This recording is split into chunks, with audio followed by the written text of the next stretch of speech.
Selamat sore Tribuners, Anda sedang menyaksikan Mata Lokal Memilih 273 hari menjelang pemilu 2024. Hari ini akan kami sajikan informasi terkini 9 bulan menjelang pemilu. Bersama saya Rima Anggi, berikut Mata Lokal Memilih selengkapnya. Kita menuju berita pertama Tribuners. Gerakan politik bakal calon presiden terus dilakukan, salah satunya pertemuan bakal calon presiden Partai Gerindra Prabowo Subianto yang bertemu Wali Kota Solo Gibran Rakabuming Raka beberapa waktu lalu.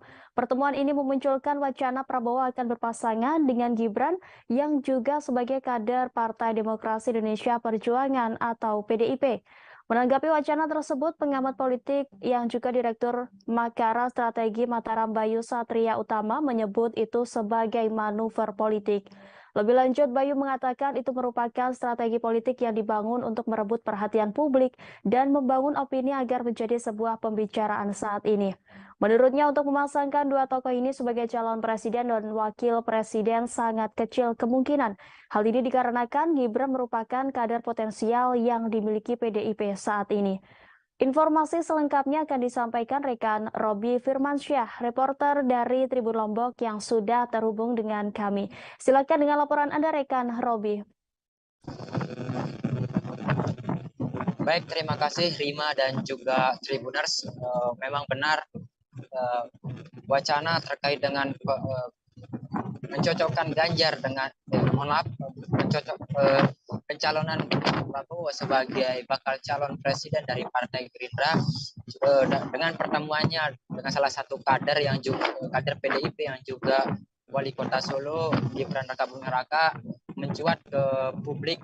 Hal ini menyita perhatian salah satunya Direktur Makara Strategi Kota Mataram Bayu Satria Utama. Menurut Bayu, hal tersebut merupakan upaya untuk mencari perhatian publik sehingga publik membicarakan terkait dengan siapa calon wakil presiden yang tepat untuk Prabowo. Kemudian melihat jejak politik atau jejak pemilihan presiden di Nusa Tenggara Barat sendiri, Rima dan juga Tribuners, Prabowo selalu menang di Nusa Tenggara Barat. Namun saat ini menjadi problem di Nusa Tenggara Barat karena menurut Bayu masyarakat di Nusa Tenggara Barat khususnya pendukung Prabowo pada dua pemilu sebelumnya itu merasa kecewa karena Prabowo turut bergabung dengan koalisi pemerintahan saat ini. Kemudian Bayu juga mengatakan bahwa sebelumnya figur Prabowo diyakini sebagai keterwakilan kelompok Muslim atau kelompok Islam sehingga Prabowo unggul pada Pilpres sebelumnya. Bayu juga mengatakan bahwa Pilpres 2024 nanti simbol perjuangan kelompok Islam belum tentu dari sosok Prabowo Subianto. Hal ini disebabkan beberapa faktor, di antaranya seperti yang saya katakan tadi, kekecewaan masyarakat Nusa Tenggara Barat terhadap pilihan politik Prabowo yang memilih bergabung dalam koalisi pemerintahan. Selain itu juga Bayu menjelaskan bahwa saat ini sosok Anies Baswedan dinilai menjadi sosok alternatif perjuangan kelompok Muslim di Nusa Tenggara Barat. Selain itu juga pengaruh elit lokal merupakan musuh atau memulakan permasalahan yang timbul di Nusa Tenggara Barat, bahwa elit lokal ini memiliki pengaruh yang cukup besar. Seperti contoh kemana arah politik Tuan Guru Bajang atau Dr. Zainul Majdi MA yang juga sekarang sebagai ketua harian Perindo itu akan menentukan bagaimana nasib Prabowo Subianto. Sekalipun saat ini TGB belum menentukan kemana arah pilihannya, namun itu akan menentukan nasib politik di Prabowo Subianto di Nusa Tenggara Barat. Pada pemilu sebelumnya TGB juga tidak berpihak kepada Prabowo. Hal ini meskipun demikian Prabowo tetap memenangkan pemilu pada 2019 lalu. Tetapi saat ini pada tahun 2024 nanti hal itu bisa menjadi cambukan bahwa pilihan TGB karena masyarakat di Nusa Tenggara Barat kecewa atas pilihan politik Prabowo akan menjadi sebuah modal besar bagi apabila TGB tidak bergabung dengan Prabowo, Rima dan juga Tribuners. Selain TGB ada juga sosok Fahri Hamzah yang merupakan elit lokal dari Nusa Tenggara Barat. Maka pilihan politik Fahri Hamzah juga akan mempengaruhi kemenangan Prabowo di Nusa Tenggara Barat. Demikian laporan yang dapat saya sampaikan, Rima dan juga Tribuners dari Lombok, Nusa Tenggara Barat. Baik, terima kasih atas laporannya rekan Robi Firmansyah. Selamat bertugas kembali. Ratusan pedagang pasar di Kecamatan Colomadu, Karanganyar mendeklarasikan dukungan untuk Prabowo Subianto sebagai Presiden Republik Indonesia terpilih di pemilu 2024 mendatang. Deklarasi tersebut dibacakan oleh Ketua DPC Papera Kabupaten Karanganyar maksud kami, Wawan Pramono, dan diikuti mereka. Setidaknya ada 160 pedagang berkumpul di Balai Desa Tohudan Kecamatan Colomadu Kabupaten Karanganyar pada Senin 29 Mei. Ketua Umum Papera Gerindra Don Marzuki mengatakan dengan deklarasi ini mampu meningkatkan kekuatan memenangkan Prabowo Subianto. Untuk mengetahui informasi selengkapnya Tribuners, kami sudah terhubung dengan rekan Mardon Widianto, reporter dari Tribun Solo. Silakan dengan laporan Anda, rekan Mardon Widianto. Ya, terima kasih rekan Rima. Saya akan menyampaikan terkait ratusan pedagang pasar tepatnya di Colomadu, Kabupaten Karanganyar mendeklarasikan diri dan mendukung Prabowo sebagai Presiden RI 2024 sampai 2029. Deklarasi tersebut dilakukan di Balai Desa Tohudan, Kecamatan Colomadu, Kabupaten Karanganyar. Tepatnya pada Senin 29 Mei 2023.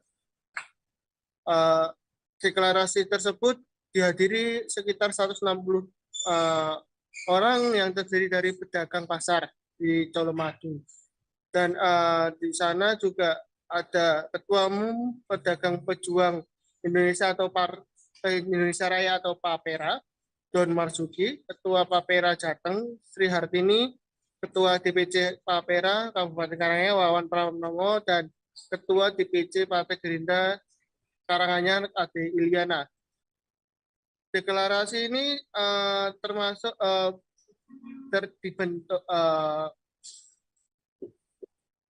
yang dilakukan oleh Papera itu sudah ke-7 kalinya di Jawa Tengah, dan total ada 23 kabupaten kota yang akan dilakukan pelantikan dan deklarasi. Dan ini untuk meningkatkan nilai atau sosok nantinya dalam Pilpres untuk Prabowo untuk bisa terpilih sebagai Presiden dalam pemilu 2024 nanti. Demikian, kembali ke studio Ring. Baik, terima kasih atas laporannya rekan Mardon Widianto. Selamat bertugas kembali. Dan Tribuners, rekan kami sudah menghimpun wawancara dengan Ketua DPC Gerindra Karanganyar Ade Eliana, Ketua Umum Papera Don Marzuki, dan Ketua DPD Papera Jateng Sri Hartini. Berikut tayangannya untuk Anda. Ini kan ketua, jadi gini, sayap itu kan melebar kan, jadi kebanyakan tetap orang luar, artinya luar struktural yang paling banyak sampaikan Bu Hartini tadi kan hanya 30% kita di dalamnya hanya untuk mensupport bagaimana untuk mendampingi, untuk mensupport. Jadi pure murni nanti kepentingan pedagang sendiri ya? Jawa Tengah ini ada 35 kabupaten kota. Ini yang Papera sudah terbentuk itu sebetulnya sudah ada 23 kabupaten kota. Tapi yang sudah dikukuhkan itu baru ada 6-7 hari besok. Itu menyesuaikan jadwal aja antara DPP, DPD, dan DPC itu sinkron, jadi bisa semua. Karena pedagang ini kan harus selalu konsolidasi. Dan mau dilantik kan jangan sampai mengganggu pekerjaan mereka. Jadi harus dicari waktu yang tepat. Cuman masalah timing aja? Iya, waktu aja. Untuk di daerah sendiri, apakah pengurusnya juga dari praktisi pedagang pasar sendiri atau elit politik? Ya, jadi Papera ini kami 30% itu ambil dari fraksi, kemudian sebagai monitoring, kemudian dari tokoh-tokoh masyarakat, kemudian yang 70% ini murni dari pedagang. Karena Pak Prabowo itu dulu dibesarkan oleh APSI, Asosiasi Pedagang Pasar Indonesia, kemudian dari teman-teman APSI ini mengajukan mempunyai aspirasi kepada Pak Prabowo untuk dibuatkan rumah yang anggota APSI tapi yang pro atau mendukung Pak Prabowo agar tidak tercampur dengan yang lainnya. Karena saya baru Partai Gerindra, setelah terbentuk kita 8 bulan ini, kita setiap minggu itu ada pelantikan. Setiap minggu kita turun ke pasar kan ada pelantikan. Dari 8 bulan ke belakang. Jadi kita baru 8 bulan ini ke sini. Nah, insya Allah kalau ditanya tentang stabilitas, mungkin ada efek dari Pak Prabowo sendiri sebagai Menhan, dan kita ini menyumbang sedikit. Kami tidak bisa bilang, oh kami ini Pak Pera ini menyumbang yang sangat besar. Kita Pak Prabowo tidak bisa, karena beliau sendiri itu efek Pak Prabowo seperti biasa. Sering jalan dengan efek Pak Jokowi juga ada di Pak Prabowo, efek Pak Jokowi, dan efek kita pedagang juga ada. Jadi kami tidak bisa klaim, kami semua itu tidak. Jadi alhamdulillah hari ini sudah kita lantik kawan-kawan, ini semua adalah pedagang pasar hari ini hadir, dan kita berharap dari hari ini kita berkumpul 200-an lebih, ke depan akan berlipat ganda. Kita target di sini di Karanganyar ada 10.000 anggota Papera yang akan bergabung bersama kita bersama Pak Prabowo.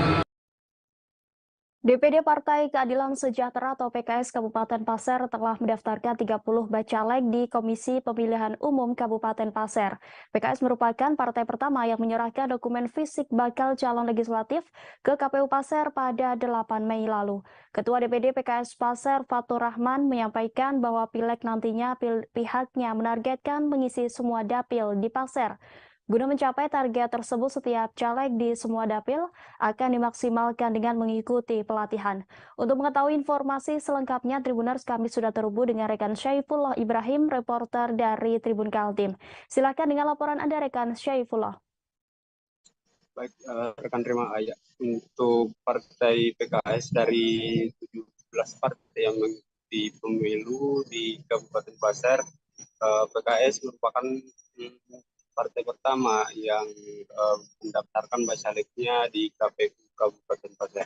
Nah, untuk target dari DPD PKS Kabupaten Pasir itu menargetkan setiap dapil memiliki keterwakilan. Untuk mencapai target tersebut, setiap caleg di semua dapil akan dimaksimalkan dengan mengikuti pelatihan dan juga koordinasi di semua struktur dan memberikan dorongan semangat terkait dengan program-program yang akan diturunkan dari pusat, termasuk untuk para saksi saat pileg nantinya. Koordinasi dengan memperkuat koordinasi anggota yang ada di struktur PKS. Selain itu juga langkah yang akan dilakukan dengan memaksimalkan kerja-kerja para bacalek yang sudah ikut di PKS persiapan di pemilu 2024. Untuk dapil di Kabupaten Pasir sendiri terdapat 4 dapil, yaitu dapil 1 itu meliputi Kecamatan Tanah Grogot, kemudian dapil 2 Kecamatan Batu Sopang, Muara Komam, Muara Samu dan Kuaro, dan dapil 3 itu Kecamatan Longkali dan Long Ikis, dan dapil terakhir atau keempat itu Kecamatan Pasir Blengkong dan Batu Engau dan Tanjung Harapan. Sekian rekan, terima. Baik, terima kasih atas laporannya rekan Syaifullah Ibrahim. Selamat bertugas kembali. Nama mantan Wakil Menteri Hukum dan HAM Denny Indrayana belakangan menjadi sorotan publik. Pasalnya pernyataan Denny soal isu keputusan Mahkamah Konstitusi terkait sistem pemilu tertutup menuai beragam komentar dari berbagai pihak. Buntut dugaan pembocoran dokumen, Denny pun dilaporkan oleh LSM Paguyuban, bakal calon anggota DPR dan DPRD ke Polda Metro Jaya pada Senin 29 Mei lalu. Koordinator Paguyuban BCAD Musa M. Yus membeberkan 2 hal yang melandasi laporan tersebut dibuat. Pertama, Denny Indrayana dinilai telah membocorkan rahasia negara terkait putusan MK yang disebutnya memakai sistem proporsional tertutup atau coblos partai dalam pemilu 2024. Kedua, Denny dianggap telah meresahkan menjelang pemilu 2024. Alhasil, Musa pun berharap agar polisi memeriksa Denny Indrayana. Di sisi lain, Menko Polhukam Mahfud MD telah meminta polisi agar turun tangan untuk menyelidiki dugaan bocornya rahasia negara ini. Kapolri Jenderal Listio Sigit Prabowo pun telah menerima arahan tersebut untuk melakukan penyelidikan. Kini Listio Sigit tengah mendiskusikan bersama pihaknya mengenai langkah-langkah yang perlu diambil terkait penyelidikan kasus ini. Kemudian jika nantinya ditemukan ada peristiwa pidana, dikatakan Kapolri Jenderal Listio Sigit akan diambil langkah lebih lanjut.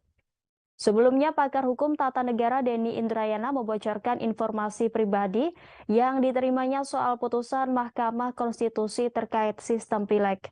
Denny mengatakan ia mendapatkan informasi kalau MK bakal memutuskan gugatan terkait sistem pemilu dengan putusan proporsional tertutup. Denny mengungkapkan putusan itu diambil setelah adanya dissenting opinion atau perbedaan pendapat dalam menjatuhkan putusan antara hakim MK. Sayangnya Denny Indrayana tidak membeberkan identitas sosok yang memberikan informasi tersebut. Sementara itu, pernyataan Denny Indrayana itu dibantah oleh juru bicara MK, Fajar Laksono. Fajar menegaskan bahwa tahapan uji materi UU Pemilu yang dimaksud masih dalam tahapan permintaan pengumpulan keputusan dan belum sampai pada pembahasan keputusan. Sementara itu, MK telah menerima permohonan uji materi terhadap pasal 168 ayat 2 UU Pemilu terkait sistem proporsional terbuka yang didaftarkan pada 14 November 2022.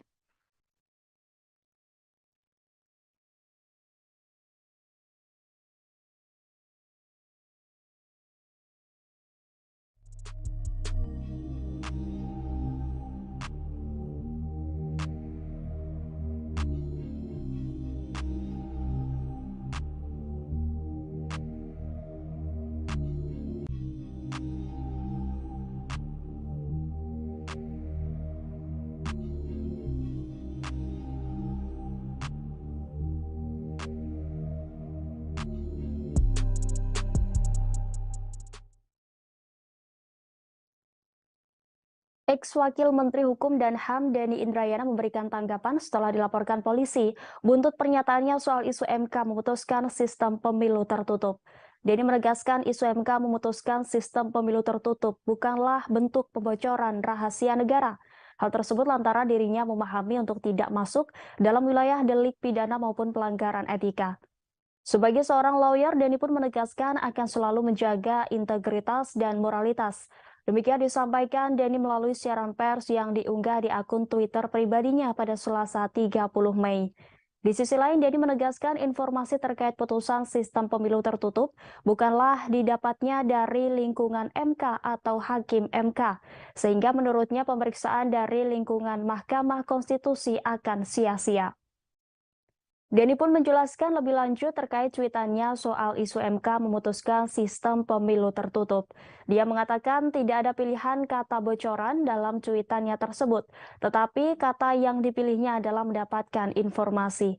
Selain itu, Denny mengatakan dirinya tidak menuliskan MK telah memutuskan sistem pemilu tertutup, tetapi baru akan diputuskan. Tidak hanya itu, Denny juga meluruskan terkait cuitan Menko Polhukam Mahfud MD yang menyebut informasi yang diterimanya adalah terbukti kebenarannya atau A1. Menurutnya, frasa A1 yang dipilih Mahfud MD mengandung makna rahasia, sehingga dirinya lebih memilih frasa orang yang sangat dipercaya kredibilitasnya. Denny pun percaya diri bahwa informasi yang diperolehnya terkait sistem pemilu tertutup layak dipercaya. Hal ini pun membuat dirinya merasa patut untuk melontarkan ke publik. Sebelumnya diberitakan buntut pernyataan Denny pun dilaporkan ke Polda Metro Jaya oleh LSM Paguyuban bakal calon anggota DPR dan DPRD atau BCAD pada Senin 29 Mei. Koordinator Paguyuban BCAD Musa M. Yus menjelaskan ada dua hal yang melandasi laporan tersebut dibuat. Pertama, Denny Indrayana dinilai telah membocorkan rahasia negara terkait putusan MK yang disebutnya memakai sistem proporsional tertutup atau coblos partai dalam pemilu 2024. Kemudian kedua, Denny dianggap telah meresahkan menjelang pemilu 2024.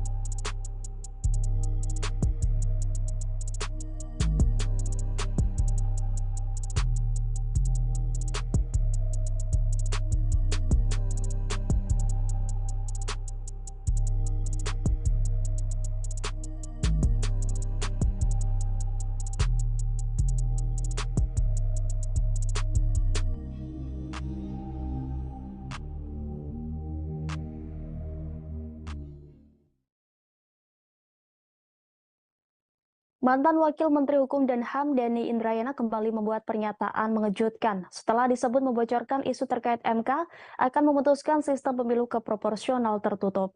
Kali ini Denny mengaku mendapat informasi jika Hakim Mahkamah Agung Republik Indonesia bakal mengabulkan peninjauan kembali yang dilayangkan oleh Muldoko terkait kepengurusan DPP Partai Demokrat yang diketuai Agus Harimurti Yudhoyono.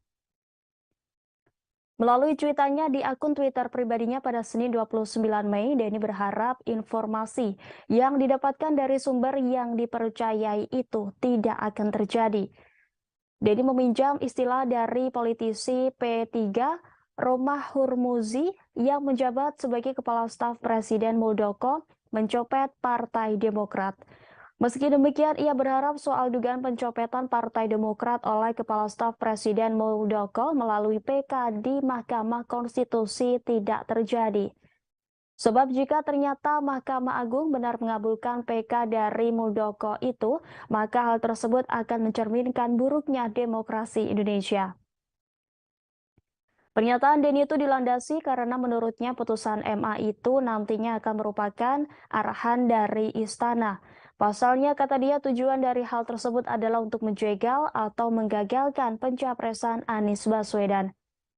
Sebelumnya, Ketua Majelis Tinggi Partai Demokrat Bambang Sulistyo Yudhoyono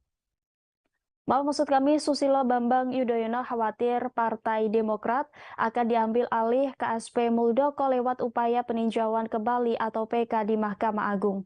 Hal itu merespons pernyataan pakar hukum tata negara Denny Indrayana soal pengambil alihan Partai Demokrat oleh Muldoko lewat upaya peninjauan kembali atau PK di Mahkamah Agung. SBY mengaku mendapat informasi dari salah seorang mantan menteri menyampaikan pesan dari politikus senior yang bukan kader Demokrat mengenai PK Muldoko. Mantan Presiden Republik Indonesia ini berpendapat bahwa secara akal sehat sulit diterima jika PK Muldoko dikabulkan Mahkamah Agung karena sudah 16 kali kalah di pengadilan. SBY pun berharap agar pemegang kekuasaan tetap amanah, tegakkan kebenaran dan keadilan. Selain itu, SBY juga mengimbau kader Partai Demokrat di seluruh tanah air agar mengikuti perkembangan PK Muldoko dan selalu mengikuti petunjuk Ketua Umum Agus Harimurti Yudhoyono.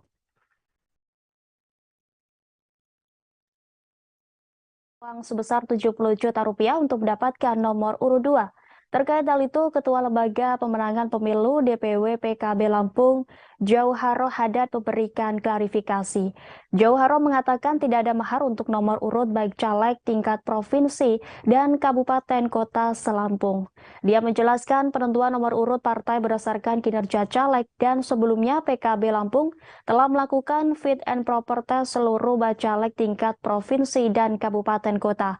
Untuk mengetahui informasi selengkapnya Tribuners, kami sudah terhubung dengan rekan Rio Pratama, reporter dari Tribun Lampung. Silakan dengan laporan Anda, rekan Rio Pratama. Oke, terima kasih rekan Rima. Dapat kami laporkan bahwa kemarin kita lakukan wawancara eksklusif bersama Ketua LPP DPW PKB Lampung, yakni Jauharo Haddad, terkait pemberitaan sebelumnya mengenai salah satu caleg Kota Bandar Lampung yang mengaku diminta uang senilai 70 juta untuk tetap berada di nomor urut 2. Namun setelah kita wawancarai rekan Rima, Jauharo Haddad membantah hal itu. Beliau mengatakan bahwa dalam proses penentuan nomor urut seluruh caleg di 15 kabupaten kota di Lampung, termasuk di Provinsi Lampung, itu tidak ada mahar.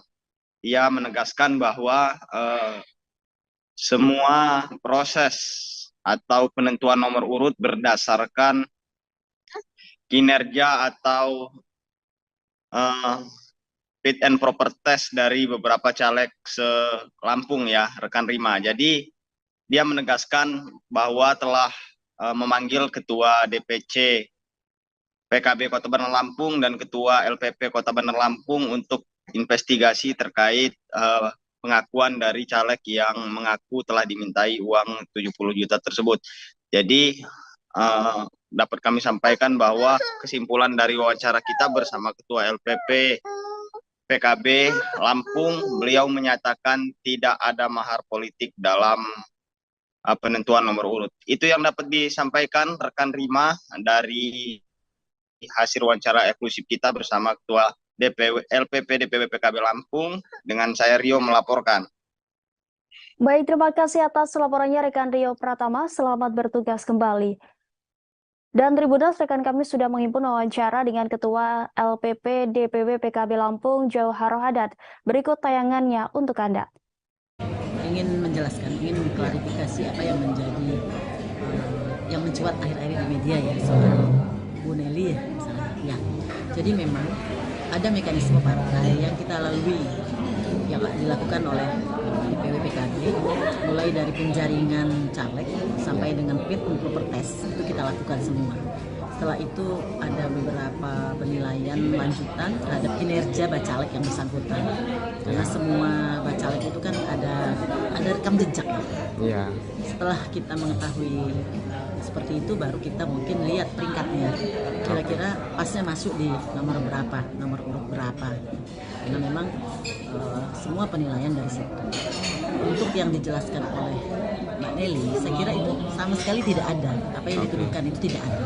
Karena saya sudah memanggil LPP DPC Kota Bandar Lampung sama Ketua DPC-nya.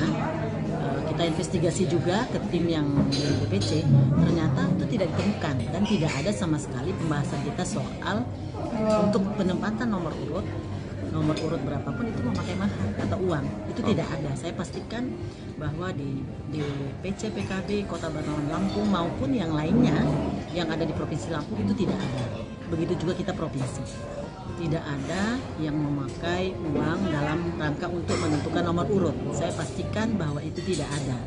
Jadi mekanisme yang telah ditetapkan partai itu yang menjadi aturan kita itu harus. Agus Harimurti Yudhoyono diprediksi akan mengalami bencana politik. Hal itu akan terjadi jika benar PK Demokrat kubu Muldoko dikabulkan oleh Mahkamah Agung. Demikian disampaikan Ujang Komarudin, dosen tetap Universitas Al-Azhar Indonesia, sekaligus Direktur Eksekutif Indonesia Political Review pada Senin 29 Mei. Ujang mengatakan Demokrat kubu AHY akan dicolong melalui kekuatan pengadilan.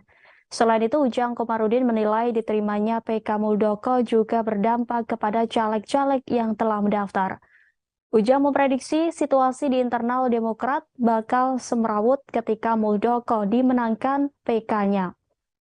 Menurutnya, bencana politik tidak hanya menimpa Demokrat dan AHY, tetapi juga Anies Baswedan. Anies Baswedan kemungkinan bisa batal menjadi capres jika PK Muldoko dimenangkan. Pasalnya, tak mungkin Demokrat kubu Muldoko mendukung Anies jika dimenangkan. Ujang memprediksi bakal ada perlawanan dari kubu AHY jika PK Muldoko dimenangkan. Senada dengan Ujang Komarudin, Direktur Eksekutif Center for Indonesia Strategic Action, Heri Mendrova memprediksi pencapresan Anies Baswedan bakal terganggu, bahkan batal jika PK Muldoko dikabulkan. Soal apakah pengajuan PK ini dirancang oleh skenario politik tertentu seperti yang diungkapkan SBY, Heri menilai hal itu sangat mungkin. Namun ia meyakini Demokrat kubu AHY tidak mungkin berdiam apalagi telah memenangkan 16 kali persidangan melawan Muldoko. Sebelumnya mencuat isu MA dan mengadili perkara PK kubu Muldoko. Isu tersebut langsung ditanggapi Ketua Majelis Tinggi Partai Demokrat, Susilo Bambang Yudhoyono. SBY menuturkan ada tangan politik yang diganggu Demokrat menuju pemilu 2024. SBY menilai peninjauan kembali yang diajukan Muldoko ke Mahkamah Agung terkait pengurusan DPP Partai Demokrat sulit dikabulkan. Sebagai informasi, Muldoko telah melayangkan gugatan terhadap Menteri Hukum dan HAM Yasona Lauli dan Agus Harimurti Yudhoyono selaku Ketua Umum Partai Demokrat. Dikutip dari laman Kepaniteraan Mahkamah Agung, permohonan PK Muldoko masuk pada Senin 15 Mei 2023 dan terregister dengan nomor perkara 128 PK-TUN-2023.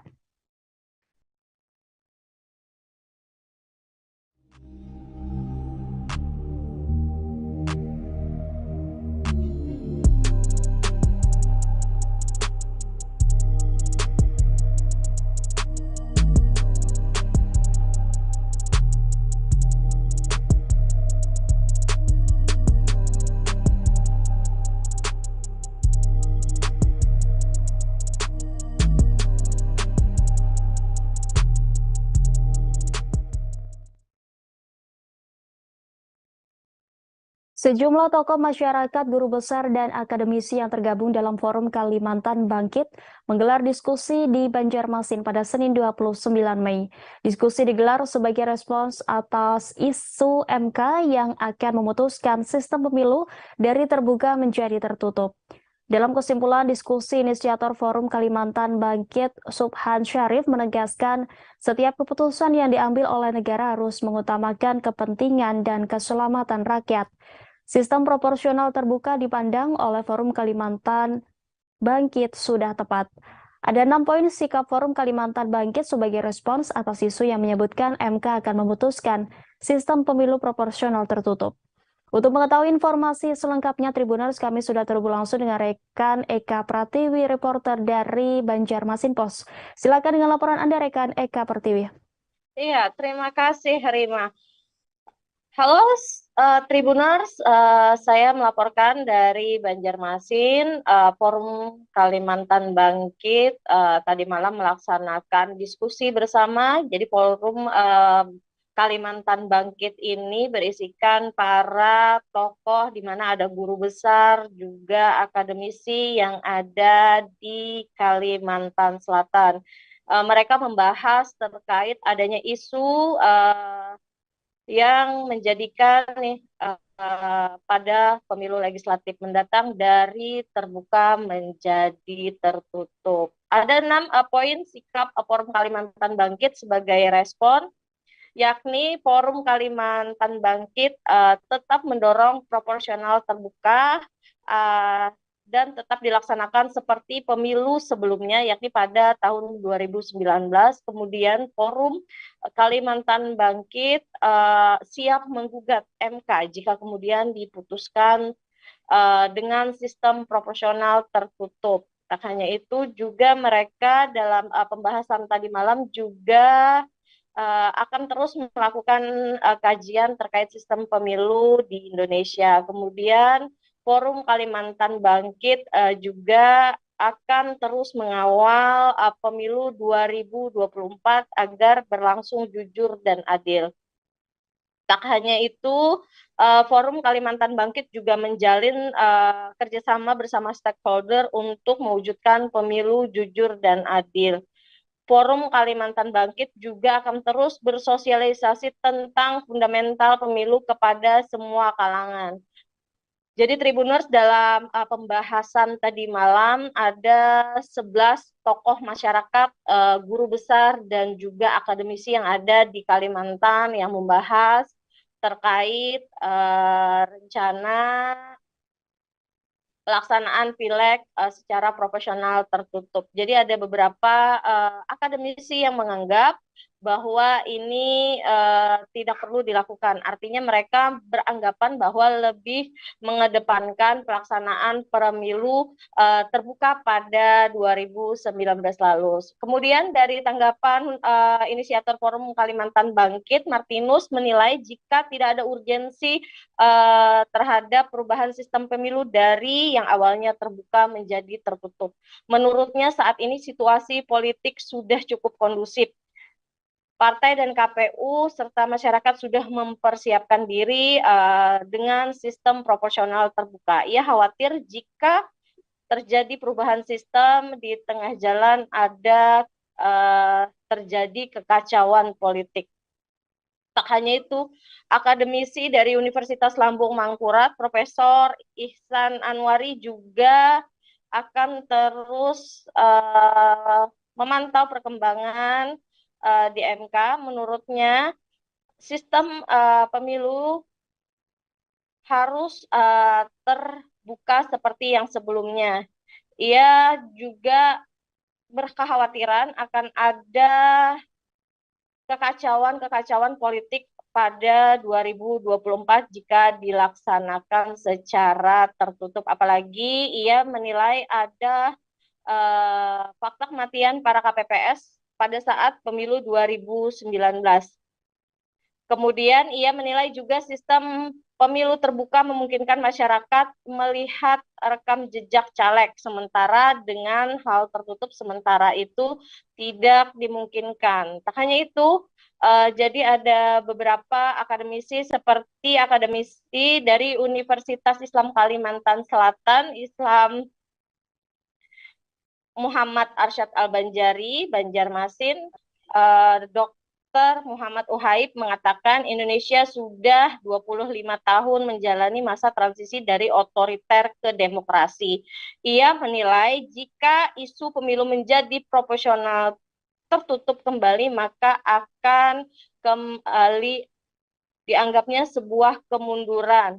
Sehingga pihak dari Forum Kalimantan Bangkit menegaskan jika ini diteruskan untuk dilaksanakan proporsional tertutup, maka pihaknya siap menggugat MK. Demikian, Rima.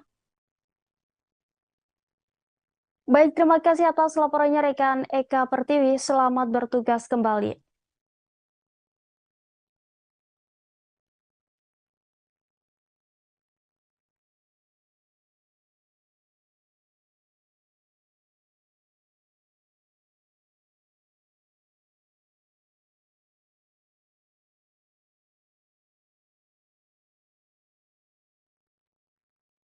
Presiden Joko Widodo akhirnya menanggapi kritikan yang pernah dilontarkan Ketua Umum Nasdem, Surya Paloh, soal cawe-cawe jelang Pilpres 2024.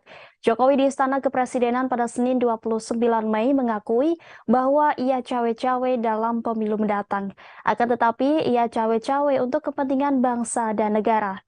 Jokowi menegaskan cawe-cawe yang dimaksudnya tentu masih dalam koridor aturan. Menurut Jokowi, cawe-cawe terpaksa dilakukan karena Indonesia hanya memiliki waktu 13 tahun ke depan demi menjadi negara maju. Saat ini, kata Jokowi, Indonesia ada di posisi upper middle income, sedangkan untuk menjadi negara maju, pendapatan per kapita Indonesia harus berada di kisaran $10.000 Amerika Serikat per tahun. Keterangan resmi dari Istana yang menyebutkan konteks ucapan Jokowi soal cawe-cawe negara dalam pemilu adalah Presiden ingin memastikan pemilu serentak 2024. Dan Presiden juga berkepentingan agar pemilu berjalan dengan baik tanpa meninggalkan polarisasi. Selain itu, Jokowi ingin agar Presiden ke depan mengawal dan melanjutkan kebijakan strategis seperti pembangunan IKN dan hilirisasi. Jokowi juga berharap peserta pemilu berkompetisi dengan fair. Untuk itu, Jokowi meminta TNI, Polri, dan ASN untuk netral. Jokowi akan menghormati dan menerima pilihan rakyat. Ia juga akan membantu transisi kepemimpinan nasional dengan sebaik-baiknya.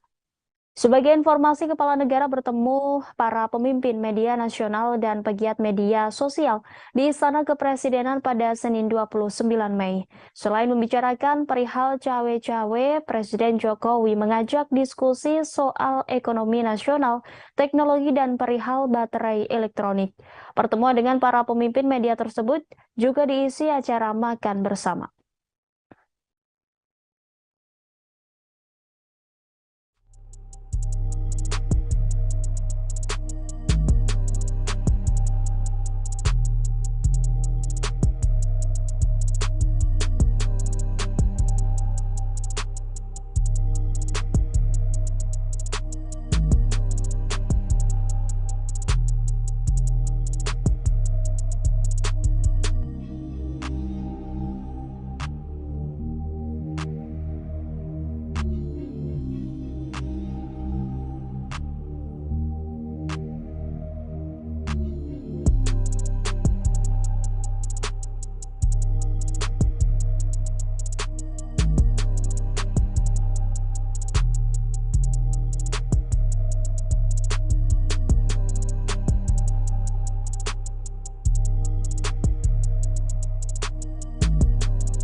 Anggota KPU Bulungan Divisi Perencanaan Data dan Informasi Misteng mengatakan dalam tahap verifikasi administrasi terdapat sejumlah temuan terkait dugaan kekeliruan input data oleh parpol.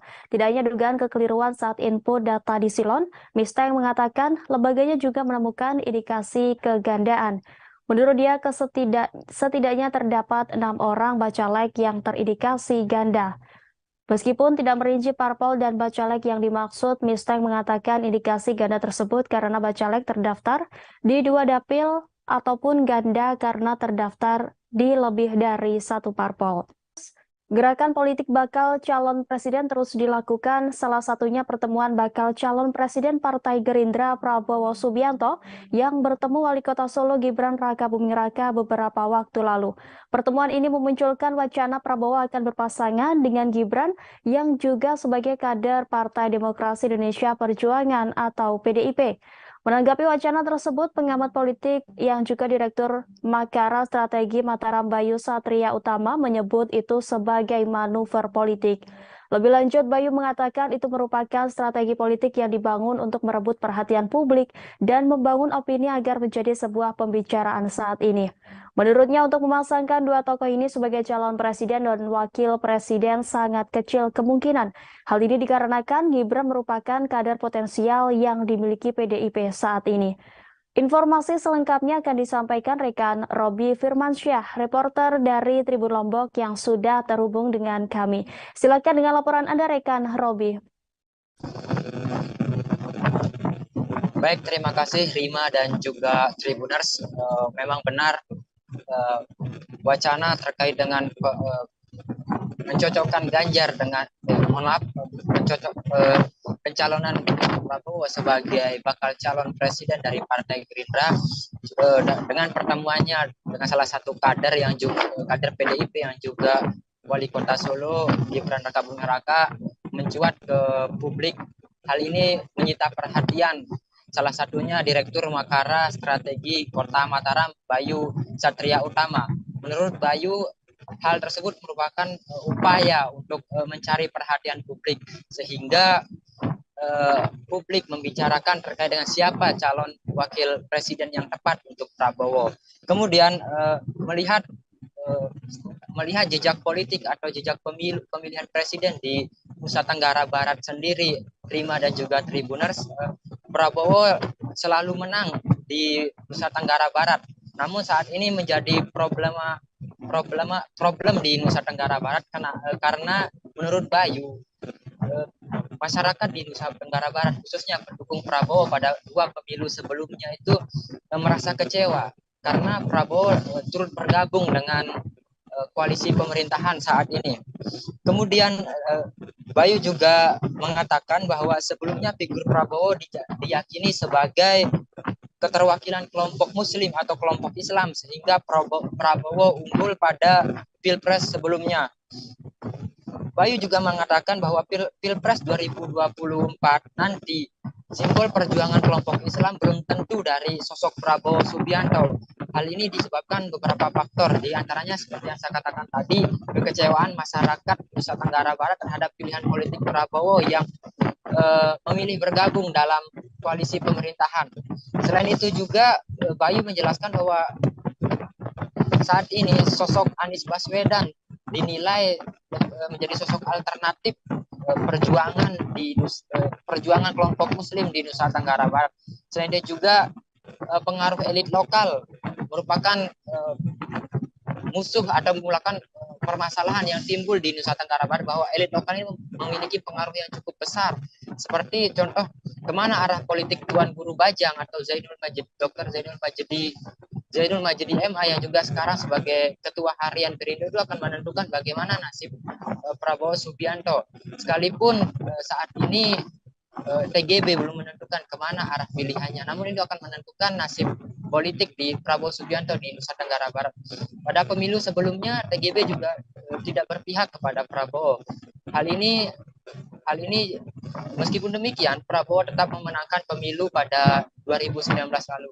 Tetapi saat ini pada tahun 2024 nanti hal itu bisa menjadi cambukan bahwa pilihan TGB karena masyarakat di Nusa Tenggara Barat kecewa atas pilihan politik Prabowo akan menjadi sebuah modal besar bagi apabila TGB tidak bergabung dengan Prabowo, Rima dan juga Tribuners. Selain TGB ada juga sosok Fahri Hamzah yang merupakan elit lokal dari Nusa Tenggara Barat. Maka pilihan politik Fahri Hamzah juga akan mempengaruhi kemenangan Prabowo di Nusa Tenggara Barat. Demikian laporan yang dapat saya sampaikan, Rima dan juga Tribuners dari Lombok, Nusa Tenggara Barat.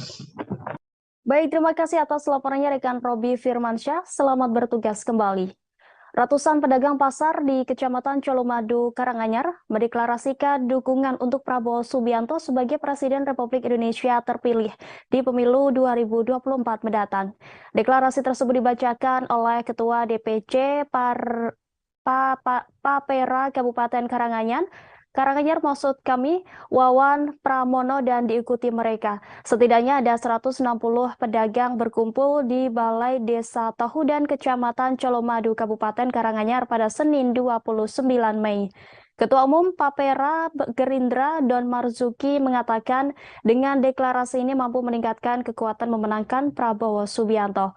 Untuk mengetahui informasi selengkapnya Tribuners, kami sudah terhubung dengan rekan Mardon Widianto, reporter dari Tribun Solo. Silakan dengan laporan Anda, rekan Mardon Widianto. Ya, terima kasih rekan Rima. Saya akan menyampaikan terkait ratusan pedagang pasar tepatnya di Colomadu, Kabupaten Karanganyar mendeklarasikan diri dan mendukung Prabowo sebagai Presiden RI 2024 sampai 2029. Deklarasi tersebut dilakukan di Balai Desa Tohudan, Kecamatan Colomadu, Kabupaten Karanganyar. Tepatnya pada Senin 29 Mei 2023.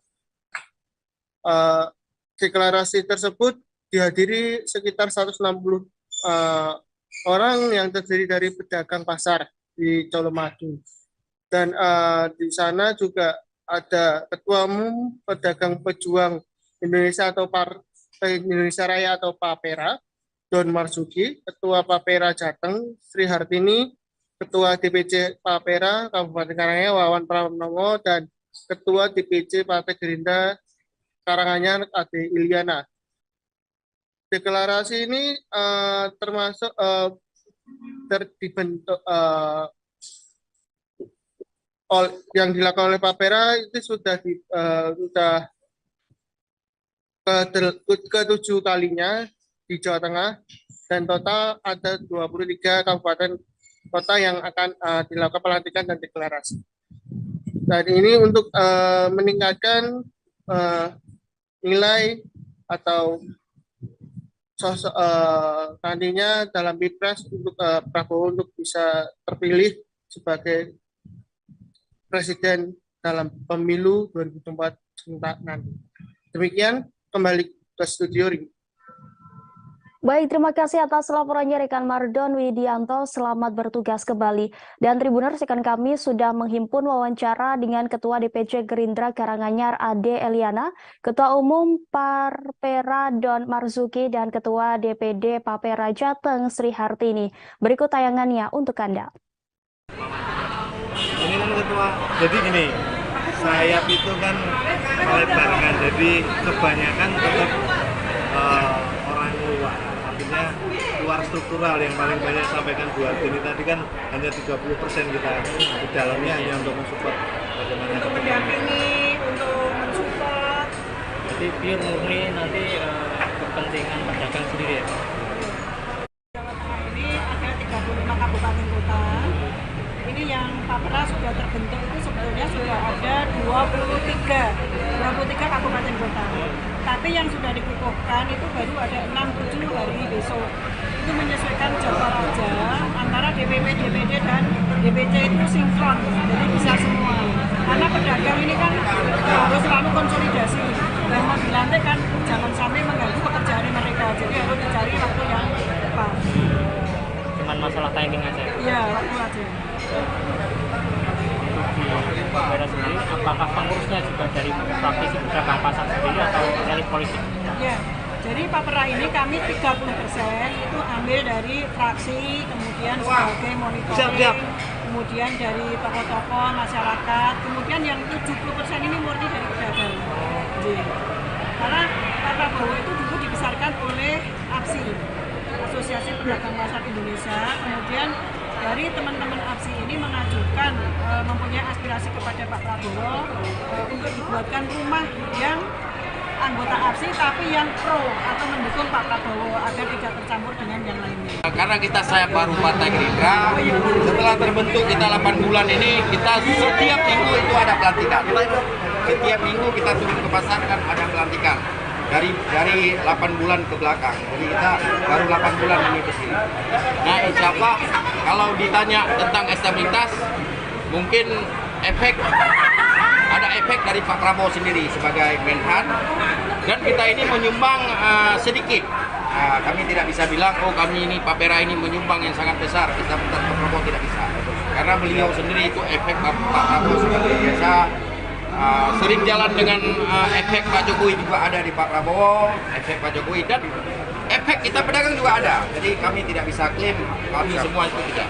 Jadi alhamdulillah hari ini sudah kita lantik kawan-kawan. Ini semua adalah pedagang pasar hari ini hadir, dan kita berharap dari hari ini kita berkumpul 200-an lebih. Ke depan akan berlipat ganda. Kita target di sini di Karanganyar ada 10.000 anggota Papera yang akan bergabung bersama kita bersama Pak Prabowo. DPD Partai Keadilan Sejahtera atau PKS Kabupaten Pasir telah mendaftarkan 30 bacalek di Komisi Pemilihan Umum Kabupaten Pasir. PKS merupakan partai pertama yang menyerahkan dokumen fisik bakal calon legislatif ke KPU Pasir pada 8 Mei lalu. Ketua DPD PKS Pasir Fatur Rahman menyampaikan bahwa pileg nantinya pihaknya menargetkan mengisi semua dapil di Pasir. Guna mencapai target tersebut, setiap caleg di semua dapil akan dimaksimalkan dengan mengikuti pelatihan. Untuk mengetahui informasi selengkapnya, Tribuners, kami sudah terhubung dengan rekan Syaifullah Ibrahim, reporter dari Tribun Kaltim. Silakan dengan laporan Anda, rekan Syaifullah. Baik, rekan terima kasih. Untuk partai PKS dari 17 partai yang mengikuti pemilu di Kabupaten Pasir, PKS merupakan partai pertama yang mendaftarkan bacaleknya di KPU Kabupaten Pasir. Nah, untuk target dari DPD PKS Kabupaten Pasir itu menargetkan setiap dapil memiliki keterwakilan. Untuk mencapai target tersebut, setiap caleg di semua dapil akan dimaksimalkan dengan mengikuti pelatihan dan juga koordinasi di semua struktur dan memberikan dorongan semangat terkait dengan program-program yang akan diturunkan dari pusat, termasuk untuk para saksi saat pileg nantinya. Koordinasi dengan memperkuat koordinasi anggota yang ada di struktur PKS. Selain itu juga langkah yang akan dilakukan dengan memaksimalkan kerja-kerja para bacalek yang sudah ikut di PKS persiapan di pemilu 2024.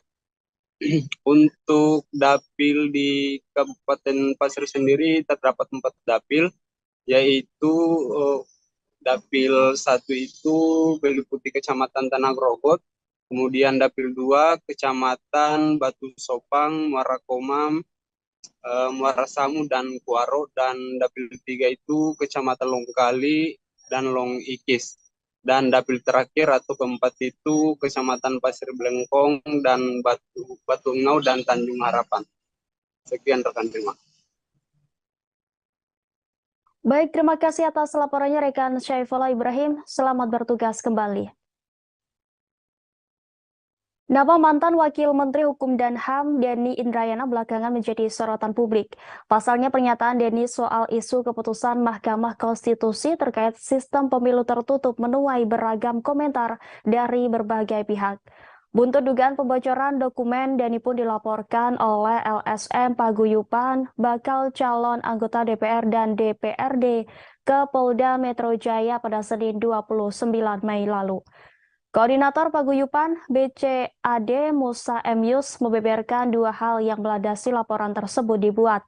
Pertama, Denny Indrayana dinilai telah membocorkan rahasia negara terkait putusan MK yang disebutnya memakai sistem proporsional tertutup atau coblos partai dalam pemilu 2024. Kedua, Denny dianggap telah meresahkan menjelang pemilu 2024. Alhasil, Musa pun berharap agar polisi memeriksa Denny Indrayana. Di sisi lain, Menko Polhukam Mahfud MD telah meminta polisi agar turun tangan untuk menyelidiki dugaan bocornya rahasia negara ini. Kapolri Jenderal Listio Sigit Prabowo pun telah menerima arahan tersebut untuk melakukan penyelidikan. Kini Listio Sigit tengah mendiskusikan bersama pihaknya mengenai langkah-langkah yang perlu diambil terkait penyelidikan kasus ini. Kemudian jika nantinya ditemukan ada peristiwa pidana, dikatakan Kapolri Jenderal Listio Sigit akan diambil langkah lebih lanjut. Sebelumnya, pakar hukum tata negara Denny Indrayana membocorkan informasi pribadi yang diterimanya soal putusan Mahkamah Konstitusi terkait sistem pileg. Denny mengatakan ia mendapatkan informasi kalau MK bakal memutuskan gugatan terkait sistem pemilu dengan putusan proporsional tertutup. Denny mengungkapkan putusan itu diambil setelah adanya dissenting opinion atau perbedaan pendapat dalam menjatuhkan putusan antara hakim MK. Sayangnya Denny Indrayana tidak membeberkan identitas sosok yang memberikan informasi tersebut. Sementara itu, pernyataan Denny Indrayana itu dibantah oleh juru bicara MK, Fajar Laksono. Fajar menegaskan bahwa tahapan uji materi UU Pemilu yang dimaksud masih dalam tahapan permintaan pengumpulan keputusan dan belum sampai pada pembahasan keputusan. Sementara itu, MK telah menerima permohonan uji materi terhadap pasal 168 ayat 2 UU Pemilu terkait sistem proporsional terbuka yang didaftarkan pada 14 November 2022.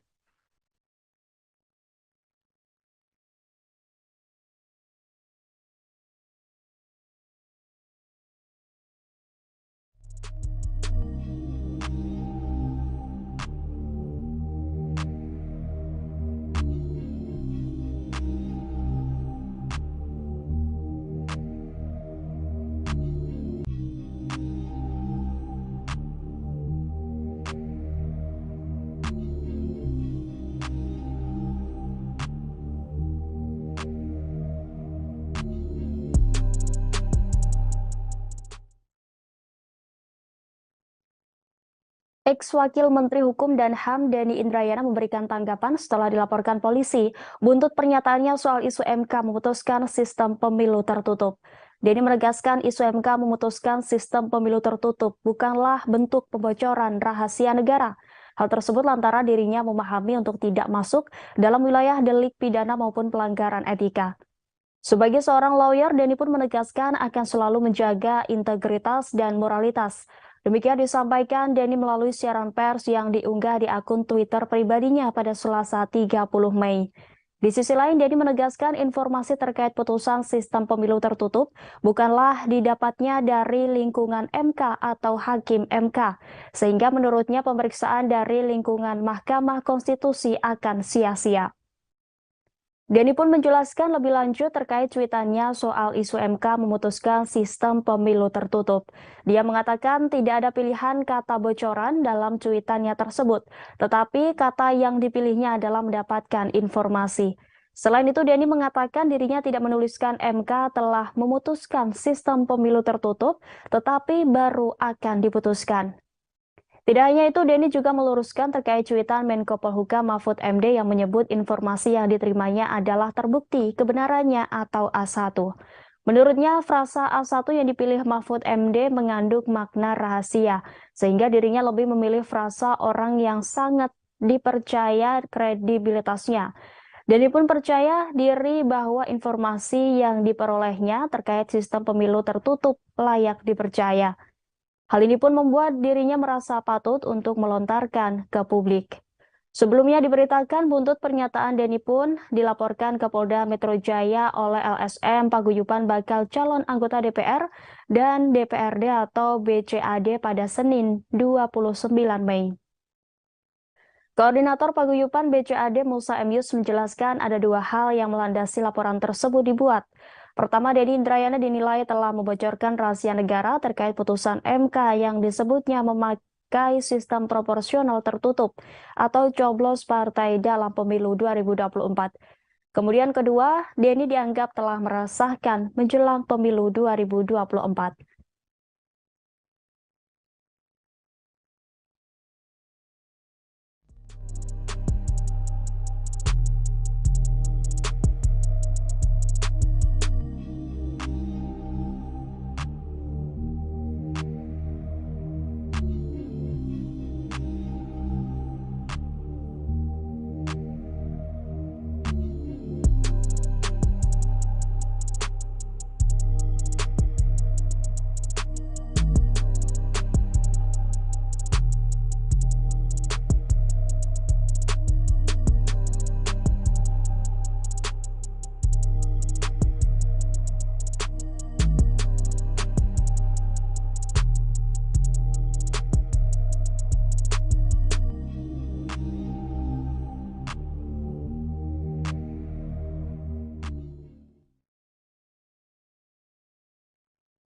Mantan Wakil Menteri Hukum dan HAM Denny Indrayana kembali membuat pernyataan mengejutkan setelah disebut membocorkan isu terkait MK akan memutuskan sistem pemilu keproporsional tertutup.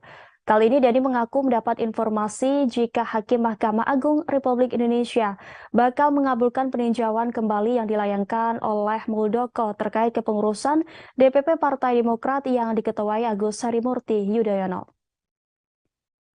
Melalui cuitannya di akun Twitter pribadinya pada Senin 29 Mei, Denny berharap informasi yang didapatkan dari sumber yang dipercayai itu tidak akan terjadi. Denny meminjam istilah dari politisi P3 Romah Hurmuzi yang menjabat sebagai Kepala Staf Presiden Muldoko mencopet Partai Demokrat. Meski demikian, ia berharap soal dugaan pencopetan Partai Demokrat oleh Kepala Staf Presiden Muldoko melalui PK di Mahkamah Konstitusi tidak terjadi. Sebab jika ternyata Mahkamah Agung benar mengabulkan PK dari Muldoko itu, maka hal tersebut akan mencerminkan buruknya demokrasi Indonesia. Pernyataan Denny itu dilandasi karena menurutnya putusan MA itu nantinya akan merupakan arahan dari istana. Pasalnya, kata dia, tujuan dari hal tersebut adalah untuk menjegal atau menggagalkan pencapresan Anies Baswedan. Sebelumnya, Ketua Majelis Tinggi Partai Demokrat Bambang Sulistyo Yudhoyono, Susilo Bambang Yudhoyono khawatir Partai Demokrat akan diambil alih KSP Muldoko lewat upaya peninjauan kembali atau PK di Mahkamah Agung. Hal itu merespons pernyataan pakar hukum tata negara Denny Indrayana soal pengambil alihan Partai Demokrat oleh Muldoko lewat upaya peninjauan kembali atau PK di Mahkamah Agung. SBY mengaku mendapat informasi dari salah seorang mantan menteri menyampaikan pesan dari politikus senior yang bukan kader Demokrat mengenai PK Muldoko. Mantan Presiden Republik Indonesia ini berpendapat bahwa secara akal sehat sulit diterima jika PK Muldoko dikabulkan Mahkamah Agung karena sudah 16 kali kalah di pengadilan.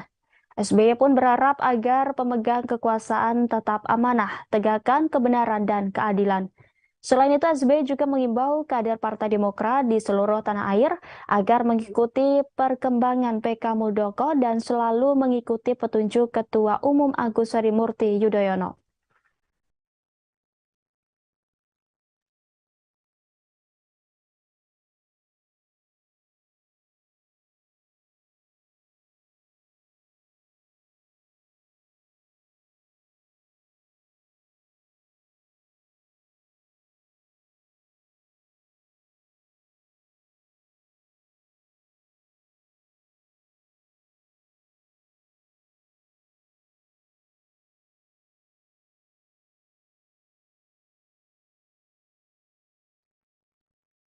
Diberitakan sebelumnya Bacalek PKB Kota Bandar Lampung Nelly Farlinza mengaku diminta mahar puluhan juta untuk mendapatkan nomor urut tertentu. Nelly mengaku diminta uang sebesar 70 juta rupiah untuk mendapatkan nomor urut 2. Terkait hal itu, Ketua Lembaga Pemenangan Pemilu DPW PKB Lampung Jauharo Hadad memberikan klarifikasi. Jauharo mengatakan tidak ada mahar untuk nomor urut baik caleg tingkat provinsi dan kabupaten kota se-Lampung. Dia menjelaskan penentuan nomor urut partai berdasarkan kinerja caleg dan sebelumnya PKB Lampung telah melakukan fit and proper test seluruh bacalek tingkat provinsi dan kabupaten kota. Untuk mengetahui informasi selengkapnya Tribuners, kami sudah terhubung dengan rekan Rio Pratama, reporter dari Tribun Lampung. Silakan dengan laporan Anda, rekan Rio Pratama. Oke, terima kasih rekan Rima. Dapat kami laporkan bahwa kemarin kita lakukan wawancara eksklusif bersama Ketua LPP DPW PKB Lampung, yakni Jauharo Hadad, terkait pemberitaan sebelumnya mengenai salah satu caleg Kota Bandar Lampung yang mengaku diminta uang senilai 70 juta untuk tetap berada di nomor urut 2. Namun setelah kita wawancarai rekan Rima, Jauharo Hadad membantah hal itu. Beliau mengatakan bahwa dalam proses penentuan nomor urut seluruh caleg di 15 kabupaten kota di Lampung, termasuk di Provinsi Lampung, itu tidak ada mahar. Ia menegaskan bahwa semua proses atau penentuan nomor urut berdasarkan kinerja atau fit and proper test dari beberapa caleg se-Lampung ya, rekan Rima. Jadi dia menegaskan bahwa telah memanggil Ketua DPC PKB Kota Bandar Lampung dan Ketua LPP Kota Bandar Lampung untuk investigasi terkait pengakuan dari caleg yang mengaku telah dimintai uang 70 juta tersebut. Jadi dapat kami sampaikan bahwa kesimpulan dari wawancara kita bersama Ketua LPP PKB Lampung, beliau menyatakan tidak ada mahar politik dalam penentuan nomor urut. Itu yang dapat disampaikan rekan Rima dari hasil wawancara eksklusif kita bersama Ketua LPP DPW PKB Lampung. Dengan saya Rio melaporkan. Baik, terima kasih atas laporannya rekan Rio Pratama. Selamat bertugas kembali. Dan Tribuners, rekan kami sudah menghimpun wawancara dengan Ketua LPP DPW PKB Lampung, Jauharo Hadad. Berikut tayangannya untuk Anda. Ingin menjelaskan, ingin mengklarifikasi apa yang menjadi yang mencuat akhir-akhir di media ya soal Bu Nelly ya misalnya. Ya, jadi memang ada mekanisme partai yang kita lalui yang dilakukan oleh DPW PKB, mulai dari penjaringan caleg sampai dengan fit and proper test itu kita lakukan semua. Setelah itu ada beberapa penilaian lanjutan terhadap kinerja bacalek yang bersangkutan, karena semua bacalek itu kan ada rekam jejak ya. Yeah. Setelah kita mengetahui seperti itu, baru kita mungkin lihat peringkatnya, kira-kira pasnya masuk di nomor berapa, nomor urut berapa. Karena memang semua penilaian dari situ. Untuk yang dijelaskan oleh Mbak Nelly, saya kira itu sama sekali tidak ada. Apa yang dituduhkan itu tidak ada. Karena saya sudah memanggil LPP DPC Kota Bandar Lampung sama Ketua DPC-nya. Kita investigasi juga ke tim yang di DPC, ternyata itu tidak ditemukan dan tidak ada sama sekali pembahasan kita soal untuk penempatan nomor urut berapapun itu memakai mahar atau uang, itu tidak ada. Saya pastikan bahwa di DPC PKB Kota Bandar Lampung maupun yang lainnya yang ada di Provinsi Lampung itu tidak ada. Begitu juga kita provinsi, tidak ada yang memakai uang dalam rangka untuk menentukan nomor urut. Saya pastikan bahwa itu tidak ada. Jadi mekanisme yang telah ditetapkan partai itu yang menjadi aturan kita itu harus. Agus Harimurti Yudhoyono diprediksi akan mengalami bencana politik. Hal itu akan terjadi jika benar PK Demokrat kubu Muldoko dikabulkan oleh Mahkamah Agung. Demikian disampaikan Ujang Komarudin, dosen tetap Universitas Al-Azhar Indonesia, sekaligus Direktur Eksekutif Indonesia Political Review pada Senin 29 Mei. Ujang mengatakan Demokrat kubu AHY akan dicolong melalui kekuatan pengadilan. Selain itu, Ujang Komarudin menilai diterimanya PK Muldoko juga berdampak kepada caleg-caleg yang telah mendaftar. Ujang memprediksi situasi di internal Demokrat bakal semrawut ketika Muldoko dimenangkan PK-nya. Menurutnya, bencana politik tidak hanya menimpa Demokrat dan AHY, tetapi juga Anies Baswedan. Anies Baswedan kemungkinan bisa batal menjadi capres jika PK Muldoko dimenangkan. Pasalnya, tak mungkin Demokrat kubu Muldoko mendukung Anies jika dimenangkan. Ujang memprediksi bakal ada perlawanan dari kubu AHY jika PK Muldoko dimenangkan. Senada dengan Ujang Komarudin, Direktur Eksekutif Center for Indonesian Strategic Action, Heri Mendrova memprediksi pencapresan Anies Baswedan bakal terganggu, bahkan batal jika PK Muldoko dikabulkan. Soal apakah pengajuan PK ini dirancang oleh skenario politik tertentu seperti yang diungkapkan SBY, Heri menilai hal itu sangat mungkin. Namun ia meyakini Demokrat kubu AHY tidak mungkin berdiam apalagi telah memenangkan 16 kali persidangan melawan Muldoko. Sebelumnya mencuat isu MA dan mengadili perkara PK kubu Muldoko. Isu tersebut langsung ditanggapi Ketua Majelis Tinggi Partai Demokrat, Susilo Bambang Yudhoyono. SBY menuturkan ada tangan politik yang diganggu Demokrat menuju pemilu 2024. SBY menilai peninjauan kembali yang diajukan Muldoko ke Mahkamah Agung terkait pengurusan DPP Partai Demokrat sulit dikabulkan. Sebagai informasi, Muldoko telah melayangkan gugatan terhadap Menteri Hukum dan HAM Yasona Lauli dan Agus Harimurti Yudhoyono selaku Ketua Umum Partai Demokrat. Dikutip dari laman Kepaniteraan Mahkamah Agung, permohonan PK Muldoko masuk pada Senin 15 Mei 2023 dan terregister dengan nomor perkara 128 PK-TUN-2023.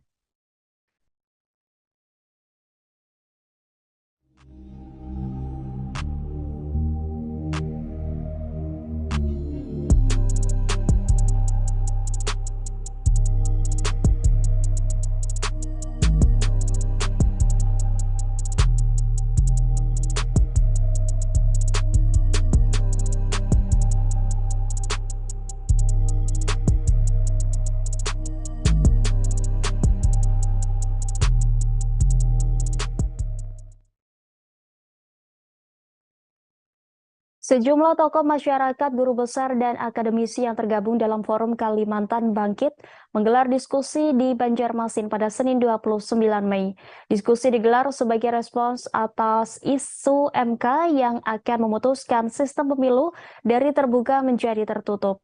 Dalam kesimpulan diskusi, inisiator Forum Kalimantan Bangkit, Subhan Syarif, menegaskan setiap keputusan yang diambil oleh negara harus mengutamakan kepentingan dan keselamatan rakyat. Sistem proporsional terbuka dipandang oleh Forum Kalimantan Bangkit sudah tepat.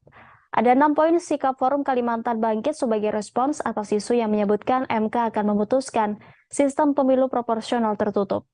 Untuk mengetahui informasi selengkapnya Tribuners, kami sudah terhubung langsung dengan rekan Eka Pratiwi, reporter dari Banjarmasin Pos. Silakan dengan laporan Anda, rekan Eka Pratiwi. Iya, terima kasih Rima. Halo Tribuners, saya melaporkan dari Banjarmasin.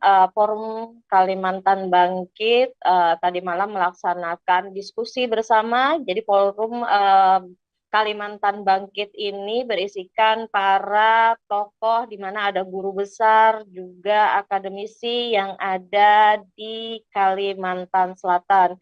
Mereka membahas terkait adanya isu yang menjadikan pada pemilu legislatif mendatang dari terbuka menjadi tertutup. Ada 6 poin sikap Forum Kalimantan Bangkit sebagai respon, yakni Forum Kalimantan Bangkit tetap mendorong proporsional terbuka dan tetap dilaksanakan seperti pemilu sebelumnya, yakni pada tahun 2019.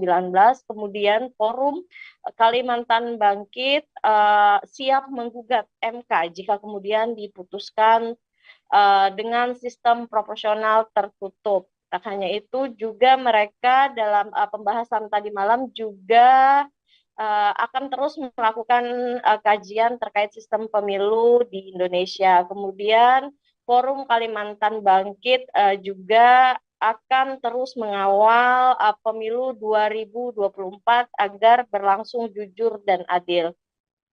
Tak hanya itu, Forum Kalimantan Bangkit juga menjalin kerjasama bersama stakeholder untuk mewujudkan pemilu jujur dan adil. Forum Kalimantan Bangkit juga akan terus bersosialisasi tentang fundamental pemilu kepada semua kalangan.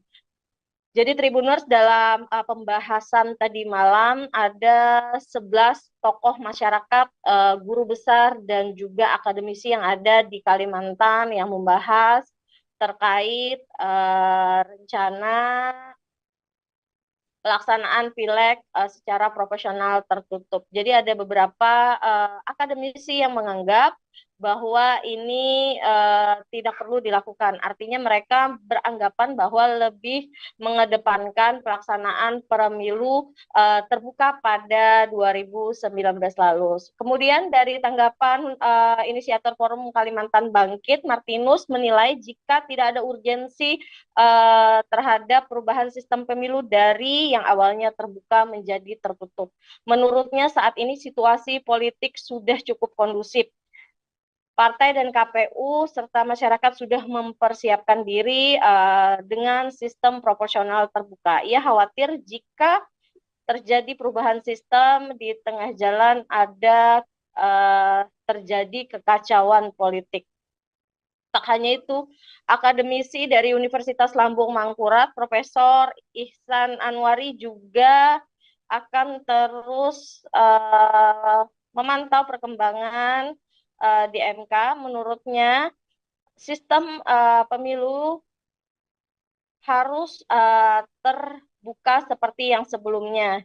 Ia juga berkekhawatiran akan ada kekacauan politik pada 2024 jika dilaksanakan secara tertutup. Apalagi ia menilai ada fakta kematian para KPPS pada saat pemilu 2019.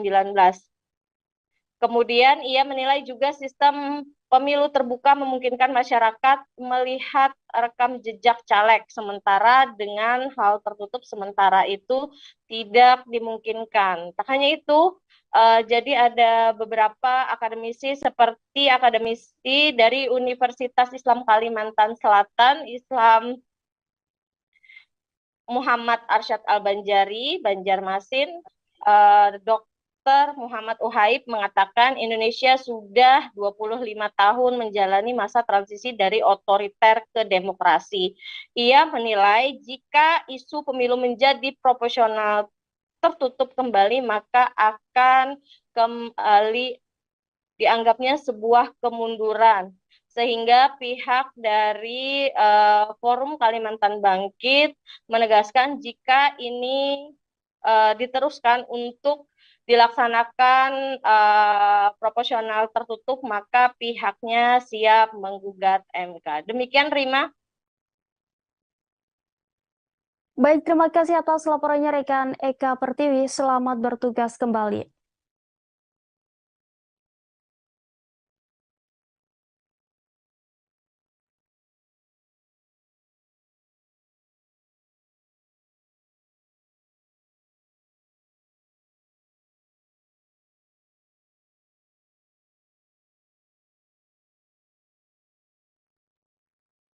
Presiden Joko Widodo akhirnya menanggapi kritikan yang pernah dilontarkan Ketua Umum Nasdem, Surya Paloh, soal cawe-cawe jelang Pilpres 2024.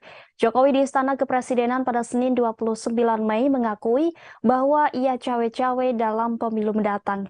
Akan tetapi, ia cawe-cawe untuk kepentingan bangsa dan negara. Jokowi menegaskan cawe-cawe yang dimaksudnya tentu masih dalam koridor aturan. Menurut Jokowi, cawe-cawe terpaksa dilakukan karena Indonesia hanya memiliki waktu 13 tahun ke depan demi menjadi negara maju. Saat ini, kata Jokowi, Indonesia ada di posisi upper middle income, sedangkan untuk menjadi negara maju, pendapatan per kapita Indonesia harus berada di kisaran $10.000 Amerika Serikat per tahun. Keterangan resmi dari Istana yang menyebutkan konteks ucapan Jokowi soal cawe-cawe negara dalam pemilu adalah Presiden ingin memastikan pemilu serentak 2024.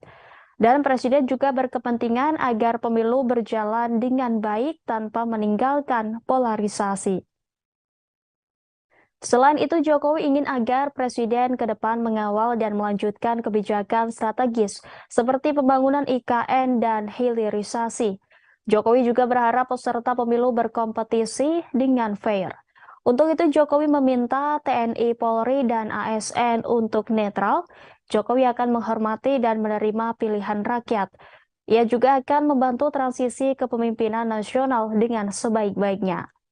Sebagai informasi, Kepala Negara bertemu para pemimpin media nasional dan pegiat media sosial di Istana Kepresidenan pada Senin 29 Mei. Selain membicarakan perihal cawe-cawe, Presiden Jokowi mengajak diskusi soal ekonomi nasional, teknologi, dan perihal baterai elektronik. Pertemuan dengan para pemimpin media tersebut juga diisi acara makan bersama.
Anggota KPU Bulungan Divisi Perencanaan Data dan Informasi Misteng mengatakan dalam tahap verifikasi administrasi terdapat sejumlah temuan terkait dugaan kekeliruan input data oleh parpol. Tidak hanya dugaan kekeliruan saat input data di silon, Misteng mengatakan lembaganya juga menemukan indikasi kegandaan. Menurut dia, setidaknya terdapat 6 orang bacalek yang terindikasi ganda. Meskipun tidak merinci parpol dan bacalek yang dimaksud, Misteng mengatakan indikasi ganda tersebut karena bacalek terdaftar di 2 dapil ataupun ganda karena terdaftar di lebih dari 1 parpol. Gerakan politik bakal calon presiden terus dilakukan, salah satunya pertemuan bakal calon presiden Partai Gerindra Prabowo Subianto yang bertemu Wali Kota Solo Gibran Rakabuming Raka beberapa waktu lalu. Pertemuan ini memunculkan wacana Prabowo akan berpasangan dengan Gibran yang juga sebagai kader Partai Demokrasi Indonesia Perjuangan atau PDIP. Menanggapi wacana tersebut, pengamat politik yang juga Direktur Makara Strategi Mataram Bayu Satria Utama menyebut itu sebagai manuver politik. Lebih lanjut, Bayu mengatakan itu merupakan strategi politik yang dibangun untuk merebut perhatian publik dan membangun opini agar menjadi sebuah pembicaraan saat ini. Menurutnya, untuk memasangkan 2 tokoh ini sebagai calon presiden dan wakil presiden sangat kecil kemungkinan. Hal ini dikarenakan Gibran merupakan kader potensial yang dimiliki PDIP saat ini. Informasi selengkapnya akan disampaikan rekan Robi Firmansyah, reporter dari Tribun Lombok yang sudah terhubung dengan kami. Silakan dengan laporan Anda, rekan Robi. Baik, terima kasih Rima dan juga Tribuners. Memang benar wacana terkait dengan mencocokkan Ganjar dengan pencalonan Prabowo sebagai bakal calon presiden dari Partai Gerindra dengan pertemuannya dengan salah satu kader yang juga kader PDIP yang juga Wali Kota Solo Gibran Rakabuming Raka mencuat ke publik. Hal ini menyita perhatian salah satunya Direktur Makara Strategi Kota Mataram Bayu Satria Utama. Menurut Bayu, hal tersebut merupakan upaya untuk mencari perhatian publik sehingga publik membicarakan terkait dengan siapa calon wakil presiden yang tepat untuk Prabowo. Kemudian melihat jejak politik atau jejak pemilihan presiden di Nusa Tenggara Barat sendiri, Prima dan juga Tribuners, Prabowo selalu menang di Nusa Tenggara Barat. Namun saat ini menjadi problem di Nusa Tenggara Barat karena menurut Bayu, masyarakat di Nusa Tenggara Barat khususnya pendukung Prabowo pada 2 pemilu sebelumnya itu merasa kecewa karena Prabowo turut bergabung dengan koalisi pemerintahan saat ini. Kemudian Bayu juga mengatakan bahwa sebelumnya figur Prabowo diyakini sebagai keterwakilan kelompok Muslim atau kelompok Islam sehingga Prabowo unggul pada Pilpres sebelumnya. Bayu juga mengatakan bahwa Pilpres 2024 nanti simbol perjuangan kelompok Islam belum tentu dari sosok Prabowo Subianto. Hal ini disebabkan beberapa faktor, di antaranya seperti yang saya katakan tadi, kekecewaan masyarakat Nusa Tenggara Barat terhadap pilihan politik Prabowo yang memilih bergabung dalam koalisi pemerintahan. Selain itu juga Bayu menjelaskan bahwa saat ini sosok Anies Baswedan dinilai menjadi sosok alternatif perjuangan kelompok Muslim di Nusa Tenggara Barat. Selain itu juga pengaruh elit lokal merupakan musuh atau memulakan permasalahan yang timbul di Nusa Tenggara Barat, bahwa elit lokal ini memiliki pengaruh yang cukup besar. Seperti contoh kemana arah politik Tuan Guru Bajang atau Dr. Zainul Majdi MA yang juga sekarang sebagai ketua harian Perindo itu akan menentukan bagaimana nasib Prabowo Subianto. Sekalipun saat ini TGB belum menentukan kemana arah pilihannya, namun itu akan menentukan nasib politik di Prabowo Subianto di Nusa Tenggara Barat. Pada pemilu sebelumnya TGB juga tidak berpihak kepada Prabowo. Hal ini meskipun demikian Prabowo tetap memenangkan pemilu pada 2019 lalu. Tetapi saat ini pada tahun 2024 nanti hal itu bisa menjadi cambukan bahwa pilihan TGB karena masyarakat di Nusa Tenggara Barat kecewa atas pilihan politik Prabowo akan menjadi sebuah modal besar bagi apabila TGB tidak bergabung dengan Prabowo, Rima dan juga Tribuners. Selain TGB ada juga sosok Fahri Hamzah yang merupakan elit lokal dari Nusa Tenggara Barat. Maka pilihan politik Fahri Hamzah juga akan mempengaruhi kemenangan Prabowo di Nusa Tenggara Barat. Demikian laporan yang dapat saya sampaikan, Rima dan juga Tribuners dari Lombok, Nusa Tenggara Barat. Baik, terima kasih atas laporannya rekan Robi Firmansyah. Selamat bertugas kembali. Ratusan pedagang pasar di Kecamatan Colomadu, Karanganyar mendeklarasikan dukungan untuk Prabowo Subianto sebagai Presiden Republik Indonesia terpilih di pemilu 2024 mendatang. Deklarasi tersebut dibacakan oleh Ketua DPC Papera Kabupaten Karanganyar maksud kami, Wawan Pramono, dan diikuti mereka. Setidaknya ada 160 pedagang berkumpul di Balai Desa Tahudan Kecamatan Colomadu Kabupaten Karanganyar pada Senin 29 Mei.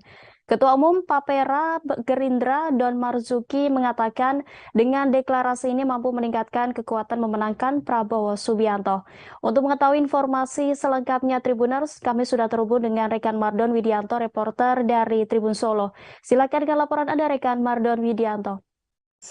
Ya, terima kasih rekan Rima. Saya akan menyampaikan terkait ratusan pedagang pasar tepatnya di Colomadu, Kabupaten Karanganyar mendeklarasikan diri dan mendukung Prabowo sebagai Presiden RI 2024 sampai 2029. Deklarasi tersebut dilakukan di Balai Desa Tahudan, Kecamatan Colomadu, Kabupaten Karanganyar. Tepatnya pada Senin 29 Mei 2023. Deklarasi tersebut dihadiri sekitar 160 orang yang terdiri dari pedagang pasar di Colomadu. Dan di sana juga ada Ketua Umum Pedagang Pejuang Indonesia atau Partai Indonesia Raya atau Papera, Don Marzuki, Ketua Papera Jateng Sri Hartini, Ketua DPC Papera Kabupaten Karanganyar Wawan Pranowo, dan Ketua DPC Partai Gerindra Karanganyar Ade Ilyana. Deklarasi ini termasuk dibentuk yang dilakukan oleh Papera itu sudah ke-7 kalinya di Jawa Tengah, dan total ada 23 kabupaten kota yang akan dilakukan pelantikan dan deklarasi. Dan ini untuk meningkatkan nilai atau sosok nantinya dalam Pilpres untuk Prabowo untuk bisa terpilih sebagai presiden dalam pemilu 2024 nanti. Demikian, kembali ke studio Ring. Baik, terima kasih atas laporannya rekan Mardon Widianto. Selamat bertugas kembali. Dan Tribuners, rekan kami sudah menghimpun wawancara dengan Ketua DPC Gerindra Karanganyar Ade Eliana, Ketua Umum Papera Don Marzuki, dan Ketua DPD Papera Jateng Sri Hartini. Berikut tayangannya untuk Anda. Ini kan ketua, jadi gini, sayap itu kan barengan, jadi kebanyakan tetap orang luar. Artinya luar struktural yang paling banyak sampaikan Bu Hartini tadi kan hanya 30% kita di dalamnya hanya untuk mensupport bagaimana untuk mendampingi, untuk mensupport. Jadi pure murni nanti kepentingan pedagang sendiri ya. Ini ada 35 kabupaten kota. Ini yang Papera sudah terbentuk itu sebetulnya sudah ada 23 kabupaten kota. Tapi yang sudah dikukuhkan itu baru ada 6-7 hari besok. Itu menyesuaikan jadwal aja antara DPP, DPD, dan DPC itu sinkron, jadi bisa semua. Karena pedagang ini kan harus selalu konsolidasi. Dan mau dilantik kan jangan sampai mengganggu pekerjaan mereka. Jadi harus dicari waktu yang tepat. Cuman masalah timing aja. Iya, waktu aja. Di Papera ini kami 30% itu ambil dari fraksi, kemudian sebagai monitoring, kemudian dari tokoh-tokoh masyarakat, kemudian yang 70% ini murni dari pedagang. Karena Pak Prabowo itu dulu dibesarkan oleh APSI, Asosiasi Pedagang Pasar Indonesia, kemudian dari teman-teman APSI ini mengajukan mempunyai aspirasi kepada Pak Prabowo untuk dibuatkan rumah yang anggota APSI tapi yang pro atau mendukung Pak Prabowo agar tidak tercampur dengan yang lainnya. Karena kita sayap baru Partai Gerindra, setelah terbentuk kita 8 bulan ini, kita setiap minggu itu ada pelantikan. Setiap minggu kita turun ke pasar kan ada pelantikan. Dari 8 bulan ke belakang. Jadi kita baru 8 bulan ini ke sini. Nah, insya Allah kalau ditanya tentang stabilitas, mungkin ada efek dari Pak Prabowo sendiri sebagai Menhan, dan kita ini menyumbang sedikit.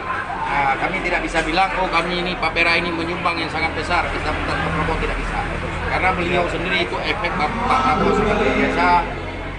Sering jalan dengan efek Pak Jokowi juga ada di Pak Prabowo, efek Pak Jokowi, dan efek kita pedagang juga ada. Jadi kami tidak bisa klaim kami semua itu tidak. Jadi alhamdulillah hari ini sudah kita lantik kawan-kawan. Ini semua adalah pedagang pasar hari ini hadir, dan kita berharap dari hari ini kita berkumpul 200-an lebih. Ke depan akan berlipat ganda. Kita target di sini di Karanganyar ada 10.000 anggota Papera yang akan bergabung bersama kita bersama Pak Prabowo. DPD Partai Keadilan Sejahtera atau PKS Kabupaten Pasir telah mendaftarkan 30 bacalek di Komisi Pemilihan Umum Kabupaten Pasir. PKS merupakan partai pertama yang menyerahkan dokumen fisik bakal calon legislatif ke KPU Pasir pada 8 Mei lalu. Ketua DPD PKS Pasir Fatur Rahman menyampaikan bahwa pileg nantinya pihaknya menargetkan mengisi semua dapil di Pasir. Guna mencapai target tersebut, setiap caleg di semua dapil akan dimaksimalkan dengan mengikuti pelatihan. Untuk mengetahui informasi selengkapnya, Tribuners, kami sudah terhubung dengan rekan Syaifullah Ibrahim, reporter dari Tribun Kaltim. Silakan dengan laporan Anda, rekan Syaifullah. Baik, rekan terima kasih. Untuk partai PKS dari 17 partai yang mengikuti pemilu di Kabupaten Pasir, PKS merupakan partai pertama yang mendaftarkan bacaleknya di KPU Kabupaten Pasir. Nah, untuk target dari DPD PKS Kabupaten Pasir itu menargetkan setiap dapil memiliki keterwakilan. Untuk mencapai target tersebut, setiap caleg di semua dapil akan dimaksimalkan dengan mengikuti pelatihan dan juga koordinasi di semua struktur dan memberikan dorongan semangat terkait dengan program-program yang akan diturunkan dari pusat, termasuk untuk para saksi saat pileg nantinya. Koordinasi dengan memperkuat koordinasi anggota yang ada di struktur PKS. Selain itu juga langkah yang akan dilakukan dengan memaksimalkan kerja-kerja para bacalek yang sudah ikut di PKS persiapan di pemilu 2024. Untuk dapil di Kabupaten Pasir sendiri terdapat 4 dapil, yaitu dapil 1 itu meliputi Kecamatan Tanah Grogot, kemudian dapil 2 Kecamatan Batu Sopang, Muara Komam, Muara Samu dan Kuaro, dan dapil 3 itu Kecamatan Longkali dan Long Ikis. Dan dapil terakhir atau keempat itu Kecamatan Pasir Blengkong dan Batu Engau dan Tanjung Harapan. Sekian rekan, terima. Baik, terima kasih atas laporannya rekan Syaifullah Ibrahim. Selamat bertugas kembali. Nama mantan Wakil Menteri Hukum dan HAM Denny Indrayana belakangan menjadi sorotan publik. Pasalnya pernyataan Denny soal isu keputusan Mahkamah Konstitusi terkait sistem pemilu tertutup menuai beragam komentar dari berbagai pihak. Buntut dugaan pembocoran dokumen, Denny pun dilaporkan oleh LSM Paguyuban, bakal calon anggota DPR dan DPRD ke Polda Metro Jaya pada Senin 29 Mei lalu. Koordinator Paguyuban BCAD Musa M. Yus membeberkan 2 hal yang melandasi laporan tersebut dibuat. Pertama, Denny Indrayana dinilai telah membocorkan rahasia negara terkait putusan MK yang disebutnya memakai sistem proporsional tertutup atau coblos partai dalam pemilu 2024. Kedua, Denny dianggap telah merusakkan menjelang pemilu 2024. Alhasil, Musa pun berharap agar polisi memeriksa Denny Indrayana. Di sisi lain, Menko Polhukam Mahfud MD telah meminta polisi agar turun tangan untuk menyelidiki dugaan bocornya rahasia negara ini. Kapolri Jenderal Listio Sigit Prabowo pun telah menerima arahan tersebut untuk melakukan penyelidikan. Kini Listio Sigit tengah mendiskusikan bersama pihaknya mengenai langkah-langkah yang perlu diambil terkait penyelidikan kasus ini. Kemudian jika nantinya ditemukan ada peristiwa pidana, dikatakan Kapolri Jenderal Listio Sigit akan diambil langkah lebih lanjut. Sebelumnya, pakar hukum tata negara Denny Indrayana membocorkan informasi pribadi yang diterimanya soal putusan Mahkamah Konstitusi terkait sistem pileg. Denny mengatakan ia mendapatkan informasi kalau MK bakal memutuskan gugatan terkait sistem pemilu dengan putusan proporsional tertutup. Denny mengungkapkan putusan itu diambil setelah adanya dissenting opinion atau perbedaan pendapat dalam menjatuhkan putusan antara hakim MK. Sayangnya Denny Indrayana tidak membeberkan identitas sosok yang memberikan informasi tersebut. Sementara itu, pernyataan Denny Indrayana itu dibantah oleh juru bicara MK, Fajar Laksono. Fajar menegaskan bahwa tahapan uji materi UU Pemilu yang dimaksud masih dalam tahapan permintaan pengumpulan keputusan dan belum sampai pada pembahasan keputusan. Sementara itu, MK telah menerima permohonan uji materi terhadap pasal 168 ayat 2 UU Pemilu terkait sistem proporsional terbuka yang didaftarkan pada 14 November 2022.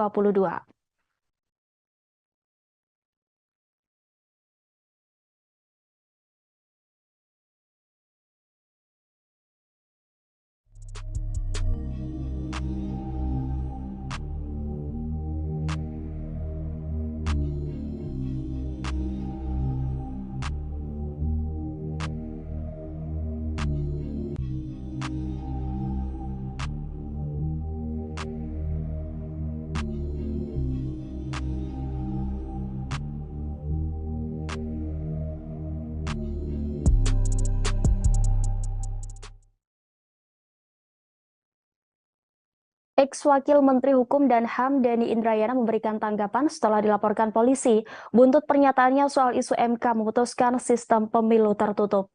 Denny menegaskan isu MK memutuskan sistem pemilu tertutup bukanlah bentuk pembocoran rahasia negara. Hal tersebut lantaran dirinya memahami untuk tidak masuk dalam wilayah delik pidana maupun pelanggaran etika. Sebagai seorang lawyer, Denny pun menegaskan akan selalu menjaga integritas dan moralitas. Demikian disampaikan Denny melalui siaran pers yang diunggah di akun Twitter pribadinya pada Selasa 30 Mei.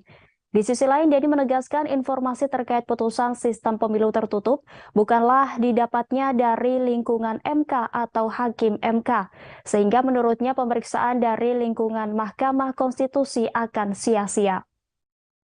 Denny pun menjelaskan lebih lanjut terkait cuitannya soal isu MK memutuskan sistem pemilu tertutup. Dia mengatakan tidak ada pilihan kata bocoran dalam cuitannya tersebut, tetapi kata yang dipilihnya adalah mendapatkan informasi. Selain itu, Denny mengatakan dirinya tidak menuliskan MK telah memutuskan sistem pemilu tertutup, tetapi baru akan diputuskan. Tidak hanya itu, Denny juga meluruskan terkait cuitan Menko Polhukam Mahfud MD yang menyebut informasi yang diterimanya adalah terbukti kebenarannya atau A1. Menurutnya, frasa A1 yang dipilih Mahfud MD mengandung makna rahasia, sehingga dirinya lebih memilih frasa orang yang sangat dipercaya kredibilitasnya. Denny pun percaya diri bahwa informasi yang diperolehnya terkait sistem pemilu tertutup layak dipercaya. Hal ini pun membuat dirinya merasa patut untuk melontarkan ke publik. Sebelumnya diberitakan buntut pernyataan Denny pun dilaporkan ke Polda Metro Jaya oleh LSM Paguyuban bakal calon anggota DPR dan DPRD atau BCAD pada Senin 29 Mei. Koordinator Paguyuban BCAD Musa M. Yus menjelaskan ada dua hal yang melandasi laporan tersebut dibuat. Pertama, Denny Indrayana dinilai telah membocorkan rahasia negara terkait putusan MK yang disebutnya memakai sistem proporsional tertutup atau coblos partai dalam pemilu 2024. Kemudian kedua, Denny dianggap telah meresahkan menjelang pemilu 2024.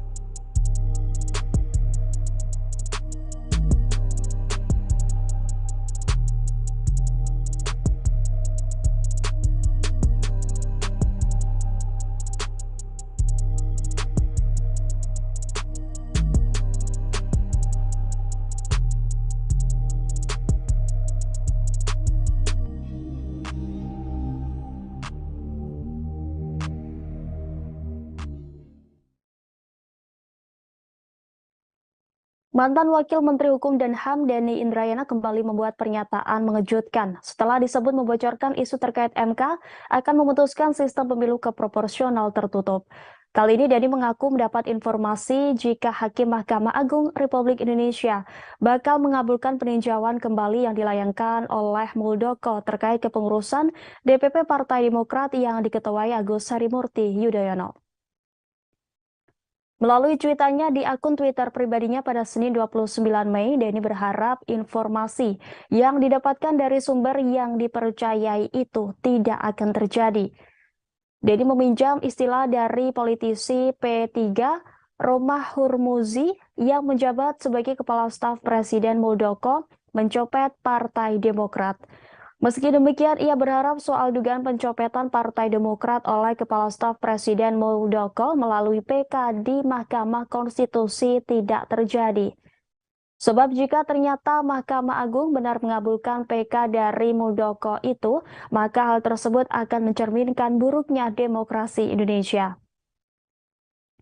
Pernyataan Denny itu dilandasi karena menurutnya putusan MA itu nantinya akan merupakan arahan dari istana. Pasalnya, kata dia, tujuan dari hal tersebut adalah untuk menjegal atau menggagalkan pencapresan Anies Baswedan.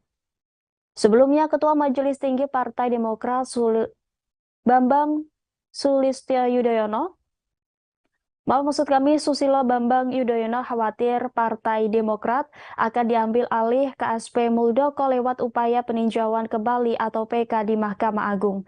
Hal itu merespons pernyataan pakar hukum tata negara Denny Indrayana soal pengambil alihan Partai Demokrat oleh Muldoko lewat upaya peninjauan kembali atau PK di Mahkamah Agung. SBY mengaku mendapat informasi dari salah seorang mantan menteri menyampaikan pesan dari politikus senior yang bukan kader Demokrat mengenai PK Muldoko. Mantan Presiden Republik Indonesia ini berpendapat bahwa secara akal sehat sulit diterima jika PK Muldoko dikabulkan Mahkamah Agung karena sudah 16 kali kalah di pengadilan. SBY pun berharap agar pemegang kekuasaan tetap amanah, tegakkan kebenaran dan keadilan.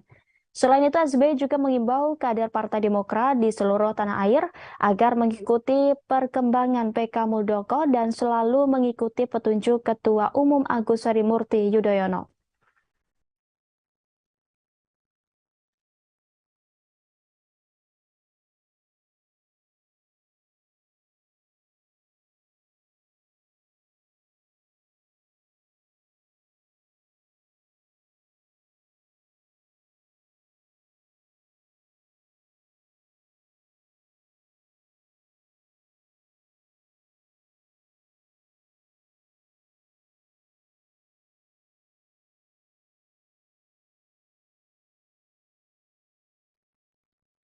Diberitakan sebelumnya Bacalek PKB Kota Bandar Lampung Nelly Farlinza mengaku diminta mahar puluhan juta untuk mendapatkan nomor urut tertentu.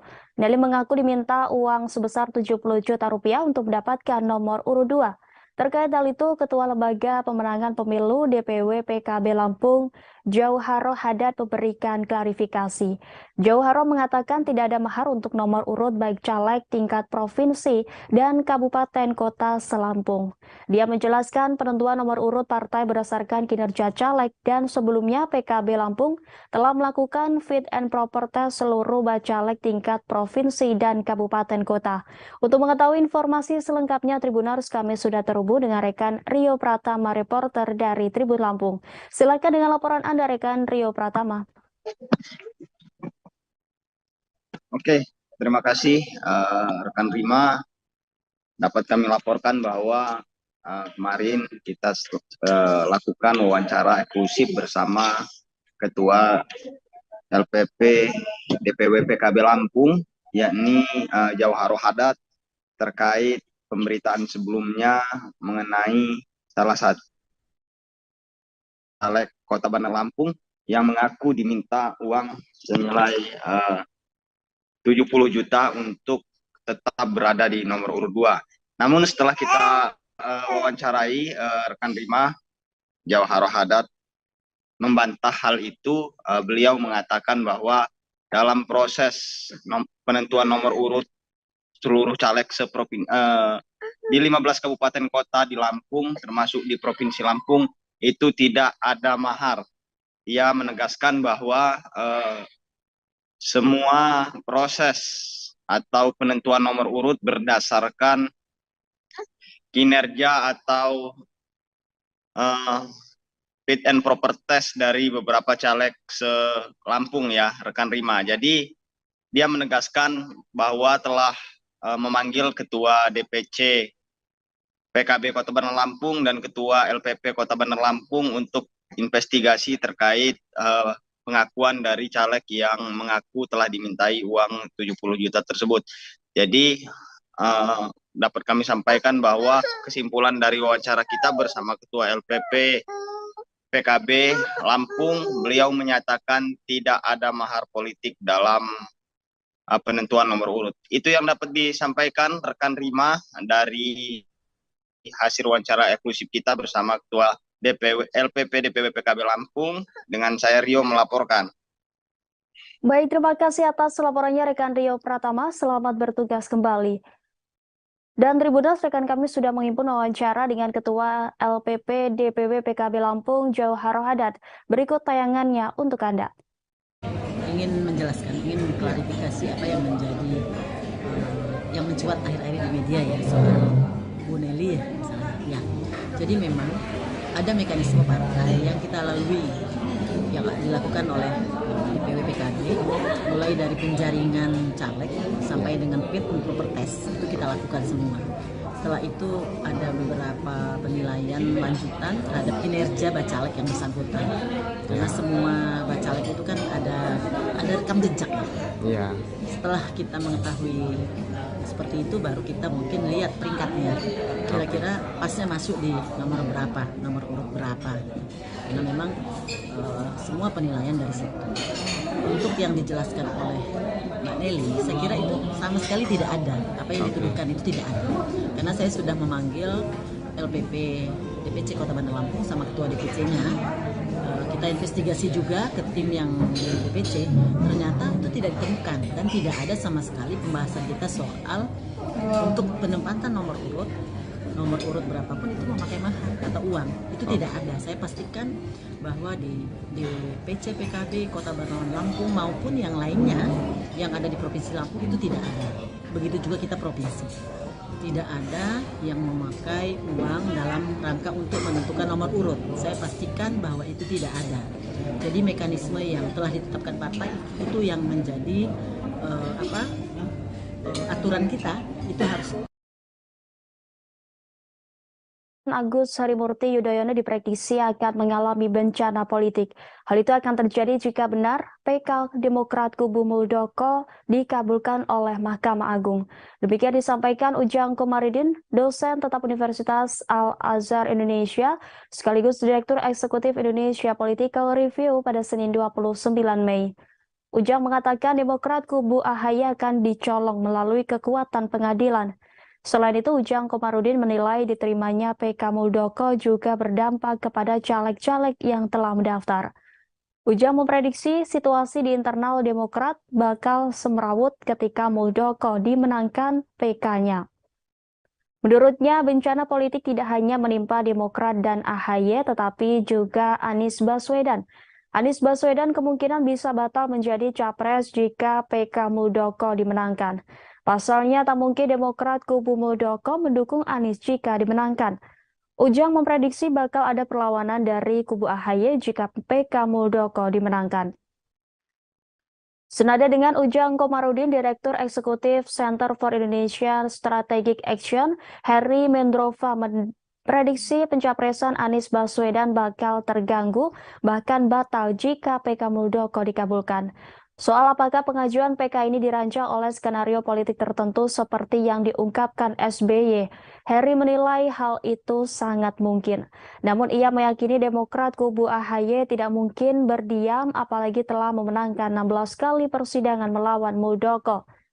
Sebelumnya mencuat isu MA dan mengadili perkara PK kubu Muldoko. Isu tersebut langsung ditanggapi Ketua Majelis Tinggi Partai Demokrat, Susilo Bambang Yudhoyono. SBY menuturkan ada tangan politik yang diganggu Demokrat menuju pemilu 2024. SBY menilai peninjauan kembali yang diajukan Muldoko ke Mahkamah Agung terkait pengurusan DPP Partai Demokrat sulit dikabulkan. Sebagai informasi, Muldoko telah melayangkan gugatan terhadap Menteri Hukum dan HAM Yasona Lauli dan Agus Harimurti Yudhoyono selaku Ketua Umum Partai Demokrat. Dikutip dari laman Kepaniteraan Mahkamah Agung, permohonan PK Muldoko masuk pada Senin 15 Mei 2023 dan terregister dengan nomor perkara 128 PK-TUN-2023.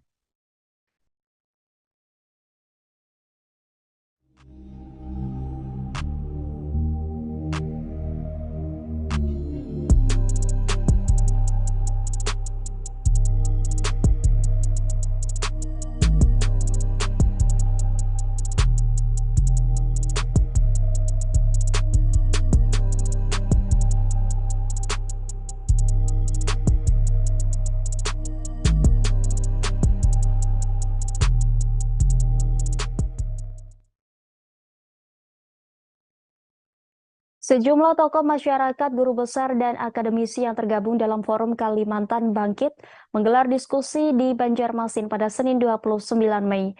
Diskusi digelar sebagai respons atas isu MK yang akan memutuskan sistem pemilu dari terbuka menjadi tertutup. Dalam kesimpulan diskusi, inisiator Forum Kalimantan Bangkit, Subhan Syarif, menegaskan setiap keputusan yang diambil oleh negara harus mengutamakan kepentingan dan keselamatan rakyat.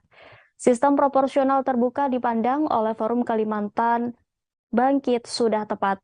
Ada 6 poin sikap Forum Kalimantan Bangkit sebagai respons atas isu yang menyebutkan MK akan memutuskan sistem pemilu proporsional tertutup.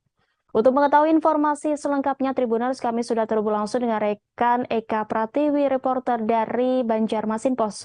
Silakan dengan laporan Anda, rekan Eka Pratiwi. Iya, terima kasih, Rima. Halo Tribuners, saya melaporkan dari Banjarmasin. Forum Kalimantan Bangkit tadi malam melaksanakan diskusi bersama. Jadi Forum Kalimantan Bangkit ini berisikan para tokoh, di mana ada guru besar, juga akademisi yang ada di Kalimantan Selatan.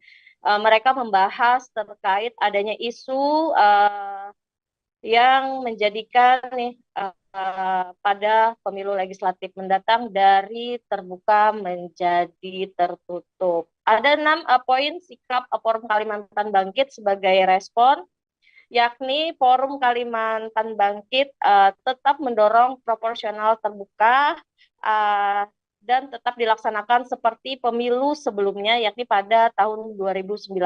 Kemudian Forum Kalimantan Bangkit siap menggugat MK jika kemudian diputuskan dengan sistem proporsional tertutup. Tak hanya itu, juga mereka dalam pembahasan tadi malam juga akan terus melakukan kajian terkait sistem pemilu di Indonesia. Kemudian Forum Kalimantan Bangkit juga akan terus mengawal pemilu 2024 agar berlangsung jujur dan adil.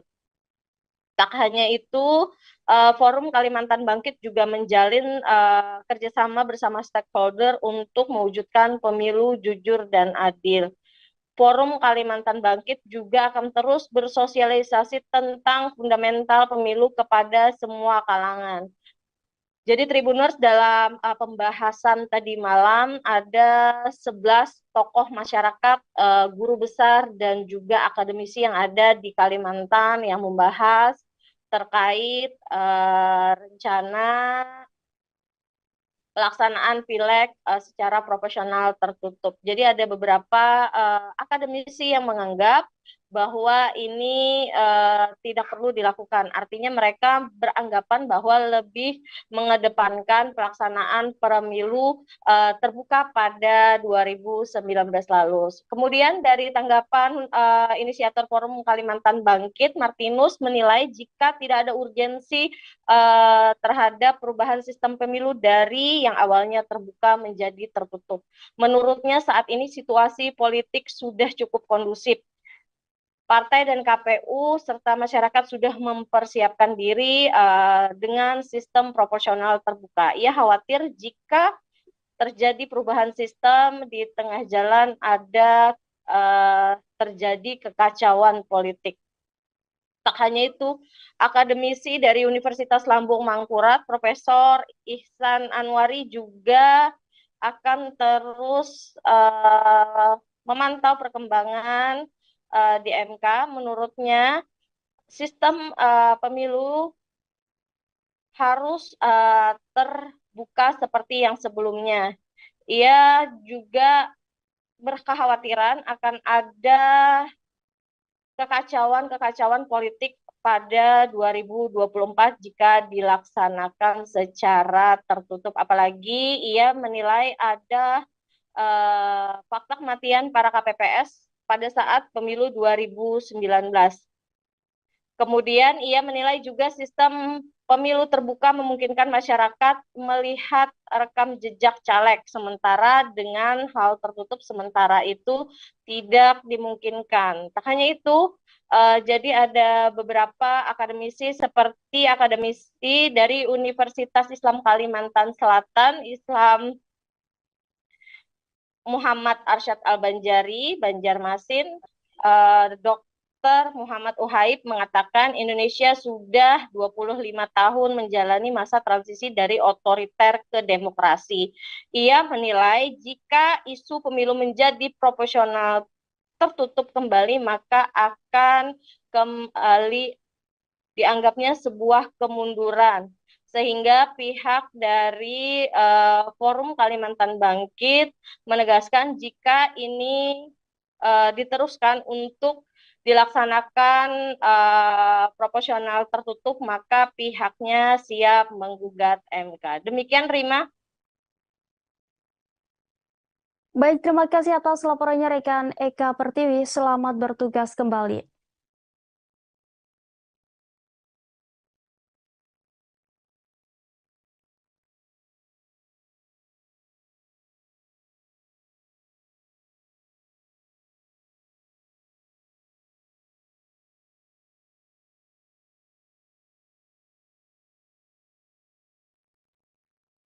Presiden Joko Widodo akhirnya menanggapi kritikan yang pernah dilontarkan Ketua Umum Nasdem, Surya Paloh, soal cawe-cawe jelang Pilpres 2024. Jokowi di Istana Kepresidenan pada Senin 29 Mei mengakui bahwa ia cawe-cawe dalam pemilu mendatang. Akan tetapi, ia cawe-cawe untuk kepentingan bangsa dan negara. Jokowi menegaskan cawe-cawe yang dimaksudnya tentu masih dalam koridor aturan.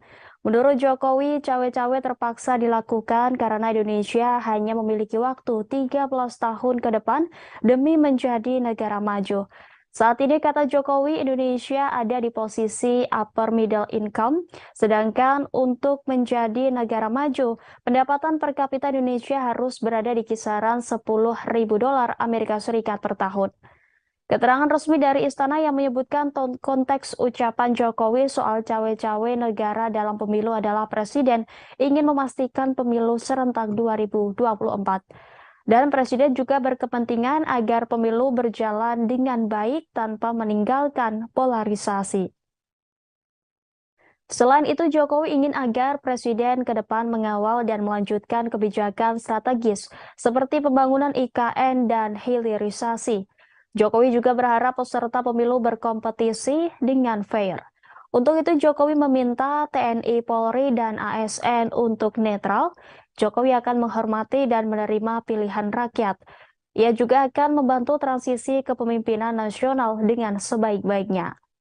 Sebagai informasi, Kepala Negara bertemu para pemimpin media nasional dan pegiat media sosial di Istana Kepresidenan pada Senin 29 Mei. Selain membicarakan perihal cawe-cawe, Presiden Jokowi mengajak diskusi soal ekonomi nasional, teknologi, dan perihal baterai elektronik. Pertemuan dengan para pemimpin media tersebut juga diisi acara makan bersama.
Anggota KPU Bulungan Divisi Perencanaan Data dan Informasi Misteng mengatakan dalam tahap verifikasi administrasi terdapat sejumlah temuan terkait dugaan kekeliruan input data oleh parpol. Tidak hanya dugaan kekeliruan saat input data di silon, Misteng mengatakan lembaganya juga menemukan indikasi kegandaan. Menurut dia, setidaknya terdapat 6 orang bacalek yang terindikasi ganda. Meskipun tidak merinci parpol dan bacalek yang dimaksud, Misteng mengatakan indikasi ganda tersebut karena bacalek terdaftar di 2 dapil ataupun ganda karena terdaftar di lebih dari 1 parpol. Gerakan politik bakal calon presiden terus dilakukan, salah satunya pertemuan bakal calon presiden Partai Gerindra Prabowo Subianto yang bertemu Wali Kota Solo Gibran Rakabuming Raka beberapa waktu lalu. Pertemuan ini memunculkan wacana Prabowo akan berpasangan dengan Gibran yang juga sebagai kader Partai Demokrasi Indonesia Perjuangan atau PDIP. Menanggapi wacana tersebut, pengamat politik yang juga Direktur Makara Strategi Mataram Bayu Satria Utama menyebut itu sebagai manuver politik. Lebih lanjut, Bayu mengatakan itu merupakan strategi politik yang dibangun untuk merebut perhatian publik dan membangun opini agar menjadi sebuah pembicaraan saat ini. Menurutnya, untuk memasangkan 2 tokoh ini sebagai calon presiden dan wakil presiden sangat kecil kemungkinan. Hal ini dikarenakan Gibran merupakan kader potensial yang dimiliki PDIP saat ini. Informasi selengkapnya akan disampaikan rekan Robi Firmansyah, reporter dari Tribun Lombok yang sudah terhubung dengan kami. Silakan dengan laporan Anda, rekan Robi. Baik, terima kasih Rima dan juga Tribuners. Memang benar wacana terkait dengan mencocokkan Ganjar dengan pencalonan Prabowo sebagai bakal calon presiden dari Partai Gerindra dengan pertemuannya dengan salah satu kader yang juga kader PDIP yang juga Wali Kota Solo Gibran Rakabuming Raka mencuat ke publik. Hal ini menyita perhatian salah satunya Direktur Makara Strategi Kota Mataram Bayu Satria Utama. Menurut Bayu, hal tersebut merupakan upaya untuk mencari perhatian publik sehingga publik membicarakan terkait dengan siapa calon wakil presiden yang tepat untuk Prabowo. Kemudian melihat jejak politik atau jejak pemilihan presiden di Nusa Tenggara Barat sendiri, Rima dan juga Tribuners, Prabowo selalu menang di Nusa Tenggara Barat. Namun saat ini menjadi problem di Nusa Tenggara Barat karena menurut Bayu masyarakat di Nusa Tenggara Barat khususnya pendukung Prabowo pada 2 pemilu sebelumnya itu merasa kecewa karena Prabowo turut bergabung dengan koalisi pemerintahan saat ini. Kemudian Bayu juga mengatakan bahwa sebelumnya figur Prabowo diyakini sebagai keterwakilan kelompok Muslim atau kelompok Islam sehingga Prabowo unggul pada Pilpres sebelumnya. Bayu juga mengatakan bahwa Pilpres 2024 nanti simbol perjuangan kelompok Islam belum tentu dari sosok Prabowo Subianto. Hal ini disebabkan beberapa faktor, di antaranya seperti yang saya katakan tadi, kekecewaan masyarakat Nusa Tenggara Barat terhadap pilihan politik Prabowo yang memilih bergabung dalam koalisi pemerintahan. Selain itu juga Bayu menjelaskan bahwa saat ini sosok Anies Baswedan dinilai menjadi sosok alternatif perjuangan kelompok Muslim di Nusa Tenggara Barat. Selain itu juga pengaruh elit lokal merupakan musuh atau memulakan permasalahan yang timbul di Nusa Tenggara Barat, bahwa elit lokal ini memiliki pengaruh yang cukup besar. Seperti contoh kemana arah politik Tuan Guru Bajang atau Dr. Zainul Majidi MA yang juga sekarang sebagai Ketua Harian Perindo itu akan menentukan bagaimana nasib Prabowo Subianto. Sekalipun saat ini TGB belum menentukan kemana arah pilihannya, namun itu akan menentukan nasib politik di Prabowo Subianto di Nusa Tenggara Barat. Pada pemilu sebelumnya TGB juga tidak berpihak kepada Prabowo. Hal ini meskipun demikian Prabowo tetap memenangkan pemilu pada 2019 lalu. Tetapi saat ini pada tahun 2024 nanti hal itu bisa menjadi cambukan bahwa pilihan TGB karena masyarakat di Nusa Tenggara Barat kecewa atas pilihan politik Prabowo akan menjadi sebuah modal besar bagi apabila TGB tidak bergabung dengan Prabowo, Rima dan juga Tribuners. Selain TGB ada juga sosok Fahri Hamzah yang merupakan elit lokal dari Nusa Tenggara Barat. Maka pilihan politik Fahri Hamzah juga akan mempengaruhi kemenangan Prabowo di Nusa Tenggara Barat. Demikian laporan yang dapat saya sampaikan, Rima dan juga Tribuners dari Lombok, Nusa Tenggara Barat. Baik, terima kasih atas laporannya rekan Robi Firmansyah. Selamat bertugas kembali. Ratusan pedagang pasar di Kecamatan Colomadu, Karanganyar mendeklarasikan dukungan untuk Prabowo Subianto sebagai Presiden Republik Indonesia terpilih di pemilu 2024 mendatang. Deklarasi tersebut dibacakan oleh Ketua DPC Papera Kabupaten Karanganyar maksud kami, Wawan Pramono, dan diikuti mereka. Setidaknya ada 160 pedagang berkumpul di Balai Desa Tahudan Kecamatan Colomadu Kabupaten Karanganyar pada Senin 29 Mei. Ketua Umum Papera Gerindra Don Marzuki mengatakan dengan deklarasi ini mampu meningkatkan kekuatan memenangkan Prabowo Subianto. Untuk mengetahui informasi selengkapnya Tribuners, kami sudah terhubung dengan rekan Mardon Widianto, reporter dari Tribun Solo. Silakan dengan laporan Anda, rekan Mardon Widianto.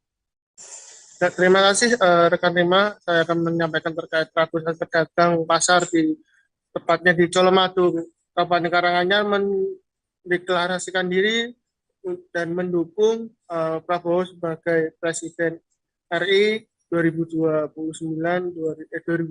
sampai 2029. Deklarasi tersebut dilakukan di Balai Desa Tahudan, Kecamatan Colomadu, Kabupaten Karanganyar.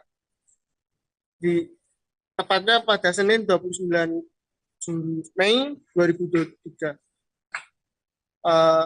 Deklarasi tersebut dihadiri sekitar 160 orang yang terdiri dari pedagang pasar di Colomadu.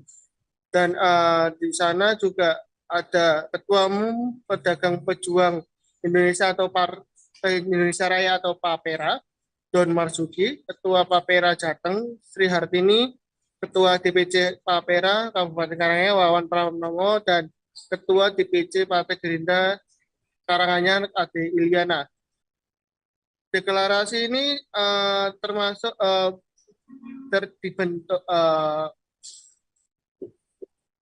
yang dilakukan oleh Papera itu sudah ke-7 kalinya di Jawa Tengah, dan total ada 23 kabupaten kota yang akan dilakukan pelantikan dan deklarasi. Dan ini untuk meningkatkan nilai atau sosok nantinya dalam Pilpres untuk Prabowo untuk bisa terpilih sebagai Presiden dalam pemilu 2024 nanti. Demikian, kembali ke studio Ring. Baik, terima kasih atas laporannya rekan Mardon Widianto. Selamat bertugas kembali. Dan Tribuners, rekan kami sudah menghimpun wawancara dengan Ketua DPC Gerindra Karanganyar Ade Eliana, Ketua Umum Papera Don Marzuki, dan Ketua DPD Papera Jateng Sri Hartini. Berikut tayangannya untuk Anda. Ini kan Ketua, jadi gini, sayap itu kan melebarkan, jadi kebanyakan tetap orang luar. Artinya luar struktural yang paling banyak sampaikan Bu Hartini tadi kan hanya 30% kita di dalamnya hanya untuk mensupport bagaimana untuk mendampingi, untuk mensupport. Jadi pure murni nanti kepentingan pedagang sendiri ya. Ini ada 35 kabupaten kota. Ini yang Papera sudah terbentuk itu sebetulnya sudah ada 23 kabupaten kota. Tapi yang sudah dikukuhkan itu baru ada 6-7 hari besok. Itu menyesuaikan jadwal aja antara DPP, DPD, dan DPC itu sinkron, jadi bisa semua. Karena pedagang ini kan harus selalu konsolidasi. Dan mau dilantik kan jangan sampai mengganggu pekerjaan mereka. Jadi harus dicari waktu yang tepat. Cuman masalah timing aja. Iya, waktu aja. Di Papera sendiri, apakah pengurusnya juga dari praktisi pedagang pasar sendiri atau elit politik? Ya, Jadi Papera ini kami 30% itu ambil dari fraksi, kemudian sebagai monitoring, kemudian dari tokoh-tokoh masyarakat, kemudian yang 70% ini murni dari pedagang. Karena Pak Prabowo itu dulu dibesarkan oleh APSI, Asosiasi Pedagang Pasar Indonesia, kemudian dari teman-teman APSI ini mengajukan mempunyai aspirasi kepada Pak Prabowo untuk dibuatkan rumah yang anggota APSI tapi yang pro atau mendukung Pak Prabowo agar tidak tercampur dengan yang lainnya. Karena saya baru Partai Gerindra, setelah terbentuk kita 8 bulan ini, kita setiap minggu itu ada pelantikan. Setiap minggu kita turun ke pasar kan ada pelantikan. Dari 8 bulan ke belakang. Jadi kita baru 8 bulan ini ke sini. Nah, insya Allah kalau ditanya tentang stabilitas, mungkin ada efek dari Pak Prabowo sendiri sebagai Menhan, dan kita ini menyumbang sedikit. Kami tidak bisa bilang, oh kami ini Papera ini menyumbang yang sangat besar. Kita Pak Prabowo tidak bisa. Karena beliau sendiri itu efek Pak Prabowo seperti biasa. Sering jalan dengan efek Pak Jokowi juga ada di Pak Prabowo, efek Pak Jokowi, dan efek kita pedagang juga ada. Jadi kami tidak bisa klaim kami semua itu tidak. Jadi alhamdulillah hari ini sudah kita lantik kawan-kawan. Ini semua adalah pedagang pasar hari ini hadir, dan kita berharap dari hari ini kita berkumpul 200-an lebih. Ke depan akan berlipat ganda. Kita target di sini di Karanganyar ada 10.000 anggota Papera yang akan bergabung bersama kita bersama Pak Prabowo. DPD Partai Keadilan Sejahtera atau PKS Kabupaten Pasir telah mendaftarkan 30 bacalek di Komisi Pemilihan Umum Kabupaten Pasir. PKS merupakan partai pertama yang menyerahkan dokumen fisik bakal calon legislatif ke KPU Pasir pada 8 Mei lalu. Ketua DPD PKS Pasir Fatur Rahman menyampaikan bahwa pileg nantinya pihaknya menargetkan mengisi semua dapil di Pasir. Guna mencapai target tersebut, setiap caleg di semua dapil akan dimaksimalkan dengan mengikuti pelatihan. Untuk mengetahui informasi selengkapnya, Tribuners, kami sudah terhubung dengan rekan Syaifullah Ibrahim, reporter dari Tribun Kaltim. Silakan dengan laporan Anda, rekan Syaifullah. Baik, rekan terima ayat untuk partai PKS dari 17 partai yang mengikuti pemilu di Kabupaten Pasir, PKS merupakan partai pertama yang mendaftarkan bacaleknya di KPU Kabupaten Pasir. Nah, untuk target dari DPD PKS Kabupaten Pasir itu menargetkan setiap dapil memiliki keterwakilan. Untuk mencapai target tersebut, setiap caleg di semua dapil akan dimaksimalkan dengan mengikuti pelatihan dan juga koordinasi di semua struktur dan memberikan dorongan semangat terkait dengan program-program yang akan diturunkan dari pusat, termasuk untuk para saksi saat pileg nantinya.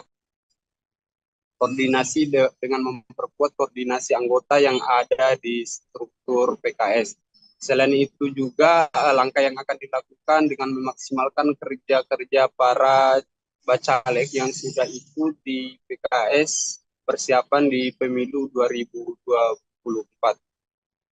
Untuk dapil di Kabupaten Pasir sendiri terdapat 4 dapil, yaitu dapil 1 itu meliputi Kecamatan Tanah Grogot, kemudian dapil 2 Kecamatan Batu Sopang, Muara Komam, Muara Samu dan Kuaro, dan dapil 3 itu Kecamatan Longkali dan Long Ikis, dan dapil terakhir atau keempat itu Kecamatan Pasir Blengkong dan Batu Engau dan Tanjung Harapan. Sekian rekan, terima. Baik, terima kasih atas laporannya rekan Syaifullah Ibrahim. Selamat bertugas kembali. Nama mantan Wakil Menteri Hukum dan HAM Denny Indrayana belakangan menjadi sorotan publik. Pasalnya pernyataan Denny soal isu keputusan Mahkamah Konstitusi terkait sistem pemilu tertutup menuai beragam komentar dari berbagai pihak. Buntut dugaan pembocoran dokumen, Denny pun dilaporkan oleh LSM Paguyuban, bakal calon anggota DPR dan DPRD ke Polda Metro Jaya pada Senin 29 Mei lalu. Koordinator Paguyuban BCAD Musa M. Yus membeberkan 2 hal yang melandasi laporan tersebut dibuat. Pertama, Denny Indrayana dinilai telah membocorkan rahasia negara terkait putusan MK yang disebutnya memakai sistem proporsional tertutup atau coblos partai dalam pemilu 2024. Kedua, Denny dianggap telah merusakkan menjelang pemilu 2024. Alhasil, Musa pun berharap agar polisi memeriksa Denny Indrayana. Di sisi lain, Menko Polhukam Mahfud MD telah meminta polisi agar turun tangan untuk menyelidiki dugaan bocornya rahasia negara ini. Kapolri Jenderal Listio Sigit Prabowo pun telah menerima arahan tersebut untuk melakukan penyelidikan. Kini Listio Sigit tengah mendiskusikan bersama pihaknya mengenai langkah-langkah yang perlu diambil terkait penyelidikan kasus ini. Kemudian jika nantinya ditemukan ada peristiwa pidana, dikatakan Kapolri Jenderal Listio Sigit akan diambil langkah lebih lanjut. Sebelumnya, pakar hukum tata negara Denny Indrayana membocorkan informasi pribadi yang diterimanya soal putusan Mahkamah Konstitusi terkait sistem pileg. Denny mengatakan ia mendapatkan informasi kalau MK bakal memutuskan gugatan terkait sistem pemilu dengan putusan proporsional tertutup. Denny mengungkapkan putusan itu diambil setelah adanya dissenting opinion atau perbedaan pendapat dalam menjatuhkan putusan antara hakim MK. Sayangnya Denny Indrayana tidak membeberkan identitas sosok yang memberikan informasi tersebut. Sementara itu, pernyataan Denny Indrayana itu dibantah oleh juru bicara MK, Fajar Laksono. Fajar menegaskan bahwa tahapan uji materi UU Pemilu yang dimaksud masih dalam tahapan permintaan pengumpulan keputusan dan belum sampai pada pembahasan keputusan. Sementara itu, MK telah menerima permohonan uji materi terhadap pasal 168 ayat 2 UU Pemilu terkait sistem proporsional terbuka yang didaftarkan pada 14 November 2022.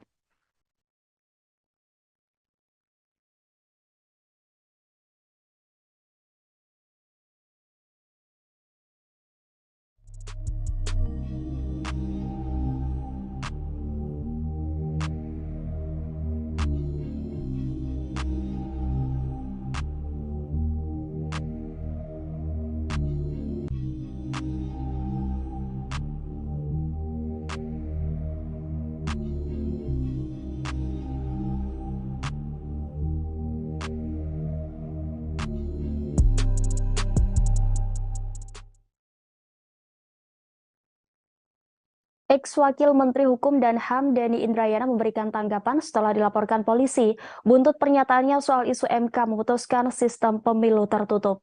Denny menegaskan isu MK memutuskan sistem pemilu tertutup bukanlah bentuk pembocoran rahasia negara. Hal tersebut lantaran dirinya memahami untuk tidak masuk dalam wilayah delik pidana maupun pelanggaran etika. Sebagai seorang lawyer, Denny pun menegaskan akan selalu menjaga integritas dan moralitas. Demikian disampaikan Denny melalui siaran pers yang diunggah di akun Twitter pribadinya pada Selasa 30 Mei. Di sisi lain, Denny menegaskan informasi terkait putusan sistem pemilu tertutup bukanlah didapatnya dari lingkungan MK atau hakim MK, sehingga menurutnya pemeriksaan dari lingkungan Mahkamah Konstitusi akan sia-sia. Denny pun menjelaskan lebih lanjut terkait cuitannya soal isu MK memutuskan sistem pemilu tertutup. Dia mengatakan tidak ada pilihan kata bocoran dalam cuitannya tersebut, tetapi kata yang dipilihnya adalah mendapatkan informasi. Selain itu, Denny mengatakan dirinya tidak menuliskan MK telah memutuskan sistem pemilu tertutup, tetapi baru akan diputuskan. Tidak hanya itu, Denny juga meluruskan terkait cuitan Menko Polhukam Mahfud MD yang menyebut informasi yang diterimanya adalah terbukti kebenarannya atau A1. Menurutnya, frasa A1 yang dipilih Mahfud MD mengandung makna rahasia, sehingga dirinya lebih memilih frasa orang yang sangat dipercaya kredibilitasnya.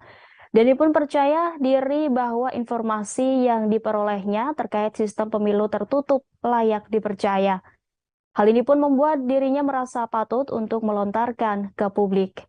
Sebelumnya diberitakan buntut pernyataan Denny pun dilaporkan ke Polda Metro Jaya oleh LSM Paguyuban bakal calon anggota DPR dan DPRD atau BCAD pada Senin 29 Mei. Koordinator Paguyuban BCAD Musa Emius menjelaskan ada dua hal yang melandasi laporan tersebut dibuat. Pertama, Denny Indrayana dinilai telah membocorkan rahasia negara terkait putusan MK yang disebutnya memakai sistem proporsional tertutup atau coblos partai dalam pemilu 2024. Kemudian kedua, Denny dianggap telah meresahkan menjelang pemilu 2024.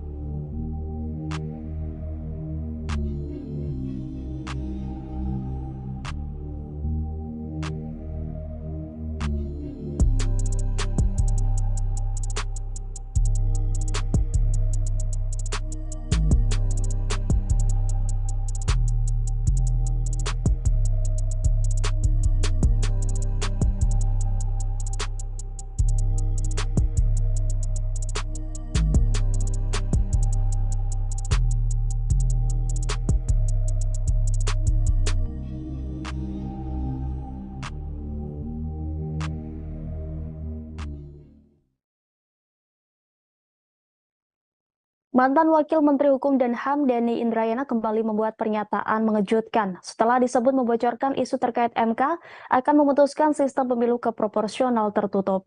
Kali ini Denny mengaku mendapat informasi jika Hakim Mahkamah Agung Republik Indonesia bakal mengabulkan peninjauan kembali yang dilayangkan oleh Muldoko terkait kepengurusan DPP Partai Demokrat yang diketuai Agus Harimurti Yudhoyono.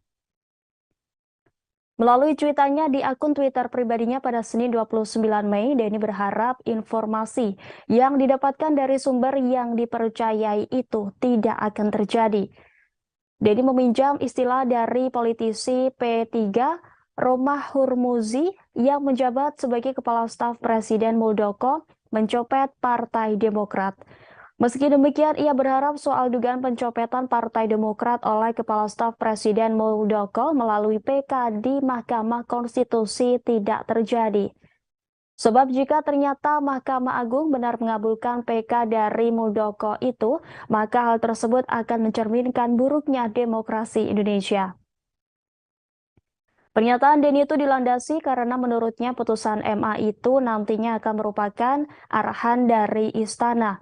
Pasalnya, kata dia, tujuan dari hal tersebut adalah untuk menjegal atau menggagalkan pencapresan Anies Baswedan. Sebelumnya, Ketua Majelis Tinggi Partai Demokrat Bambang Sulistyo Yudhoyono, Susilo Bambang Yudhoyono khawatir Partai Demokrat akan diambil alih KSP Muldoko lewat upaya peninjauan kembali atau PK di Mahkamah Agung. Hal itu merespons pernyataan pakar hukum tata negara Denny Indrayana soal pengambil alihan Partai Demokrat oleh Muldoko lewat upaya peninjauan kembali atau PK di Mahkamah Agung. SBY mengaku mendapat informasi dari salah seorang mantan menteri menyampaikan pesan dari politikus senior yang bukan kader Demokrat mengenai PK Muldoko. Mantan Presiden Republik Indonesia ini berpendapat bahwa secara akal sehat sulit diterima jika PK Muldoko dikabulkan Mahkamah Agung karena sudah 16 kali kalah di pengadilan. SBY pun berharap agar pemegang kekuasaan tetap amanah, tegakkan kebenaran dan keadilan. Selain itu, SBY juga mengimbau kader Partai Demokrat di seluruh tanah air agar mengikuti perkembangan PK Muldoko dan selalu mengikuti petunjuk Ketua Umum Agus Harimurti Yudhoyono.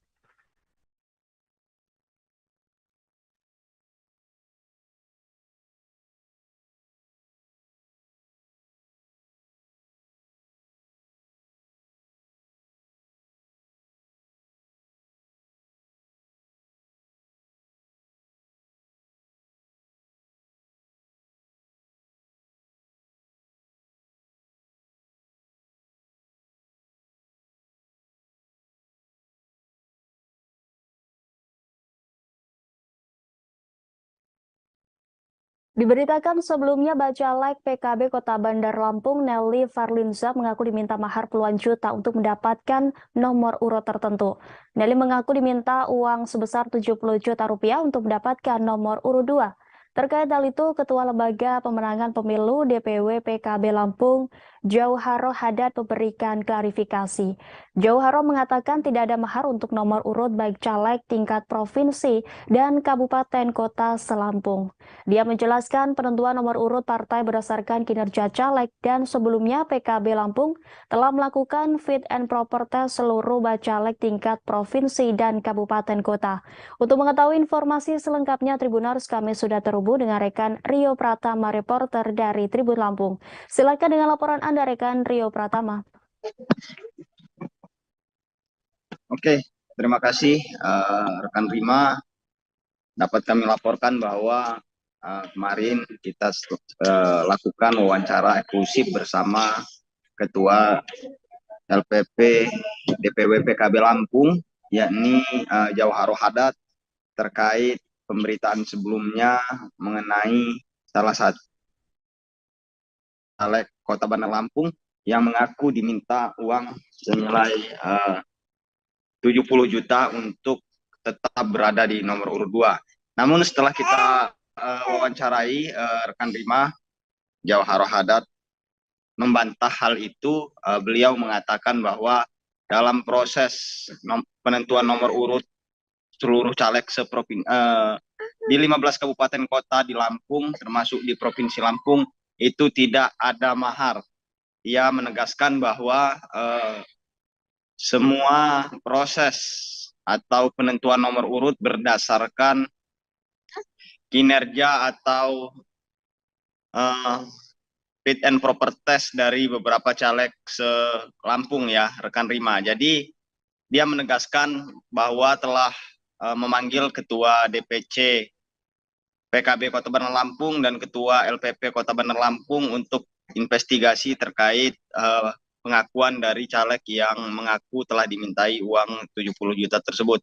Jadi dapat kami sampaikan bahwa kesimpulan dari wawancara kita bersama Ketua LPP PKB Lampung, beliau menyatakan tidak ada mahar politik dalam penentuan nomor urut. Itu yang dapat disampaikan rekan Rima dari hasil wawancara eksklusif kita bersama Ketua LPP DPW PKB Lampung. Dengan saya Rio melaporkan.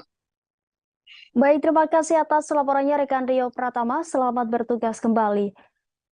Dan Tribuners, rekan kami sudah menghimpun wawancara dengan Ketua LPP DPW PKB Lampung, Jauharo Hadad. Berikut tayangannya untuk Anda. Ingin menjelaskan, ingin mengklarifikasi apa yang menjadi yang mencuat akhir-akhir di media ya soal Bu Nelly ya misalnya. Ya, jadi memang ada mekanisme partai yang kita lalui yang dilakukan oleh DPW PKB, mulai dari penjaringan caleg sampai dengan fit and proper test itu kita lakukan semua. Setelah itu ada beberapa penilaian lanjutan terhadap kinerja bacalek yang bersangkutan, karena semua bacalek itu kan ada rekam jejak ya. Setelah kita mengetahui seperti itu, baru kita mungkin lihat peringkatnya, kira-kira pasnya masuk di nomor berapa, nomor urut berapa, karena memang semua penilaian dari situ. Untuk yang dijelaskan oleh Mbak Nelly, saya kira itu sama sekali tidak ada, apa yang dituduhkan itu tidak ada, karena saya sudah memanggil LPP DPC Kota Bandar Lampung sama Ketua DPC-nya. Kita investigasi juga ke tim yang di DPC, ternyata itu tidak ditemukan dan tidak ada sama sekali pembahasan kita soal untuk penempatan nomor urut berapapun itu memakai mahar atau uang, itu tidak ada. Saya pastikan bahwa di DPC PKB Kota Bandar Lampung maupun yang lainnya yang ada di Provinsi Lampung itu tidak ada. Begitu juga kita provinsi, tidak ada yang memakai uang dalam rangka untuk menentukan nomor urut. Saya pastikan bahwa itu tidak ada. Jadi mekanisme yang telah ditetapkan partai itu yang menjadi aturan kita, itu harus. Agus Harimurti Yudhoyono diprediksi akan mengalami bencana politik. Hal itu akan terjadi jika benar PK Demokrat kubu Muldoko dikabulkan oleh Mahkamah Agung. Demikian disampaikan Ujang Komarudin, dosen tetap Universitas Al-Azhar Indonesia, sekaligus Direktur Eksekutif Indonesia Political Review pada Senin 29 Mei. Ujang mengatakan Demokrat kubu AHY akan dicolong melalui kekuatan pengadilan. Selain itu, Ujang Komarudin menilai diterimanya PK Muldoko juga berdampak kepada caleg-caleg yang telah mendaftar. Ujang memprediksi situasi di internal Demokrat bakal semrawut ketika Muldoko dimenangkan PK-nya. Menurutnya, bencana politik tidak hanya menimpa Demokrat dan AHY, tetapi juga Anies Baswedan. Anies Baswedan kemungkinan bisa batal menjadi capres jika PK Muldoko dimenangkan. Pasalnya, tak mungkin Demokrat kubu Muldoko mendukung Anies jika dimenangkan. Ujang memprediksi bakal ada perlawanan dari kubu AHY jika PK Muldoko dimenangkan. Senada dengan Ujang Komarudin, Direktur Eksekutif Center for Indonesian Strategic Action, Heri Mendrova memprediksi pencapresan Anies Baswedan bakal terganggu, bahkan batal jika PK Muldoko dikabulkan. Soal apakah pengajuan PK ini dirancang oleh skenario politik tertentu seperti yang diungkapkan SBY, Heri menilai hal itu sangat mungkin. Namun ia meyakini Demokrat kubu AHY tidak mungkin berdiam apalagi telah memenangkan 16 kali persidangan melawan Muldoko. Sebelumnya mencuat isu MA dan mengadili perkara PK kubu Muldoko. Isu tersebut langsung ditanggapi Ketua Majelis Tinggi Partai Demokrat, Susilo Bambang Yudhoyono. SBY menuturkan ada tangan politik yang diganggu Demokrat menuju pemilu 2024. SBY menilai peninjauan kembali yang diajukan Muldoko ke Mahkamah Agung terkait pengurusan DPP Partai Demokrat sulit dikabulkan. Sebagai informasi, Muldoko telah melayangkan gugatan terhadap Menteri Hukum dan HAM Yasona Lauli dan Agus Harimurti Yudhoyono selaku Ketua Umum Partai Demokrat. Dikutip dari laman Kepaniteraan Mahkamah Agung, permohonan PK Muldoko masuk pada Senin 15 Mei 2023 dan terregister dengan nomor perkara 128 PK-TUN-2023.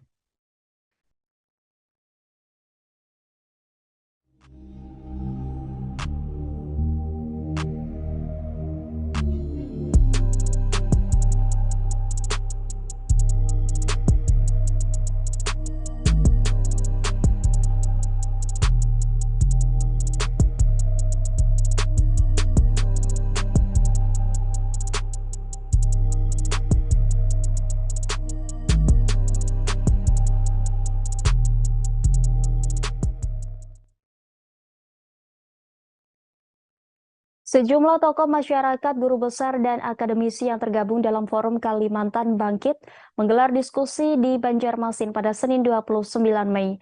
Diskusi digelar sebagai respons atas isu MK yang akan memutuskan sistem pemilu dari terbuka menjadi tertutup. Dalam kesimpulan diskusi, inisiator Forum Kalimantan Bangkit, Subhan Syarif, menegaskan setiap keputusan yang diambil oleh negara harus mengutamakan kepentingan dan keselamatan rakyat. Sistem proporsional terbuka dipandang oleh Forum Kalimantan Bangkit sudah tepat. Ada 6 poin sikap Forum Kalimantan Bangkit sebagai respons atas isu yang menyebutkan MK akan memutuskan sistem pemilu proporsional tertutup. Untuk mengetahui informasi selengkapnya, Tribuners, kami sudah terhubung langsung dengan rekan Eka Pratiwi, reporter dari Banjarmasin Pos. Silakan dengan laporan Anda, rekan Eka Pratiwi. Iya, terima kasih, Rima. Halo Tribuners, saya melaporkan dari Banjarmasin. Forum Kalimantan Bangkit tadi malam melaksanakan diskusi bersama. Jadi Forum Kalimantan Bangkit ini berisikan para tokoh di mana ada guru besar, juga akademisi yang ada di Kalimantan Selatan. Mereka membahas terkait adanya isu yang menjadikan pada pemilu legislatif mendatang dari terbuka menjadi tertutup. Ada 6 poin sikap Forum Kalimantan Bangkit sebagai respon, yakni Forum Kalimantan Bangkit tetap mendorong proporsional terbuka dan tetap dilaksanakan seperti pemilu sebelumnya, yakni pada tahun 2019. Kemudian Forum Kalimantan Bangkit siap menggugat MK jika kemudian diputuskan dengan sistem proporsional tertutup. Tak hanya itu, juga mereka dalam pembahasan tadi malam juga akan terus melakukan kajian terkait sistem pemilu di Indonesia. Kemudian Forum Kalimantan Bangkit juga akan terus mengawal pemilu 2024 agar berlangsung jujur dan adil. Tak hanya itu, Forum Kalimantan Bangkit juga menjalin kerjasama bersama stakeholder untuk mewujudkan pemilu jujur dan adil. Forum Kalimantan Bangkit juga akan terus bersosialisasi tentang fundamental pemilu kepada semua kalangan. Jadi Tribuners, dalam pembahasan tadi malam ada 11 tokoh masyarakat, guru besar dan juga akademisi yang ada di Kalimantan yang membahas terkait rencana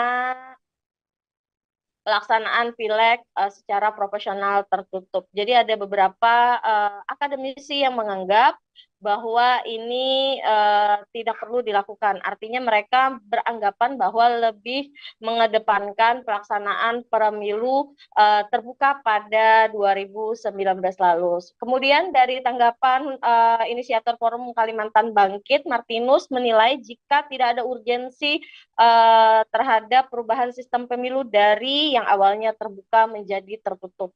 Menurutnya saat ini situasi politik sudah cukup kondusif. Partai dan KPU serta masyarakat sudah mempersiapkan diri dengan sistem proporsional terbuka. Ia khawatir jika terjadi perubahan sistem di tengah jalan ada terjadi kekacauan politik.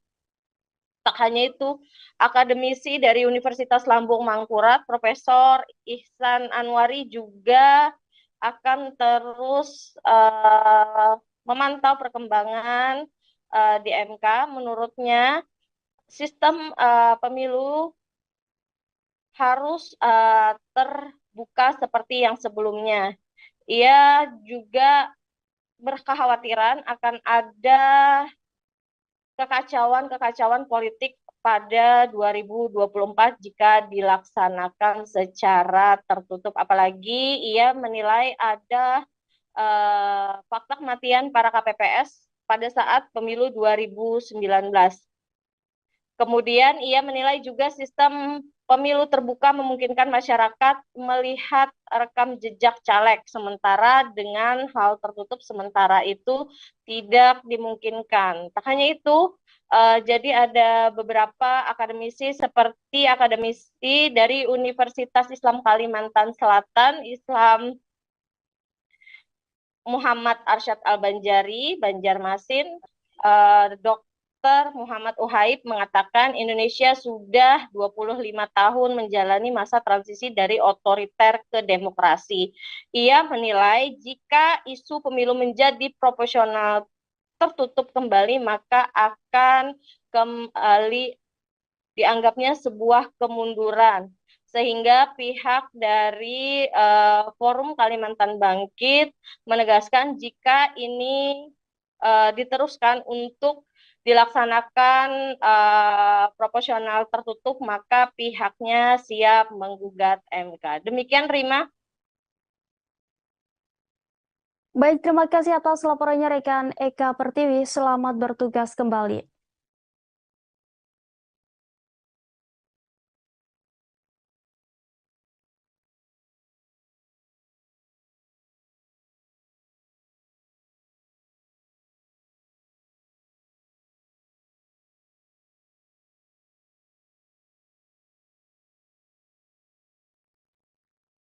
Presiden Joko Widodo akhirnya menanggapi kritikan yang pernah dilontarkan Ketua Umum Nasdem, Surya Paloh, soal cawe-cawe jelang Pilpres 2024.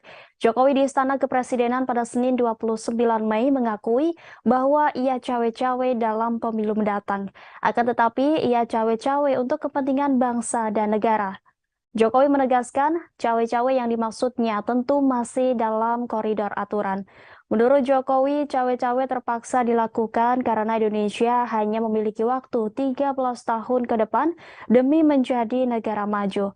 Saat ini, kata Jokowi, Indonesia ada di posisi upper middle income, sedangkan untuk menjadi negara maju, pendapatan per kapita Indonesia harus berada di kisaran $10.000 Amerika Serikat per tahun. Keterangan resmi dari Istana yang menyebutkan konteks ucapan Jokowi soal cawe-cawe negara dalam pemilu adalah Presiden ingin memastikan pemilu serentak 2024. Dan Presiden juga berkepentingan agar pemilu berjalan dengan baik tanpa meninggalkan polarisasi. Selain itu, Jokowi ingin agar Presiden ke depan mengawal dan melanjutkan kebijakan strategis seperti pembangunan IKN dan hilirisasi. Jokowi juga berharap peserta pemilu berkompetisi dengan fair. Untuk itu, Jokowi meminta TNI, Polri, dan ASN untuk netral. Jokowi akan menghormati dan menerima pilihan rakyat. Ia juga akan membantu transisi kepemimpinan nasional dengan sebaik-baiknya. Sebagai informasi, Kepala Negara bertemu para pemimpin media nasional dan pegiat media sosial di Istana Kepresidenan pada Senin 29 Mei. Selain membicarakan perihal cawe-cawe, Presiden Jokowi mengajak diskusi soal ekonomi nasional, teknologi, dan perihal baterai elektronik.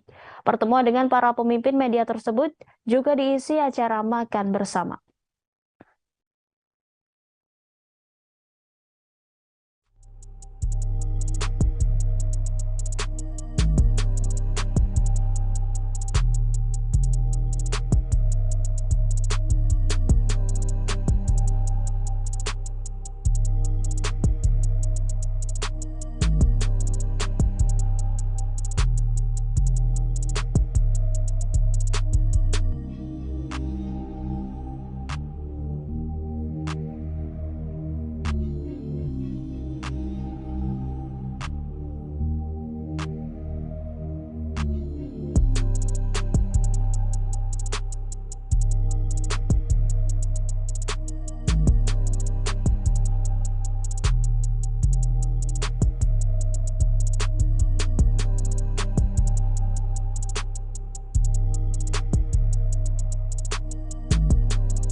Anggota KPU Bulungan Divisi Perencanaan Data dan Informasi Misteng mengatakan dalam tahap verifikasi administrasi terdapat sejumlah temuan terkait dugaan kekeliruan input data oleh parpol. Tidak hanya dugaan kekeliruan saat input data di Silon, Misteng mengatakan lembaganya juga menemukan indikasi kegandaan. Menurut dia, setidaknya terdapat 6 orang bacalek yang terindikasi ganda. Meskipun tidak merinci parpol dan bacalek yang dimaksud, Misteng mengatakan indikasi ganda tersebut karena bacalek terdaftar di 2 dapil ataupun ganda karena terdaftar di lebih dari 1 parpol. Gerakan politik bakal calon presiden terus dilakukan, salah satunya pertemuan bakal calon presiden Partai Gerindra Prabowo Subianto yang bertemu Wali Kota Solo Gibran Rakabuming Raka beberapa waktu lalu. Pertemuan ini memunculkan wacana Prabowo akan berpasangan dengan Gibran yang juga sebagai kader Partai Demokrasi Indonesia Perjuangan atau PDIP. Menanggapi wacana tersebut, pengamat politik yang juga Direktur Makara Strategi Mataram Bayu Satria Utama menyebut itu sebagai manuver politik. Lebih lanjut, Bayu mengatakan itu merupakan strategi politik yang dibangun untuk merebut perhatian publik dan membangun opini agar menjadi sebuah pembicaraan saat ini. Menurutnya, untuk memasangkan 2 tokoh ini sebagai calon presiden dan wakil presiden sangat kecil kemungkinan. Hal ini dikarenakan Gibran merupakan kader potensial yang dimiliki PDIP saat ini. Informasi selengkapnya akan disampaikan rekan Robi Firmansyah, reporter dari Tribun Lombok yang sudah terhubung dengan kami. Silakan dengan laporan Anda, rekan Robi. Baik, terima kasih Rima dan juga Tribuners. Memang benar wacana terkait dengan mencocokkan Ganjar dengan pencalonan Prabowo sebagai bakal calon presiden dari Partai Gerindra dengan pertemuannya dengan salah satu kader yang juga kader PDIP yang juga Wali Kota Solo Gibran Rakabuming Raka mencuat ke publik. Hal ini menyita perhatian salah satunya Direktur Makara Strategi Kota Mataram Bayu Satria Utama.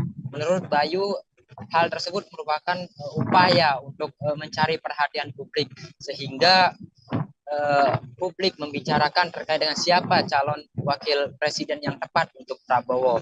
Kemudian melihat jejak politik atau jejak pemilihan presiden di Nusa Tenggara Barat sendiri, Prima dan juga Tribuners, Prabowo selalu menang di Nusa Tenggara Barat. Namun saat ini menjadi problem di Nusa Tenggara Barat karena menurut Bayu, masyarakat di Nusa Tenggara Barat khususnya pendukung Prabowo pada 2 pemilu sebelumnya itu merasa kecewa karena Prabowo turut bergabung dengan koalisi pemerintahan saat ini. Kemudian Bayu juga mengatakan bahwa sebelumnya figur Prabowo diyakini sebagai keterwakilan kelompok Muslim atau kelompok Islam sehingga Prabowo unggul pada Pilpres sebelumnya. Bayu juga mengatakan bahwa Pilpres 2024 nanti simbol perjuangan kelompok Islam belum tentu dari sosok Prabowo Subianto. Hal ini disebabkan beberapa faktor, di antaranya seperti yang saya katakan tadi, kekecewaan masyarakat Nusa Tenggara Barat terhadap pilihan politik Prabowo yang memilih bergabung dalam koalisi pemerintahan. Selain itu juga Bayu menjelaskan bahwa saat ini sosok Anies Baswedan dinilai menjadi sosok alternatif perjuangan kelompok Muslim di Nusa Tenggara Barat. Selain itu juga pengaruh elit lokal merupakan musuh atau memulakan permasalahan yang timbul di Nusa Tenggara Barat, bahwa elit lokal ini memiliki pengaruh yang cukup besar. Seperti contoh kemana arah politik Tuan Guru Bajang atau Dr. Zainul Majidi MA yang juga sekarang sebagai Ketua Harian Perindo itu akan menentukan bagaimana nasib Prabowo Subianto. Sekalipun saat ini TGB belum menentukan kemana arah pilihannya, namun itu akan menentukan nasib politik di Prabowo Subianto di Nusa Tenggara Barat. Pada pemilu sebelumnya TGB juga tidak berpihak kepada Prabowo. Hal ini meskipun demikian Prabowo tetap memenangkan pemilu pada 2019 lalu. Tetapi saat ini pada tahun 2024 nanti hal itu bisa menjadi campukan bahwa pilihan TGB karena masyarakat di Nusa Tenggara Barat kecewa atas pilihan politik Prabowo akan menjadi sebuah modal besar bagi apabila TGB tidak bergabung dengan Prabowo, Rima dan juga Tribuners. Selain TGB ada juga sosok Fahri Hamzah yang merupakan elit lokal dari Nusa Tenggara Barat. Maka pilihan politik Fahri Hamzah juga akan mempengaruhi kemenangan Prabowo di Nusa Tenggara Barat. Demikian laporan yang dapat saya sampaikan, Rima dan juga Tribuners dari Lombok, Nusa Tenggara Barat. Baik, terima kasih atas laporannya rekan Robi Firmansyah. Selamat bertugas kembali. Ratusan pedagang pasar di Kecamatan Colomadu, Karanganyar mendeklarasikan dukungan untuk Prabowo Subianto sebagai Presiden Republik Indonesia terpilih di pemilu 2024 mendatang. Deklarasi tersebut dibacakan oleh Ketua DPC Papera Kabupaten Karanganyar maksud kami, Wawan Pramono, dan diikuti mereka. Setidaknya ada 160 pedagang berkumpul di Balai Desa Tahudan Kecamatan Colomadu Kabupaten Karanganyar pada Senin 29 Mei. Ketua Umum Papera Gerindra Don Marzuki mengatakan dengan deklarasi ini mampu meningkatkan kekuatan memenangkan Prabowo Subianto. Untuk mengetahui informasi selengkapnya Tribuners, kami sudah terhubung dengan rekan Mardon Widianto, reporter dari Tribun Solo. Silakan dengan laporan Anda, rekan Mardon Widianto. Ya, terima kasih rekan Rima. Saya akan menyampaikan terkait ratusan pedagang pasar tepatnya di Colomadu, Kabupaten Karanganyar mendeklarasikan diri dan mendukung Prabowo sebagai Presiden RI 2024 sampai 2029. Deklarasi tersebut dilakukan di Balai Desa Tahudan, Kecamatan Colomadu, Kabupaten Karanganyar. Tepatnya pada Senin 29 Mei 2023. Deklarasi tersebut dihadiri sekitar 160 orang yang terdiri dari pedagang pasar di Colomadu.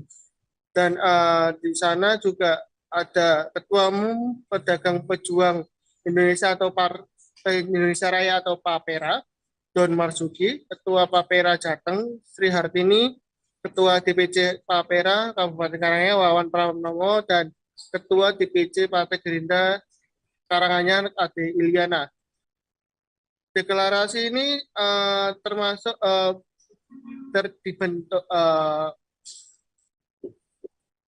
yang dilakukan oleh Papera itu sudah ke-7 kalinya di Jawa Tengah, dan total ada 23 kabupaten kota yang akan dilakukan pelantikan dan deklarasi. Dan ini untuk meningkatkan nilai atau sosok nantinya dalam Pilpres untuk Prabowo untuk bisa terpilih sebagai presiden dalam pemilu 2024 nanti. Demikian, kembali ke studio Ring. Baik, terima kasih atas laporannya rekan Mardon Widianto. Selamat bertugas kembali. Dan Tribuners, rekan kami sudah menghimpun wawancara dengan Ketua DPC Gerindra Karanganyar Ade Eliana, Ketua Umum Papera Don Marzuki, dan Ketua DPD Papera Jateng Sri Hartini. Berikut tayangannya untuk Anda. Ini kan ketua, jadi gini, sayap itu kan melebarkan, jadi kebanyakan tetap orang luar, artinya luar struktural yang paling banyak sampaikan Bu Hartini tadi kan hanya 30% kita di dalamnya hanya untuk mensupport bagaimana untuk mendampingi, untuk mensupport. Jadi pure murni nanti kepentingan pedagang sendiri ya. Ini ada 35 kabupaten kota. Ini yang Papera sudah terbentuk itu sebetulnya sudah ada 23 kabupaten kota. Tapi yang sudah dikukuhkan itu baru ada 6-7 hari besok. Itu menyesuaikan jadwal aja antara DPP, DPD, dan DPC itu sinkron, jadi bisa semua. Karena pedagang ini kan harus selalu konsolidasi. Dan mau dilantik kan jangan sampai mengganggu pekerjaan mereka. Jadi harus dicari waktu yang tepat. Cuman masalah timing aja. Iya, waktu aja. Untuk di Papera sendiri, apakah pengurusnya juga dari praktisi pedagang pasar sendiri atau elit politik? Ya, jadi Papera ini kami 30% itu ambil dari fraksi, kemudian sebagai monitoring, kemudian dari tokoh-tokoh masyarakat, kemudian yang 70% ini murni dari pedagang. Karena Pak Prabowo itu dulu dibesarkan oleh APSI, Asosiasi Pedagang Pasar Indonesia, kemudian dari teman-teman APSI ini mengajukan mempunyai aspirasi kepada Pak Prabowo untuk dibuatkan rumah yang anggota APSI tapi yang pro atau mendukung Pak Prabowo agar tidak tercampur dengan yang lainnya. Karena kita saya baru Partai Gerindra, setelah terbentuk kita 8 bulan ini, kita setiap minggu itu ada pelantikan. Setiap minggu kita turun ke pasar kan ada pelantikan. Dari 8 bulan ke belakang, jadi kita baru 8 bulan ini ke sini. Nah, insya Allah kalau ditanya tentang stabilitas, mungkin ada efek dari Pak Prabowo sendiri sebagai Menhan, dan kita ini menyumbang sedikit. Kami tidak bisa bilang, oh kami ini Papera ini menyumbang yang sangat besar, kita Pak Prabowo tidak bisa. Karena beliau sendiri itu efek Pak Prabowo sebagai biasa. Sering jalan dengan efek Pak Jokowi juga ada di Pak Prabowo, efek Pak Jokowi, dan efek kita pedagang juga ada. Jadi kami tidak bisa klaim kami semua itu tidak. Jadi alhamdulillah hari ini sudah kita lantik kawan-kawan. Ini semua adalah pedagang pasar hari ini hadir, dan kita berharap dari hari ini kita berkumpul 200-an lebih. Ke depan akan berlipat ganda. Kita target di sini di Karanganyar ada 10.000 anggota Papera yang akan bergabung bersama kita bersama Pak Prabowo. DPD Partai Keadilan Sejahtera atau PKS Kabupaten Pasir telah mendaftarkan 30 bacalek di Komisi Pemilihan Umum Kabupaten Pasir. PKS merupakan partai pertama yang menyerahkan dokumen fisik bakal calon legislatif ke KPU Pasir pada 8 Mei lalu. Ketua DPD PKS Pasir Fatur Rahman menyampaikan bahwa pileg nantinya pihaknya menargetkan mengisi semua dapil di Pasir. Guna mencapai target tersebut, setiap caleg di semua dapil akan dimaksimalkan dengan mengikuti pelatihan. Untuk mengetahui informasi selengkapnya, Tribuners, kami sudah terhubung dengan rekan Syaifullah Ibrahim, reporter dari Tribun Kaltim. Silakan dengan laporan Anda, rekan Syaifullah. Baik, rekan terima untuk partai PKS dari 17 partai yang mengikuti di pemilu di Kabupaten Pasir, PKS merupakan partai pertama yang mendaftarkan bacaleknya di KPU Kabupaten Pasir. Nah, untuk target dari PKS DPD PKS Kabupaten Pasir itu menargetkan setiap dapil memiliki keterwakilan. Untuk mencapai target tersebut, setiap caleg di semua dapil akan dimaksimalkan dengan mengikuti pelatihan dan juga koordinasi di semua struktur dan memberikan dorongan semangat terkait dengan program-program yang akan diturunkan dari pusat, termasuk untuk para saksi saat pileg nantinya. Koordinasi dengan memperkuat koordinasi anggota yang ada di struktur PKS. Selain itu juga langkah yang akan dilakukan dengan memaksimalkan kerja-kerja para bacalek yang sudah ikut di PKS persiapan di pemilu 2024. Untuk dapil di Kabupaten Pasir sendiri terdapat 4 dapil, yaitu dapil 1 itu meliputi Kecamatan Tanah Grogot, kemudian dapil 2 Kecamatan Batu Sopang, Muara Komam, Muara Samu dan Kuaro, dan dapil 3 itu Kecamatan Longkali dan Long Ikis. Dan dapil terakhir atau keempat itu Kecamatan Pasir Blengkong dan Batu Engau dan Tanjung Harapan. Sekian rekan, terima. Baik, terima kasih atas laporannya rekan Syaifullah Ibrahim. Selamat bertugas kembali. Nama mantan Wakil Menteri Hukum dan HAM Denny Indrayana belakangan menjadi sorotan publik. Pasalnya pernyataan Denny soal isu keputusan Mahkamah Konstitusi terkait sistem pemilu tertutup menuai beragam komentar dari berbagai pihak. Buntut dugaan pembocoran dokumen, Denny pun dilaporkan oleh LSM Paguyuban, bakal calon anggota DPR dan DPRD ke Polda Metro Jaya pada Senin 29 Mei lalu. Koordinator Paguyuban BCAD Musa M. Yus membeberkan 2 hal yang melandasi laporan tersebut dibuat.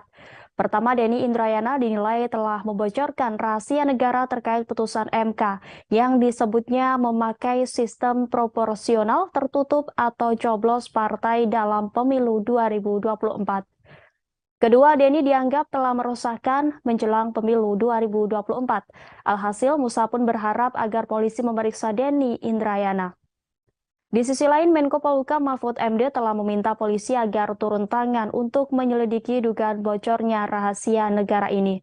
Kapolri Jenderal Listio Sigit Prabowo pun telah menerima arahan tersebut untuk melakukan penyelidikan. Kini Listio Sigit tengah mendiskusikan bersama pihaknya mengenai langkah-langkah yang perlu diambil terkait penyelidikan kasus ini.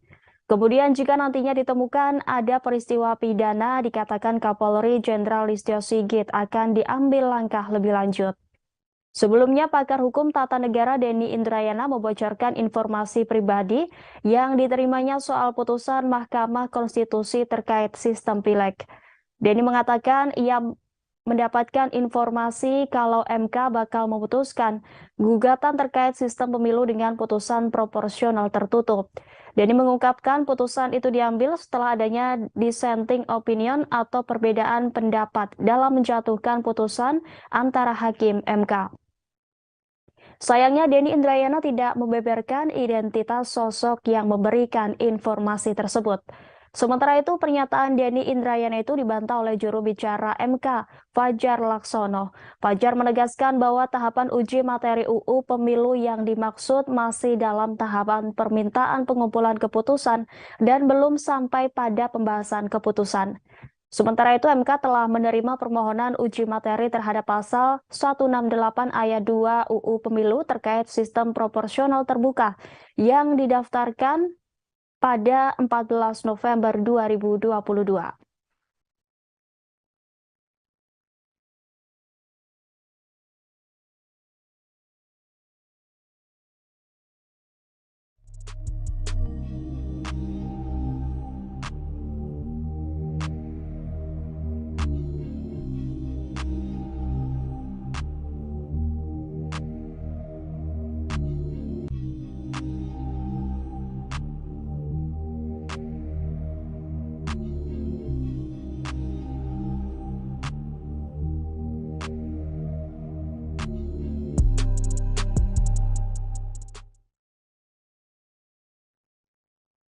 Ex-Wakil Menteri Hukum dan HAM Denny Indrayana memberikan tanggapan setelah dilaporkan polisi buntut pernyataannya soal isu MK memutuskan sistem pemilu tertutup.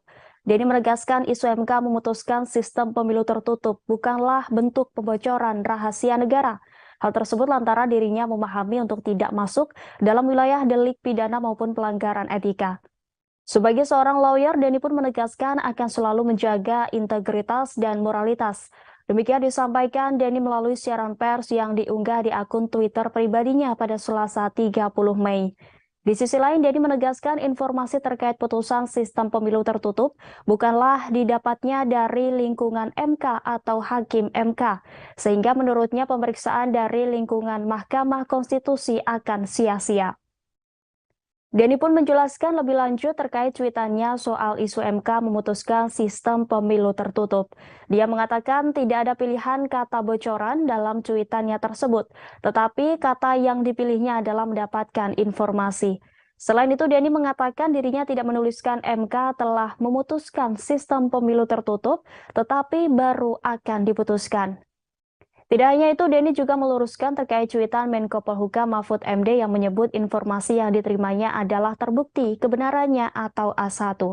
Menurutnya, frasa A1 yang dipilih Mahfud MD mengandung makna rahasia, sehingga dirinya lebih memilih frasa orang yang sangat dipercaya kredibilitasnya. Denny pun percaya diri bahwa informasi yang diperolehnya terkait sistem pemilu tertutup layak dipercaya. Hal ini pun membuat dirinya merasa patut untuk melontarkan ke publik. Sebelumnya diberitakan buntut pernyataan Denny pun dilaporkan ke Polda Metro Jaya oleh LSM Paguyuban bakal calon anggota DPR dan DPRD atau BCAD pada Senin 29 Mei. Koordinator Paguyuban BCAD Musa M. Yus menjelaskan ada dua hal yang melandasi laporan tersebut dibuat. Pertama, Denny Indrayana dinilai telah membocorkan rahasia negara terkait putusan MK yang disebutnya memakai sistem proporsional tertutup atau coblos partai dalam pemilu 2024. Kemudian kedua, Denny dianggap telah meresahkan menjelang pemilu 2024.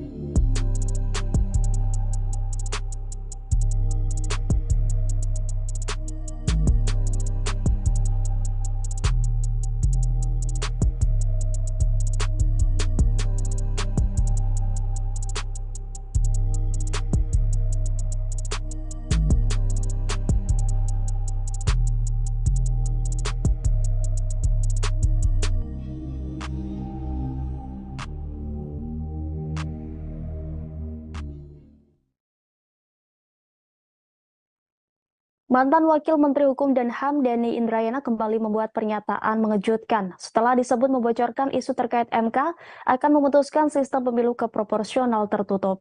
Kali ini Denny mengaku mendapat informasi jika Hakim Mahkamah Agung Republik Indonesia bakal mengabulkan peninjauan kembali yang dilayangkan oleh Muldoko terkait kepengurusan DPP Partai Demokrat yang diketuai Agus Harimurti Yudhoyono. Melalui cuitannya di akun Twitter pribadinya pada Senin 29 Mei, Denny berharap informasi yang didapatkan dari sumber yang dipercayai itu tidak akan terjadi. Denny meminjam istilah dari politisi P3 Romah Hurmuzi yang menjabat sebagai Kepala Staf Presiden Muldoko mencopet Partai Demokrat. Meski demikian, ia berharap soal dugaan pencopetan Partai Demokrat oleh Kepala Staf Presiden Muldoko melalui PK di Mahkamah Konstitusi tidak terjadi. Sebab jika ternyata Mahkamah Agung benar mengabulkan PK dari Muldoko itu, maka hal tersebut akan mencerminkan buruknya demokrasi Indonesia. Pernyataan Denny itu dilandasi karena menurutnya putusan MA itu nantinya akan merupakan arahan dari istana. Pasalnya, kata dia, tujuan dari hal tersebut adalah untuk menjegal atau menggagalkan pencapresan Anies Baswedan. Sebelumnya, Ketua Majelis Tinggi Partai Demokrat Bambang Sulistyo Yudhoyono Maksud kami, Susilo Bambang Yudhoyono khawatir Partai Demokrat akan diambil alih KSP Muldoko lewat upaya peninjauan kembali atau PK di Mahkamah Agung. Hal itu merespons pernyataan pakar hukum tata negara Denny Indrayana soal pengambil alihan Partai Demokrat oleh Muldoko lewat upaya peninjauan kembali atau PK di Mahkamah Agung. SBY mengaku mendapat informasi dari salah seorang mantan menteri menyampaikan pesan dari politikus senior yang bukan kader Demokrat mengenai PK Muldoko. Mantan Presiden Republik Indonesia ini berpendapat bahwa secara akal sehat sulit diterima jika PK Muldoko dikabulkan Mahkamah Agung karena sudah 16 kali kalah di pengadilan. SBY pun berharap agar pemegang kekuasaan tetap amanah, tegakkan kebenaran dan keadilan. Selain itu, SBY juga mengimbau kader Partai Demokrat di seluruh tanah air agar mengikuti perkembangan PK Muldoko dan selalu mengikuti petunjuk Ketua Umum Agus Harimurti Yudhoyono.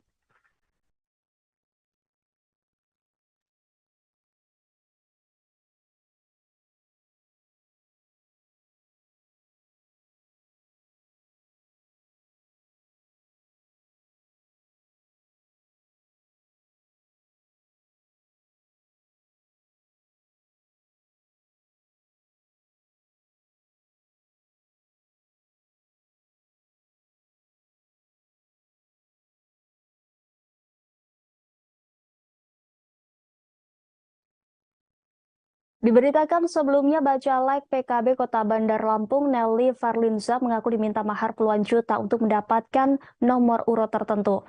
Nelly mengaku diminta uang sebesar 70 juta rupiah untuk mendapatkan nomor urut 2. Terkait hal itu, Ketua Lembaga Pemenangan Pemilu DPW PKB Lampung, Jauharo Haddad memberikan klarifikasi. Jauharo mengatakan tidak ada mahar untuk nomor urut baik caleg tingkat provinsi dan kabupaten kota selampung. Dia menjelaskan penentuan nomor urut partai berdasarkan kinerja caleg dan sebelumnya PKB Lampung telah melakukan fit and proper test seluruh bacalek tingkat provinsi dan kabupaten kota. Untuk mengetahui informasi selengkapnya Tribuners, kami sudah terhubung dengan rekan Rio Pratama, reporter dari Tribun Lampung. Silakan dengan laporan Anda, rekan Rio Pratama. Oke, terima kasih rekan Rima. Dapat kami laporkan bahwa kemarin kita lakukan wawancara eksklusif bersama Ketua LPP DPW PKB Lampung, yakni Jauharo Haddad, terkait pemberitaan sebelumnya mengenai salah satu caleg Kota Bandar Lampung yang mengaku diminta uang senilai 70 juta untuk tetap berada di nomor urut 2. Namun setelah kita wawancarai rekan Rima, Jauharo Haddad membantah hal itu. Beliau mengatakan bahwa dalam proses penentuan nomor urut seluruh caleg di 15 kabupaten kota di Lampung, termasuk di Provinsi Lampung, itu tidak ada mahar. Ia menegaskan bahwa semua proses atau penentuan nomor urut berdasarkan kinerja atau fit and proper test dari beberapa caleg se-Lampung ya, rekan Rima. Jadi dia menegaskan bahwa telah memanggil Ketua DPC PKB Kota Bandar Lampung dan Ketua LPP Kota Bandar Lampung untuk investigasi terkait pengakuan dari caleg yang mengaku telah dimintai uang 70 juta tersebut.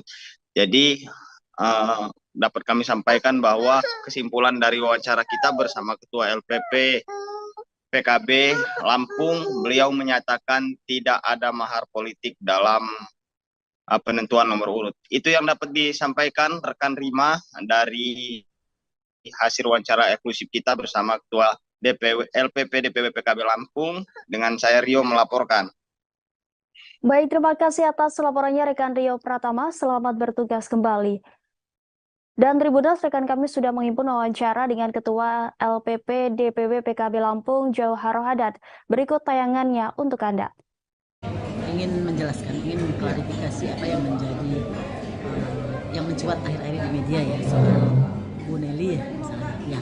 Jadi memang ada mekanisme partai yang kita lalui yang dilakukan oleh DPW PKB, mulai dari penjaringan caleg sampai dengan fit and proper test, itu kita lakukan semua. Setelah itu ada beberapa penilaian lanjutan terhadap kinerja bacalek yang bersangkutan, karena semua bacalek itu kan ada rekam jejak ya. Iya. Setelah kita mengetahui seperti itu, baru kita mungkin lihat peringkatnya, kira-kira pasnya masuk di nomor berapa, nomor urut berapa. Karena memang semua penilaian dari situ. Untuk yang dijelaskan oleh Mbak Nelly, saya kira itu sama sekali tidak ada. Apa yang dituduhkan itu tidak ada. Karena saya sudah memanggil LPP DPC Kota Bandar Lampung sama ketua DPC-nya. Kita investigasi juga ke tim yang di DPC, ternyata itu tidak ditemukan dan tidak ada sama sekali pembahasan kita soal untuk penempatan nomor urut berapapun itu memakai mahar atau uang, itu tidak ada. Saya pastikan bahwa di DPC PKB Kota Bandar Lampung maupun yang lainnya yang ada di Provinsi Lampung itu tidak ada. Begitu juga kita provinsi, tidak ada yang memakai uang dalam rangka untuk menentukan nomor urut. Saya pastikan bahwa itu tidak ada. Jadi mekanisme yang telah ditetapkan partai itu yang menjadi aturan kita, itu harus. Agus Harimurti Yudhoyono diprediksi akan mengalami bencana politik. Hal itu akan terjadi jika benar PK Demokrat kubu Muldoko dikabulkan oleh Mahkamah Agung. Demikian disampaikan Ujang Komarudin, dosen tetap Universitas Al-Azhar Indonesia, sekaligus Direktur Eksekutif Indonesia Political Review pada Senin 29 Mei.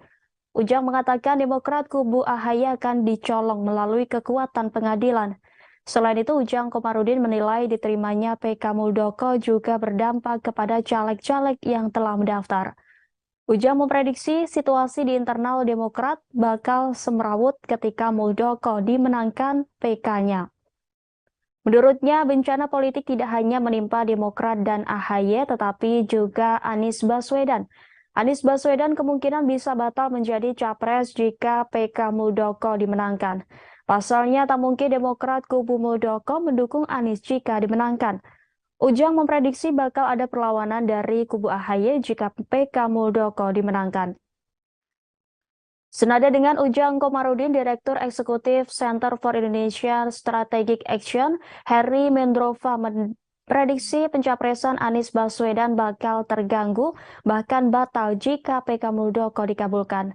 Soal apakah pengajuan PK ini dirancang oleh skenario politik tertentu seperti yang diungkapkan SBY, Heri menilai hal itu sangat mungkin.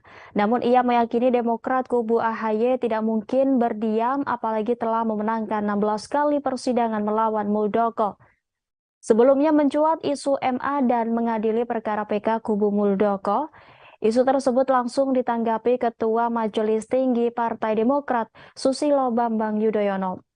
SBY menuturkan ada tangan politik yang diganggu Demokrat menuju pemilu 2024.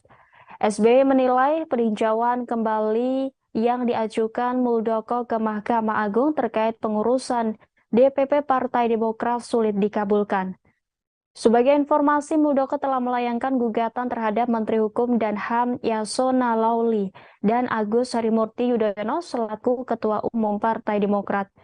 Dikutip dari laman Kepaniteraan Mahkamah Agung, permohonan PK Muldoko masuk pada Senin 15 Mei 2023 dan terregister dengan nomor perkara 128 PK-TUN-2023.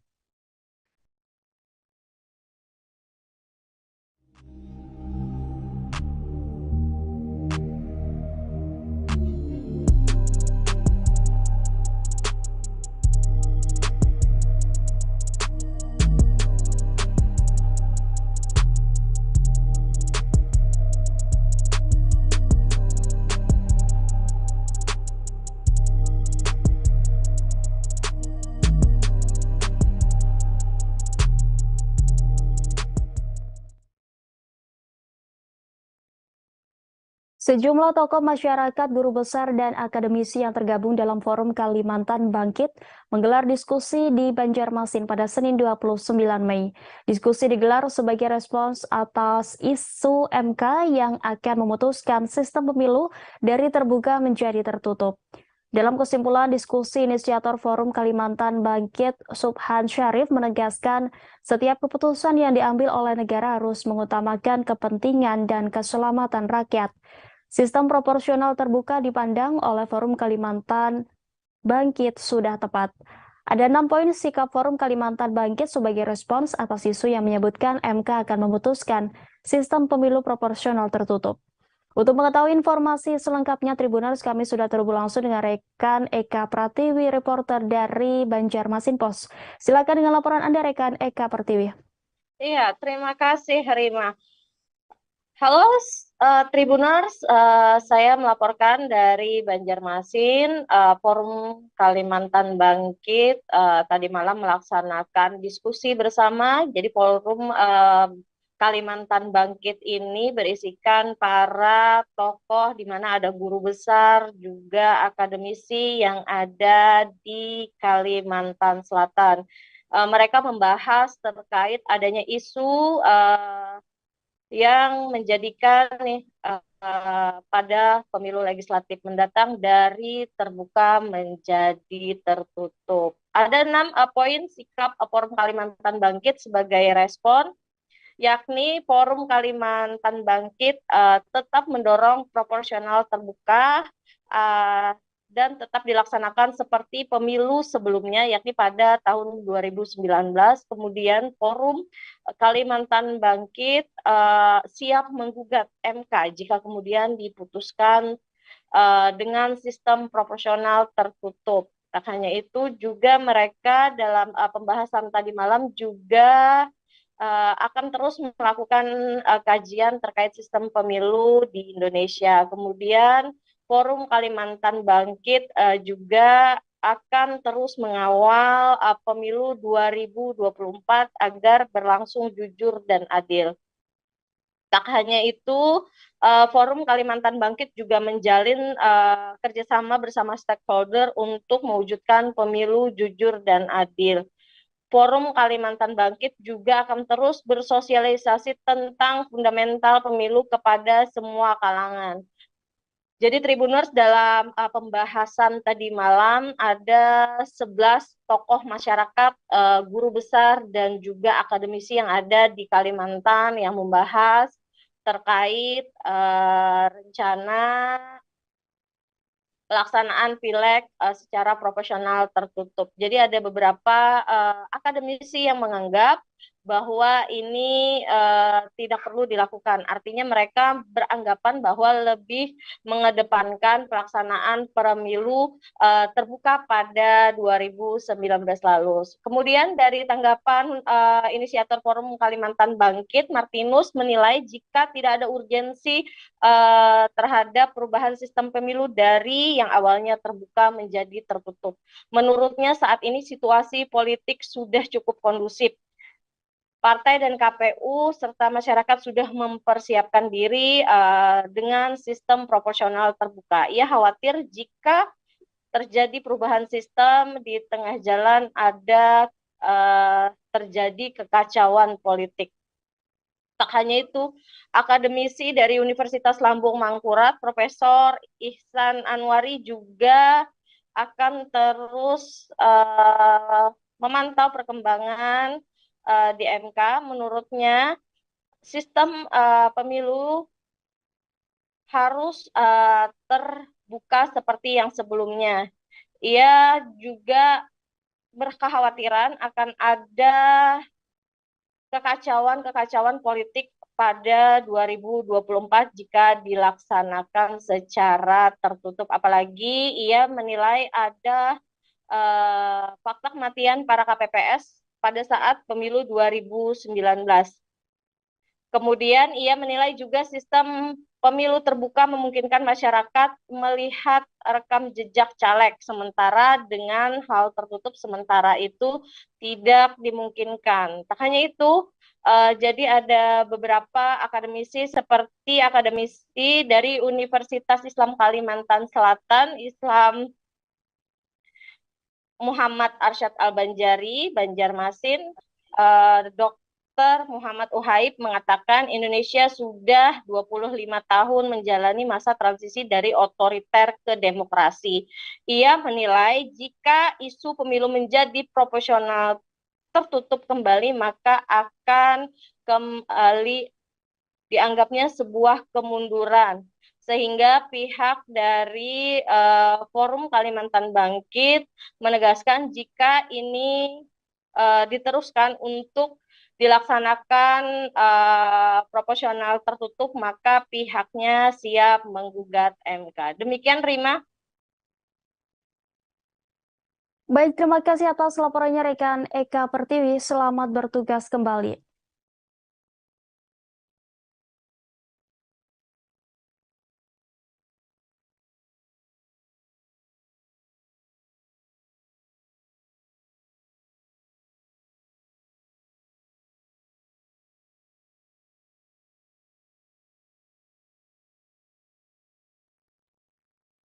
Presiden Joko Widodo akhirnya menanggapi kritikan yang pernah dilontarkan Ketua Umum Nasdem, Surya Paloh, soal cawe-cawe jelang Pilpres 2024. Jokowi di Istana Kepresidenan pada Senin 29 Mei mengakui bahwa ia cawe-cawe dalam pemilu mendatang. Akan tetapi, ia cawe-cawe untuk kepentingan bangsa dan negara. Jokowi menegaskan, cawe-cawe yang dimaksudnya tentu masih dalam koridor aturan. Menurut Jokowi, cawe-cawe terpaksa dilakukan karena Indonesia hanya memiliki waktu 13 tahun ke depan demi menjadi negara maju. Saat ini, kata Jokowi, Indonesia ada di posisi upper middle income, sedangkan untuk menjadi negara maju, pendapatan per kapita Indonesia harus berada di kisaran $10.000 Amerika Serikat per tahun. Keterangan resmi dari Istana yang menyebutkan konteks ucapan Jokowi soal cawe-cawe negara dalam pemilu adalah Presiden ingin memastikan pemilu serentak 2024. Dan Presiden juga berkepentingan agar pemilu berjalan dengan baik tanpa meninggalkan polarisasi. Selain itu, Jokowi ingin agar Presiden ke depan mengawal dan melanjutkan kebijakan strategis seperti pembangunan IKN dan hilirisasi. Jokowi juga berharap peserta pemilu berkompetisi dengan fair. Untuk itu, Jokowi meminta TNI, Polri, dan ASN untuk netral. Jokowi akan menghormati dan menerima pilihan rakyat. Ia juga akan membantu transisi kepemimpinan nasional dengan sebaik-baiknya. Sebagai informasi, Kepala Negara bertemu para pemimpin media nasional dan pegiat media sosial di Istana Kepresidenan pada Senin 29 Mei. Selain membicarakan perihal cawe-cawe, Presiden Jokowi mengajak diskusi soal ekonomi nasional, teknologi, dan perihal baterai elektronik. Pertemuan dengan para pemimpin media tersebut juga diisi acara makan bersama.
Anggota KPU Bulungan Divisi Perencanaan Data dan Informasi Misteng mengatakan dalam tahap verifikasi administrasi terdapat sejumlah temuan terkait dugaan kekeliruan input data oleh parpol. Tidak hanya dugaan kekeliruan saat input data di silon, Misteng mengatakan lembaganya juga menemukan indikasi kegandaan. Menurut dia, setidaknya terdapat 6 orang bacalek yang terindikasi ganda. Meskipun tidak merinci parpol dan bacalek yang dimaksud, Misteng mengatakan indikasi ganda tersebut karena bacalek terdaftar di 2 dapil ataupun ganda karena terdaftar di lebih dari 1 parpol. Gerakan politik bakal calon presiden terus dilakukan, salah satunya pertemuan bakal calon presiden Partai Gerindra Prabowo Subianto yang bertemu Wali Kota Solo Gibran Rakabuming Raka beberapa waktu lalu. Pertemuan ini memunculkan wacana Prabowo akan berpasangan dengan Gibran yang juga sebagai kader Partai Demokrasi Indonesia Perjuangan atau PDIP. Menanggapi wacana tersebut, pengamat politik yang juga Direktur Makara Strategi Mataram Bayu Satria Utama menyebut itu sebagai manuver politik. Lebih lanjut, Bayu mengatakan itu merupakan strategi politik yang dibangun untuk merebut perhatian publik dan membangun opini agar menjadi sebuah pembicaraan saat ini. Menurutnya, untuk memasangkan dua tokoh ini sebagai calon presiden dan wakil presiden sangat kecil kemungkinan. Hal ini dikarenakan Gibran merupakan kader potensial yang dimiliki PDIP saat ini. Informasi selengkapnya akan disampaikan rekan Robi Firmansyah, reporter dari Tribun Lombok yang sudah terhubung dengan kami. Silakan dengan laporan Anda, rekan Robi. Baik, terima kasih Rima dan juga Tribuners. Memang benar wacana terkait dengan mencocokkan Ganjar dengan pencalonan Prabowo sebagai bakal calon presiden dari Partai Gerindra dengan pertemuannya dengan salah satu kader yang juga kader PDIP yang juga Wali Kota Solo Gibran Rakabuming Raka mencuat ke publik. Hal ini menyita perhatian salah satunya Direktur Makara Strategi Kota Mataram Bayu Satria Utama. Menurut Bayu, hal tersebut merupakan upaya untuk mencari perhatian publik sehingga publik membicarakan terkait dengan siapa calon wakil presiden yang tepat untuk Prabowo. Kemudian melihat jejak politik atau jejak pemilihan presiden di Nusa Tenggara Barat sendiri, Rima dan juga Tribuners, Prabowo selalu menang di Nusa Tenggara Barat. Namun saat ini menjadi problem di Nusa Tenggara Barat karena menurut Bayu masyarakat di Nusa Tenggara Barat khususnya pendukung Prabowo pada 2 pemilu sebelumnya itu merasa kecewa karena Prabowo turut bergabung dengan koalisi pemerintahan saat ini. Kemudian Bayu juga mengatakan bahwa sebelumnya figur Prabowo diyakini sebagai keterwakilan kelompok Muslim atau kelompok Islam sehingga Prabowo unggul pada Pilpres sebelumnya. Bayu juga mengatakan bahwa Pilpres 2024 nanti simbol perjuangan kelompok Islam belum tentu dari sosok Prabowo Subianto. Hal ini disebabkan beberapa faktor, di antaranya seperti yang saya katakan tadi, kekecewaan masyarakat Nusa Tenggara Barat terhadap pilihan politik Prabowo yang memilih bergabung dalam koalisi pemerintahan. Selain itu juga Bayu menjelaskan bahwa saat ini sosok Anies Baswedan dinilai menjadi sosok alternatif perjuangan kelompok Muslim di Nusa Tenggara Barat. Selain itu juga pengaruh elit lokal merupakan musuh atau merupakan permasalahan yang timbul di Nusa Tenggara Barat, bahwa elit lokal ini memiliki pengaruh yang cukup besar. Seperti contoh kemana arah politik Tuan Guru Bajang atau Dr. Zainul Majidi MA yang juga sekarang sebagai Ketua Harian Perindo itu akan menentukan bagaimana nasib Prabowo Subianto.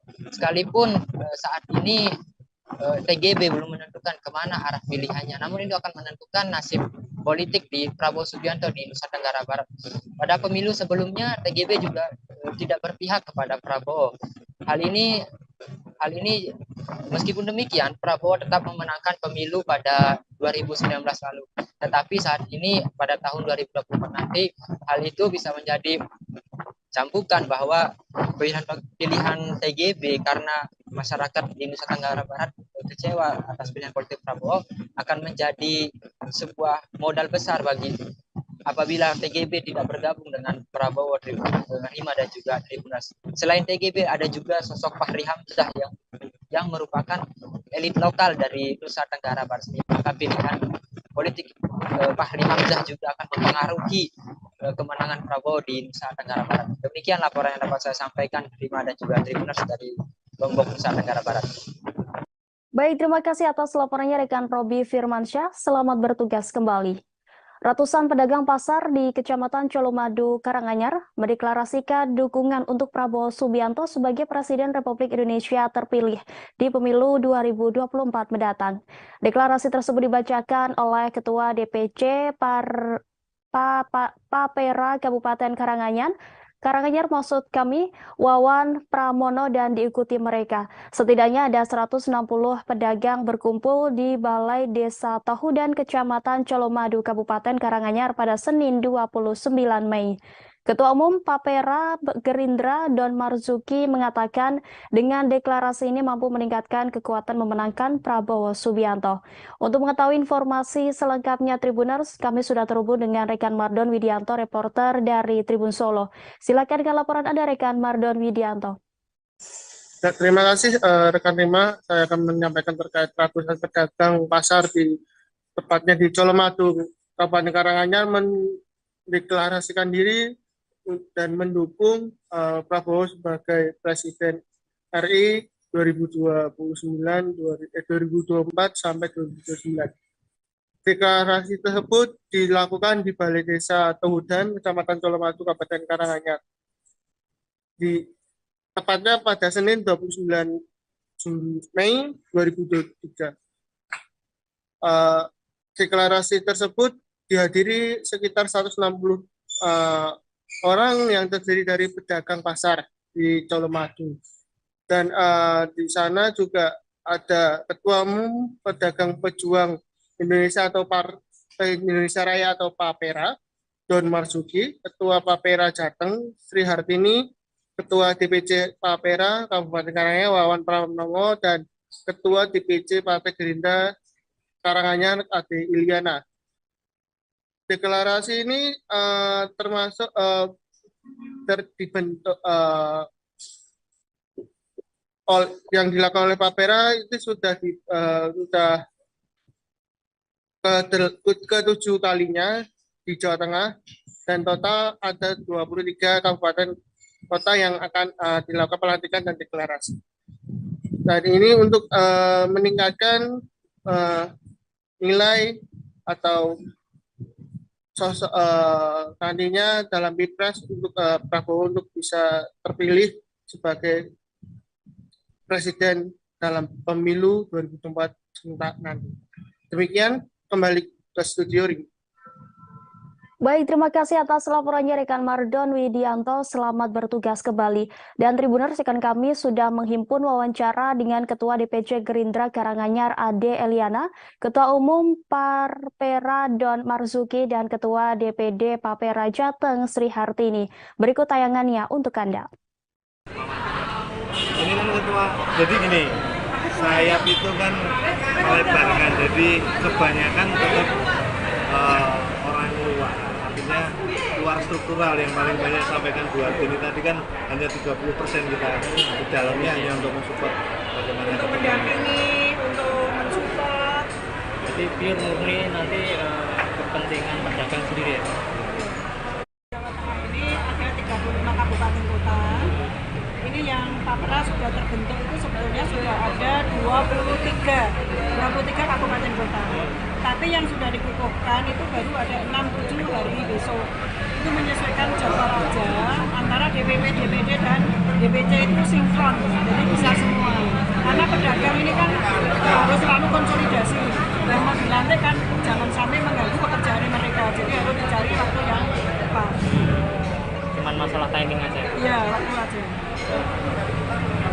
Di Papera sendiri, apakah pengurusnya juga dari praktisi pedagang pasar sendiri atau elit politik? Ya, jadi Papera ini kami 30% itu ambil dari fraksi, kemudian sebagai monitoring, kemudian dari tokoh-tokoh masyarakat, kemudian yang 70% ini murni dari pedagang. Karena Pak Prabowo itu dulu dibesarkan oleh APSI, Asosiasi Pedagang Pasar Indonesia, kemudian dari teman-teman APSI ini mengajukan mempunyai aspirasi kepada Pak Prabowo untuk dibuatkan rumah yang anggota APSI tapi yang pro atau mendukung Pak Prabowo agar tidak tercampur dengan yang lainnya. Karena saya baru Partai Gerindra, setelah terbentuk kita 8 bulan ini, kita setiap minggu itu ada pelantikan. Setiap minggu kita turun ke pasar kan ada pelantikan.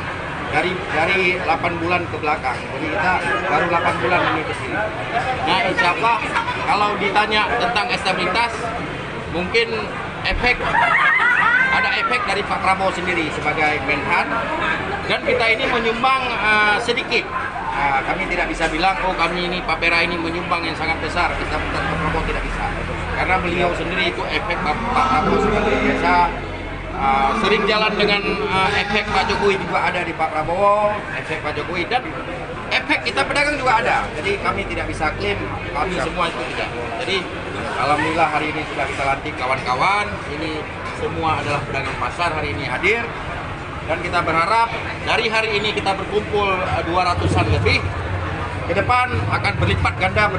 Kita target di sini di Karanganyar ada 10.000 anggota Papera yang akan bergabung bersama kita bersama Pak Prabowo. DPD Partai Keadilan Sejahtera atau PKS Kabupaten Pasir telah mendaftarkan 30 bacalek di Komisi Pemilihan Umum Kabupaten Pasir. PKS merupakan partai pertama yang menyerahkan dokumen fisik bakal calon legislatif ke KPU Pasir pada 8 Mei lalu. Ketua DPD PKS Pasir Fatur Rahman menyampaikan bahwa pileg nantinya pihaknya menargetkan mengisi semua dapil di Pasir. Guna mencapai target tersebut, setiap caleg di semua dapil akan dimaksimalkan dengan mengikuti pelatihan. Untuk mengetahui informasi selengkapnya, Tribuners, kami sudah terhubung dengan rekan Syaifullah Ibrahim, reporter dari Tribun Kaltim. Silakan dengan laporan Anda, rekan Syaifullah. Baik, rekan terima kasih. Untuk partai PKS dari 17 partai yang mengikuti pemilu di Kabupaten Pasir, PKS merupakan partai pertama yang mendaftarkan bacaleknya di KPU Kabupaten Pasir. Nah, untuk target dari DPD PKS Kabupaten Pasir itu menargetkan setiap dapil memiliki keterwakilan. Untuk mencapai target tersebut, setiap caleg di semua dapil akan dimaksimalkan dengan mengikuti pelatihan dan juga koordinasi di semua struktur dan memberikan dorongan semangat terkait dengan program-program yang akan diturunkan dari pusat, termasuk untuk para saksi saat pileg nantinya. Koordinasi dengan memperkuat koordinasi anggota yang ada di struktur PKS. Selain itu juga langkah yang akan dilakukan dengan memaksimalkan kerja-kerja para bacalek yang sudah ikut di PKS persiapan di pemilu 2024.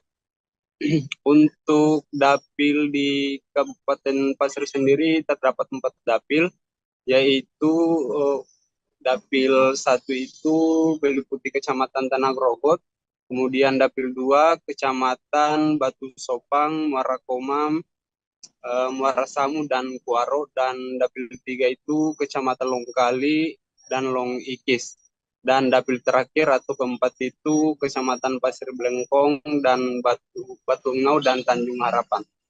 Sekian rekan, terima. Baik, terima kasih atas laporannya rekan Syaifullah Ibrahim. Selamat bertugas kembali. Nama mantan Wakil Menteri Hukum dan HAM Denny Indrayana belakangan menjadi sorotan publik. Pasalnya pernyataan Denny soal isu keputusan Mahkamah Konstitusi terkait sistem pemilu tertutup menuai beragam komentar dari berbagai pihak. Buntut dugaan pembocoran dokumen, Denny pun dilaporkan oleh LSM Paguyuban, bakal calon anggota DPR dan DPRD ke Polda Metro Jaya pada Senin 29 Mei lalu. Koordinator Paguyuban BCAD Musa M. Yus membeberkan 2 hal yang melandasi laporan tersebut dibuat.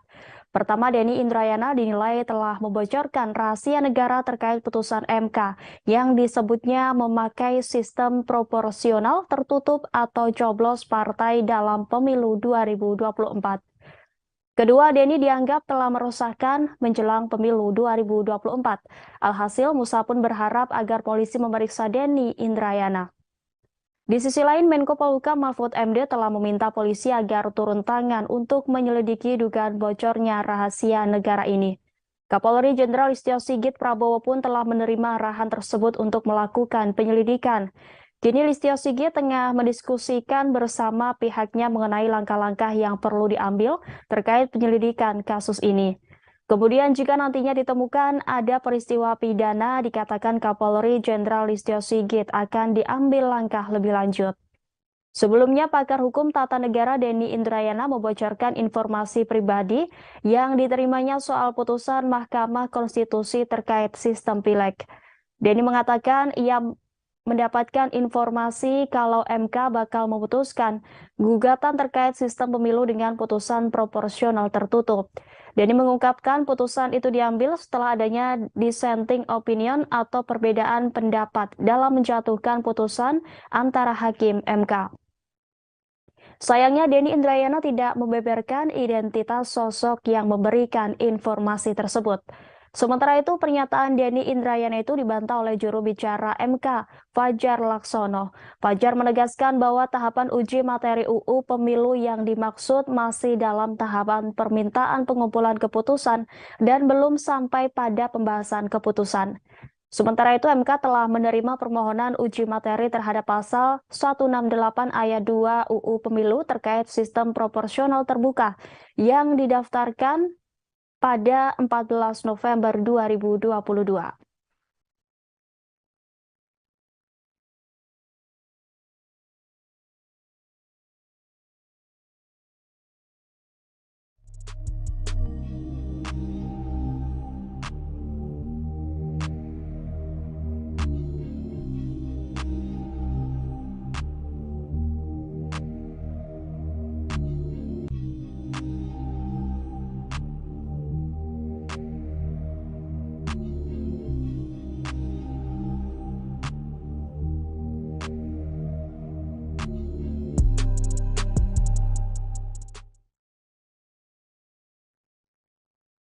Ex-Wakil Menteri Hukum dan HAM Denny Indrayana memberikan tanggapan setelah dilaporkan polisi buntut pernyataannya soal isu MK memutuskan sistem pemilu tertutup. Denny menegaskan isu MK memutuskan sistem pemilu tertutup bukanlah bentuk pembocoran rahasia negara. Hal tersebut lantaran dirinya memahami untuk tidak masuk dalam wilayah delik pidana maupun pelanggaran etika. Sebagai seorang lawyer, Denny pun menegaskan akan selalu menjaga integritas dan moralitas. Demikian disampaikan Denny melalui siaran pers yang diunggah di akun Twitter pribadinya pada Selasa 30 Mei. Di sisi lain, Denny menegaskan informasi terkait putusan sistem pemilu tertutup bukanlah didapatnya dari lingkungan MK atau hakim MK, sehingga menurutnya pemeriksaan dari lingkungan Mahkamah Konstitusi akan sia-sia. Denny pun menjelaskan lebih lanjut terkait cuitannya soal isu MK memutuskan sistem pemilu tertutup. Dia mengatakan tidak ada pilihan kata bocoran dalam cuitannya tersebut, tetapi kata yang dipilihnya adalah mendapatkan informasi. Selain itu, Denny mengatakan dirinya tidak menuliskan MK telah memutuskan sistem pemilu tertutup, tetapi baru akan diputuskan. Tidak hanya itu, Denny juga meluruskan terkait cuitan Menko Polhukam Mahfud MD yang menyebut informasi yang diterimanya adalah terbukti kebenarannya atau A1. Menurutnya, frasa A1 yang dipilih Mahfud MD mengandung makna rahasia, sehingga dirinya lebih memilih frasa orang yang sangat dipercaya kredibilitasnya. Denny pun percaya diri bahwa informasi yang diperolehnya terkait sistem pemilu tertutup layak dipercaya. Hal ini pun membuat dirinya merasa patut untuk melontarkan ke publik. Sebelumnya diberitakan buntut pernyataan Denny pun dilaporkan ke Polda Metro Jaya oleh LSM Paguyuban bakal calon anggota DPR dan DPRD atau BCAD pada Senin 29 Mei. Koordinator Paguyuban BCAD Musa Emius menjelaskan ada dua hal yang melandasi laporan tersebut dibuat. Pertama, Denny Indrayana dinilai telah membocorkan rahasia negara terkait putusan MK yang disebutnya memakai sistem proporsional tertutup atau coblos partai dalam pemilu 2024. Kemudian kedua, Denny dianggap telah meresahkan menjelang pemilu 2024.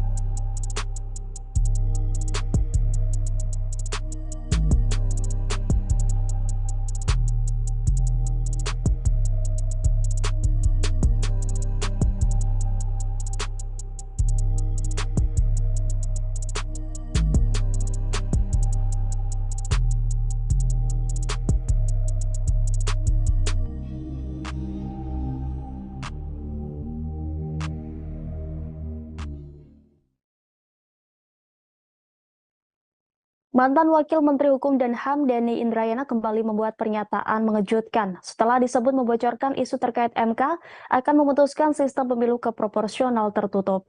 Kali ini Denny mengaku mendapat informasi jika Hakim Mahkamah Agung Republik Indonesia bakal mengabulkan peninjauan kembali yang dilayangkan oleh Muldoko terkait kepengurusan DPP Partai Demokrat yang diketuai Agus Harimurti Yudhoyono. Melalui cuitannya di akun Twitter pribadinya pada Senin 29 Mei, Denny berharap informasi yang didapatkan dari sumber yang dipercayai itu tidak akan terjadi.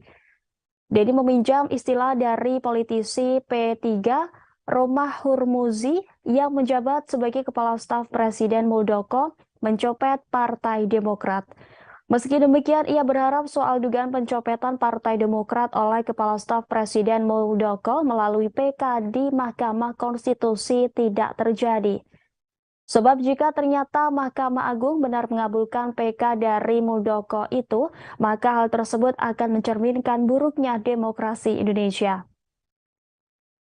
Pernyataan Denny itu dilandasi karena menurutnya putusan MA itu nantinya akan merupakan arahan dari istana.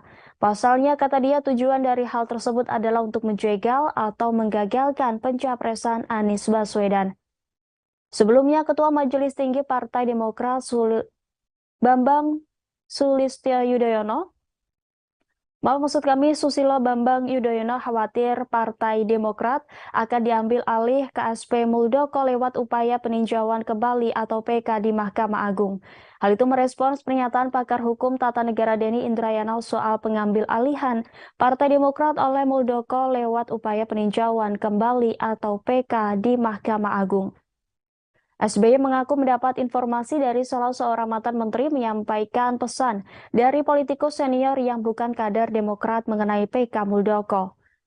Mantan Presiden Republik Indonesia ini berpendapat bahwa secara akal sehat sulit diterima jika PK Muldoko dikabulkan Mahkamah Agung karena sudah 16 kali kalah di pengadilan. SBY pun berharap agar pemegang kekuasaan tetap amanah, tegakkan kebenaran dan keadilan.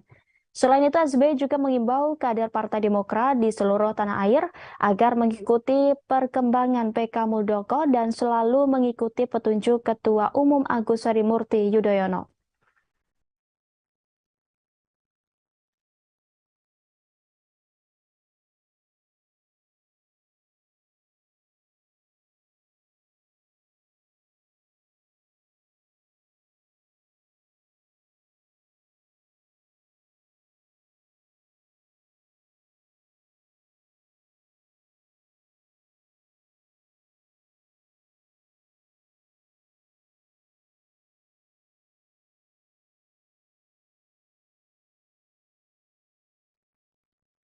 Diberitakan sebelumnya Bacalek PKB Kota Bandar Lampung Nelly Farlinza mengaku diminta mahar puluhan juta untuk mendapatkan nomor urut tertentu.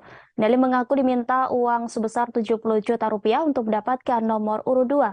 Terkait hal itu, Ketua Lembaga Pemenangan Pemilu DPW PKB Lampung Jauharo Hadad memberikan klarifikasi. Jauharo mengatakan tidak ada mahar untuk nomor urut baik caleg tingkat provinsi dan kabupaten kota selampung. Dia menjelaskan penentuan nomor urut partai berdasarkan kinerja caleg dan sebelumnya PKB Lampung telah melakukan fit and proper test seluruh bacalek tingkat provinsi dan kabupaten kota. Untuk mengetahui informasi selengkapnya Tribuners, kami sudah terhubung dengan rekan Rio Pratama, reporter dari Tribun Lampung. Silakan dengan laporan Anda, rekan Rio Pratama. Oke, terima kasih rekan Rima. Dapat kami laporkan bahwa kemarin kita lakukan wawancara eksklusif bersama Ketua LPP DPW PKB Lampung, yakni Jauharo Hadad, terkait pemberitaan sebelumnya mengenai salah satu caleg Kota Bandar Lampung yang mengaku diminta uang senilai 70 juta untuk tetap berada di nomor urut 2. Namun setelah kita wawancarai rekan Rima, Jauharo Hadad membantah hal itu. Beliau mengatakan bahwa dalam proses penentuan nomor urut seluruh caleg di 15 kabupaten kota di Lampung, termasuk di Provinsi Lampung, itu tidak ada mahar.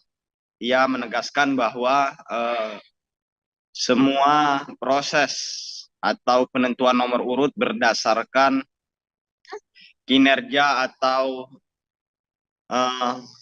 fit and proper test dari beberapa caleg se-Lampung ya, rekan Rima. Jadi dia menegaskan bahwa telah memanggil Ketua DPC PKB Kota Bandar Lampung dan Ketua LPP Kota Bandar Lampung untuk investigasi terkait pengakuan dari caleg yang mengaku telah dimintai uang 70 juta tersebut.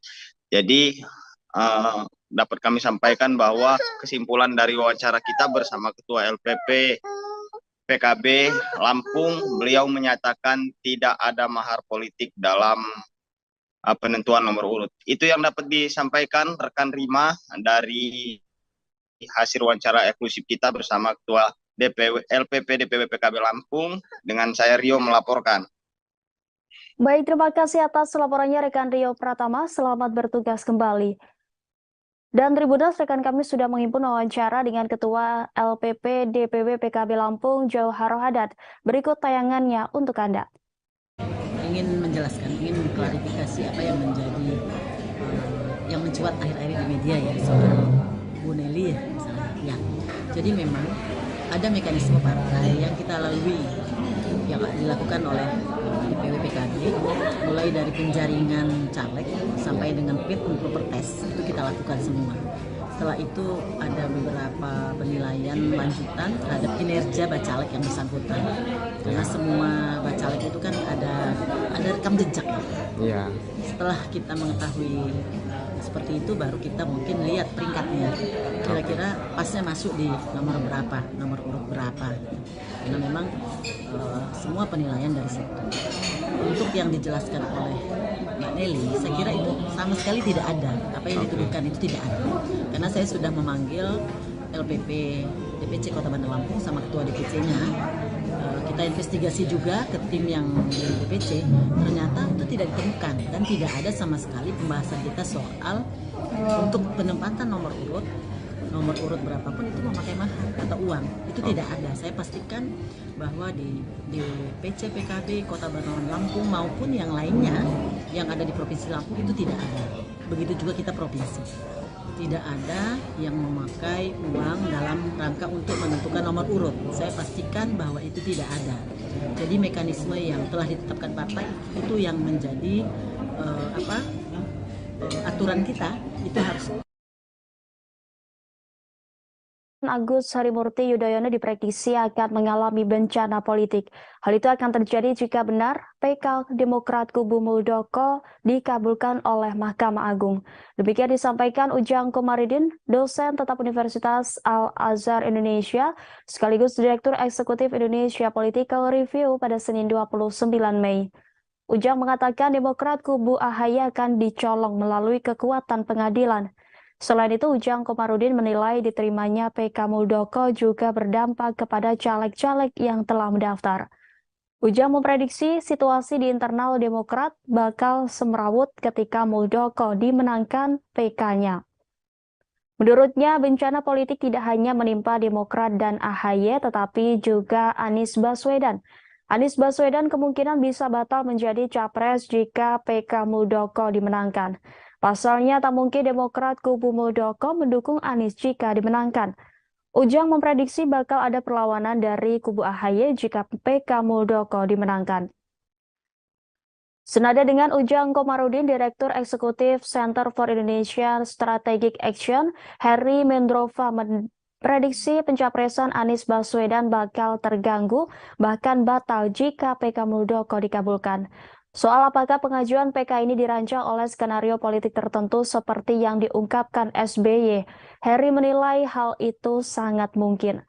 Namun ia meyakini Demokrat kubu AHY tidak mungkin berdiam apalagi telah memenangkan 16 kali persidangan melawan Muldoko. Sebelumnya mencuat isu MA dan mengadili perkara PK kubu Muldoko. Isu tersebut langsung ditanggapi Ketua Majelis Tinggi Partai Demokrat, Susilo Bambang Yudhoyono. SBY menuturkan ada tangan politik yang diganggu Demokrat menuju pemilu 2024. SBY menilai peninjauan kembali yang diajukan Muldoko ke Mahkamah Agung terkait pengurusan DPP Partai Demokrat sulit dikabulkan. Sebagai informasi, Muldoko telah melayangkan gugatan terhadap Menteri Hukum dan HAM Yasona Lauli dan Agus Harimurti Yudhoyono selaku Ketua Umum Partai Demokrat. Dikutip dari laman Kepaniteraan Mahkamah Agung, permohonan PK Muldoko masuk pada Senin 15 Mei 2023 dan terregister dengan nomor perkara 128 PK-TUN-2023.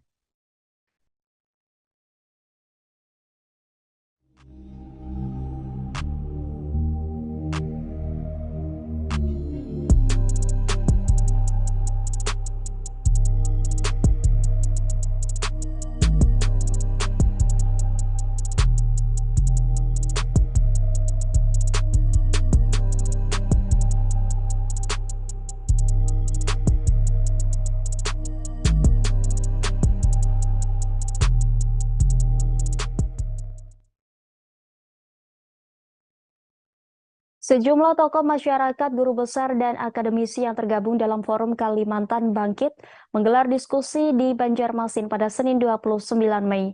Diskusi digelar sebagai respons atas isu MK yang akan memutuskan sistem pemilu dari terbuka menjadi tertutup.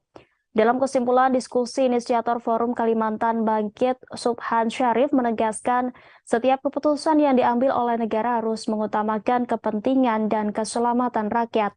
Sistem proporsional terbuka dipandang oleh Forum Kalimantan Bangkit sudah tepat.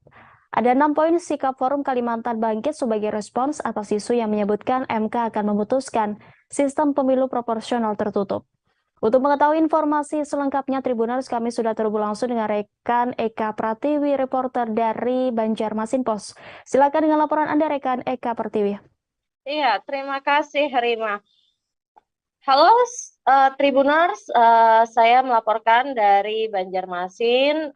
Forum Kalimantan Bangkit tadi malam melaksanakan diskusi bersama. Jadi Forum Kalimantan Bangkit ini berisikan para tokoh di mana ada guru besar, juga akademisi yang ada di Kalimantan Selatan.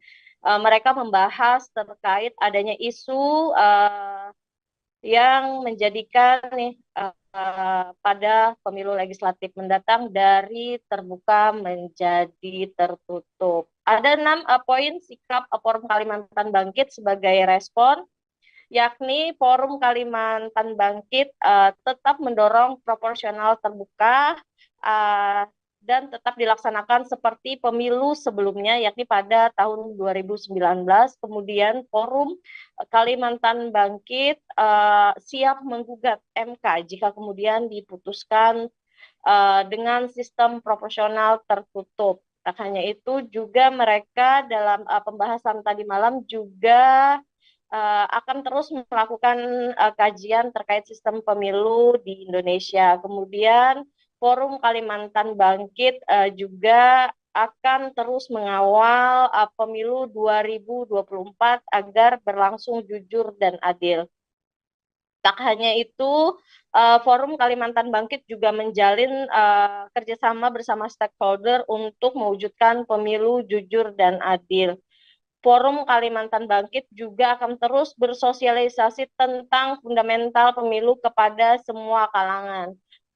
Jadi Tribuners, dalam pembahasan tadi malam ada 11 tokoh masyarakat, guru besar dan juga akademisi yang ada di Kalimantan yang membahas terkait rencana pelaksanaan pileg secara proporsional tertutup. Jadi ada beberapa akademisi yang menganggap bahwa ini tidak perlu dilakukan. Artinya mereka beranggapan bahwa lebih mengedepankan pelaksanaan pemilu terbuka pada 2019 lalu. Kemudian dari tanggapan inisiator Forum Kalimantan Bangkit, Martinus menilai jika tidak ada urgensi terhadap perubahan sistem pemilu dari yang awalnya terbuka menjadi tertutup.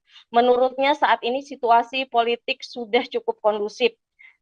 Partai dan KPU serta masyarakat sudah mempersiapkan diri dengan sistem proporsional terbuka. Ia khawatir jika terjadi perubahan sistem di tengah jalan ada terjadi kekacauan politik.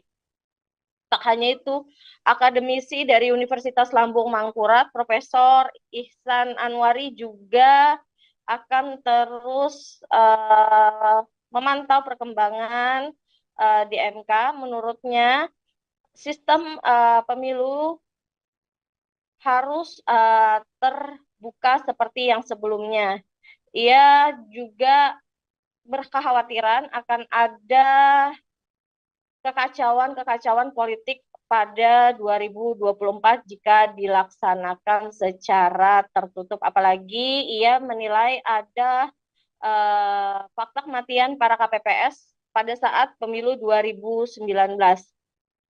Kemudian ia menilai juga sistem pemilu terbuka memungkinkan masyarakat melihat rekam jejak caleg, sementara dengan hal tertutup sementara itu tidak dimungkinkan. Tak hanya itu, jadi ada beberapa akademisi seperti akademisi dari Universitas Islam Kalimantan Selatan, Islam Muhammad Arsyad Al-Banjari, Banjarmasin, Dr. Muhammad Uhaib mengatakan Indonesia sudah 25 tahun menjalani masa transisi dari otoriter ke demokrasi.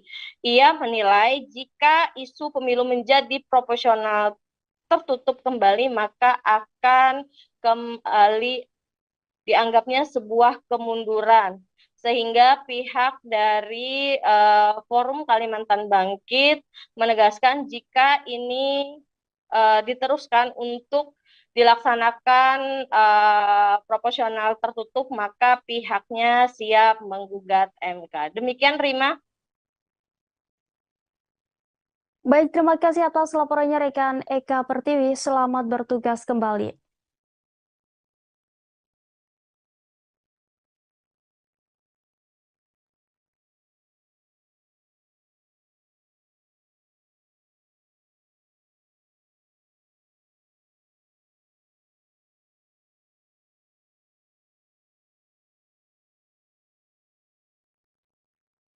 Presiden Joko Widodo akhirnya menanggapi kritikan yang pernah dilontarkan Ketua Umum Nasdem, Surya Paloh, soal cawe-cawe jelang Pilpres 2024.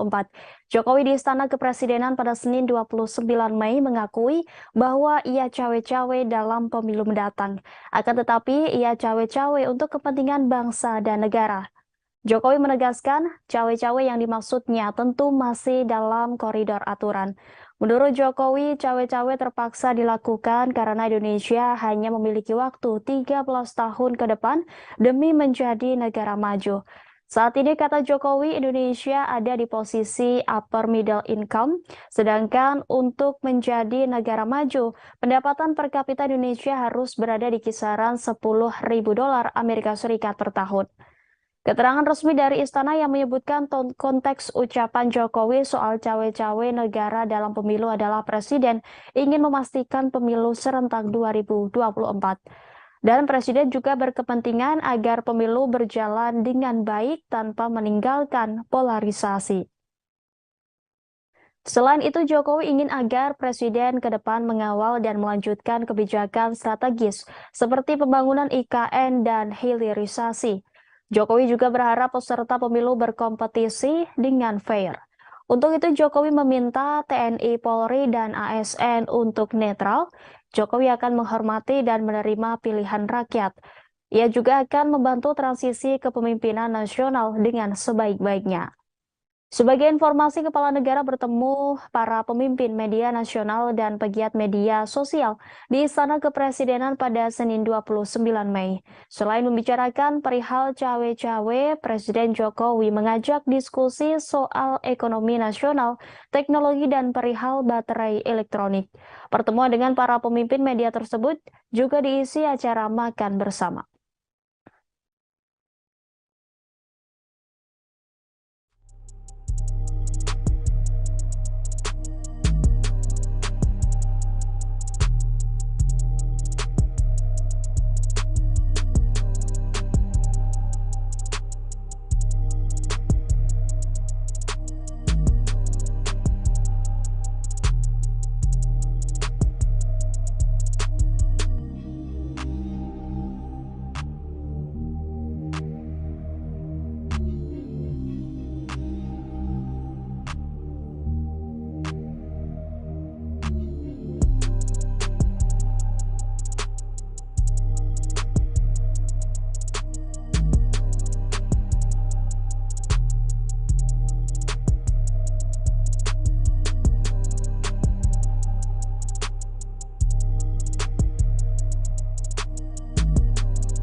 Anggota KPU Bulungan Divisi Perencanaan Data dan Informasi Misteng mengatakan dalam tahap verifikasi administrasi terdapat sejumlah temuan terkait dugaan kekeliruan input data oleh parpol.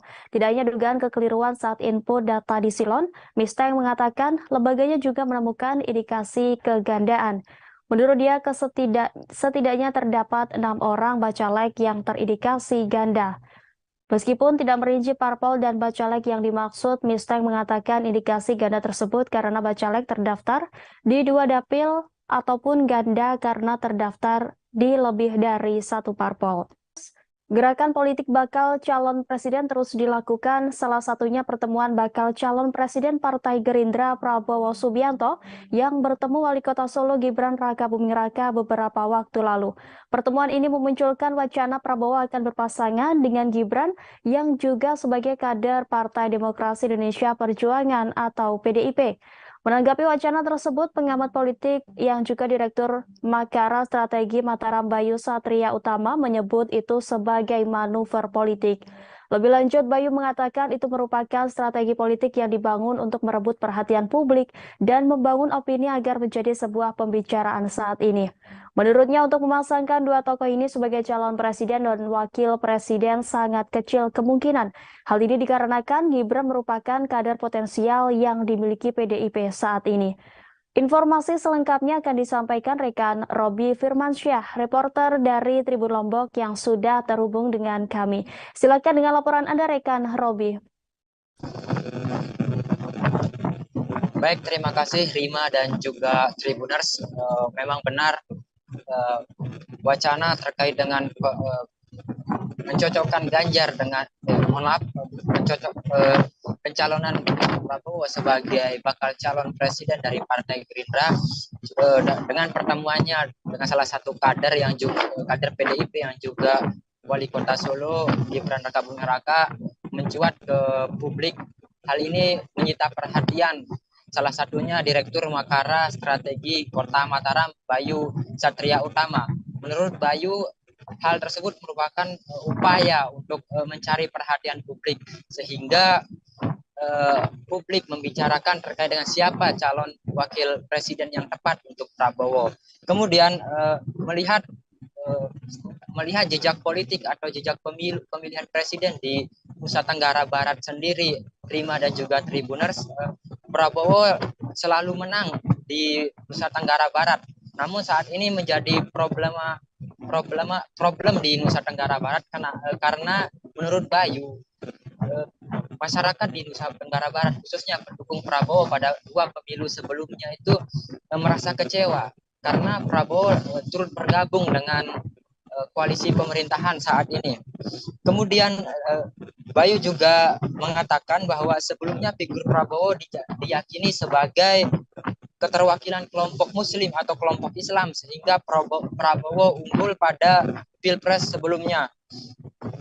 Bayu juga mengatakan bahwa Pilpres 2024 nanti simbol perjuangan kelompok Islam belum tentu dari sosok Prabowo Subianto. Hal ini disebabkan beberapa faktor, di antaranya seperti yang saya katakan tadi, kekecewaan masyarakat Nusa Tenggara Barat terhadap pilihan politik Prabowo yang memilih bergabung dalam koalisi pemerintahan. Selain itu juga Bayu menjelaskan bahwa saat ini sosok Anies Baswedan dinilai menjadi sosok alternatif perjuangan kelompok Muslim di Nusa Tenggara Barat. Selain itu juga pengaruh elit lokal merupakan musuh atau memulakan permasalahan yang timbul di Nusa Tenggara Barat, bahwa elit lokal ini memiliki pengaruh yang cukup besar. Seperti contoh kemana arah politik Tuan Guru Bajang atau Dr. Zainul Majidi MA yang juga sekarang sebagai ketua harian Perindo itu akan menentukan bagaimana nasib Prabowo Subianto. Sekalipun saat ini TGB belum menentukan kemana arah pilihannya, namun itu akan menentukan nasib politik di Prabowo Subianto di Nusa Tenggara Barat. Pada pemilu sebelumnya TGB juga tidak berpihak kepada Prabowo. Hal ini meskipun demikian Prabowo tetap memenangkan pemilu pada 2019 lalu. Tetapi saat ini pada tahun 2024 nanti hal itu bisa menjadi cambukan bahwa pilihan TGB karena masyarakat di Nusa Tenggara Barat kecewa atas pilihan politik Prabowo akan menjadi sebuah modal besar bagi apabila TGB tidak bergabung dengan Prabowo, Rima dan juga Tribuners. Selain TGB ada juga sosok Fahri Hamzah yang merupakan elit lokal dari Nusa Tenggara Barat. Maka pilihan politik Fahri Hamzah juga akan mempengaruhi kemenangan Prabowo di Nusa Tenggara Barat. Demikian laporan yang dapat saya sampaikan, Rima dan juga Tribuners dari Lombok, Nusa Tenggara Barat. Baik, terima kasih atas laporannya rekan Robi Firmansyah. Selamat bertugas kembali. Ratusan pedagang pasar di Kecamatan Colomadu, Karanganyar mendeklarasikan dukungan untuk Prabowo Subianto sebagai Presiden Republik Indonesia terpilih di pemilu 2024 mendatang. Deklarasi tersebut dibacakan oleh Ketua DPC Papera Kabupaten Karanganyar maksud kami, Wawan Pramono, dan diikuti mereka. Setidaknya ada 160 pedagang berkumpul di Balai Desa Tahudan Kecamatan Colomadu Kabupaten Karanganyar pada Senin 29 Mei. Ketua Umum Papera Gerindra Don Marzuki mengatakan dengan deklarasi ini mampu meningkatkan kekuatan memenangkan Prabowo Subianto. Untuk mengetahui informasi selengkapnya Tribuners, kami sudah terhubung dengan rekan Mardon Widianto, reporter dari Tribun Solo. Silakan dengan laporan Anda, rekan Mardon Widianto. Ya, terima kasih rekan Rima. Saya akan menyampaikan terkait ratusan pedagang pasar tepatnya di Colomadu, Kabupaten Karanganyar mendeklarasikan diri dan mendukung Prabowo sebagai Presiden RI 2024 sampai 2029. Deklarasi tersebut dilakukan di Balai Desa Tahudan, Kecamatan Colomadu, Kabupaten Karanganyar. Tepatnya pada Senin 29 Mei 2023. Deklarasi tersebut dihadiri sekitar 160 orang yang terdiri dari pedagang pasar di Colomadu. Dan di sana juga ada Ketua Umum Pedagang Pejuang Indonesia atau Partai Indonesia Raya atau Papera, Don Marzuki, Ketua Papera Jateng Sri Hartini, Ketua DPC Papera Kabupaten Karanganyar Wawan Pranowo, dan Ketua DPC Partai Gerindra Karanganyar Ade Ilyana. Deklarasi ini termasuk dibentuk yang dilakukan oleh Papera itu sudah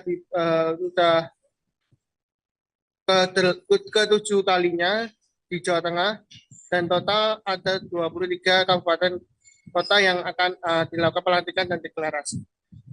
Dan ini untuk meningkatkan nilai atau sosok nantinya dalam Pilpres untuk Prabowo untuk bisa terpilih sebagai presiden dalam pemilu 2024 nanti. Demikian, kembali ke studio Ring. Baik, terima kasih atas laporannya rekan Mardon Widianto. Selamat bertugas kembali. Dan Tribuners, rekan kami sudah menghimpun wawancara dengan Ketua DPC Gerindra Karanganyar Ade Eliana, Ketua Umum Papera Don Marzuki, dan Ketua DPD Papera Jateng Sri Hartini. Berikut tayangannya untuk Anda. Ini kan ketua, jadi gini, sayap itu kan melebarkan, jadi kebanyakan tetap orang luar. Artinya luar struktural yang paling banyak sampaikan Bu Hartini tadi kan hanya 30% kita di dalamnya hanya untuk mensupport bagaimana untuk mendampingi, untuk mensupport. Jadi pure murni nanti kepentingan pedagang sendiri ya. Ini ada 35 kabupaten kota. Ini yang Papera sudah terbentuk itu sebetulnya sudah ada 23 kabupaten kota. Tapi yang sudah dikukuhkan itu baru ada 6-7 hari besok. Itu menyesuaikan jadwal aja antara DPP, DPD, dan DPC itu sinkron, jadi bisa semua. Karena pedagang ini kan harus selalu konsolidasi. Yang mau dilantik kan jangan sampai mengganggu pekerjaan mereka, jadi harus dicari waktu yang tepat. Cuman masalah timing aja? Iya, waktu aja. Di Papera sendiri, apakah pengurusnya juga dari praktisi pedagang pasar sendiri atau elit politik? Ya, jadi Papera ini kami 30% itu ambil dari fraksi, kemudian sebagai monitoring, kemudian dari tokoh-tokoh masyarakat, kemudian yang 70% ini murni dari pedagang. Karena Pak Prabowo itu dulu dibesarkan oleh APSI, Asosiasi Pedagang Pasar Indonesia, kemudian dari teman-teman APSI ini mengajukan mempunyai aspirasi kepada Pak Prabowo untuk dibuatkan rumah yang anggota APSI tapi yang pro atau mendukung Pak Prabowo agar tidak tercampur dengan yang lainnya. Karena kita sayap baru Partai Gerindra, setelah terbentuk kita 8 bulan ini, kita setiap minggu itu ada pelantikan. Setiap minggu kita turun ke pasar kan ada pelantikan. Dari 8 bulan ke belakang, jadi kita baru 8 bulan ini berdiri. Nah, insya Allah kalau ditanya tentang stabilitas, mungkin ada efek dari Pak Prabowo sendiri sebagai Menhan, dan kita ini menyumbang sedikit. Kami tidak bisa bilang, oh kami ini Papera ini menyumbang yang sangat besar, kita Pak Prabowo tidak bisa. Karena beliau sendiri itu efek Pak Prabowo sebagai biasa. Sering jalan dengan efek Pak Jokowi juga ada di Pak Prabowo, efek Pak Jokowi, dan efek kita pedagang juga ada. Jadi kami tidak bisa klaim kami semua itu tidak. Jadi alhamdulillah hari ini sudah kita lantik kawan-kawan. Ini semua adalah pedagang pasar hari ini hadir, dan kita berharap dari hari ini kita berkumpul 200-an lebih. Ke depan akan berlipat ganda. Kita target di sini di Karanganyar ada 10.000 anggota Papera yang akan bergabung bersama kita bersama Pak Prabowo. DPD Partai Keadilan Sejahtera atau PKS Kabupaten Pasir telah mendaftarkan 30 bacalek di Komisi Pemilihan Umum Kabupaten Pasir. PKS merupakan partai pertama yang menyerahkan dokumen fisik bakal calon legislatif ke KPU Pasir pada 8 Mei lalu. Ketua DPD PKS Pasir Fatur Rahman menyampaikan bahwa pileg nantinya pihaknya menargetkan mengisi semua dapil di Pasir. Guna mencapai target tersebut, setiap caleg di semua dapil akan dimaksimalkan dengan mengikuti pelatihan. Untuk mengetahui informasi selengkapnya, Tribuners, kami sudah terhubung dengan rekan Syaifullah Ibrahim, reporter dari Tribun Kaltim. Silakan dengan laporan Anda, rekan Syaifullah. Baik, rekan terima untuk partai PKS dari 17 partai yang mengikuti pemilu di Kabupaten Pasir. PKS merupakan partai pertama yang mendaftarkan bacaleknya di KPU Kabupaten Pasir. Nah, untuk target dari DPD PKS Kabupaten Pasir itu menargetkan setiap dapil memiliki keterwakilan. Untuk mencapai target tersebut, setiap caleg di semua dapil akan dimaksimalkan dengan mengikuti pelatihan dan juga koordinasi di semua struktur dan memberikan dorongan semangat terkait dengan program-program yang akan diturunkan dari pusat, termasuk untuk para saksi saat pileg nantinya. Koordinasi dengan memperkuat koordinasi anggota yang ada di struktur PKS. Selain itu juga langkah yang akan dilakukan dengan memaksimalkan kerja-kerja para bacalek yang sudah ikut di PKS persiapan di pemilu 2024. Untuk dapil di Kabupaten Pasir sendiri terdapat 4 dapil, yaitu dapil 1 itu meliputi Kecamatan Tanah Grogot, kemudian dapil 2 Kecamatan Batu Sopang, Muara Komam, Muara Samu dan Kuaro, dan dapil 3 itu Kecamatan Longkali dan Long Ikis. Dan dapil terakhir atau keempat itu Kecamatan Pasir Blengkong dan Batu Engau dan Tanjung Harapan. Sekian rekan, terima. Baik, terima kasih atas laporannya rekan Syaifullah Ibrahim. Selamat bertugas kembali. Nama mantan Wakil Menteri Hukum dan HAM Denny Indrayana belakangan menjadi sorotan publik. Pasalnya pernyataan Denny soal isu keputusan Mahkamah Konstitusi terkait sistem pemilu tertutup menuai beragam komentar dari berbagai pihak. Buntut dugaan pembocoran dokumen, Denny pun dilaporkan oleh LSM Paguyupan, bakal calon anggota DPR dan DPRD ke Polda Metro Jaya pada Senin 29 Mei lalu. Koordinator Paguyupan BCAD Musa M. Yus membeberkan 2 hal yang melandasi laporan tersebut dibuat. Pertama, Denny Indrayana dinilai telah membocorkan rahasia negara terkait putusan MK yang disebutnya memakai sistem proporsional tertutup atau coblos partai dalam pemilu 2024. Kedua, Denny dianggap telah merusakkan menjelang pemilu 2024. Alhasil, Musa pun berharap agar polisi memeriksa Denny Indrayana. Di sisi lain, Menko Polhukam Mahfud MD telah meminta polisi agar turun tangan untuk menyelidiki dugaan bocornya rahasia negara ini. Kapolri Jenderal Listio Sigit Prabowo pun telah menerima arahan tersebut untuk melakukan penyelidikan. Kini Listio Sigit tengah mendiskusikan bersama pihaknya mengenai langkah-langkah yang perlu diambil terkait penyelidikan kasus ini. Kemudian jika nantinya ditemukan ada peristiwa pidana, dikatakan Kapolri Jenderal Listio Sigit akan diambil langkah lebih lanjut. Sebelumnya, pakar hukum tata negara Denny Indrayana membocorkan informasi pribadi yang diterimanya soal putusan Mahkamah Konstitusi terkait sistem pileg. Denny mengatakan ia mendapatkan informasi kalau MK bakal memutuskan gugatan terkait sistem pemilu dengan putusan proporsional tertutup. Denny mengungkapkan putusan itu diambil setelah adanya dissenting opinion atau perbedaan pendapat dalam menjatuhkan putusan antara hakim MK. Sayangnya Denny Indrayana tidak membeberkan identitas sosok yang memberikan informasi tersebut. Sementara itu, pernyataan Denny Indrayana itu dibantah oleh juru bicara MK, Fajar Laksono. Fajar menegaskan bahwa tahapan uji materi UU Pemilu yang dimaksud masih dalam tahapan permintaan pengumpulan keputusan dan belum sampai pada pembahasan keputusan. Sementara itu, MK telah menerima permohonan uji materi terhadap pasal 168 ayat 2 UU Pemilu terkait sistem proporsional terbuka yang didaftarkan pada 14 November 2022.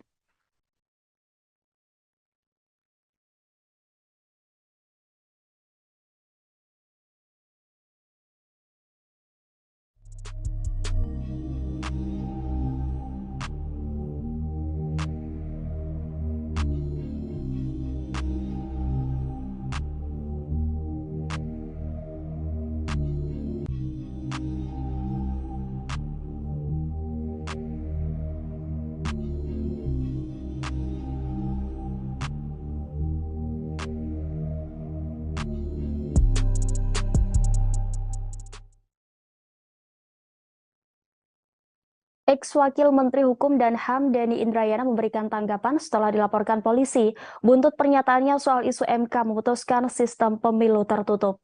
Denny menegaskan isu MK memutuskan sistem pemilu tertutup bukanlah bentuk pembocoran rahasia negara. Hal tersebut lantaran dirinya memahami untuk tidak masuk dalam wilayah delik pidana maupun pelanggaran etika. Sebagai seorang lawyer, Denny pun menegaskan akan selalu menjaga integritas dan moralitas. Demikian disampaikan Denny melalui siaran pers yang diunggah di akun Twitter pribadinya pada Selasa 30 Mei. Di sisi lain, Denny menegaskan informasi terkait putusan sistem pemilu tertutup bukanlah didapatnya dari lingkungan MK atau hakim MK, sehingga menurutnya pemeriksaan dari lingkungan Mahkamah Konstitusi akan sia-sia. Denny pun menjelaskan lebih lanjut terkait cuitannya soal isu MK memutuskan sistem pemilu tertutup. Dia mengatakan tidak ada pilihan kata bocoran dalam cuitannya tersebut, tetapi kata yang dipilihnya adalah mendapatkan informasi. Selain itu, Denny mengatakan dirinya tidak menuliskan MK telah memutuskan sistem pemilu tertutup, tetapi baru akan diputuskan. Tidak hanya itu, Denny juga meluruskan terkait cuitan Menko Polhukam Mahfud MD yang menyebut informasi yang diterimanya adalah terbukti kebenarannya atau A1. Menurutnya, frasa A1 yang dipilih Mahfud MD mengandung makna rahasia, sehingga dirinya lebih memilih frasa orang yang sangat dipercaya kredibilitasnya. Denny pun percaya diri bahwa informasi yang diperolehnya terkait sistem pemilu tertutup layak dipercaya. Hal ini pun membuat dirinya merasa patut untuk melontarkan ke publik. Sebelumnya diberitakan buntut pernyataan Denny pun dilaporkan ke Polda Metro Jaya oleh LSM Paguyuban bakal calon anggota DPR dan DPRD atau BCAD pada Senin 29 Mei. Koordinator Paguyuban BCAD Musa Emius menjelaskan ada dua hal yang melandasi laporan tersebut dibuat. Pertama, Denny Indrayana dinilai telah membocorkan rahasia negara terkait putusan MK yang disebutnya memakai sistem proporsional tertutup atau coblos partai dalam pemilu 2024. Kemudian kedua, Denny dianggap telah meresahkan menjelang pemilu 2024.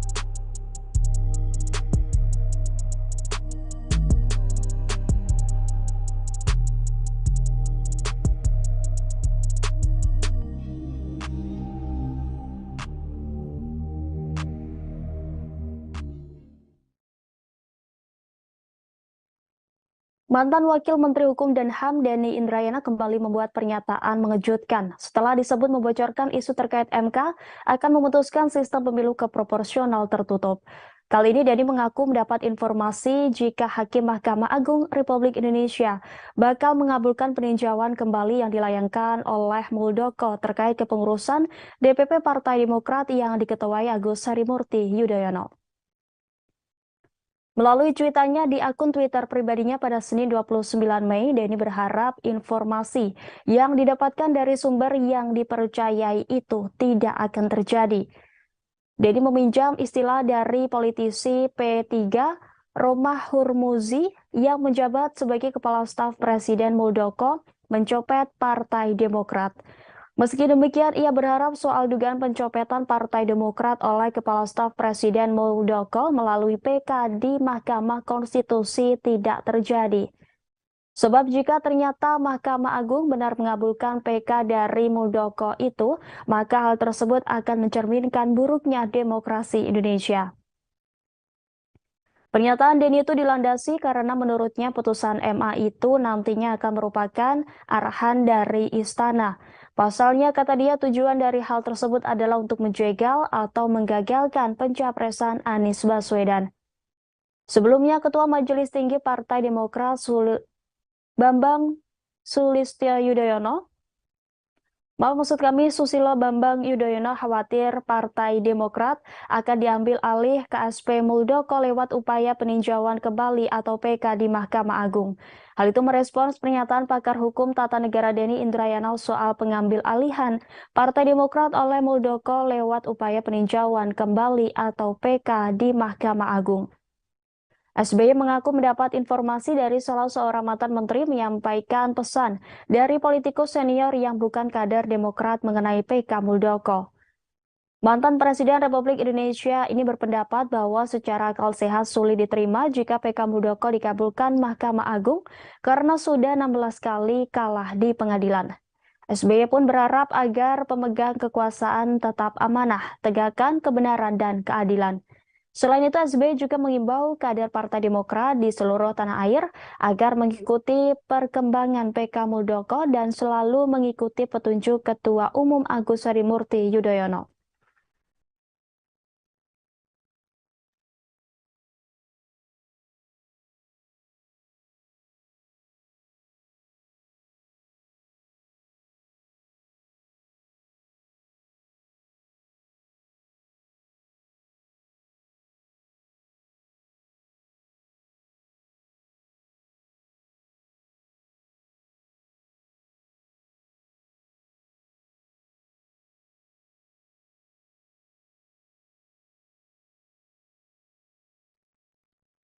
Diberitakan sebelumnya Bacalek PKB Kota Bandar Lampung Nelly Farlinza mengaku diminta mahar puluhan juta untuk mendapatkan nomor urut tertentu.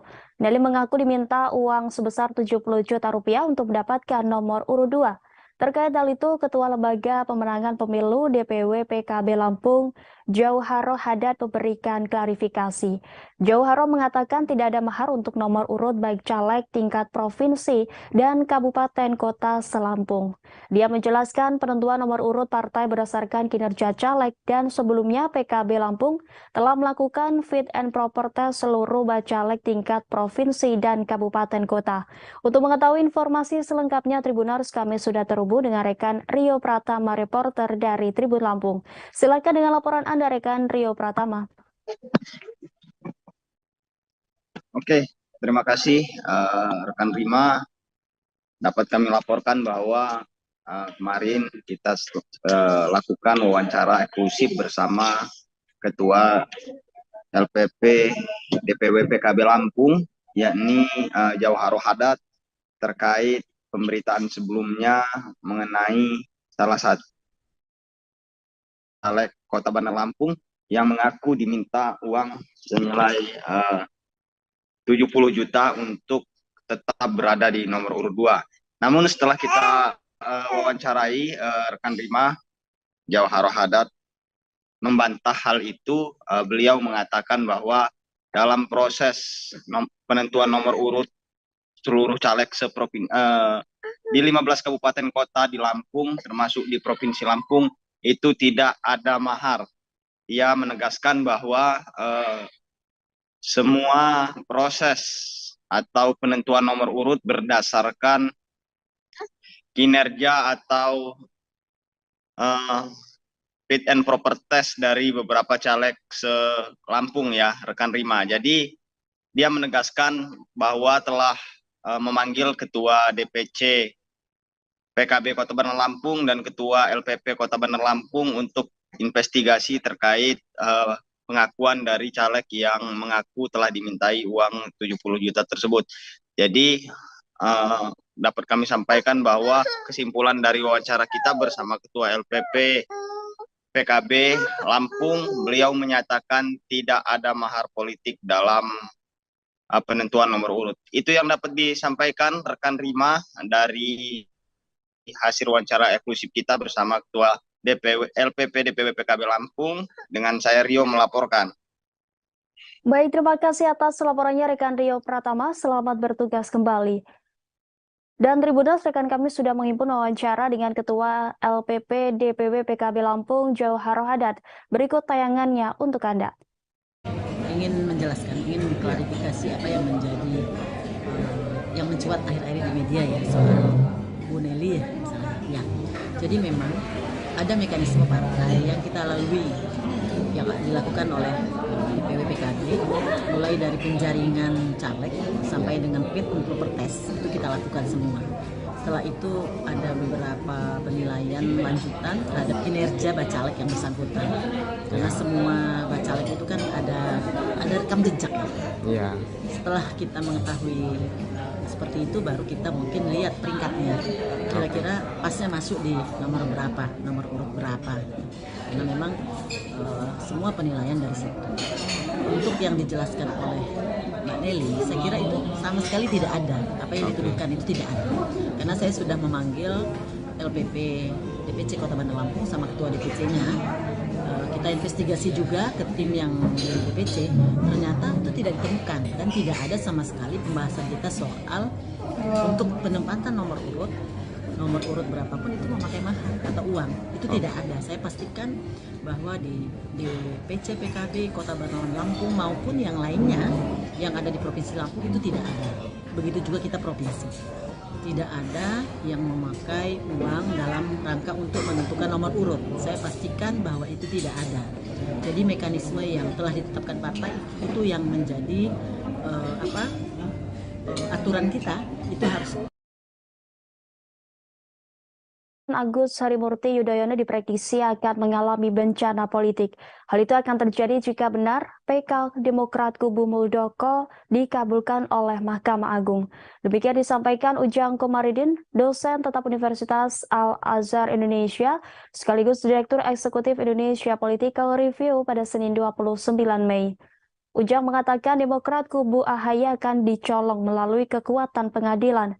Selain itu, Ujang Komarudin menilai diterimanya PK Muldoko juga berdampak kepada caleg-caleg yang telah mendaftar. Ujang memprediksi situasi di internal Demokrat bakal semrawut ketika Muldoko dimenangkan PK-nya. Menurutnya, bencana politik tidak hanya menimpa Demokrat dan AHY, tetapi juga Anies Baswedan. Anies Baswedan kemungkinan bisa batal menjadi capres jika PK Muldoko dimenangkan. Pasalnya, tak mungkin Demokrat kubu Muldoko mendukung Anies jika dimenangkan. Ujang memprediksi bakal ada perlawanan dari kubu AHY jika PK Muldoko dimenangkan. Senada dengan Ujang Komarudin, Direktur Eksekutif Center for Indonesian Strategic Action, Heri Mendrova memprediksi pencapresan Anies Baswedan bakal terganggu, bahkan batal jika PK Muldoko dikabulkan. Soal apakah pengajuan PK ini dirancang oleh skenario politik tertentu seperti yang diungkapkan SBY, Heri menilai hal itu sangat mungkin. Namun ia meyakini Demokrat kubu AHY tidak mungkin berdiam apalagi telah memenangkan 16 kali persidangan melawan Muldoko. Sebelumnya mencuat isu MA dan mengadili perkara PK kubu Muldoko. Isu tersebut langsung ditanggapi Ketua Majelis Tinggi Partai Demokrat, Susilo Bambang Yudhoyono. SBY menuturkan ada tangan politik yang diganggu Demokrat menuju pemilu 2024. SBY menilai peninjauan kembali yang diajukan Muldoko ke Mahkamah Agung terkait pengurusan DPP Partai Demokrat sulit dikabulkan. Sebagai informasi, Muldoko telah melayangkan gugatan terhadap Menteri Hukum dan HAM Yasona Lauli dan Agus Harimurti Yudhoyono selaku Ketua Umum Partai Demokrat. Dikutip dari laman Kepaniteraan Mahkamah Agung, permohonan PK Muldoko masuk pada Senin 15 Mei 2023 dan terregister dengan nomor perkara 128 PK-TUN-2023.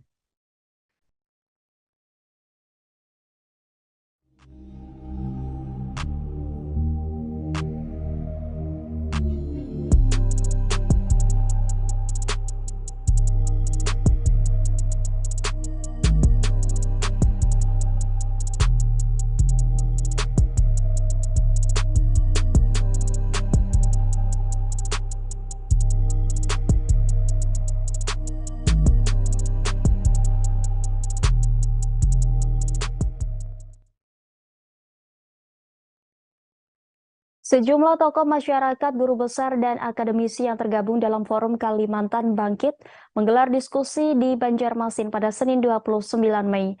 Diskusi digelar sebagai respons atas isu MK yang akan memutuskan sistem pemilu dari terbuka menjadi tertutup.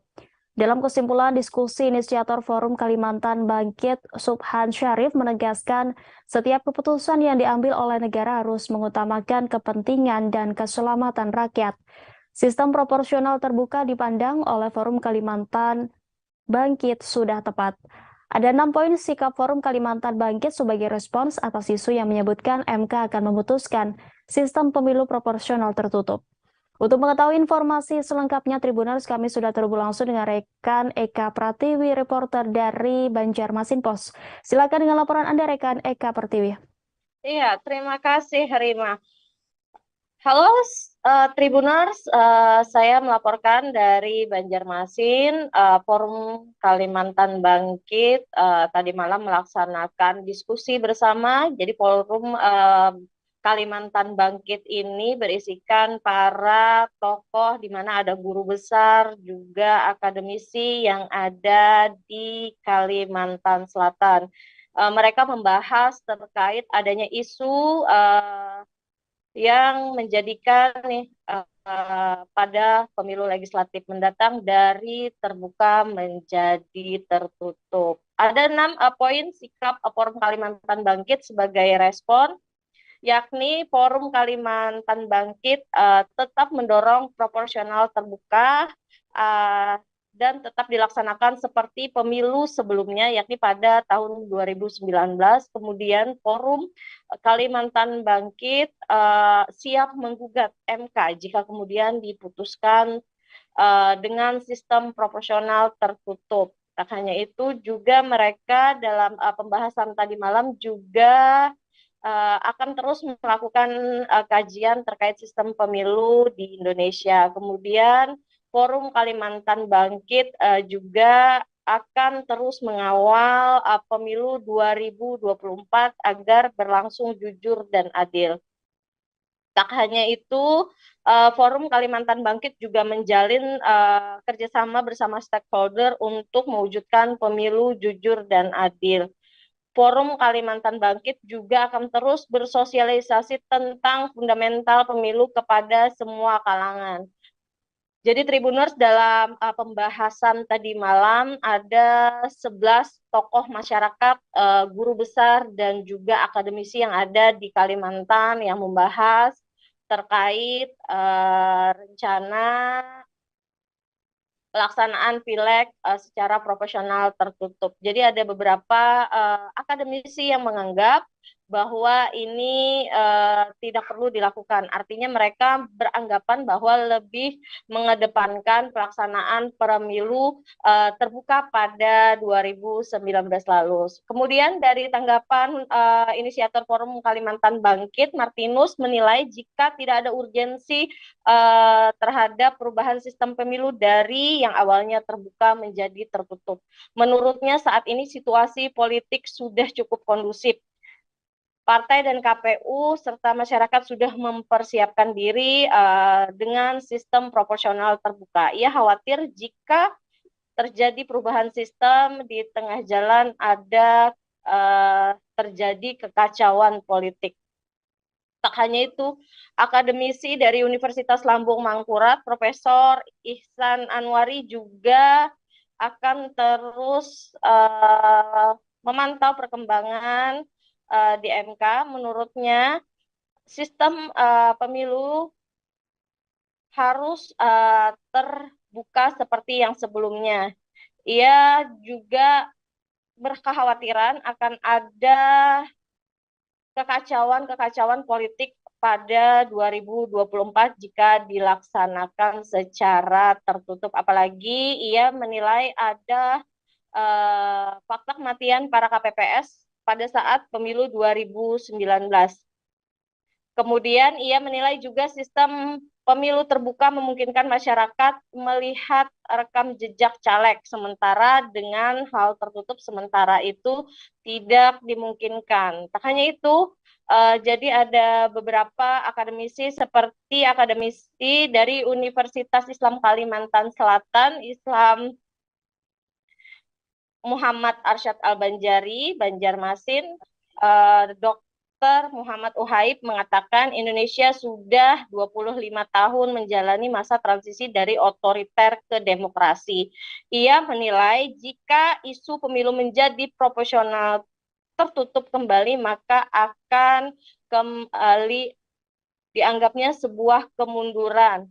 Sehingga pihak dari Forum Kalimantan Bangkit menegaskan jika ini diteruskan untuk dilaksanakan proporsional tertutup, maka pihaknya siap menggugat MK. Demikian, Rima.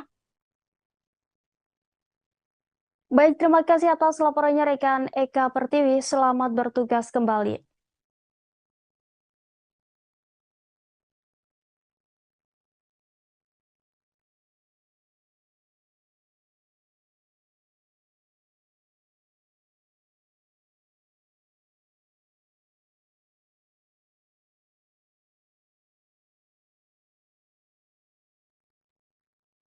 Presiden Joko Widodo akhirnya menanggapi kritikan yang pernah dilontarkan Ketua Umum Nasdem, Surya Paloh, soal cawe-cawe jelang Pilpres 2024. Jokowi di Istana Kepresidenan pada Senin 29 Mei mengakui bahwa ia cawe-cawe dalam pemilu mendatang. Akan tetapi, ia cawe-cawe untuk kepentingan bangsa dan negara.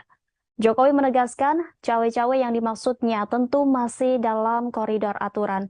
Menurut Jokowi, cawe-cawe terpaksa dilakukan karena Indonesia hanya memiliki waktu 13 tahun ke depan demi menjadi negara maju.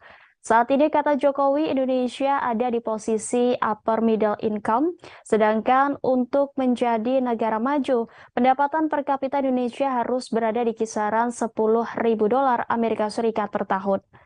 Keterangan resmi dari Istana yang menyebutkan konteks ucapan Jokowi soal cawe-cawe negara dalam pemilu adalah Presiden ingin memastikan pemilu serentak 2024. Dan Presiden juga berkepentingan agar pemilu berjalan dengan baik tanpa meninggalkan polarisasi. Selain itu, Jokowi ingin agar Presiden ke depan mengawal dan melanjutkan kebijakan strategis seperti pembangunan IKN dan hilirisasi. Jokowi juga berharap peserta pemilu berkompetisi dengan fair. Untuk itu, Jokowi meminta TNI, Polri, dan ASN untuk netral. Jokowi akan menghormati dan menerima pilihan rakyat. Ia juga akan membantu transisi kepemimpinan nasional dengan sebaik-baiknya. Sebagai informasi, Kepala Negara bertemu para pemimpin media nasional dan pegiat media sosial di Istana Kepresidenan pada Senin 29 Mei. Selain membicarakan perihal cawe-cawe, Presiden Jokowi mengajak diskusi soal ekonomi nasional, teknologi, dan perihal baterai elektronik. Pertemuan dengan para pemimpin media tersebut juga diisi acara makan bersama.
Anggota KPU Bulungan Divisi Perencanaan Data dan Informasi Misteng mengatakan dalam tahap verifikasi administrasi terdapat sejumlah temuan terkait dugaan kekeliruan input data oleh parpol. Tidak hanya dugaan kekeliruan saat input data di Silon, Misteng mengatakan lembaganya juga menemukan indikasi kegandaan. Menurut dia, setidaknya terdapat 6 orang bacalek yang terindikasi ganda. Meskipun tidak merinci parpol dan bacalek yang dimaksud, Misteng mengatakan indikasi ganda tersebut karena bacalek terdaftar di 2 dapil ataupun ganda karena terdaftar di lebih dari 1 parpol. Gerakan politik bakal calon presiden terus dilakukan, salah satunya pertemuan bakal calon presiden Partai Gerindra Prabowo Subianto yang bertemu Wali Kota Solo Gibran Rakabuming Raka beberapa waktu lalu. Pertemuan ini memunculkan wacana Prabowo akan berpasangan dengan Gibran yang juga sebagai kader Partai Demokrasi Indonesia Perjuangan atau PDIP. Menanggapi wacana tersebut, pengamat politik yang juga Direktur Makara Strategi Mataram Bayu Satria Utama menyebut itu sebagai manuver politik. Lebih lanjut, Bayu mengatakan itu merupakan strategi politik yang dibangun untuk merebut perhatian publik dan membangun opini agar menjadi sebuah pembicaraan saat ini. Menurutnya, untuk memasangkan 2 tokoh ini sebagai calon presiden dan wakil presiden sangat kecil kemungkinan. Hal ini dikarenakan Gibran merupakan kader potensial yang dimiliki PDIP saat ini. Informasi selengkapnya akan disampaikan rekan Robi Firmansyah, reporter dari Tribun Lombok yang sudah terhubung dengan kami. Silakan dengan laporan Anda, rekan Robi. Baik, terima kasih Rima dan juga Tribuners. Memang benar wacana terkait dengan mencocokkan Ganjar dengan pencalonan Prabowo sebagai bakal calon presiden dari Partai Gerindra dengan pertemuannya dengan salah satu kader yang juga kader PDIP yang juga Wali Kota Solo Gibran Rakabuming Raka mencuat ke publik. Hal ini menyita perhatian salah satunya Direktur Makara Strategi Kota Mataram Bayu Satria Utama. Menurut Bayu, hal tersebut merupakan upaya untuk mencari perhatian publik sehingga publik membicarakan terkait dengan siapa calon wakil presiden yang tepat untuk Prabowo. Kemudian melihat jejak politik atau jejak pemilihan presiden di Nusa Tenggara Barat sendiri, Rima dan juga Tribuners, Prabowo selalu menang di Nusa Tenggara Barat. Namun saat ini menjadi problem di Nusa Tenggara Barat karena menurut Bayu masyarakat di Nusa Tenggara Barat khususnya pendukung Prabowo pada 2 pemilu sebelumnya itu merasa kecewa karena Prabowo turut bergabung dengan koalisi pemerintahan saat ini. Kemudian Bayu juga mengatakan bahwa sebelumnya figur Prabowo diyakini sebagai keterwakilan kelompok Muslim atau kelompok Islam sehingga Prabowo unggul pada Pilpres sebelumnya. Bayu juga mengatakan bahwa Pilpres 2024 nanti simbol perjuangan kelompok Islam belum tentu dari sosok Prabowo Subianto. Hal ini disebabkan beberapa faktor, di antaranya seperti yang saya katakan tadi, kekecewaan masyarakat Nusa Tenggara Barat terhadap pilihan politik Prabowo yang memilih bergabung dalam koalisi pemerintahan. Selain itu juga Bayu menjelaskan bahwa saat ini sosok Anies Baswedan dinilai menjadi sosok alternatif perjuangan kelompok Muslim di Nusa Tenggara Barat. Selain itu juga pengaruh elit lokal merupakan musuh atau memulakan permasalahan yang timbul di Nusa Tenggara Barat bahwa elit lokal ini memiliki pengaruh yang cukup besar. Seperti contoh kemana arah politik Tuan Guru Bajang atau Dr. Zainul Majidi MA yang juga sekarang sebagai Ketua Harian Perindo itu akan menentukan bagaimana nasib Prabowo Subianto. Sekalipun saat ini TGB belum menentukan kemana arah pilihannya, namun itu akan menentukan nasib politik di Prabowo Subianto di Nusa Tenggara Barat. Pada pemilu sebelumnya TGB juga tidak berpihak kepada Prabowo. Hal ini meskipun demikian Prabowo tetap memenangkan pemilu pada 2019 lalu.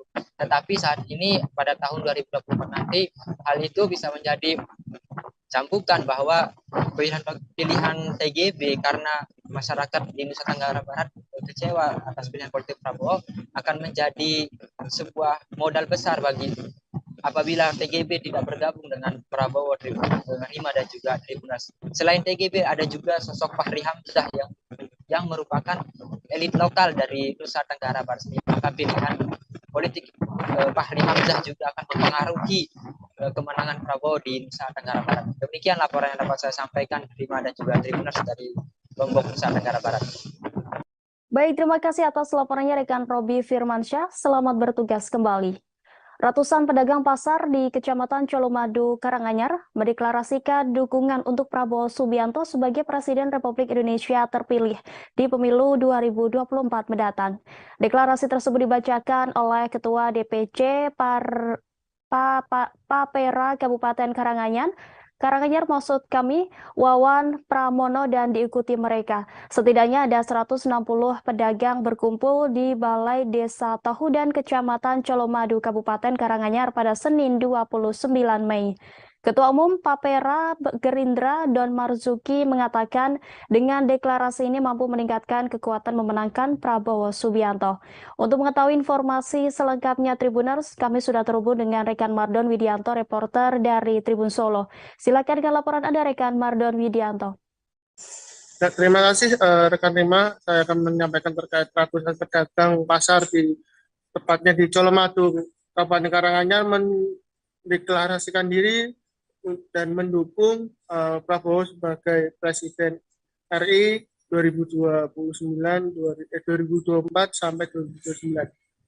Deklarasi tersebut dilakukan di Balai Desa Tahudan, Kecamatan Colomadu, Kabupaten Karanganyar. Tepatnya pada Senin 29 Mei 2023. Deklarasi tersebut dihadiri sekitar 160 orang yang terdiri dari pedagang pasar di Colomadu. Dan di sana juga ada Ketua Umum Pedagang Pejuang Indonesia atau Partai Indonesia Raya atau Papera, Don Marzuki, Ketua Papera Jateng, Sri Hartini, Ketua DPC Papera Kabupaten Karanganyar, Wawan Pramono, dan Ketua DPC Partai Gerindra Karanganyar, Ade Iliana. Deklarasi ini termasuk dibentuk yang dilakukan oleh Papera itu sudah ke-7 kalinya di Jawa Tengah, dan total ada 23 kabupaten kota yang akan dilakukan pelantikan dan deklarasi. Dan ini untuk meningkatkan nilai atau sosok nantinya dalam Pilpres untuk Prabowo untuk bisa terpilih sebagai Presiden dalam pemilu 2024 nanti. Demikian, kembali ke studio Ring. Baik, terima kasih atas laporannya rekan Mardon Widianto. Selamat bertugas kembali. Dan Tribuners, rekan kami sudah menghimpun wawancara dengan Ketua DPC Gerindra Karanganyar Ade Eliana, Ketua Umum Papera Don Marzuki, dan Ketua DPD Papera Jateng Sri Hartini. Berikut tayangannya untuk Anda. Ini kan Ketua, jadi gini, sayap itu kan melebarkan, jadi kebanyakan tetap orang luar. Artinya luar struktural yang paling banyak sampaikan Bu Hartini tadi kan hanya 30% kita di dalamnya hanya untuk mensupport bagaimana untuk mendampingi, untuk mensupport. Jadi pure murni nanti kepentingan pedagang sendiri ya. Ini ada 35 kabupaten kota. Ini yang Papera sudah terbentuk itu sebetulnya sudah ada 23 kabupaten kota. Tapi yang sudah dikukuhkan itu baru ada 6-7 hari besok. Itu menyesuaikan jadwal aja antara DPP, DPD, dan DPC itu sinkron, jadi bisa semua. Karena pedagang ini kan harus selalu konsolidasi. Dan mau dilantik kan jangan sampai mengganggu pekerjaan mereka. Jadi harus dicari waktu yang tepat. Cuman masalah timing aja? Iya, waktu aja. Di Papera sendiri, apakah pengurusnya juga dari praktisi pedagang pasar sendiri atau elit politik? Ya, jadi Papera ini kami 30% itu ambil dari fraksi, kemudian sebagai monitoring, kemudian dari tokoh-tokoh masyarakat, kemudian yang 70% ini murni dari pedagang. Karena Pak Prabowo itu dulu dibesarkan oleh APSI, Asosiasi Pedagang Pasar Indonesia, kemudian dari teman-teman APSI ini mengajukan mempunyai aspirasi kepada Pak Prabowo untuk dibuatkan rumah yang anggota APSI tapi yang pro atau mendukung Pak Prabowo agar tidak tercampur dengan yang lainnya. Karena saya baru Partai Gerindra, setelah terbentuk kita 8 bulan ini, kita setiap minggu itu ada pelantikan. Setiap minggu kita turun ke pasar kan ada pelantikan. Dari 8 bulan ke belakang. Jadi kita baru 8 bulan ini ke sini. Nah, insya Allah kalau ditanya tentang stabilitas, mungkin ada efek dari Pak Prabowo sendiri sebagai Menhan, dan kita ini menyumbang sedikit. Kami tidak bisa bilang, oh kami ini Pak Pera ini menyumbang yang sangat besar. Kita Pak Prabowo tidak bisa. Karena beliau sendiri itu efek Pak Prabowo seperti biasa. Sering jalan dengan efek Pak Jokowi juga ada di Pak Prabowo, efek Pak Jokowi, dan efek kita pedagang juga ada. Jadi kami tidak bisa klaim kami semua itu tidak. Jadi alhamdulillah hari ini sudah kita lantik kawan-kawan. Ini semua adalah pedagang pasar hari ini hadir, dan kita berharap dari hari ini kita berkumpul 200-an lebih. Ke depan akan berlipat ganda. Kita target di sini di Karanganyar ada 10.000 anggota Papera yang akan bergabung bersama kita bersama Pak Prabowo. DPD Partai Keadilan Sejahtera atau PKS Kabupaten Pasir telah mendaftarkan 30 bacalek di Komisi Pemilihan Umum Kabupaten Pasir.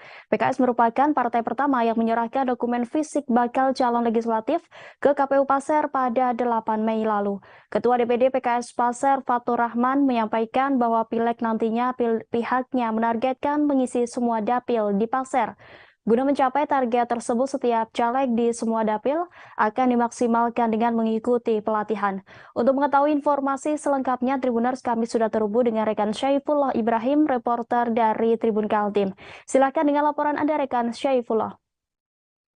Baik, rekan terima ayat untuk partai PKS dari 17 partai yang mengikuti pemilu di Kabupaten Pasir, PKS merupakan partai pertama yang mendaftarkan bacaleknya di KPU Kabupaten Pasir. Nah, untuk target dari DPD PKS Kabupaten Pasir itu menargetkan setiap dapil memiliki keterwakilan. Untuk mencapai target tersebut, setiap caleg di semua dapil akan dimaksimalkan dengan mengikuti pelatihan dan juga koordinasi di semua struktur dan memberikan dorongan semangat terkait dengan program-program yang akan diturunkan dari pusat, termasuk untuk para saksi saat pileg nantinya. Koordinasi dengan memperkuat koordinasi anggota yang ada di struktur PKS. Selain itu juga langkah yang akan dilakukan dengan memaksimalkan kerja-kerja para bacalek yang sudah ikut di PKS persiapan di pemilu 2024. Untuk dapil di Kabupaten Pasir sendiri terdapat 4 dapil, yaitu dapil 1 itu meliputi Kecamatan Tanah Grogot, kemudian dapil 2 Kecamatan Batu Sopang, Muara Komam, Muara Samu dan Kuaro, dan dapil 3 itu Kecamatan Longkali dan Long Ikis, dan dapil terakhir atau keempat itu Kecamatan Pasir Blengkong dan Batu Engau dan Tanjung Harapan. Sekian rekan, terima. Baik, terima kasih atas laporannya rekan Syaifullah Ibrahim. Selamat bertugas kembali. Nama mantan Wakil Menteri Hukum dan HAM Denny Indrayana belakangan menjadi sorotan publik.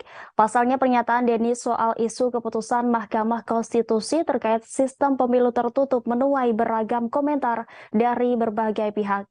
Buntut dugaan pembocoran dokumen, Denny pun dilaporkan oleh LSM Paguyupan, bakal calon anggota DPR dan DPRD ke Polda Metro Jaya pada Senin 29 Mei lalu.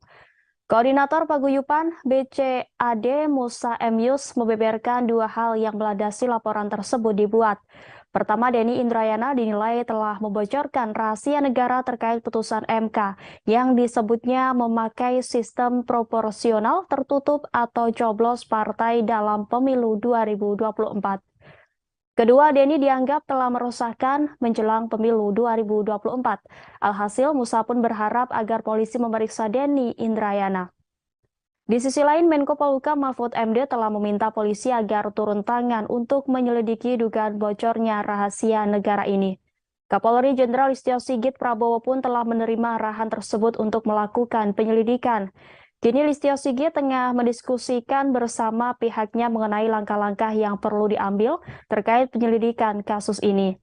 Kemudian jika nantinya ditemukan ada peristiwa pidana, dikatakan Kapolri Jenderal Listio Sigit akan diambil langkah lebih lanjut. Sebelumnya, pakar hukum tata negara Denny Indrayana membocorkan informasi pribadi yang diterimanya soal putusan Mahkamah Konstitusi terkait sistem pileg. Denny mengatakan ia mendapatkan informasi kalau MK bakal memutuskan gugatan terkait sistem pemilu dengan putusan proporsional tertutup. Denny mengungkapkan putusan itu diambil setelah adanya dissenting opinion atau perbedaan pendapat dalam menjatuhkan putusan antara hakim MK. Sayangnya Denny Indrayana tidak membeberkan identitas sosok yang memberikan informasi tersebut. Sementara itu, pernyataan Denny Indrayana itu dibantah oleh juru bicara MK, Fajar Laksono. Fajar menegaskan bahwa tahapan uji materi UU Pemilu yang dimaksud masih dalam tahapan permintaan pengumpulan keputusan dan belum sampai pada pembahasan keputusan. Sementara itu, MK telah menerima permohonan uji materi terhadap pasal 168 ayat 2 UU Pemilu terkait sistem proporsional terbuka yang didaftarkan pada 14 November 2022.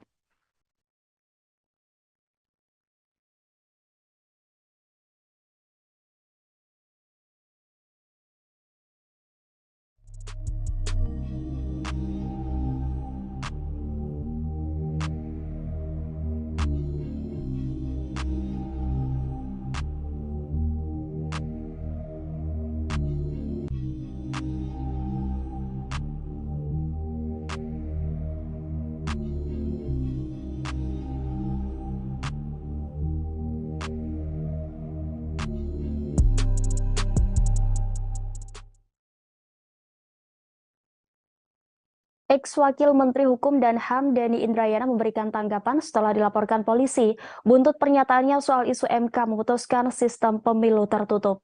Denny menegaskan isu MK memutuskan sistem pemilu tertutup bukanlah bentuk pembocoran rahasia negara. Hal tersebut lantaran dirinya memahami untuk tidak masuk dalam wilayah delik pidana maupun pelanggaran etika. Sebagai seorang lawyer, Denny pun menegaskan akan selalu menjaga integritas dan moralitas. Demikian disampaikan Denny melalui siaran pers yang diunggah di akun Twitter pribadinya pada Selasa 30 Mei. Di sisi lain, Denny menegaskan informasi terkait putusan sistem pemilu tertutup bukanlah didapatnya dari lingkungan MK atau hakim MK, sehingga menurutnya pemeriksaan dari lingkungan Mahkamah Konstitusi akan sia-sia. Denny pun menjelaskan lebih lanjut terkait cuitannya soal isu MK memutuskan sistem pemilu tertutup. Dia mengatakan tidak ada pilihan kata bocoran dalam cuitannya tersebut, tetapi kata yang dipilihnya adalah mendapatkan informasi.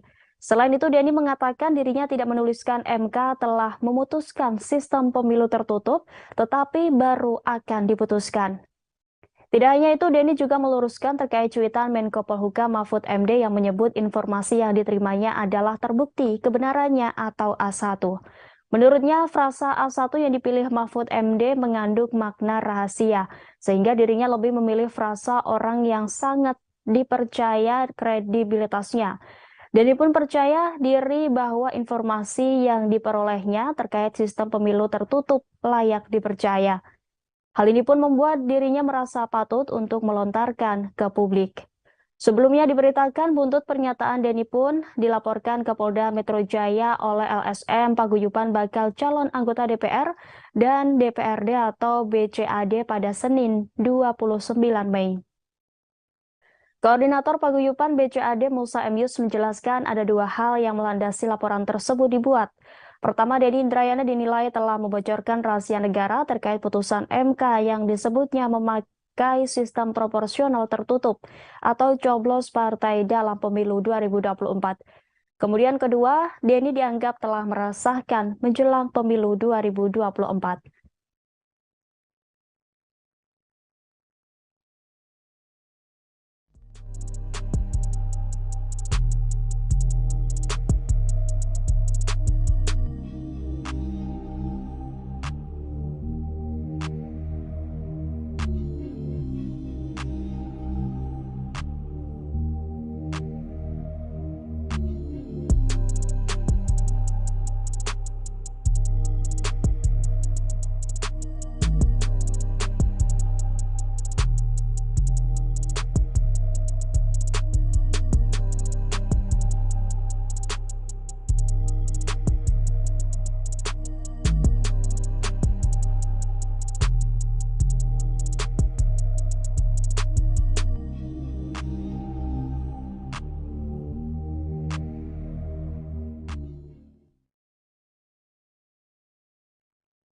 Mantan Wakil Menteri Hukum dan HAM Denny Indrayana kembali membuat pernyataan mengejutkan setelah disebut membocorkan isu terkait MK akan memutuskan sistem pemilu keproporsional tertutup. Kali ini Denny mengaku mendapat informasi jika Hakim Mahkamah Agung Republik Indonesia bakal mengabulkan peninjauan kembali yang dilayangkan oleh Muldoko terkait kepengurusan DPP Partai Demokrat yang diketuai Agus Harimurti Yudhoyono. Melalui cuitannya di akun Twitter pribadinya pada Senin 29 Mei, Denny berharap informasi yang didapatkan dari sumber yang dipercayai itu tidak akan terjadi. Denny meminjam istilah dari politisi P3 Romah Hurmuzi yang menjabat sebagai Kepala Staf Presiden Muldoko mencopet Partai Demokrat. Meski demikian, ia berharap soal dugaan pencopetan Partai Demokrat oleh Kepala Staf Presiden Muldoko melalui PK di Mahkamah Konstitusi tidak terjadi. Sebab jika ternyata Mahkamah Agung benar mengabulkan PK dari Muldoko itu, maka hal tersebut akan mencerminkan buruknya demokrasi Indonesia. Pernyataan Denny itu dilandasi karena menurutnya putusan MA itu nantinya akan merupakan arahan dari istana. Pasalnya, kata dia, tujuan dari hal tersebut adalah untuk menjegal atau menggagalkan pencapresan Anies Baswedan. Sebelumnya, Ketua Majelis Tinggi Partai Demokrat Bambang Sulistyo Yudhoyono,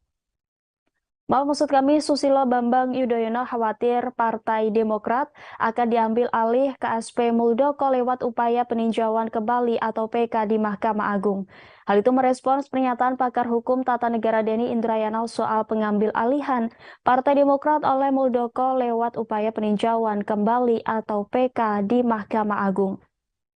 SBY mengaku mendapat informasi dari salah seorang mantan menteri menyampaikan pesan dari politikus senior yang bukan kader Demokrat mengenai PK Muldoko.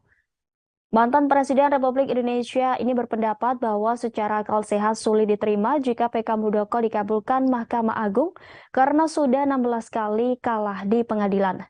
SBY pun berharap agar pemegang kekuasaan tetap amanah, tegakkan kebenaran dan keadilan. Selain itu, SBY juga mengimbau kader Partai Demokrat di seluruh tanah air agar mengikuti perkembangan PK Muldoko dan selalu mengikuti petunjuk Ketua Umum Agus Harimurti Yudhoyono.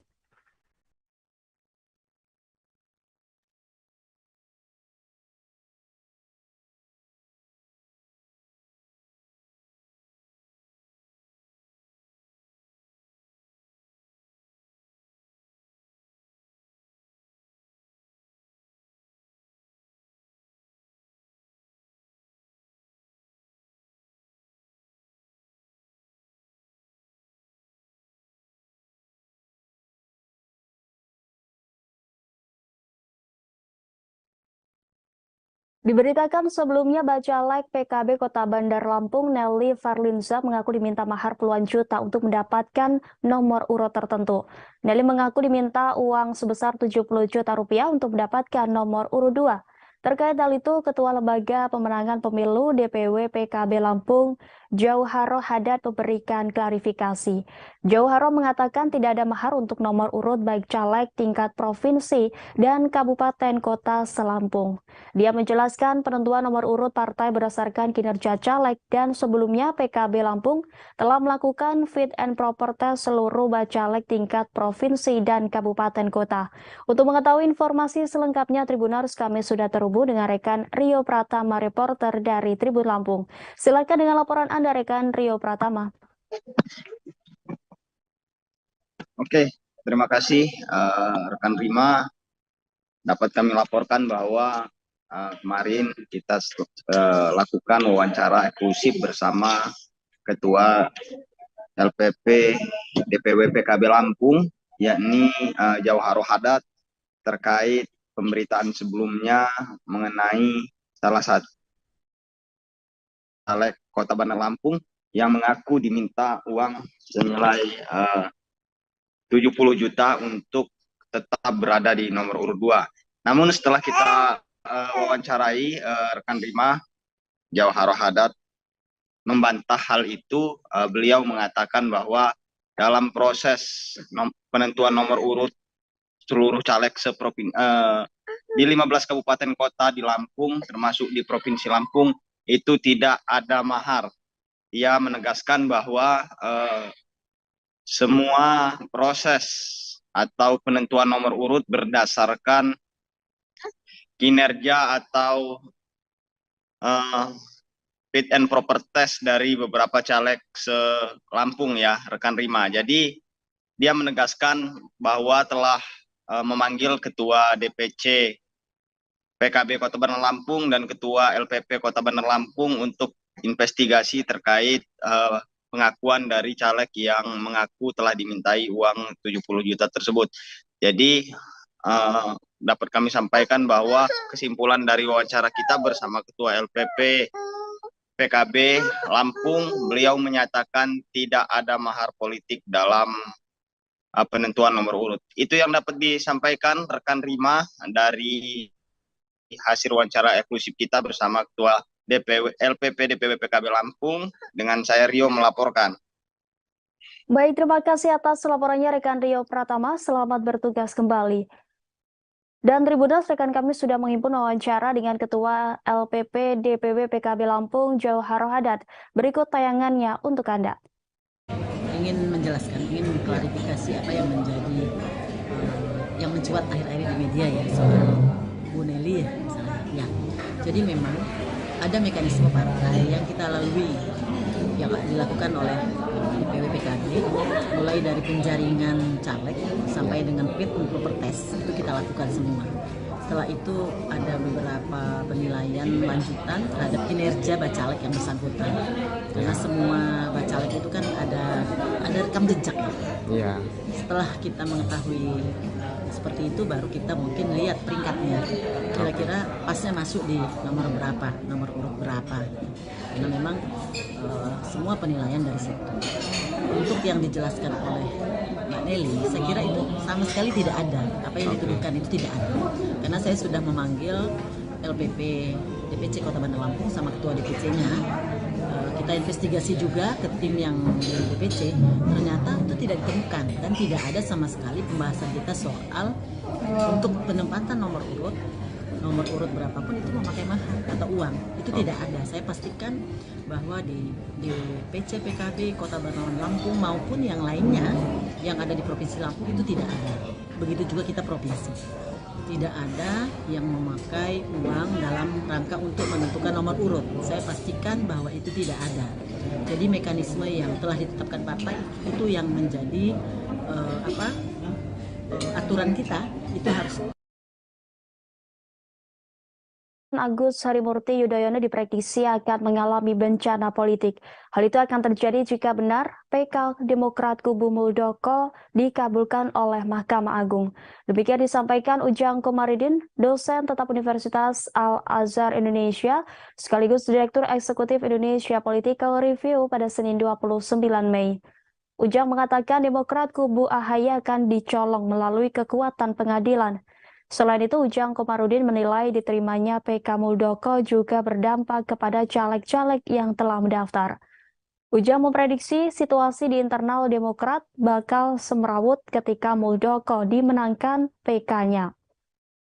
Menurutnya, bencana politik tidak hanya menimpa Demokrat dan AHY, tetapi juga Anies Baswedan. Anies Baswedan kemungkinan bisa batal menjadi capres jika PK Muldoko dimenangkan. Pasalnya, tak mungkin Demokrat kubu Muldoko mendukung Anies jika dimenangkan. Ujang memprediksi bakal ada perlawanan dari kubu AHY jika PK Muldoko dimenangkan. Senada dengan Ujang Komarudin, Direktur Eksekutif Center for Indonesian Strategic Action, Heri Mendrova memprediksi pencapresan Anies Baswedan bakal terganggu, bahkan batal jika PK Muldoko dikabulkan. Soal apakah pengajuan PK ini dirancang oleh skenario politik tertentu seperti yang diungkapkan SBY, Heri menilai hal itu sangat mungkin. Namun ia meyakini Demokrat kubu AHY tidak mungkin berdiam apalagi telah memenangkan 16 kali persidangan melawan Muldoko. Sebelumnya mencuat isu MA dan mengadili perkara PK kubu Muldoko.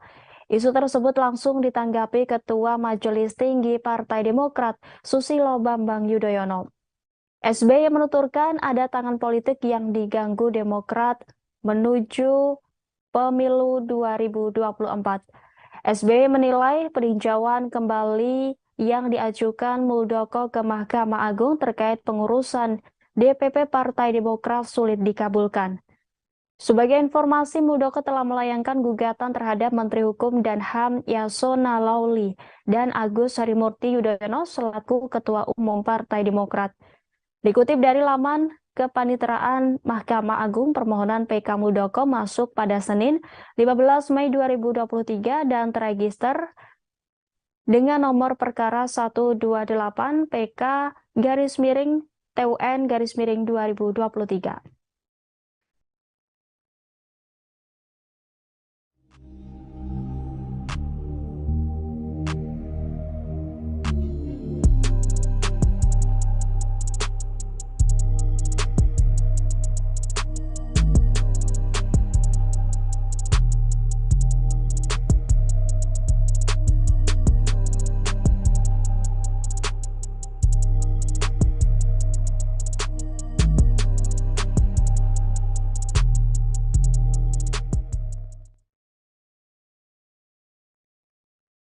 Sejumlah tokoh masyarakat, guru besar, dan akademisi yang tergabung dalam Forum Kalimantan Bangkit menggelar diskusi di Banjarmasin pada Senin 29 Mei. Diskusi digelar sebagai respons atas isu MK yang akan memutuskan sistem pemilu dari terbuka menjadi tertutup. Dalam kesimpulan diskusi, inisiator Forum Kalimantan Bangkit, Subhan Syarif, menegaskan setiap keputusan yang diambil oleh negara harus mengutamakan kepentingan dan keselamatan rakyat. Sistem proporsional terbuka dipandang oleh Forum Kalimantan Bangkit sudah tepat. Ada 6 poin sikap Forum Kalimantan Bangkit sebagai respons atas isu yang menyebutkan MK akan memutuskan sistem pemilu proporsional tertutup. Untuk mengetahui informasi selengkapnya, Tribuners, kami sudah terhubung langsung dengan rekan Eka Pratiwi, reporter dari Banjarmasin Pos. Silakan dengan laporan Anda, rekan Eka Pratiwi. Iya, terima kasih, Rima. Halo Tribuners, saya melaporkan dari Banjarmasin. Forum Kalimantan Bangkit tadi malam melaksanakan diskusi bersama. Jadi Forum Kalimantan Bangkit ini berisikan para tokoh di mana ada guru besar, juga akademisi yang ada di Kalimantan Selatan.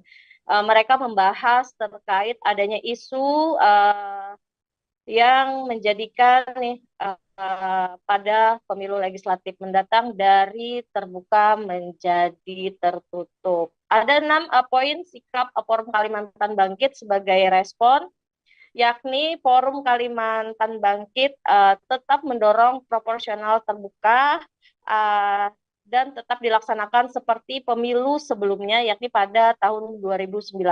Kemudian Forum Kalimantan Bangkit siap menggugat MK jika kemudian diputuskan dengan sistem proporsional tertutup. Tak hanya itu, juga mereka dalam pembahasan tadi malam juga akan terus melakukan kajian terkait sistem pemilu di Indonesia. Kemudian Forum Kalimantan Bangkit juga akan terus mengawal pemilu 2024 agar berlangsung jujur dan adil.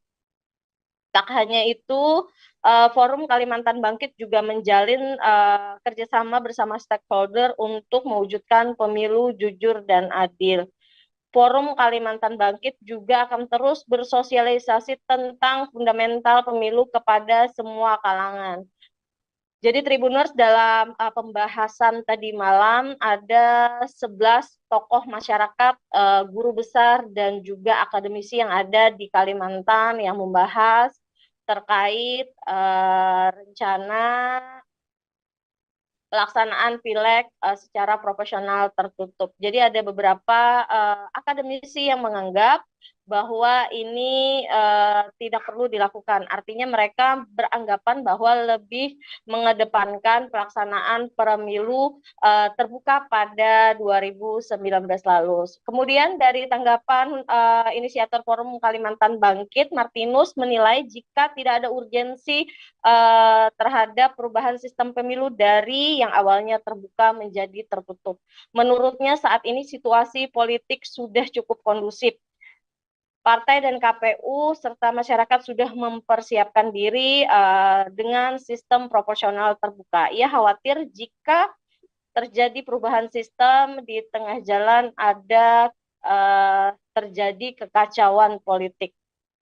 Tak hanya itu, akademisi dari Universitas Lambung Mangkurat, Profesor Ihsan Anwari juga akan terus memantau perkembangan di MK. Menurutnya, sistem pemilu harus terbuka seperti yang sebelumnya. Ia juga berkekhawatiran akan ada kekacauan politik pada 2024 jika dilaksanakan secara tertutup. Apalagi ia menilai ada fakta kematian para KPPS pada saat pemilu 2019. Kemudian ia menilai juga sistem pemilu terbuka memungkinkan masyarakat melihat rekam jejak caleg, sementara dengan hal tertutup sementara itu tidak dimungkinkan. Tak hanya itu, jadi ada beberapa akademisi seperti akademisi dari Universitas Islam Kalimantan Selatan, Islam Muhammad Arsyad Al-Banjari, Banjarmasin, Dr. Muhammad Uhaib mengatakan Indonesia sudah 25 tahun menjalani masa transisi dari otoriter ke demokrasi. Ia menilai jika isu pemilu menjadi proporsional tertutup kembali, maka akan kembali dianggapnya sebuah kemunduran.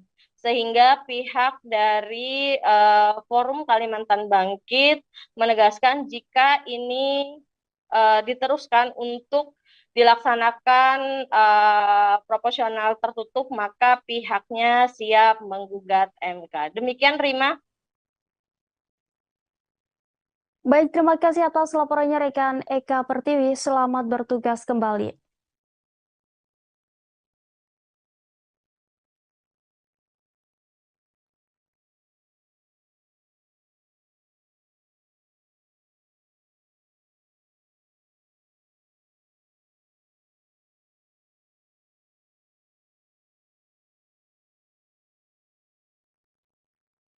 Presiden Joko Widodo akhirnya menanggapi kritikan yang pernah dilontarkan Ketua Umum Nasdem, Surya Paloh, soal cawe-cawe jelang Pilpres 2024.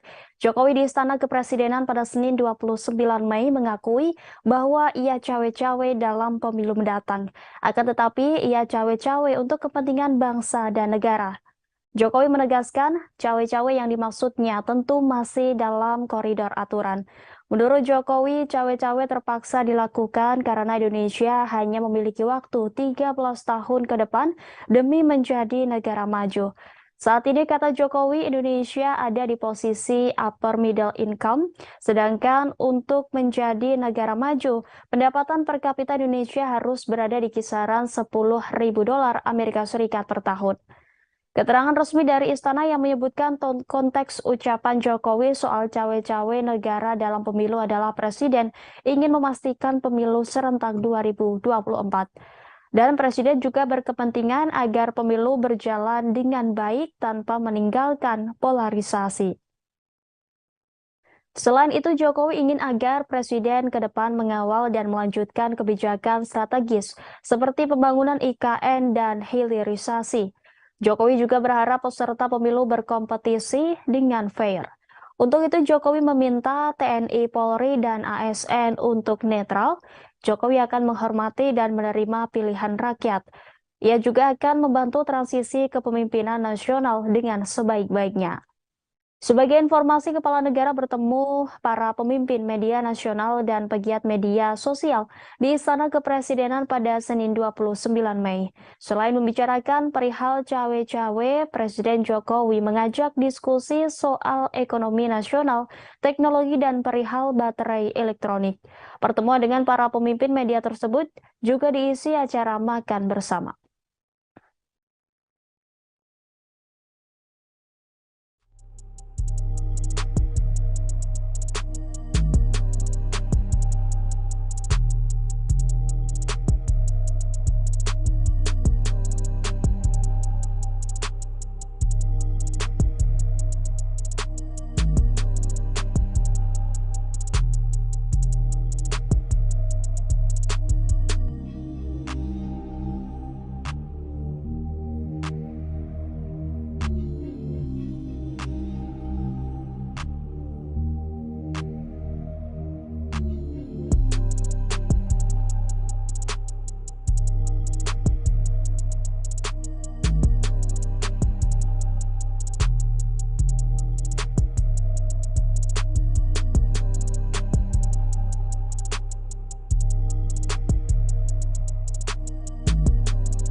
Anggota KPU Bulungan Divisi Perencanaan Data dan Informasi Misteng mengatakan dalam tahap verifikasi administrasi terdapat sejumlah temuan terkait dugaan kekeliruan input data oleh parpol. Tidak hanya dugaan kekeliruan saat input data di Silon, Misteng mengatakan lembaganya juga menemukan indikasi kegandaan. Menurut dia, setidaknya terdapat 6 orang bacalek yang terindikasi ganda. Meskipun tidak merinci parpol dan bacalek yang dimaksud, Misteng mengatakan indikasi ganda tersebut karena bacalek terdaftar di 2 dapil ataupun ganda karena terdaftar di lebih dari 1 parpol. Gerakan politik bakal calon presiden terus dilakukan, salah satunya pertemuan bakal calon presiden Partai Gerindra Prabowo Subianto yang bertemu Wali Kota Solo Gibran Rakabuming Raka beberapa waktu lalu. Pertemuan ini memunculkan wacana Prabowo akan berpasangan dengan Gibran yang juga sebagai kader Partai Demokrasi Indonesia Perjuangan atau PDIP. Menanggapi wacana tersebut, pengamat politik yang juga Direktur Makara Strategi Mataram Bayu Satria Utama menyebut itu sebagai manuver politik. Lebih lanjut, Bayu mengatakan itu merupakan strategi politik yang dibangun untuk merebut perhatian publik dan membangun opini agar menjadi sebuah pembicaraan saat ini. Menurutnya, untuk memasangkan 2 tokoh ini sebagai calon presiden dan wakil presiden sangat kecil kemungkinan. Hal ini dikarenakan Gibran merupakan kader potensial yang dimiliki PDIP saat ini. Informasi selengkapnya akan disampaikan rekan Robi Firmansyah, reporter dari Tribun Lombok yang sudah terhubung dengan kami. Silakan dengan laporan Anda, rekan Robi. Baik, terima kasih Rima dan juga Tribuners. Memang benar wacana terkait dengan mencocokkan Ganjar dengan pencalonan Prabowo sebagai bakal calon presiden dari Partai Gerindra dengan pertemuannya dengan salah satu kader yang juga kader PDIP yang juga Wali Kota Solo Gibran Rakabuming Raka mencuat ke publik.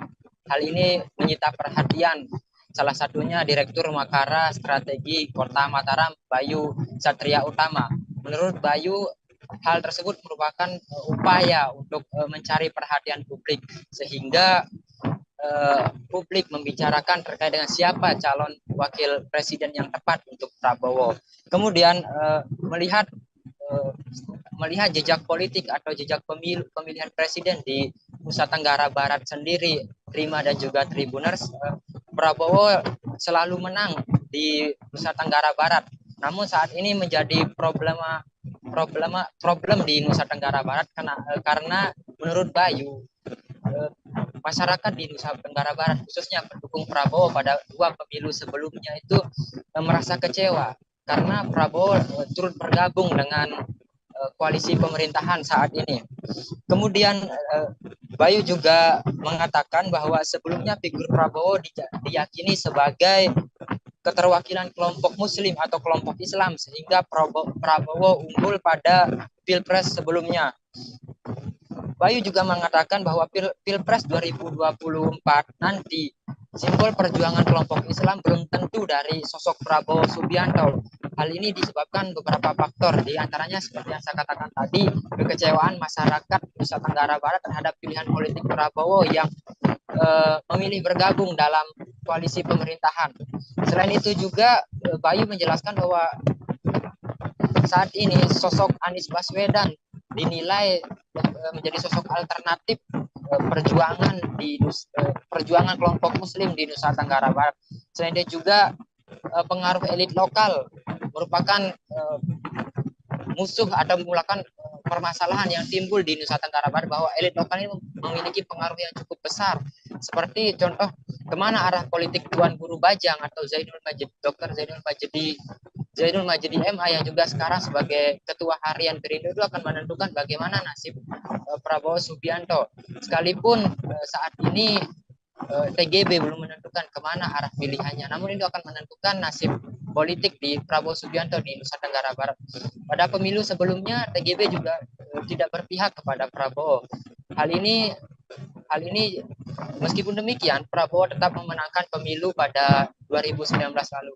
Tetapi saat ini pada tahun 2024 nanti hal itu bisa menjadi cambukan bahwa pilihan TGB karena masyarakat di Nusa Tenggara Barat kecewa atas pilihan politik Prabowo akan menjadi sebuah modal besar bagi apabila TGB tidak bergabung dengan Prabowo, Rima dan juga Tribuners. Selain TGB ada juga sosok Fahri Hamzah yang merupakan elit lokal dari Nusa Tenggara Barat. Maka pilihan politik Fahri Hamzah juga akan mempengaruhi kemenangan Prabowo di Nusa Tenggara Barat. Demikian laporan yang dapat saya sampaikan, Rima dan juga Tribuners dari Lombok, Nusa Tenggara Barat.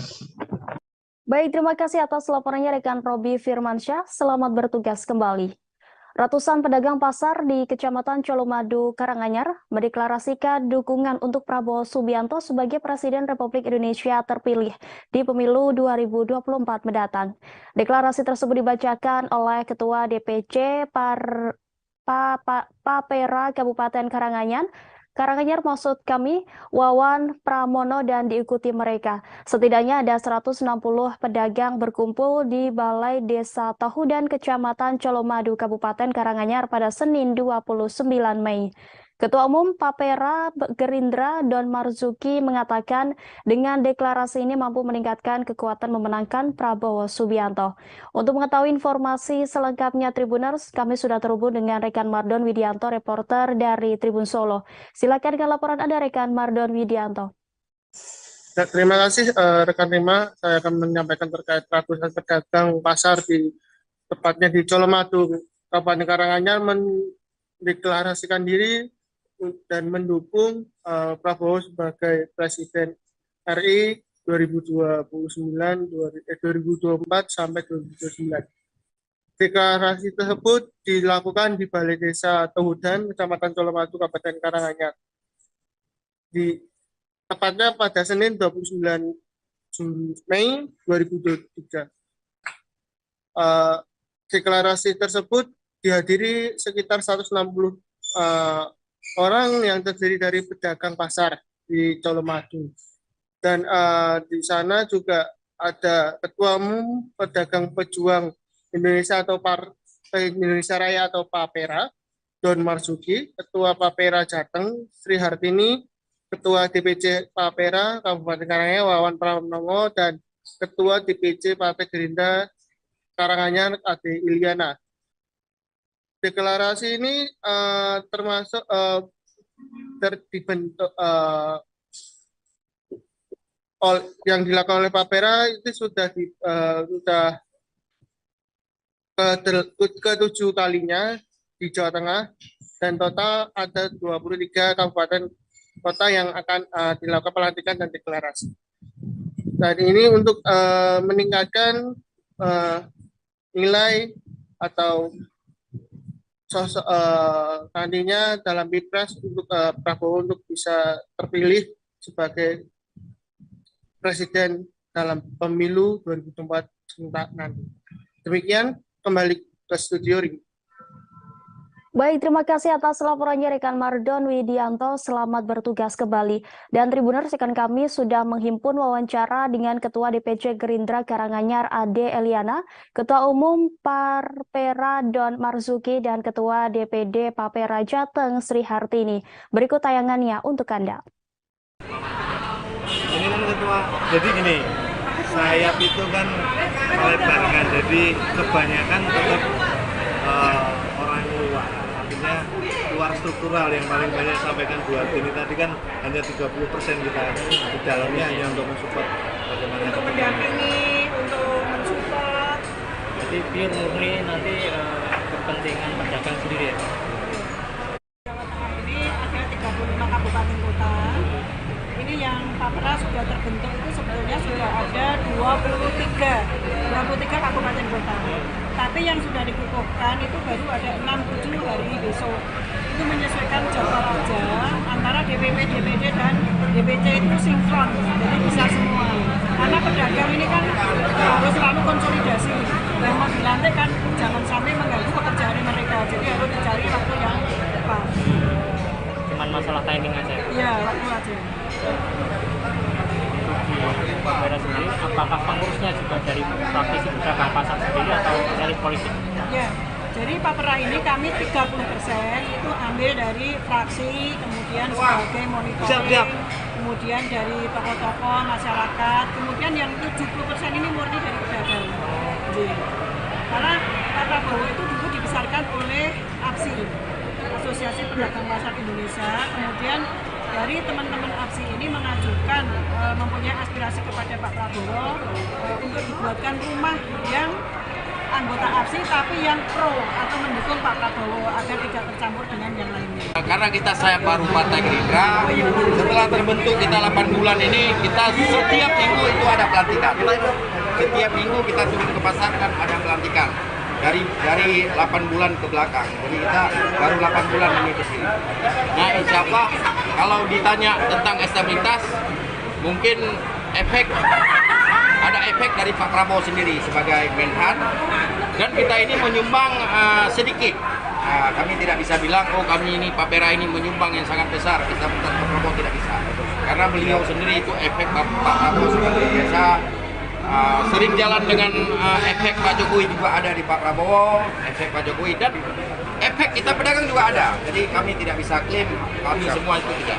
Jadi alhamdulillah hari ini sudah kita lantik kawan-kawan. Ini semua adalah pedagang pasar hari ini hadir, dan kita berharap dari hari ini kita berkumpul 200-an lebih. Ke depan akan berlipat ganda. Kita target di sini di Karanganyar ada 10.000 anggota Papera yang akan bergabung bersama kita bersama Pak Prabowo.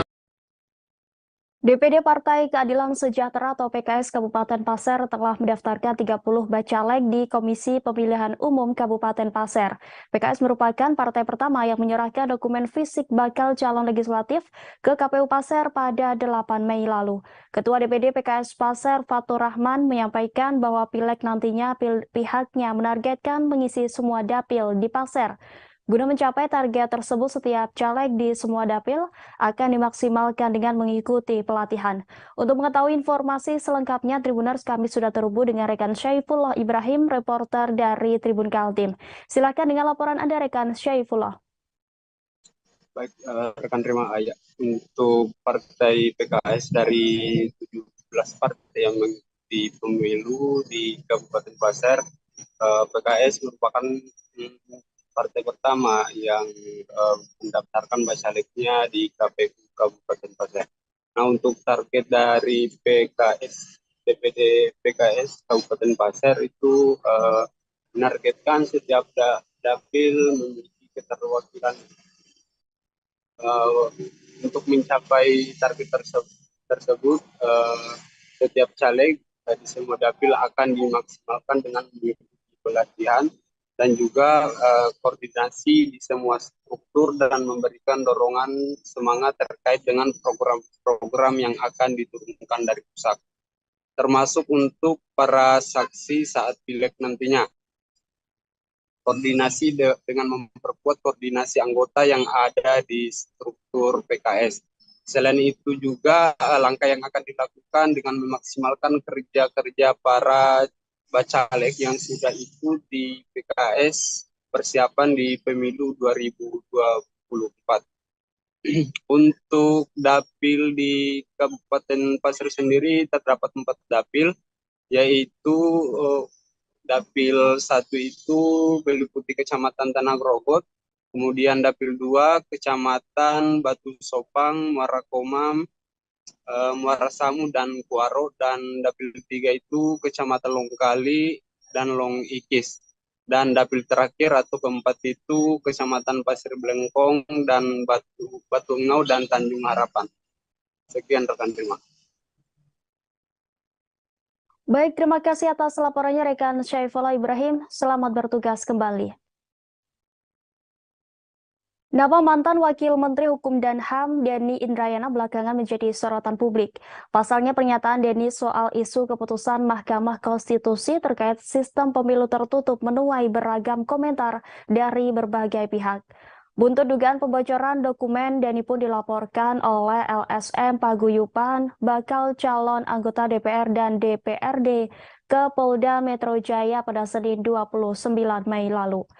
Koordinator Paguyupan BCAD Musa M. Yus membeberkan 2 hal yang melandasi laporan tersebut dibuat. Pertama, Denny Indrayana dinilai telah membocorkan rahasia negara terkait putusan MK yang disebutnya memakai sistem proporsional tertutup atau coblos partai dalam pemilu 2024. Kedua, Denny dianggap telah meresahkan menjelang pemilu 2024.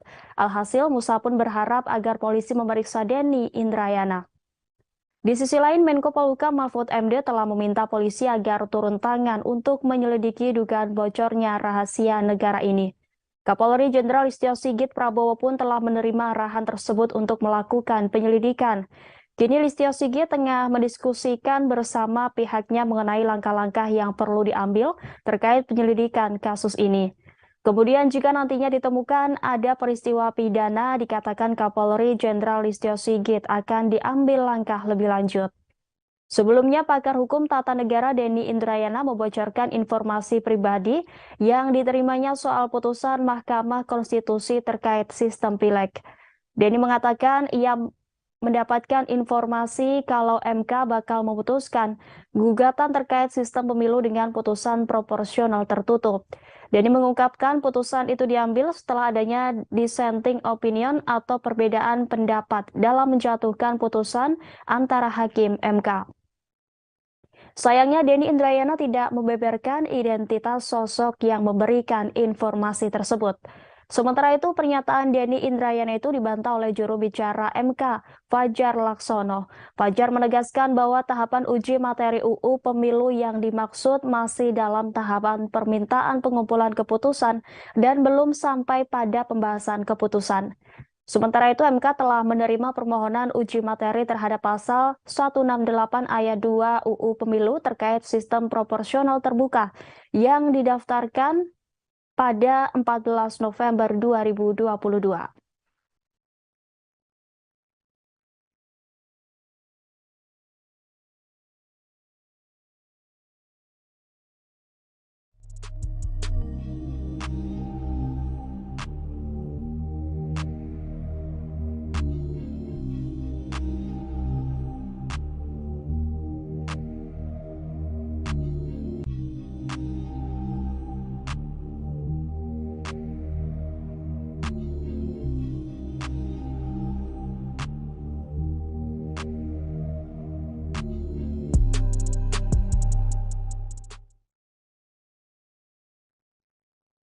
Ex-Wakil Menteri Hukum dan HAM Denny Indrayana memberikan tanggapan setelah dilaporkan polisi buntut pernyataannya soal isu MK memutuskan sistem pemilu tertutup.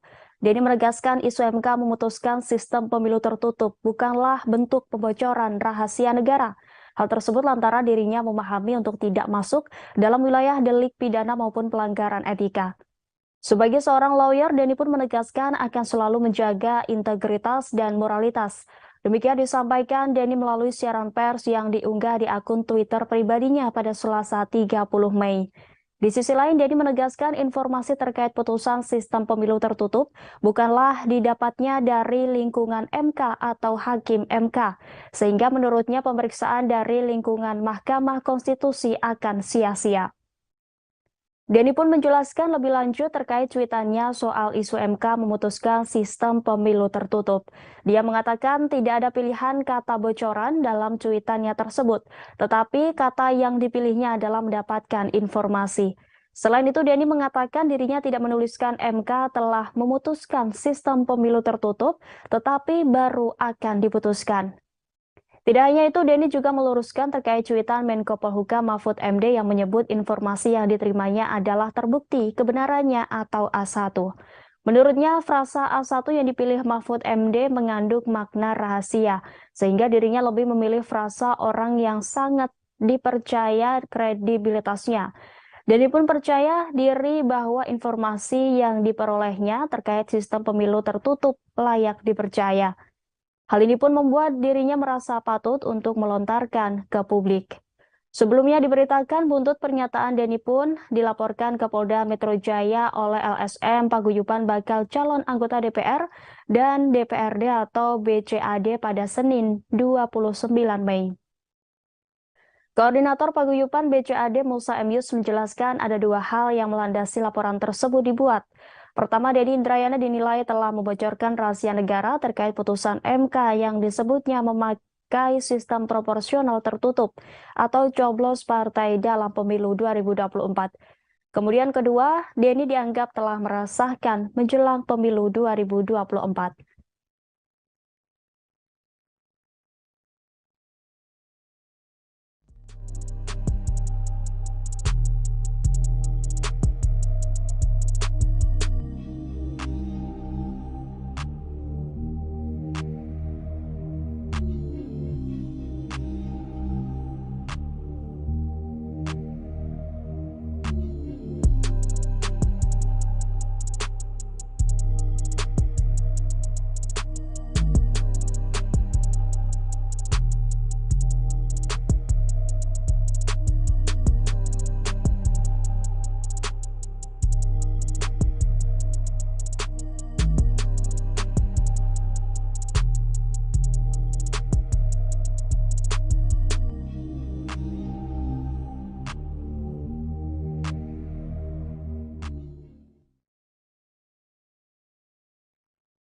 Mantan Wakil Menteri Hukum dan HAM Denny Indrayana kembali membuat pernyataan mengejutkan setelah disebut membocorkan isu terkait MK akan memutuskan sistem pemilu keproporsional tertutup.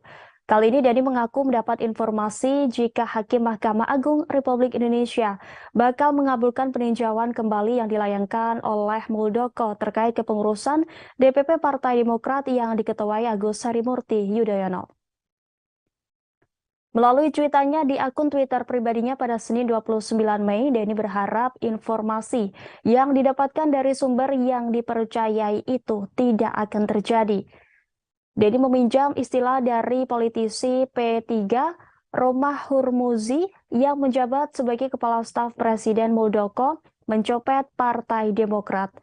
Meski demikian, ia berharap soal dugaan pencopetan Partai Demokrat oleh Kepala Staf Presiden Muldoko melalui PK di Mahkamah Konstitusi tidak terjadi. Sebab jika ternyata Mahkamah Agung benar mengabulkan PK dari Muldoko itu, maka hal tersebut akan mencerminkan buruknya demokrasi Indonesia. Pernyataan Denny itu dilandasi karena menurutnya putusan MA itu nantinya akan merupakan arahan dari istana. Pasalnya, kata dia, tujuan dari hal tersebut adalah untuk menjegal atau menggagalkan pencapresan Anies Baswedan. Sebelumnya, Ketua Majelis Tinggi Partai Demokrat Bambang Sulistyo Yudhoyono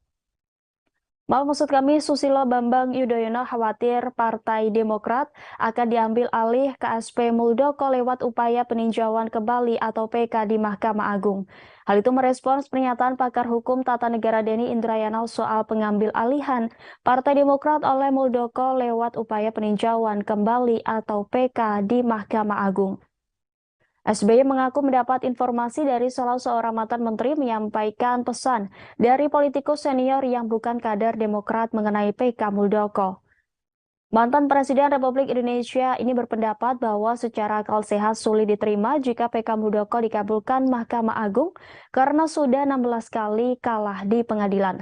SBY pun berharap agar pemegang kekuasaan tetap amanah, tegakkan kebenaran dan keadilan. Selain itu, SBY juga mengimbau kader Partai Demokrat di seluruh tanah air agar mengikuti perkembangan PK Muldoko dan selalu mengikuti petunjuk Ketua Umum Agus Harimurti Yudhoyono.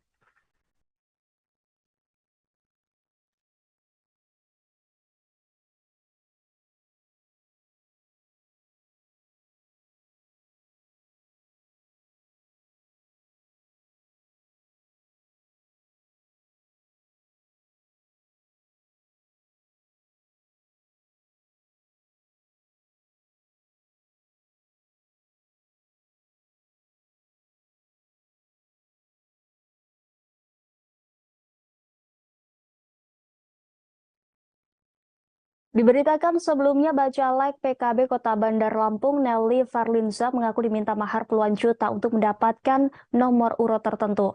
Nelly mengaku diminta uang sebesar 70 juta rupiah untuk mendapatkan nomor urut 2. Terkait hal itu, Ketua Lembaga Pemenangan Pemilu DPW PKB Lampung Jauharo Hadad memberikan klarifikasi. Jauharo mengatakan tidak ada mahar untuk nomor urut baik caleg tingkat provinsi dan kabupaten kota selampung. Dia menjelaskan penentuan nomor urut partai berdasarkan kinerja caleg dan sebelumnya PKB Lampung telah melakukan fit and proper test seluruh bacalek tingkat provinsi dan kabupaten kota. Untuk mengetahui informasi selengkapnya Tribuners, kami sudah terhubung dengan rekan Rio Pratama, reporter dari Tribun Lampung. Silakan dengan laporan Anda, rekan Rio Pratama. Oke, terima kasih rekan Rima.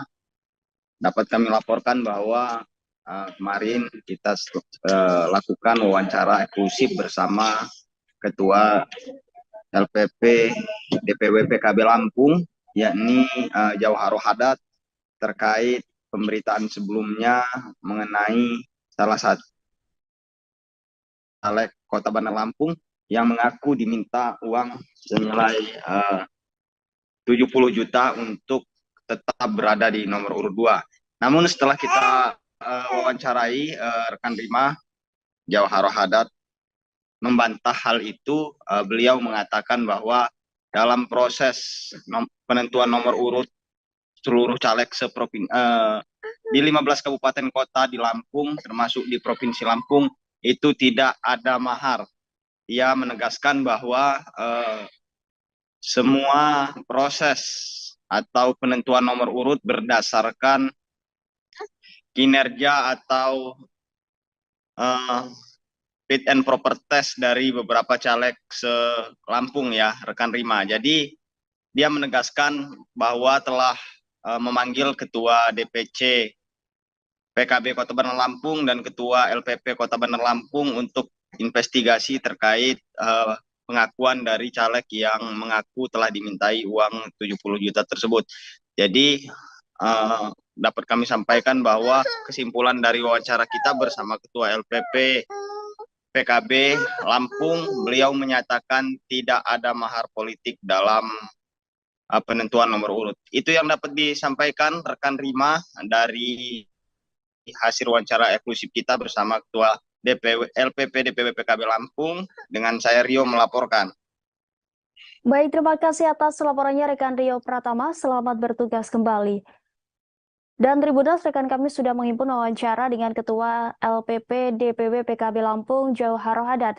Berikut tayangannya untuk Anda. Ingin menjelaskan, ingin klarifikasi apa yang menjadi yang mencuat akhir-akhir di media ya soal Bu Nelly ya misalnya. Ya, jadi memang ada mekanisme partai yang kita lalui yang dilakukan oleh DPW PKB, mulai dari penjaringan caleg sampai dengan fit and proper test itu kita lakukan semua.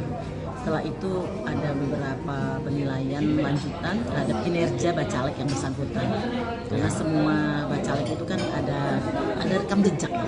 Yeah. Setelah kita mengetahui seperti itu, baru kita mungkin lihat peringkatnya, kira-kira pasnya masuk di nomor berapa, nomor urut berapa. Karena memang semua penilaian dari situ. Untuk yang dijelaskan oleh Mbak Nelly, saya kira itu sama sekali tidak ada. Apa yang dituduhkan itu tidak ada.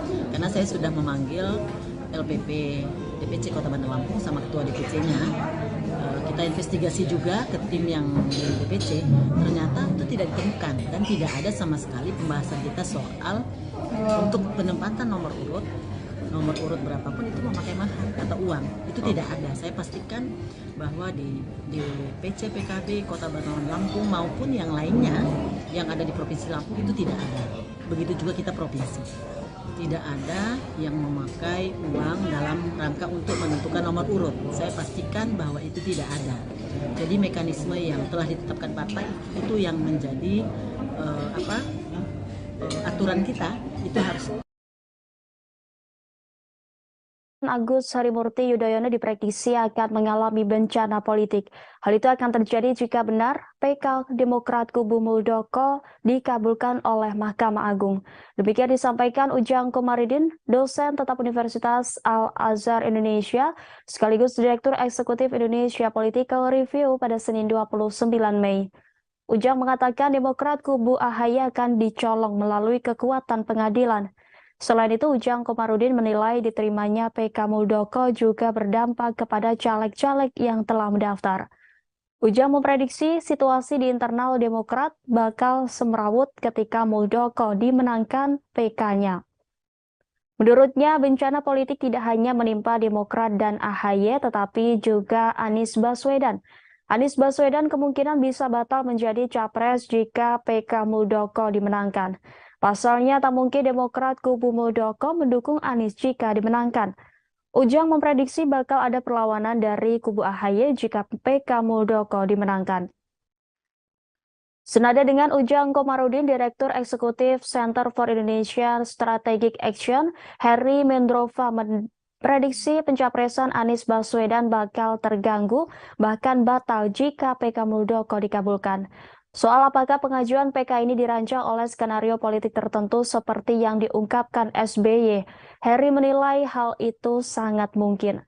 Namun ia meyakini Demokrat kubu AHY tidak mungkin berdiam apalagi telah memenangkan 16 kali persidangan melawan Muldoko. Sebelumnya mencuat isu MA dan mengadili perkara PK kubu Muldoko. Isu tersebut langsung ditanggapi Ketua Majelis Tinggi Partai Demokrat, Susilo Bambang Yudhoyono. SBY menuturkan ada tangan politik yang diganggu Demokrat menuju pemilu 2024. SBY menilai peninjauan kembali yang diajukan Muldoko ke Mahkamah Agung terkait pengurusan DPP Partai Demokrat sulit dikabulkan. Sebagai informasi, Muldoko telah melayangkan gugatan terhadap Menteri Hukum dan HAM Yasona Lauli dan Agus Harimurti Yudhoyono selaku Ketua Umum Partai Demokrat. Dikutip dari laman Kepaniteraan Mahkamah Agung, permohonan PK Muldoko masuk pada Senin 15 Mei 2023 dan terregister dengan nomor perkara 128 PK TUN 2023.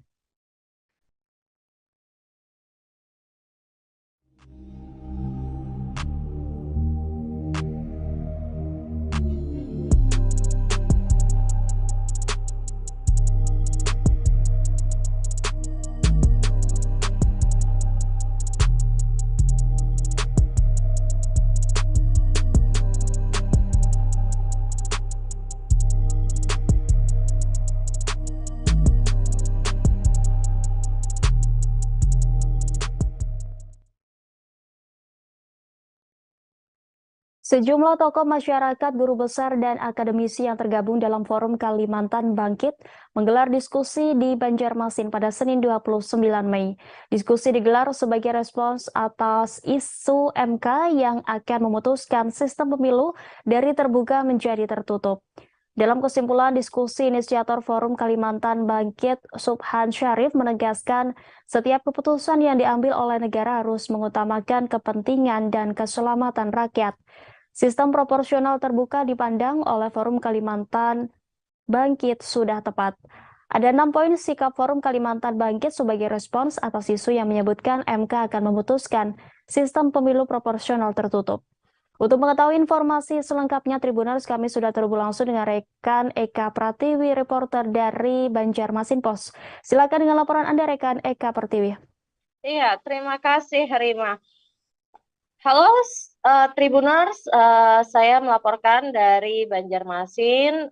Forum Kalimantan Bangkit tadi malam melaksanakan diskusi bersama. Jadi Forum Kalimantan Bangkit ini berisikan para tokoh di mana ada guru besar, juga akademisi yang ada di Kalimantan Selatan.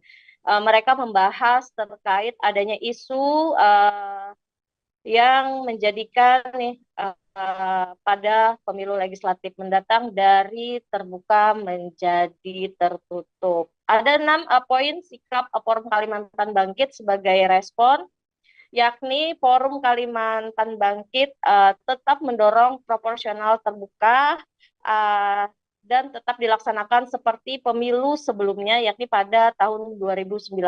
Kemudian Forum Kalimantan Bangkit siap menggugat MK jika kemudian diputuskan dengan sistem proporsional tertutup. Tak hanya itu, juga mereka dalam pembahasan tadi malam juga akan terus melakukan kajian terkait sistem pemilu di Indonesia. Kemudian Forum Kalimantan Bangkit juga akan terus mengawal pemilu 2024 agar berlangsung jujur dan adil. Tak hanya itu, Forum Kalimantan Bangkit juga menjalin kerjasama bersama stakeholder untuk mewujudkan pemilu jujur dan adil. Forum Kalimantan Bangkit juga akan terus bersosialisasi tentang fundamental pemilu kepada semua kalangan.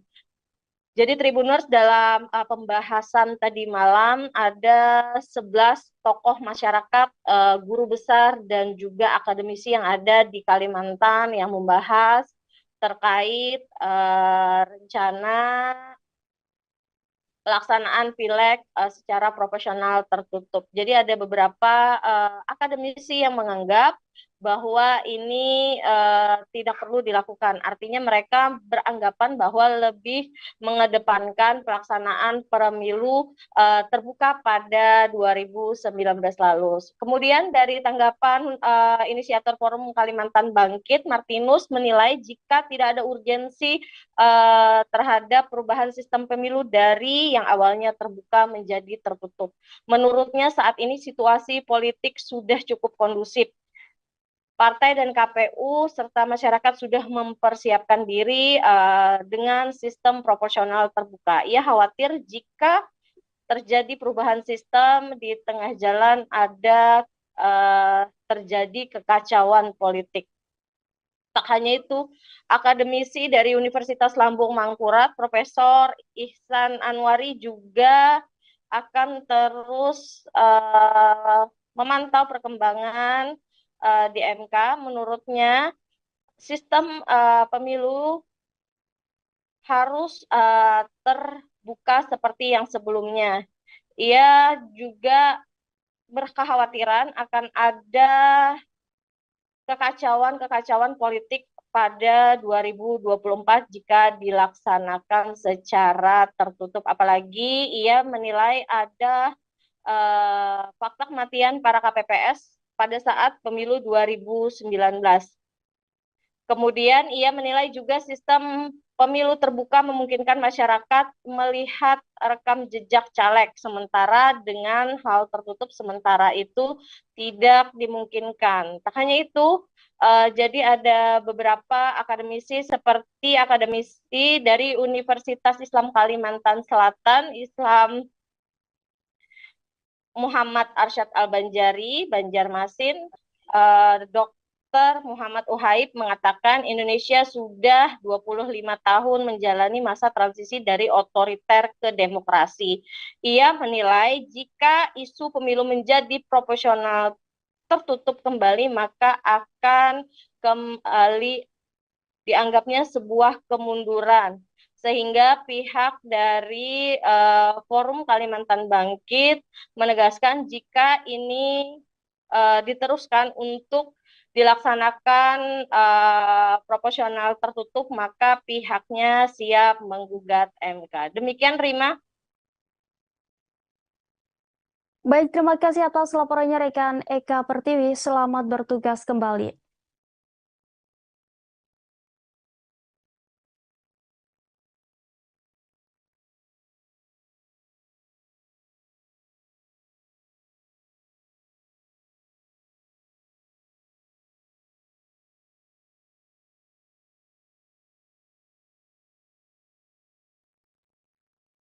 Presiden Joko Widodo akhirnya menanggapi kritikan yang pernah dilontarkan Ketua Umum Nasdem, Surya Paloh, soal cawe-cawe jelang Pilpres 2024. Jokowi di Istana Kepresidenan pada Senin 29 Mei mengakui bahwa ia cawe-cawe dalam pemilu mendatang.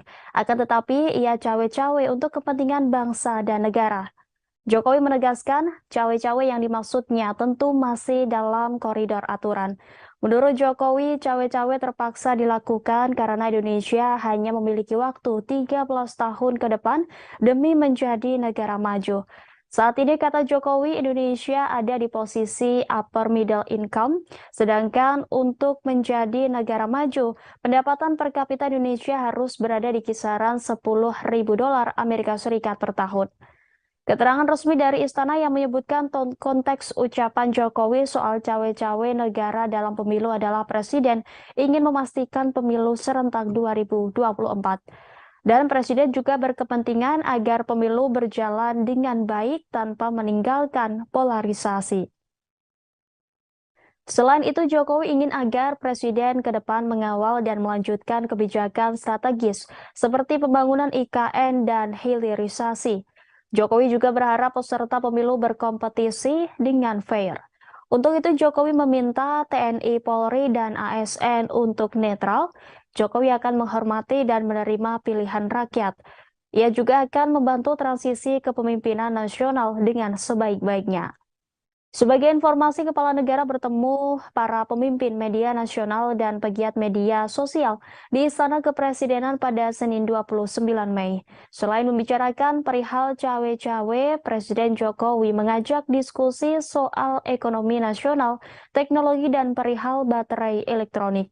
Pertemuan dengan para pemimpin media tersebut juga diisi acara makan bersama.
Anggota KPU Bulungan Divisi Perencanaan Data dan Informasi Misteng mengatakan dalam tahap verifikasi administrasi terdapat sejumlah temuan terkait dugaan kekeliruan input data oleh parpol.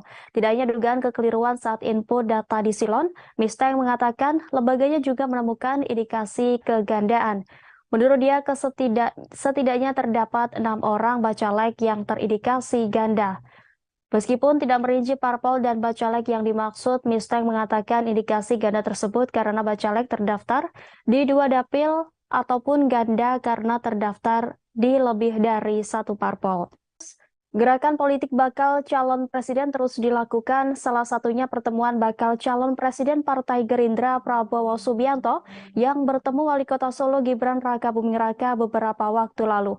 Pertemuan ini memunculkan wacana Prabowo akan berpasangan dengan Gibran yang juga sebagai kader Partai Demokrasi Indonesia Perjuangan atau PDIP. Menanggapi wacana tersebut, pengamat politik yang juga Direktur Makara Strategi Mataram Bayu Satria Utama menyebut itu sebagai manuver politik. Lebih lanjut, Bayu mengatakan itu merupakan strategi politik yang dibangun untuk merebut perhatian publik dan membangun opini agar menjadi sebuah pembicaraan saat ini. Menurutnya, untuk memasangkan 2 tokoh ini sebagai calon presiden dan wakil presiden sangat kecil kemungkinan. Hal ini dikarenakan Gibran merupakan kader potensial yang dimiliki PDIP saat ini. Informasi selengkapnya akan disampaikan rekan Robi Firmansyah, reporter dari Tribun Lombok yang sudah terhubung dengan kami. Silakan dengan laporan Anda, rekan Robi. Baik, terima kasih Rima dan juga Tribuners. Memang benar wacana terkait dengan mencocokkan Ganjar dengan pencalonan Prabowo sebagai bakal calon presiden dari Partai Gerindra dengan pertemuannya dengan salah satu kader yang juga kader PDIP yang juga Wali Kota Solo Gibran Rakabuming Raka mencuat ke publik. Hal ini menyita perhatian salah satunya Direktur Makara Strategi Kota Mataram Bayu Satria Utama. Menurut Bayu, hal tersebut merupakan upaya untuk mencari perhatian publik sehingga publik membicarakan terkait dengan siapa calon wakil presiden yang tepat untuk Prabowo.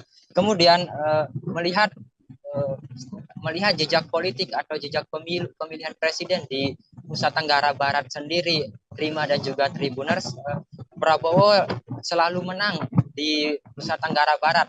Namun saat ini menjadi problem di Nusa Tenggara Barat karena menurut Bayu, masyarakat di Nusa Tenggara Barat khususnya pendukung Prabowo pada 2 pemilu sebelumnya itu merasa kecewa karena Prabowo turut bergabung dengan koalisi pemerintahan saat ini.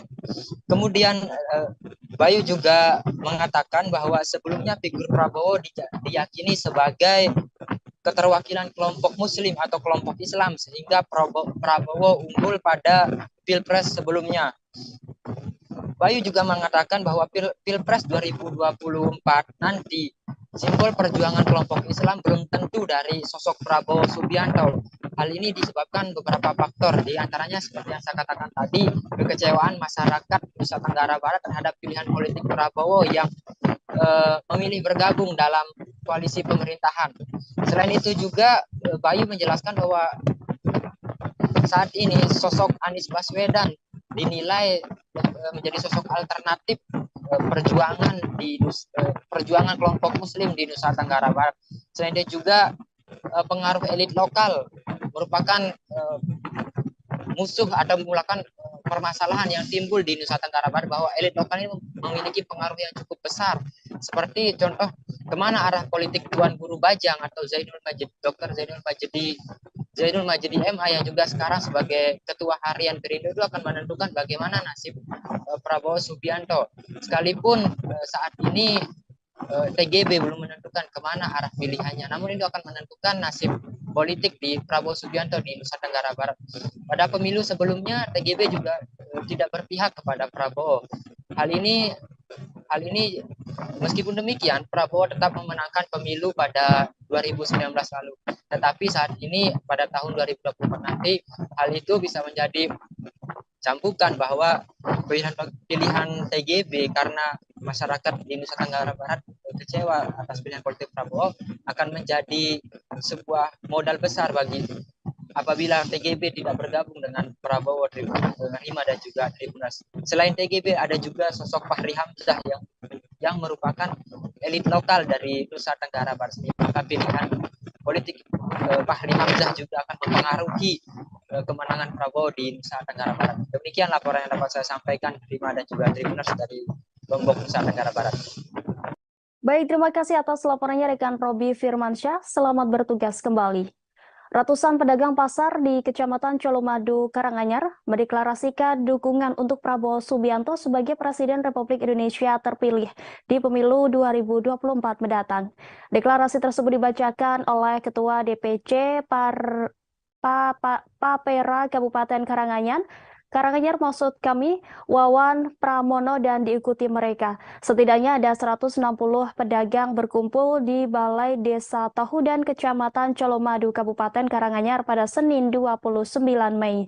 Ketua Umum Papera Gerindra Don Marzuki mengatakan dengan deklarasi ini mampu meningkatkan kekuatan memenangkan Prabowo Subianto. Untuk mengetahui informasi selengkapnya Tribuners, kami sudah terhubung dengan rekan Mardon Widianto, reporter dari Tribun Solo. Silakan dengan laporan Anda, rekan Mardon Widianto. Terima kasih rekan Rima. Saya akan menyampaikan terkait ratusan pedagang pasar tepatnya di Colomadu, Kabupaten Karanganyar mendeklarasikan diri dan mendukung Prabowo sebagai Presiden RI 2024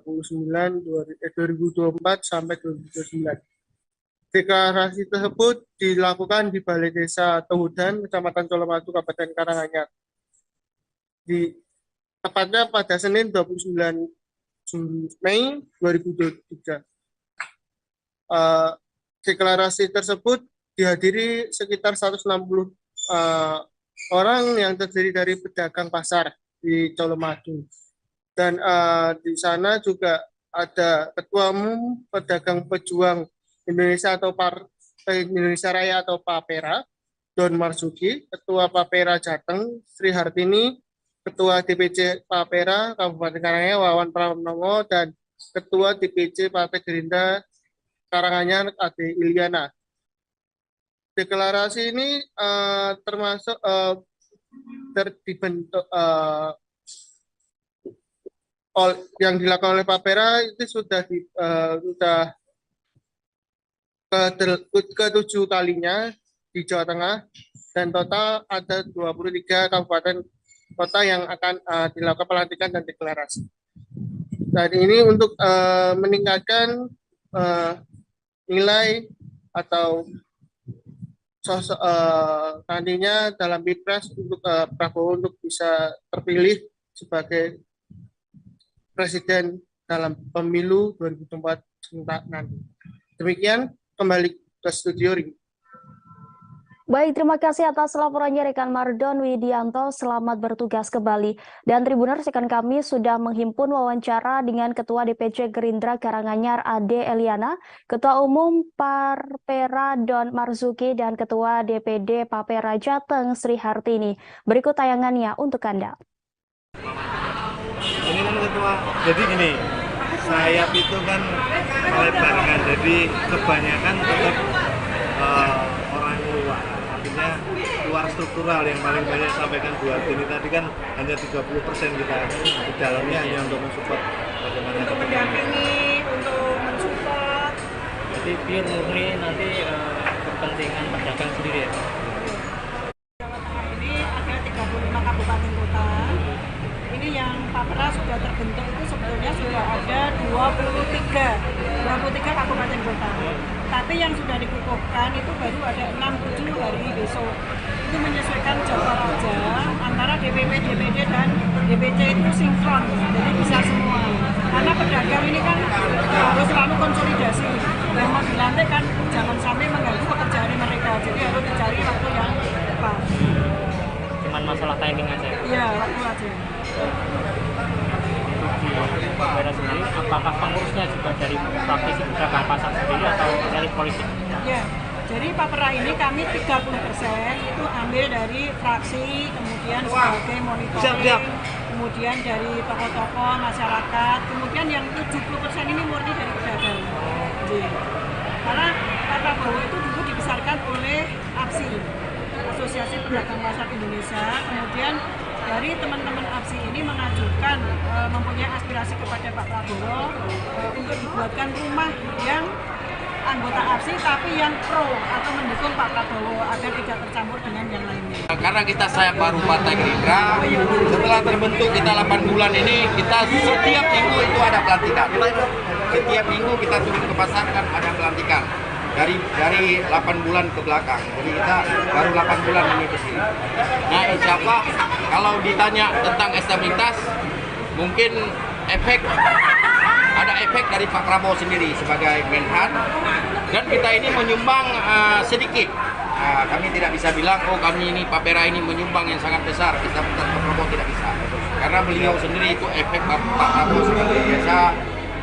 Sering jalan dengan efek Pak Jokowi juga ada di Pak Prabowo, efek Pak Jokowi, dan efek kita pedagang juga ada. Jadi kami tidak bisa klaim kami semua itu tidak.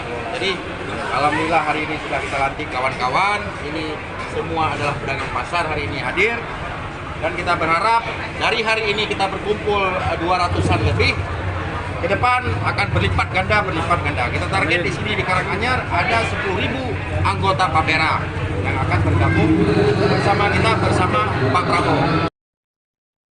DPD Partai Keadilan Sejahtera atau PKS Kabupaten Pasir telah mendaftarkan 30 bacalek di Komisi Pemilihan Umum Kabupaten Pasir. PKS merupakan partai pertama yang menyerahkan dokumen fisik bakal calon legislatif ke KPU Pasir pada 8 Mei lalu. Ketua DPD PKS Pasir Fatur Rahman menyampaikan bahwa pileg nantinya pihaknya menargetkan mengisi semua dapil di Pasir. Guna mencapai target tersebut, setiap caleg di semua dapil akan dimaksimalkan dengan mengikuti pelatihan. Untuk mengetahui informasi selengkapnya, Tribuners, kami sudah terhubung dengan rekan Syaifullah Ibrahim, reporter dari Tribun Kaltim. Silakan dengan laporan Anda, rekan Syaifullah. Baik, rekan terima ayat untuk partai PKS dari 17 partai yang mengikuti pemilu di Kabupaten Pasir.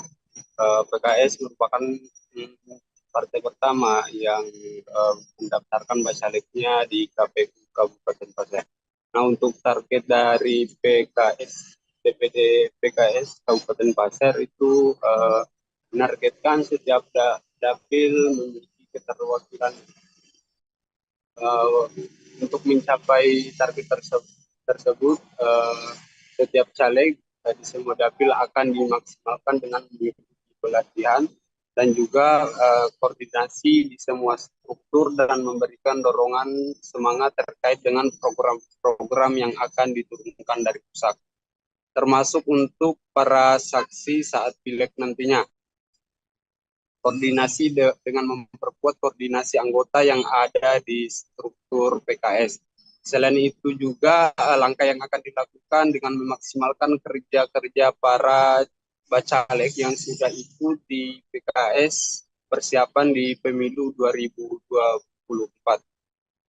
Untuk dapil di Kabupaten Pasir sendiri terdapat 4 dapil, yaitu Dapil 1 itu meliputi Kecamatan Tanah Grogot, kemudian Dapil 2 Kecamatan Batu Sopang, Muara Komam, Muara Samu, dan Kuaro, dan Dapil 3 itu Kecamatan Longkali dan Long Ikis. Dan dapil terakhir atau keempat itu Kecamatan Pasir Blengkong dan Batu Engau dan Tanjung Harapan. Sekian rekan, terima. Baik, terima kasih atas laporannya rekan Syaifullah Ibrahim. Selamat bertugas kembali.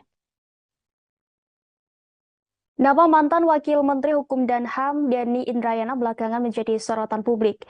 Pasalnya pernyataan Denny soal isu keputusan Mahkamah Konstitusi terkait sistem pemilu tertutup menuai beragam komentar dari berbagai pihak.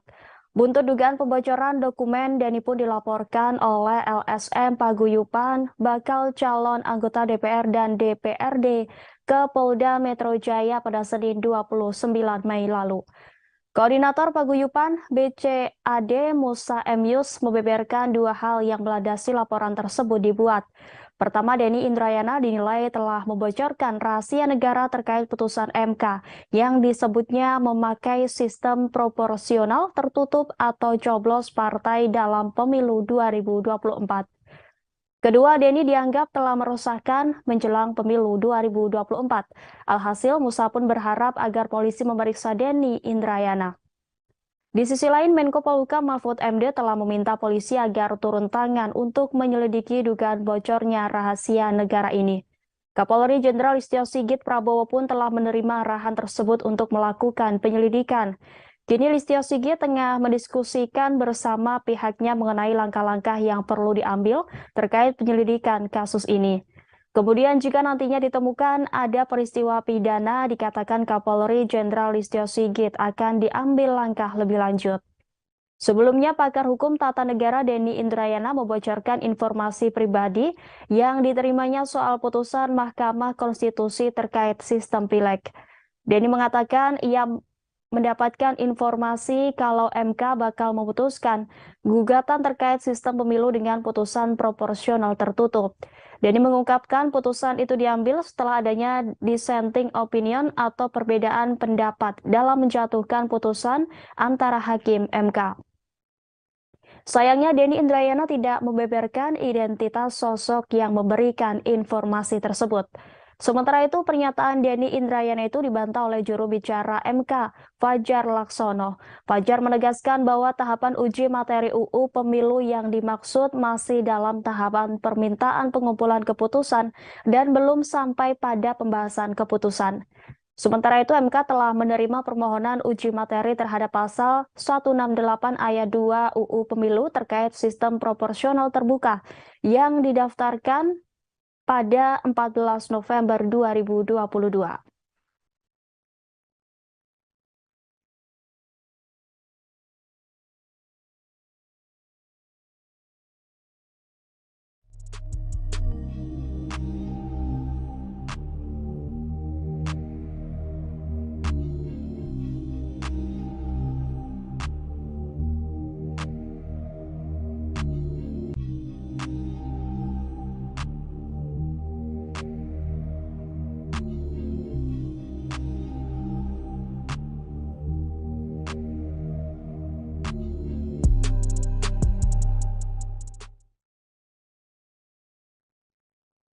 Ex-Wakil Menteri Hukum dan HAM Denny Indrayana memberikan tanggapan setelah dilaporkan polisi buntut pernyataannya soal isu MK memutuskan sistem pemilu tertutup.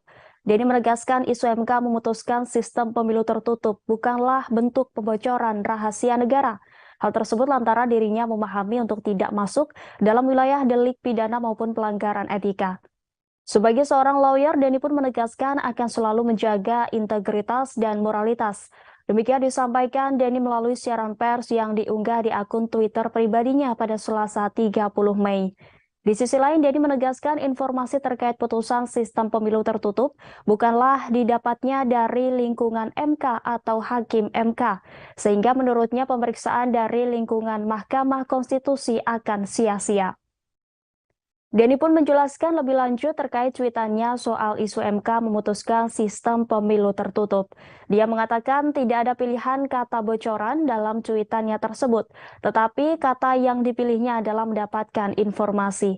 Selain itu, Denny mengatakan dirinya tidak menuliskan MK telah memutuskan sistem pemilu tertutup, tetapi baru akan diputuskan. Tidak hanya itu, Denny juga meluruskan terkait cuitan Menko Polhukam Mahfud MD yang menyebut informasi yang diterimanya adalah terbukti kebenarannya atau A1. Menurutnya, frasa A1 yang dipilih Mahfud MD mengandung makna rahasia, sehingga dirinya lebih memilih frasa orang yang sangat dipercaya kredibilitasnya. Denny pun percaya diri bahwa informasi yang diperolehnya terkait sistem pemilu tertutup layak dipercaya. Hal ini pun membuat dirinya merasa patut untuk melontarkan ke publik. Sebelumnya diberitakan buntut pernyataan Denny pun dilaporkan ke Polda Metro Jaya oleh LSM Paguyuban bakal calon anggota DPR dan DPRD atau BCAD pada Senin 29 Mei. Koordinator Paguyuban BCAD Musa M. Yus menjelaskan ada dua hal yang melandasi laporan tersebut dibuat. Pertama, Denny Indrayana dinilai telah membocorkan rahasia negara terkait putusan MK yang disebutnya memakai sistem proporsional tertutup atau coblos partai dalam pemilu 2024. Kemudian kedua, Denny dianggap telah meresahkan menjelang pemilu 2024.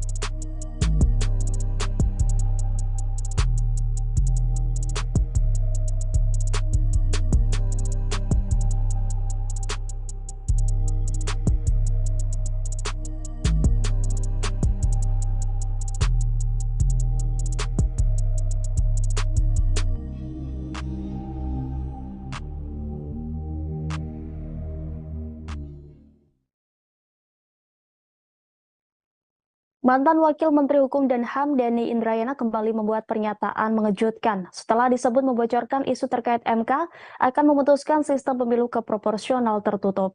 Kali ini Denny mengaku mendapat informasi jika Hakim Mahkamah Agung Republik Indonesia bakal mengabulkan peninjauan kembali yang dilayangkan oleh Muldoko terkait kepengurusan DPP Partai Demokrat yang diketuai Agus Harimurti Yudhoyono.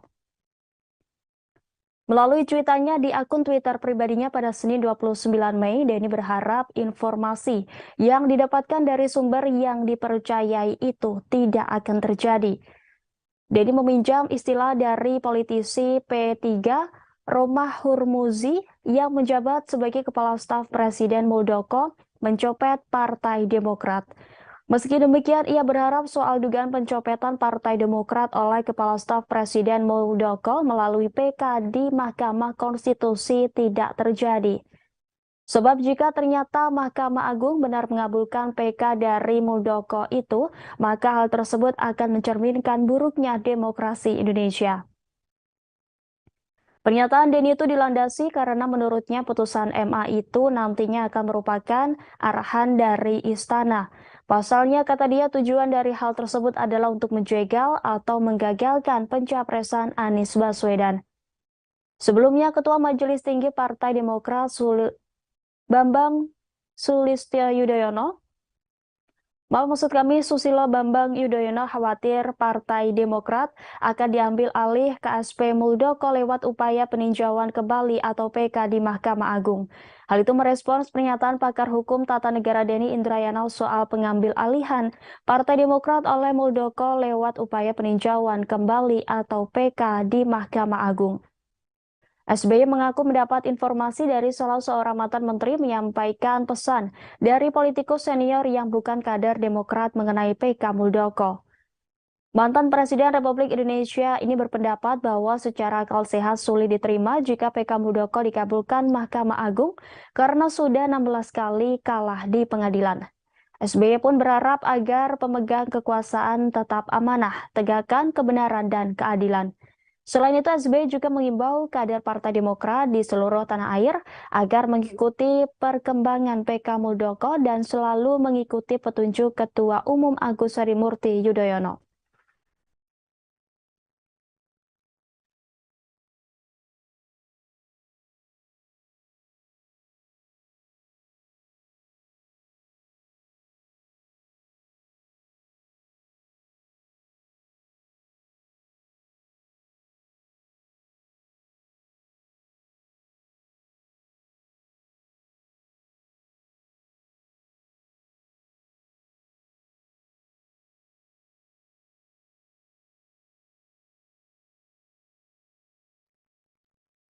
Diberitakan sebelumnya Bacalek PKB Kota Bandar Lampung Nelly Farlinza mengaku diminta mahar puluhan juta untuk mendapatkan nomor urut tertentu. Nelly mengaku diminta uang sebesar 70 juta rupiah untuk mendapatkan nomor urut 2. Terkait hal itu, Ketua Lembaga Pemenangan Pemilu DPW PKB Lampung, Jauharo Haddad memberikan klarifikasi. Jauharo mengatakan tidak ada mahar untuk nomor urut baik caleg tingkat provinsi dan kabupaten kota selampung. Dia menjelaskan penentuan nomor urut partai berdasarkan kinerja caleg dan sebelumnya PKB Lampung telah melakukan fit and proper test seluruh bacalek tingkat provinsi dan kabupaten kota. Untuk mengetahui informasi selengkapnya Tribuners, kami sudah terhubung dengan rekan Rio Pratama, reporter dari Tribun Lampung. Silakan dengan laporan Anda, rekan Rio Pratama. Oke, terima kasih rekan Rima. Dapat kami laporkan bahwa kemarin kita lakukan wawancara eksklusif bersama Ketua LPP DPW PKB Lampung, yakni Jauharo Haddad, terkait pemberitaan sebelumnya mengenai salah satu caleg Kota Bandar Lampung yang mengaku diminta uang senilai 70 juta untuk tetap berada di nomor urut 2. Namun setelah kita wawancarai rekan Rima, Jauharo Haddad membantah hal itu. Beliau mengatakan bahwa dalam proses penentuan nomor urut seluruh caleg di 15 kabupaten kota di Lampung, termasuk di Provinsi Lampung, itu tidak ada mahar. Ia menegaskan bahwa semua proses atau penentuan nomor urut berdasarkan kinerja atau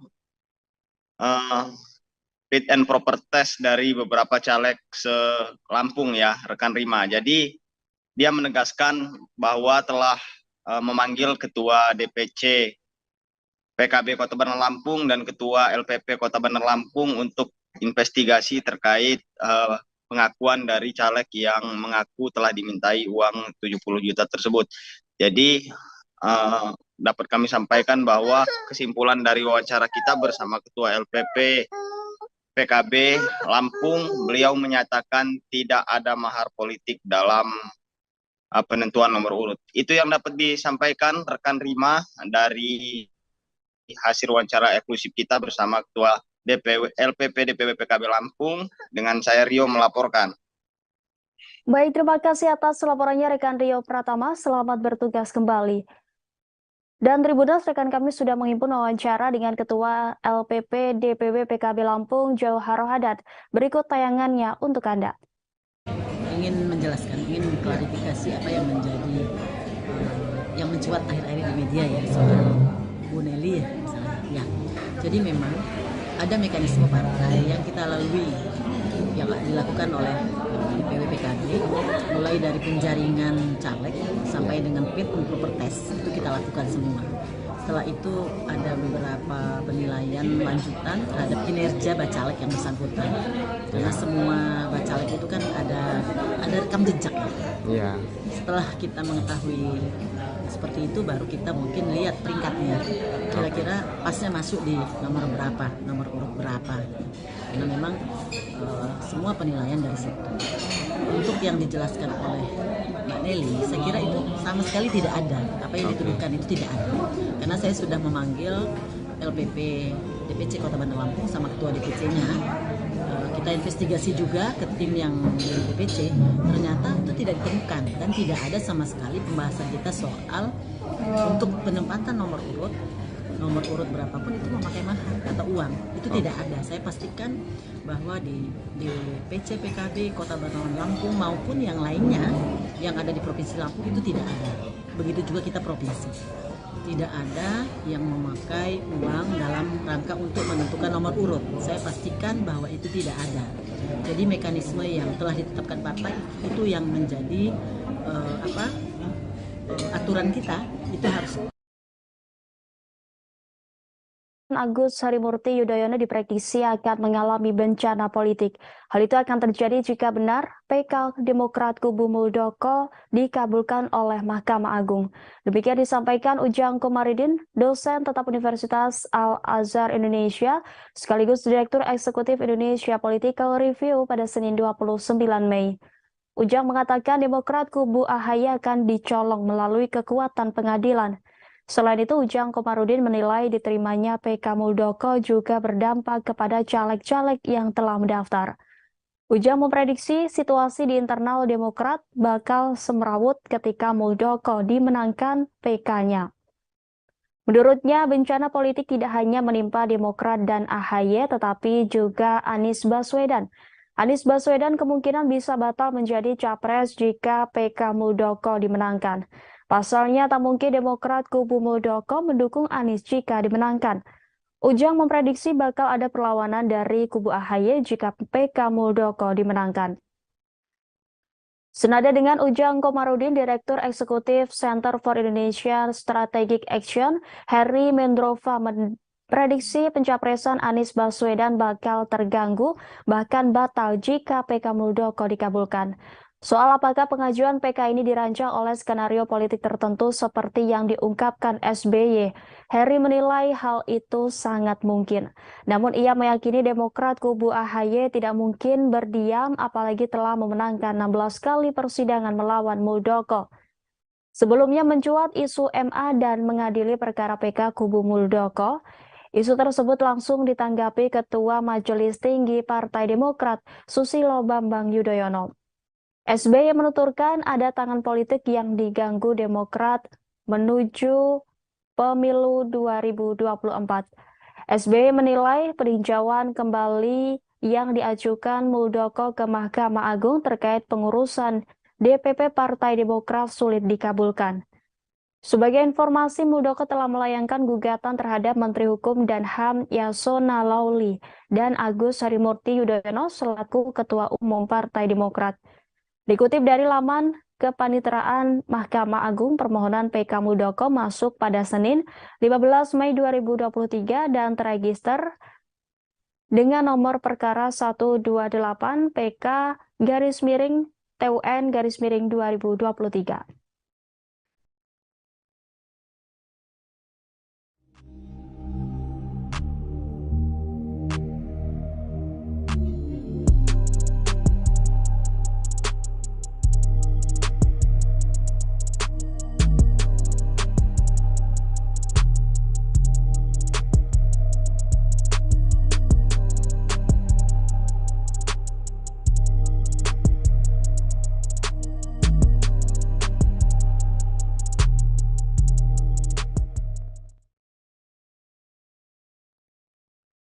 Sejumlah tokoh masyarakat, guru besar, dan akademisi yang tergabung dalam Forum Kalimantan Bangkit menggelar diskusi di Banjarmasin pada Senin 29 Mei.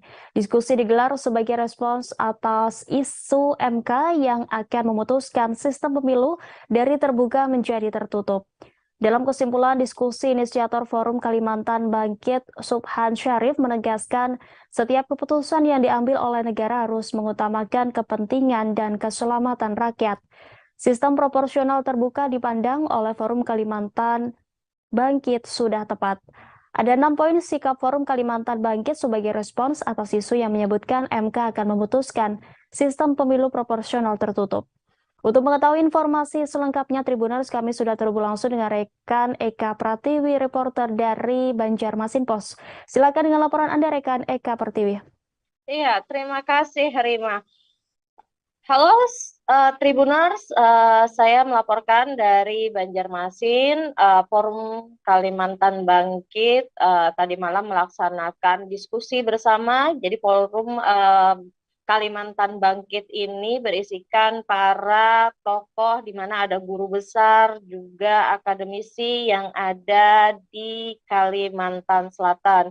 Mereka membahas terkait adanya isu yang menjadikan pada pemilu legislatif mendatang dari terbuka menjadi tertutup. Ada 6 poin sikap Forum Kalimantan Bangkit sebagai respon, yakni Forum Kalimantan Bangkit tetap mendorong proporsional terbuka dan tetap dilaksanakan seperti pemilu sebelumnya, yakni pada tahun 2019.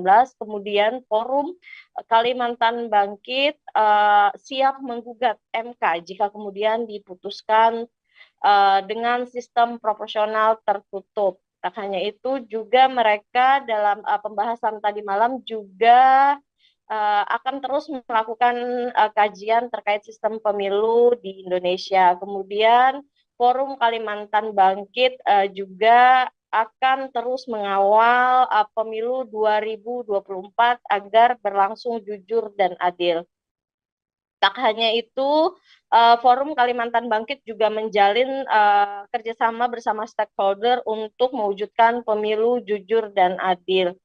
Forum Kalimantan Bangkit juga akan terus bersosialisasi tentang fundamental pemilu kepada semua kalangan. Jadi Tribuners, dalam pembahasan tadi malam ada 11 tokoh masyarakat, guru besar dan juga akademisi yang ada di Kalimantan yang membahas terkait rencana pelaksanaan pileg secara proporsional tertutup. Jadi ada beberapa akademisi yang menganggap bahwa ini tidak perlu dilakukan. Artinya mereka beranggapan bahwa lebih mengedepankan pelaksanaan pemilu terbuka pada 2019 lalu. Kemudian dari tanggapan inisiator Forum Kalimantan Bangkit, Martinus menilai jika tidak ada urgensi terhadap perubahan sistem pemilu dari yang awalnya terbuka menjadi tertutup. Menurutnya saat ini situasi politik sudah cukup kondusif. Partai dan KPU serta masyarakat sudah mempersiapkan diri dengan sistem proporsional terbuka. Ia khawatir jika terjadi perubahan sistem di tengah jalan ada terjadi kekacauan politik. Tak hanya itu, akademisi dari Universitas Lambung Mangkurat, Profesor Ihsan Anwari juga akan terus memantau perkembangan di MK. Menurutnya sistem pemilu harus terbuka seperti yang sebelumnya. Ia juga berkekhawatiran akan ada kekacauan politik pada 2024 jika dilaksanakan secara tertutup. Apalagi ia menilai ada fakta kematian para KPPS pada saat pemilu 2019. Kemudian ia menilai juga sistem pemilu terbuka memungkinkan masyarakat melihat rekam jejak caleg, sementara dengan hal tertutup sementara itu tidak dimungkinkan. Tak hanya itu, jadi ada beberapa akademisi seperti akademisi dari Universitas Islam Kalimantan Selatan, Islam Muhammad Arsyad Al-Banjari, Banjarmasin, Dr. Muhammad Uhaib mengatakan Indonesia sudah 25 tahun menjalani masa transisi dari otoriter ke demokrasi. Ia menilai jika isu pemilu menjadi proporsional tertutup kembali, maka akan kembali dianggapnya sebuah kemunduran. Sehingga pihak dari Forum Kalimantan Bangkit menegaskan jika ini diteruskan untuk dilaksanakan proporsional tertutup, maka pihaknya siap menggugat MK. Demikian, Rima. Baik, terima kasih atas laporannya rekan Eka Pertiwi. Selamat bertugas kembali.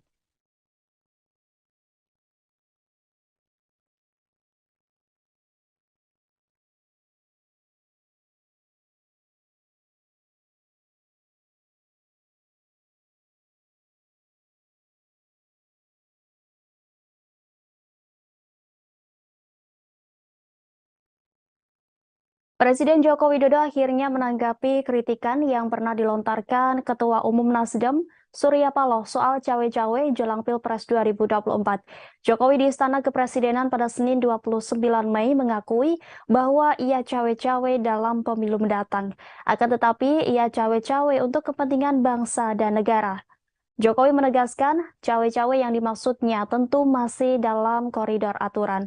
Menurut Jokowi, cawe-cawe terpaksa dilakukan karena Indonesia hanya memiliki waktu 13 tahun ke depan demi menjadi negara maju.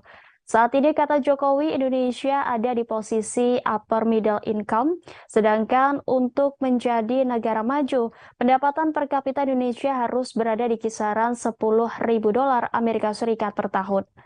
Keterangan resmi dari Istana yang menyebutkan konteks ucapan Jokowi soal cawe-cawe negara dalam pemilu adalah Presiden ingin memastikan pemilu serentak 2024. Dan Presiden juga berkepentingan agar pemilu berjalan dengan baik tanpa meninggalkan polarisasi. Selain itu, Jokowi ingin agar Presiden ke depan mengawal dan melanjutkan kebijakan strategis seperti pembangunan IKN dan hilirisasi. Jokowi juga berharap peserta pemilu berkompetisi dengan fair. Untuk itu, Jokowi meminta TNI, Polri, dan ASN untuk netral. Jokowi akan menghormati dan menerima pilihan rakyat.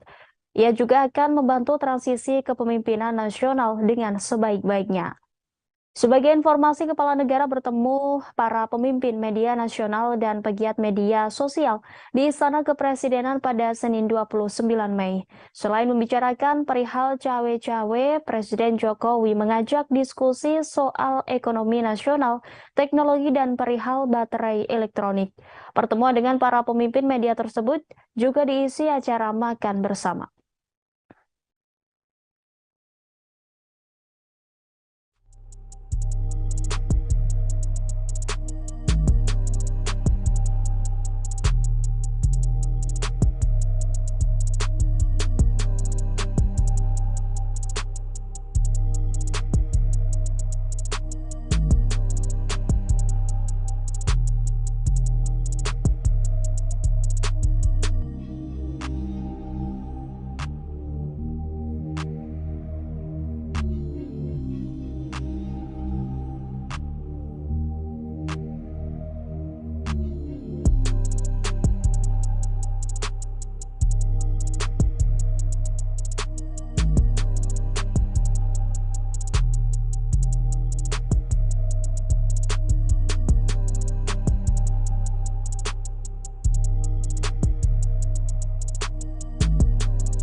Anggota KPU Bulungan Divisi Perencanaan Data dan Informasi Misteng mengatakan dalam tahap verifikasi administrasi terdapat sejumlah temuan terkait dugaan kekeliruan input data oleh parpol. Tidak hanya dugaan kekeliruan saat input data di Silon, Misteng mengatakan lembaganya juga menemukan indikasi kegandaan. Menurut dia, setidaknya terdapat 6 orang bacalek yang terindikasi ganda. Meskipun tidak merinci parpol dan bacalek yang dimaksud, Misteng mengatakan indikasi ganda tersebut karena bacalek terdaftar di 2 dapil ataupun ganda karena terdaftar di lebih dari 1 parpol. Gerakan politik bakal calon presiden terus dilakukan, salah satunya pertemuan bakal calon presiden Partai Gerindra Prabowo Subianto yang bertemu Wali Kota Solo Gibran Rakabuming Raka beberapa waktu lalu. Pertemuan ini memunculkan wacana Prabowo akan berpasangan dengan Gibran yang juga sebagai kader Partai Demokrasi Indonesia Perjuangan atau PDIP. Menanggapi wacana tersebut, pengamat politik yang juga Direktur Makara Strategi Mataram Bayu Satria Utama menyebut itu sebagai manuver politik. Lebih lanjut, Bayu mengatakan itu merupakan strategi politik yang dibangun untuk merebut perhatian publik dan membangun opini agar menjadi sebuah pembicaraan saat ini. Menurutnya, untuk memasangkan dua tokoh ini sebagai calon presiden dan wakil presiden sangat kecil kemungkinan. Hal ini dikarenakan Gibran merupakan kader potensial yang dimiliki PDIP saat ini. Informasi selengkapnya akan disampaikan rekan Robi Firmansyah, reporter dari Tribun Lombok yang sudah terhubung dengan kami. Silakan dengan laporan Anda, rekan Robi. Baik, terima kasih Rima dan juga Tribuners. Memang benar wacana terkait dengan mencocokkan Ganjar dengan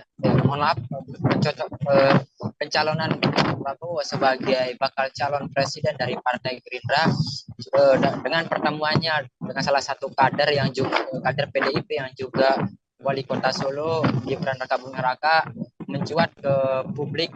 Hal ini menyita perhatian salah satunya Direktur Makara Strategi Kota Mataram Bayu Satria Utama.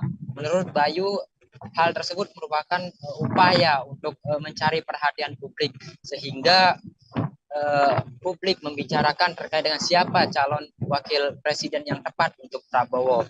Kemudian melihat jejak politik atau jejak pemilihan presiden di Nusa Tenggara Barat sendiri, Rima dan juga Tribuners, Prabowo selalu menang di Nusa Tenggara Barat.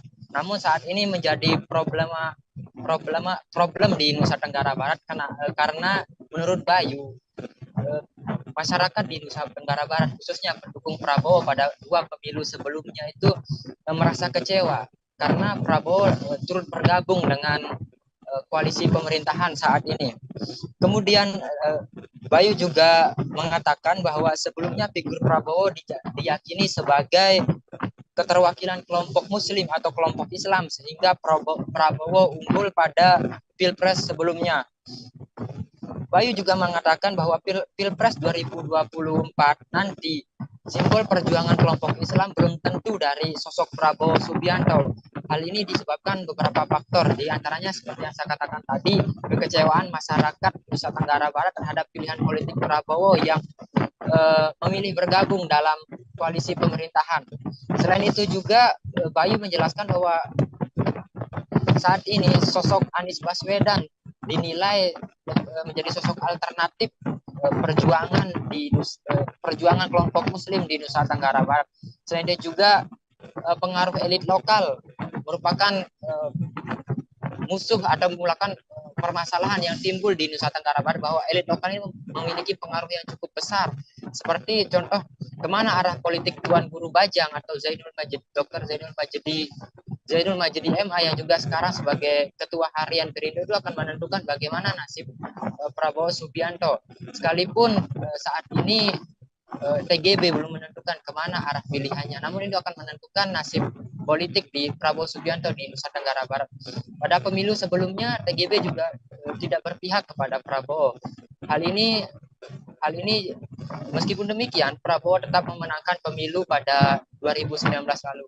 Tetapi saat ini pada tahun 2024 nanti hal itu bisa menjadi campukan bahwa pilihan TGB karena masyarakat di Nusa Tenggara Barat kecewa atas pilihan politik Prabowo akan menjadi sebuah modal besar bagi apabila TGB tidak bergabung dengan Prabowo, Rima dan juga Tribuners. Selain TGB ada juga sosok Fahri Hamzah yang merupakan elit lokal dari Nusa Tenggara Barat. Maka pilihan politik Fahri Hamzah juga akan mempengaruhi kemenangan Prabowo di Nusa Tenggara Barat. Demikian laporan yang dapat saya sampaikan, Rima dan juga Tribuners dari Lombok, Nusa Tenggara Barat. Baik, terima kasih atas laporannya rekan Robi Firmansyah. Selamat bertugas kembali. Ratusan pedagang pasar di Kecamatan Colomadu, Karanganyar mendeklarasikan dukungan untuk Prabowo Subianto sebagai Presiden Republik Indonesia terpilih di pemilu 2024 mendatang. Deklarasi tersebut dibacakan oleh Ketua DPC Papera Kabupaten Karanganyar maksud kami, Wawan Pramono, dan diikuti mereka. Setidaknya ada 160 pedagang berkumpul di Balai Desa Tahudan Kecamatan Colomadu Kabupaten Karanganyar pada Senin 29 Mei. Ketua Umum Papera Gerindra Don Marzuki mengatakan dengan deklarasi ini mampu meningkatkan kekuatan memenangkan Prabowo Subianto. Untuk mengetahui informasi selengkapnya Tribuners, kami sudah terhubung dengan rekan Mardon Widianto, reporter dari Tribun Solo. Silakan dengan laporan Anda, rekan Mardon Widianto. Ya, terima kasih rekan Rima. Saya akan menyampaikan terkait ratusan pedagang pasar tepatnya di Colomadu, Kabupaten Karanganyar mendeklarasikan diri dan mendukung Prabowo sebagai Presiden RI 2024 sampai 2029. Deklarasi tersebut dilakukan di Balai Desa Tahudan, Kecamatan Colomadu, Kabupaten Karanganyar. Tepatnya pada Senin 29 Mei 2023. Deklarasi tersebut dihadiri sekitar 160 orang yang terdiri dari pedagang pasar di Colomadu. Dan di sana juga ada Ketua Umum Pedagang Pejuang Indonesia atau Partai Indonesia Raya atau Papera, Don Marzuki, Ketua Papera Jateng, Sri Hartini, Ketua DPC Papera Kabupaten Karanganyar, Wawan Pramono, dan Ketua DPC Partai Gerindra Karanganyar, Ade Ilyana. Deklarasi ini termasuk dibentuk yang dilakukan oleh Papera itu sudah ke-7 kalinya di Jawa Tengah, dan total ada 23 kabupaten kota yang akan dilakukan pelantikan dan deklarasi. Dan ini untuk meningkatkan nilai atau sosok nantinya dalam Pilpres untuk Prabowo untuk bisa terpilih sebagai Presiden dalam pemilu 2024 nanti. Demikian, kembali ke studio Ring. Baik, terima kasih atas laporannya rekan Mardon Widianto. Selamat bertugas kembali. Dan Tribuners, rekan kami sudah menghimpun wawancara dengan Ketua DPC Gerindra Karanganyar Ade Eliana, Ketua Umum Papera Don Marzuki, dan Ketua DPD Papera Jateng Sri Hartini. Berikut tayangannya untuk Anda. Ini kan Ketua, jadi gini, sayap itu kan melebar kan, jadi kebanyakan tetap orang luar. Artinya luar struktural yang paling banyak sampaikan Bu Hartini tadi kan hanya 30% kita di dalamnya hanya untuk mensupport bagaimana untuk mendampingi, untuk mensupport. Jadi pure murni nanti kepentingan pedagang sendiri ya.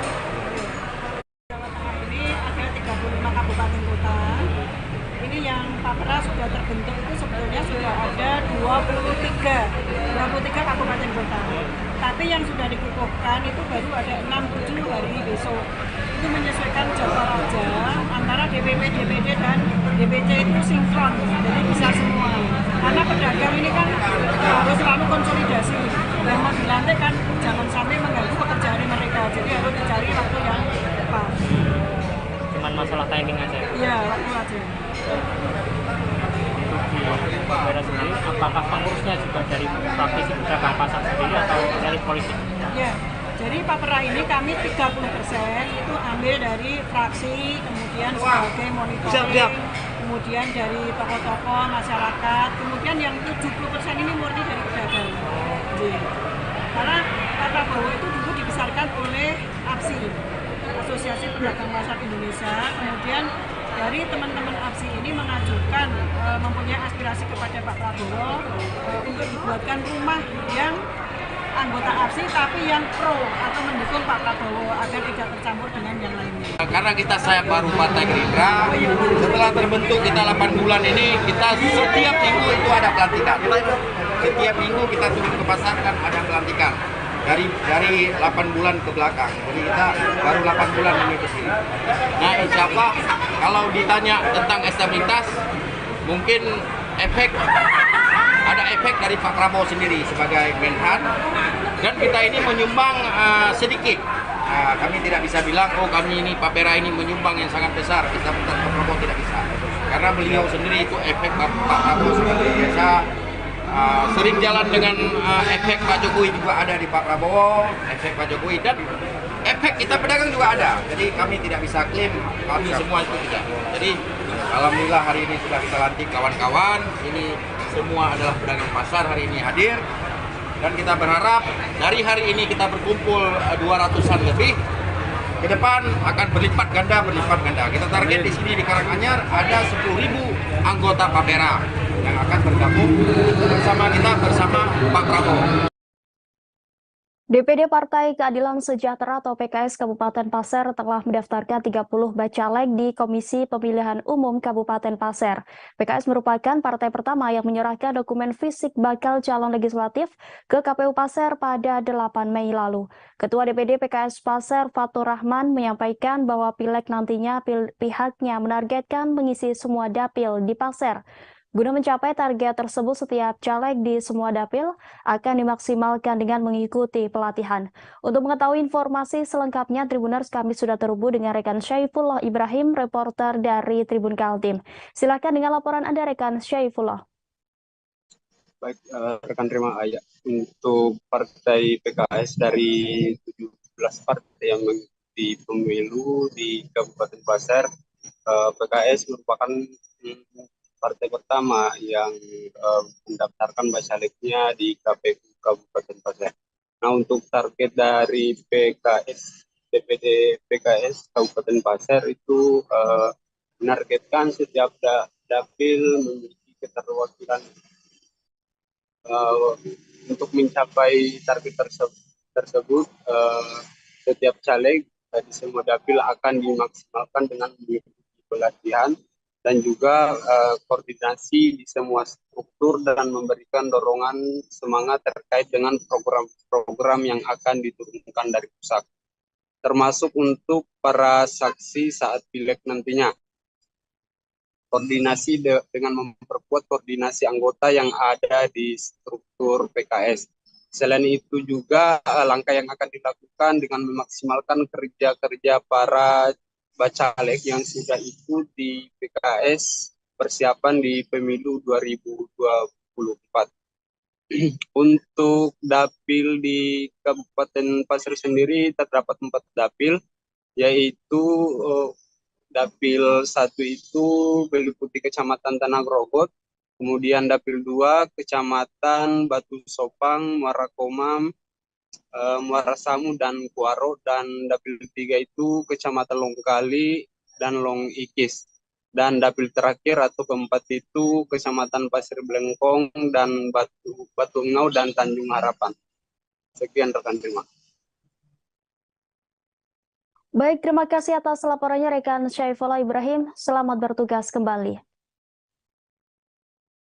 Nama mantan Wakil Menteri Hukum dan HAM Denny Indrayana belakangan menjadi sorotan publik. Pasalnya pernyataan Denny soal isu keputusan Mahkamah Konstitusi terkait sistem pemilu tertutup menuai beragam komentar dari berbagai pihak. Buntut dugaan pembocoran dokumen, Denny pun dilaporkan oleh LSM Paguyuban, bakal calon anggota DPR dan DPRD ke Polda Metro Jaya pada Senin 29 Mei lalu. Koordinator Paguyuban BCAD Musa M. Yus membeberkan 2 hal yang melandasi laporan tersebut dibuat. Pertama, Denny Indrayana dinilai telah membocorkan rahasia negara terkait putusan MK yang disebutnya memakai sistem proporsional tertutup atau coblos partai dalam pemilu 2024. Kedua, Denny dianggap telah merusakkan menjelang pemilu 2024. Alhasil, Musa pun berharap agar polisi memeriksa Denny Indrayana. Di sisi lain, Menko Polhukam Mahfud MD telah meminta polisi agar turun tangan untuk menyelidiki dugaan bocornya rahasia negara ini. Kapolri Jenderal Listio Sigit Prabowo pun telah menerima arahan tersebut untuk melakukan penyelidikan. Kini Listio Sigit tengah mendiskusikan bersama pihaknya mengenai langkah-langkah yang perlu diambil terkait penyelidikan kasus ini. Kemudian jika nantinya ditemukan ada peristiwa pidana, dikatakan Kapolri Jenderal Listio Sigit akan diambil langkah lebih lanjut. Sebelumnya, pakar hukum tata negara Denny Indrayana membocorkan informasi pribadi yang diterimanya soal putusan Mahkamah Konstitusi terkait sistem pileg. Denny mengatakan ia mendapatkan informasi kalau MK bakal memutuskan gugatan terkait sistem pemilu dengan putusan proporsional tertutup. Denny mengungkapkan putusan itu diambil setelah adanya dissenting opinion atau perbedaan pendapat dalam menjatuhkan putusan antara hakim MK. Sayangnya Denny Indrayana tidak membeberkan identitas sosok yang memberikan informasi tersebut. Sementara itu, pernyataan Denny Indrayana itu dibantah oleh juru bicara MK, Fajar Laksono. Fajar menegaskan bahwa tahapan uji materi UU Pemilu yang dimaksud masih dalam tahapan permintaan pengumpulan keputusan dan belum sampai pada pembahasan keputusan. Sementara itu, MK telah menerima permohonan uji materi terhadap pasal 168 ayat 2 UU Pemilu terkait sistem proporsional terbuka yang didaftarkan pada 14 November 2022.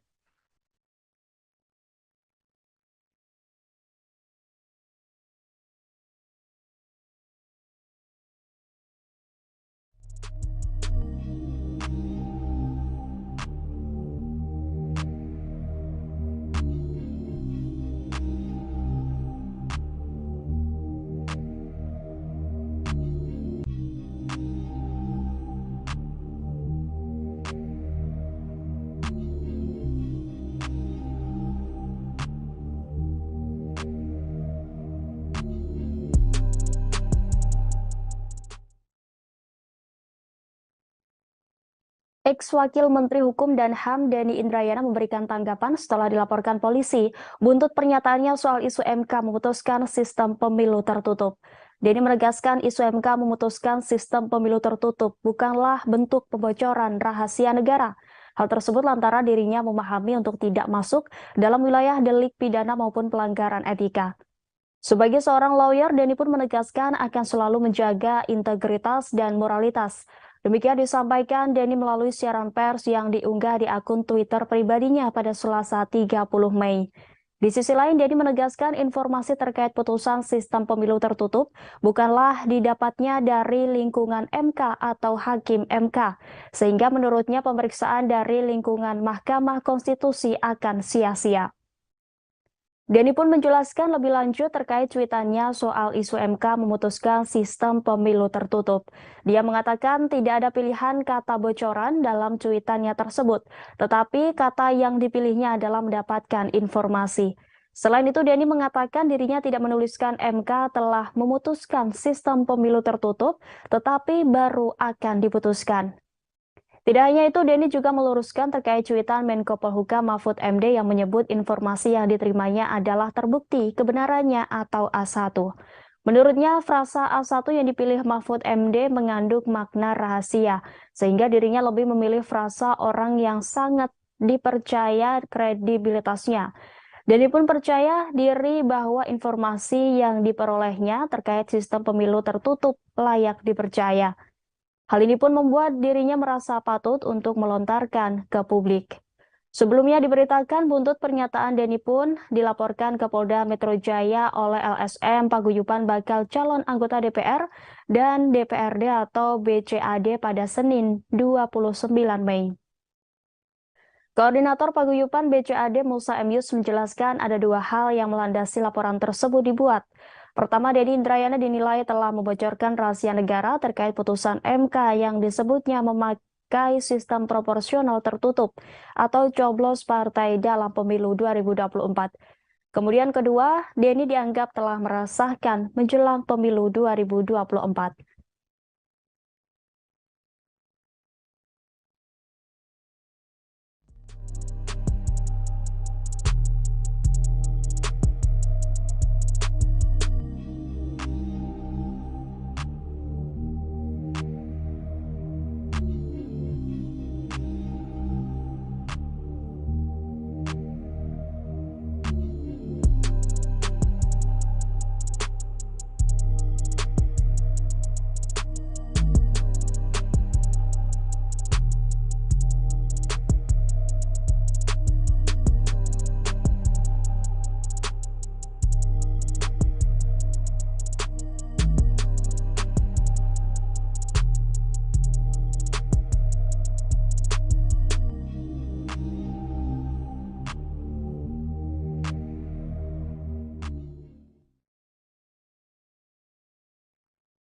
Mantan Wakil Menteri Hukum dan HAM Denny Indrayana kembali membuat pernyataan mengejutkan setelah disebut membocorkan isu terkait MK akan memutuskan sistem pemilu keproporsional tertutup.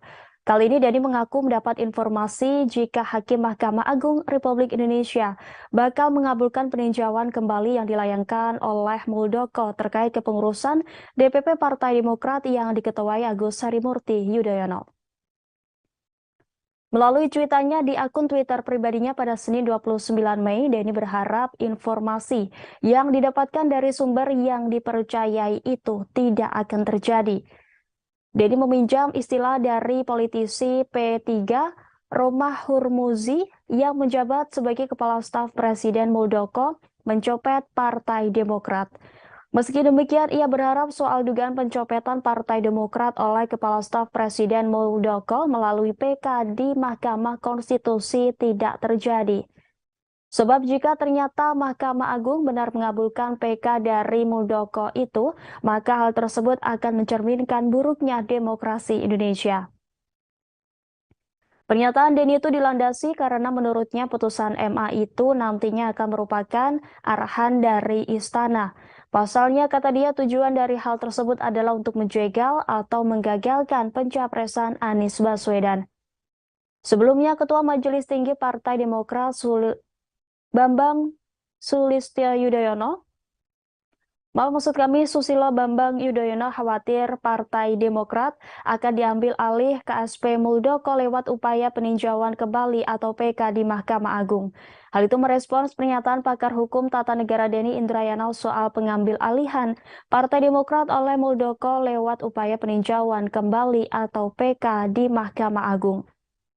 SBY mengaku mendapat informasi dari salah seorang mantan menteri menyampaikan pesan dari politikus senior yang bukan kader Demokrat mengenai PK Muldoko.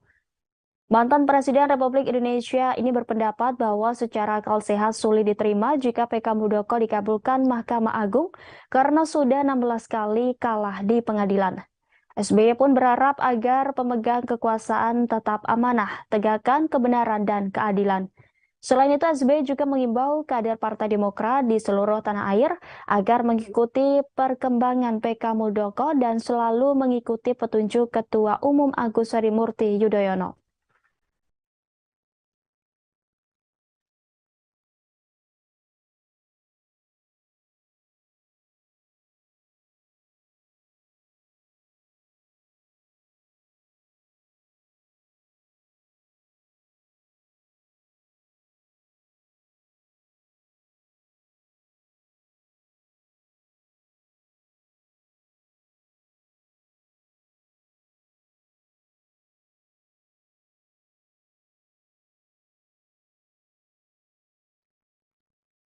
Diberitakan sebelumnya Bacalek PKB Kota Bandar Lampung Nelly Farlinza mengaku diminta mahar puluhan juta untuk mendapatkan nomor urut tertentu. Nelly mengaku diminta uang sebesar 70 juta rupiah untuk mendapatkan nomor urut 2. Terkait hal itu, Ketua Lembaga Pemenangan Pemilu DPW PKB Lampung, Jauharo Haddad memberikan klarifikasi. Jauharo mengatakan tidak ada mahar untuk nomor urut baik caleg tingkat provinsi dan kabupaten kota selampung. Dia menjelaskan penentuan nomor urut partai berdasarkan kinerja caleg dan sebelumnya PKB Lampung telah melakukan fit and proper test seluruh bacalek tingkat provinsi dan kabupaten kota. Untuk mengetahui informasi selengkapnya Tribuners, kami sudah terhubung dengan rekan Rio Pratama, reporter dari Tribun Lampung. Silakan dengan laporan Anda, rekan Rio Pratama. Oke, terima kasih rekan Rima. Dapat kami laporkan bahwa kemarin kita lakukan wawancara eksklusif bersama Ketua LPP DPW PKB Lampung, yakni Jauharo Haddad, terkait pemberitaan sebelumnya mengenai salah satu caleg Kota Bandar Lampung yang mengaku diminta uang senilai 70 juta untuk tetap berada di nomor urut 2. Namun setelah kita wawancarai rekan Rima, Jauharo Haddad membantah hal itu. Beliau mengatakan bahwa dalam proses penentuan nomor urut seluruh caleg di 15 kabupaten kota di Lampung, termasuk di Provinsi Lampung, itu tidak ada mahar. Ia menegaskan bahwa semua proses atau penentuan nomor urut berdasarkan kinerja atau fit and proper test dari beberapa caleg se-Lampung ya, rekan Rima. Jadi dia menegaskan bahwa telah memanggil Ketua DPC PKB Kota Bandar Lampung dan Ketua LPP Kota Bandar Lampung untuk investigasi terkait pengakuan dari caleg yang mengaku telah dimintai uang 70 juta tersebut. Jadi dapat kami sampaikan bahwa kesimpulan dari wawancara kita bersama Ketua LPP PKB Lampung, beliau menyatakan tidak ada mahar politik dalam penentuan nomor urut. Itu yang dapat disampaikan rekan Rima dari hasil wawancara eksklusif kita bersama Ketua LPP DPW PKB Lampung, dengan saya Rio melaporkan. Baik, terima kasih atas laporannya rekan Rio Pratama. Selamat bertugas kembali. Dan Tribuners, rekan kami sudah menghimpun wawancara dengan Ketua LPP DPW PKB Lampung, Jauharo Hadad. Berikut tayangannya untuk Anda. Ingin menjelaskan, ingin mengklarifikasi apa yang menjadi yang mencuat akhir-akhir di media ya, soal Bu Nelly ya misalnya. Ya.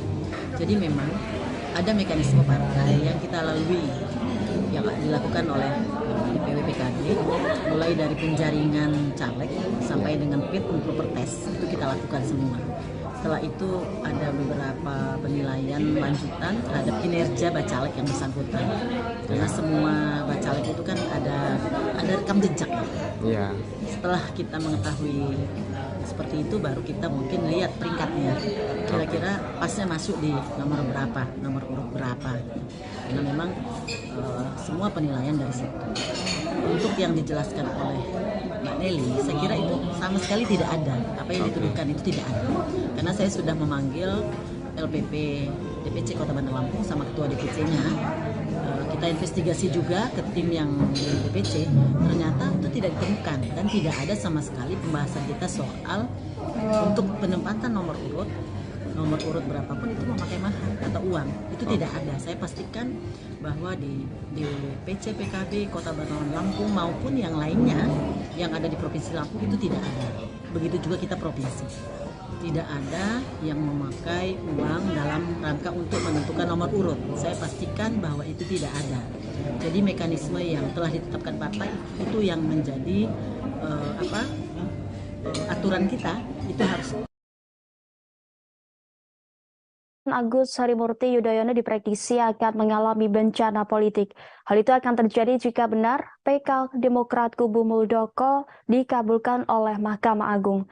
Demikian disampaikan Ujang Komarudin, dosen tetap Universitas Al-Azhar Indonesia, sekaligus Direktur Eksekutif Indonesia Political Review pada Senin 29 Mei. Ujang mengatakan Demokrat kubu AHY akan dicolong melalui kekuatan pengadilan. Selain itu, Ujang Komarudin menilai diterimanya PK Muldoko juga berdampak kepada caleg-caleg yang telah mendaftar. Ujang memprediksi situasi di internal Demokrat bakal semrawut ketika Muldoko dimenangkan PK-nya. Menurutnya, bencana politik tidak hanya menimpa Demokrat dan AHY, tetapi juga Anies Baswedan. Anies Baswedan kemungkinan bisa batal menjadi capres jika PK Muldoko dimenangkan. Pasalnya, tak mungkin Demokrat kubu Muldoko mendukung Anies jika dimenangkan. Ujang memprediksi bakal ada perlawanan dari kubu AHY jika PK Muldoko dimenangkan. Senada dengan Ujang Komarudin, Direktur Eksekutif Center for Indonesia Strategic Action, Heri Mendrova memprediksi pencapresan Anies Baswedan bakal terganggu, bahkan batal jika PK Muldoko dikabulkan. Soal apakah pengajuan PK ini dirancang oleh skenario politik tertentu seperti yang diungkapkan SBY, Heri menilai hal itu sangat mungkin. Namun ia meyakini Demokrat kubu AHY tidak mungkin berdiam apalagi telah memenangkan 16 kali persidangan melawan Muldoko. Sebelumnya mencuat isu MA dan mengadili perkara PK kubu Muldoko. Isu tersebut langsung ditanggapi Ketua Majelis Tinggi Partai Demokrat, Susilo Bambang Yudhoyono. SBY menuturkan ada tangan politik yang diganggu Demokrat menuju pemilu 2024. SBY menilai peninjauan kembali yang diajukan Muldoko ke Mahkamah Agung terkait pengurusan DPP Partai Demokrat sulit dikabulkan. Sebagai informasi, Muldoko telah melayangkan gugatan terhadap Menteri Hukum dan HAM Yasona Lauli dan Agus Harimurti Yudhoyono selaku Ketua Umum Partai Demokrat. Dikutip dari laman Kepaniteraan Mahkamah Agung, permohonan PK Muldoko masuk pada Senin 15 Mei 2023 dan terregister dengan nomor perkara 128 PK-TUN-2023.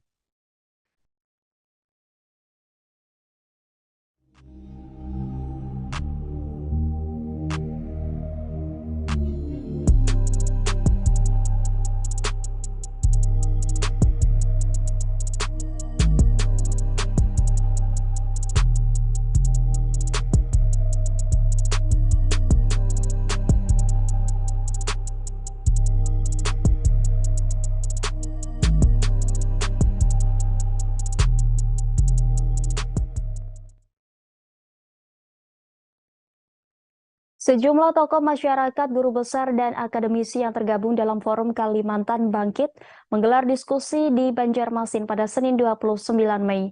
Diskusi digelar sebagai respons atas isu MK yang akan memutuskan sistem pemilu dari terbuka menjadi tertutup. Dalam kesimpulan diskusi, inisiator Forum Kalimantan Bangkit, Subhan Syarif, menegaskan setiap keputusan yang diambil oleh negara harus mengutamakan kepentingan dan keselamatan rakyat. Sistem proporsional terbuka dipandang oleh Forum Kalimantan Bangkit sudah tepat. Ada 6 poin sikap Forum Kalimantan Bangkit sebagai respons atas isu yang menyebutkan MK akan memutuskan sistem pemilu proporsional tertutup.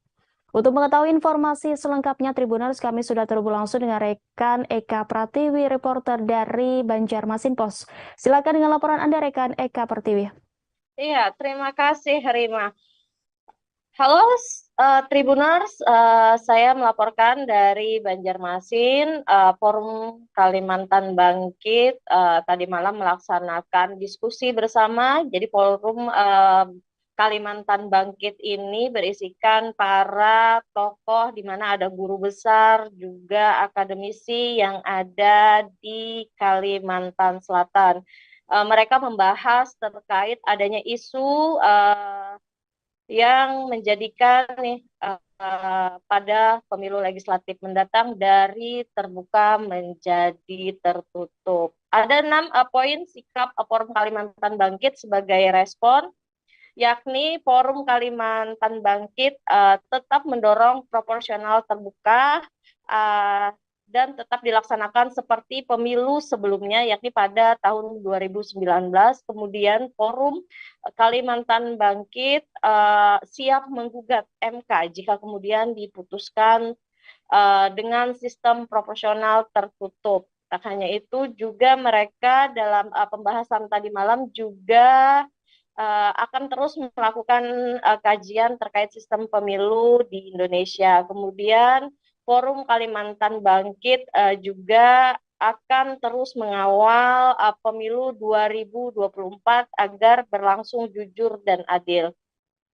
Tak hanya itu, Forum Kalimantan Bangkit juga menjalin kerjasama bersama stakeholder untuk mewujudkan pemilu jujur dan adil. Forum Kalimantan Bangkit juga akan terus bersosialisasi tentang fundamental pemilu kepada semua kalangan.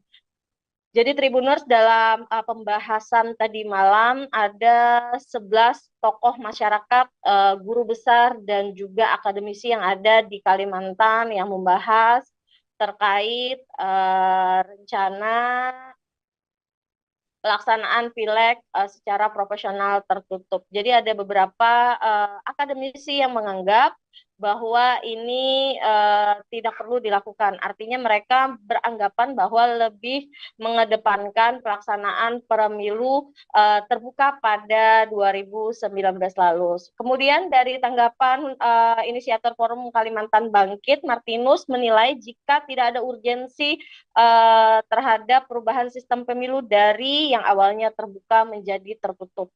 Menurutnya saat ini situasi politik sudah cukup kondusif.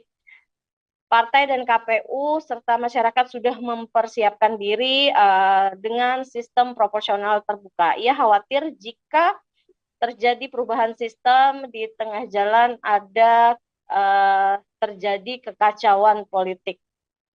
Tak hanya itu, akademisi dari Universitas Lambung Mangkurat, Profesor Ihsan Anwari juga akan terus memantau perkembangan di MK. Menurutnya, sistem pemilu harus terbuka seperti yang sebelumnya.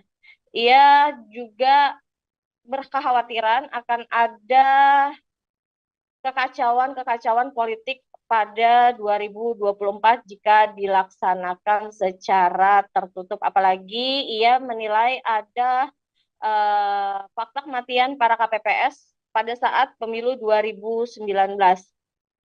Kemudian ia menilai juga sistem pemilu terbuka memungkinkan masyarakat melihat rekam jejak caleg, sementara dengan hal tertutup sementara itu tidak dimungkinkan. Tak hanya itu, jadi ada beberapa akademisi seperti akademisi dari Universitas Islam Kalimantan Selatan, Islam Muhammad Arsyad Al-Banjari, Banjarmasin, Dr. Muhammad Uhaib mengatakan Indonesia sudah 25 tahun menjalani masa transisi dari otoriter ke demokrasi. Ia menilai jika isu pemilu menjadi proporsional tertutup kembali, maka akan kembali dianggapnya sebuah kemunduran. Sehingga pihak dari Forum Kalimantan Bangkit menegaskan jika ini diteruskan untuk dilaksanakan proporsional tertutup, maka pihaknya siap menggugat MK. Demikian, Rima. Baik, terima kasih atas laporannya rekan Eka Pertiwi. Selamat bertugas kembali.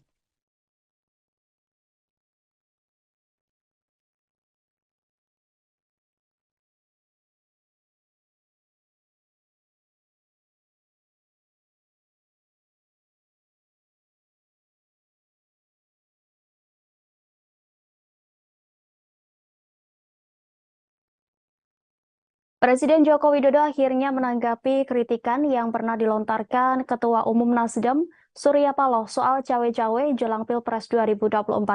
Jokowi di Istana Kepresidenan pada Senin 29 Mei mengakui bahwa ia cawe-cawe dalam pemilu mendatang. Akan tetapi, ia cawe-cawe untuk kepentingan bangsa dan negara. Jokowi menegaskan, cawe-cawe yang dimaksudnya tentu masih dalam koridor aturan. Menurut Jokowi, cawe-cawe terpaksa dilakukan karena Indonesia hanya memiliki waktu 13 tahun ke depan demi menjadi negara maju. Saat ini, kata Jokowi, Indonesia ada di posisi upper middle income, sedangkan untuk menjadi negara maju, pendapatan per kapita Indonesia harus berada di kisaran $10.000 Amerika Serikat per tahun. Keterangan resmi dari Istana yang menyebutkan konteks ucapan Jokowi soal cawe-cawe negara dalam pemilu adalah Presiden ingin memastikan pemilu serentak 2024. Dan Presiden juga berkepentingan agar pemilu berjalan dengan baik tanpa meninggalkan polarisasi. Selain itu, Jokowi ingin agar Presiden ke depan mengawal dan melanjutkan kebijakan strategis seperti pembangunan IKN dan hilirisasi. Jokowi juga berharap peserta pemilu berkompetisi dengan fair. Untuk itu, Jokowi meminta TNI, Polri, dan ASN untuk netral. Jokowi akan menghormati dan menerima pilihan rakyat. Ia juga akan membantu transisi kepemimpinan nasional dengan sebaik-baiknya. Sebagai informasi, Kepala Negara bertemu para pemimpin media nasional dan pegiat media sosial di Istana Kepresidenan pada Senin 29 Mei. Selain membicarakan perihal cawe-cawe, Presiden Jokowi mengajak diskusi soal ekonomi nasional, teknologi, dan perihal baterai elektronik. Pertemuan dengan para pemimpin media tersebut juga diisi acara makan bersama.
Anggota KPU Bulungan Divisi Perencanaan Data dan Informasi Misteng mengatakan dalam tahap verifikasi administrasi terdapat sejumlah temuan terkait dugaan kekeliruan input data oleh parpol.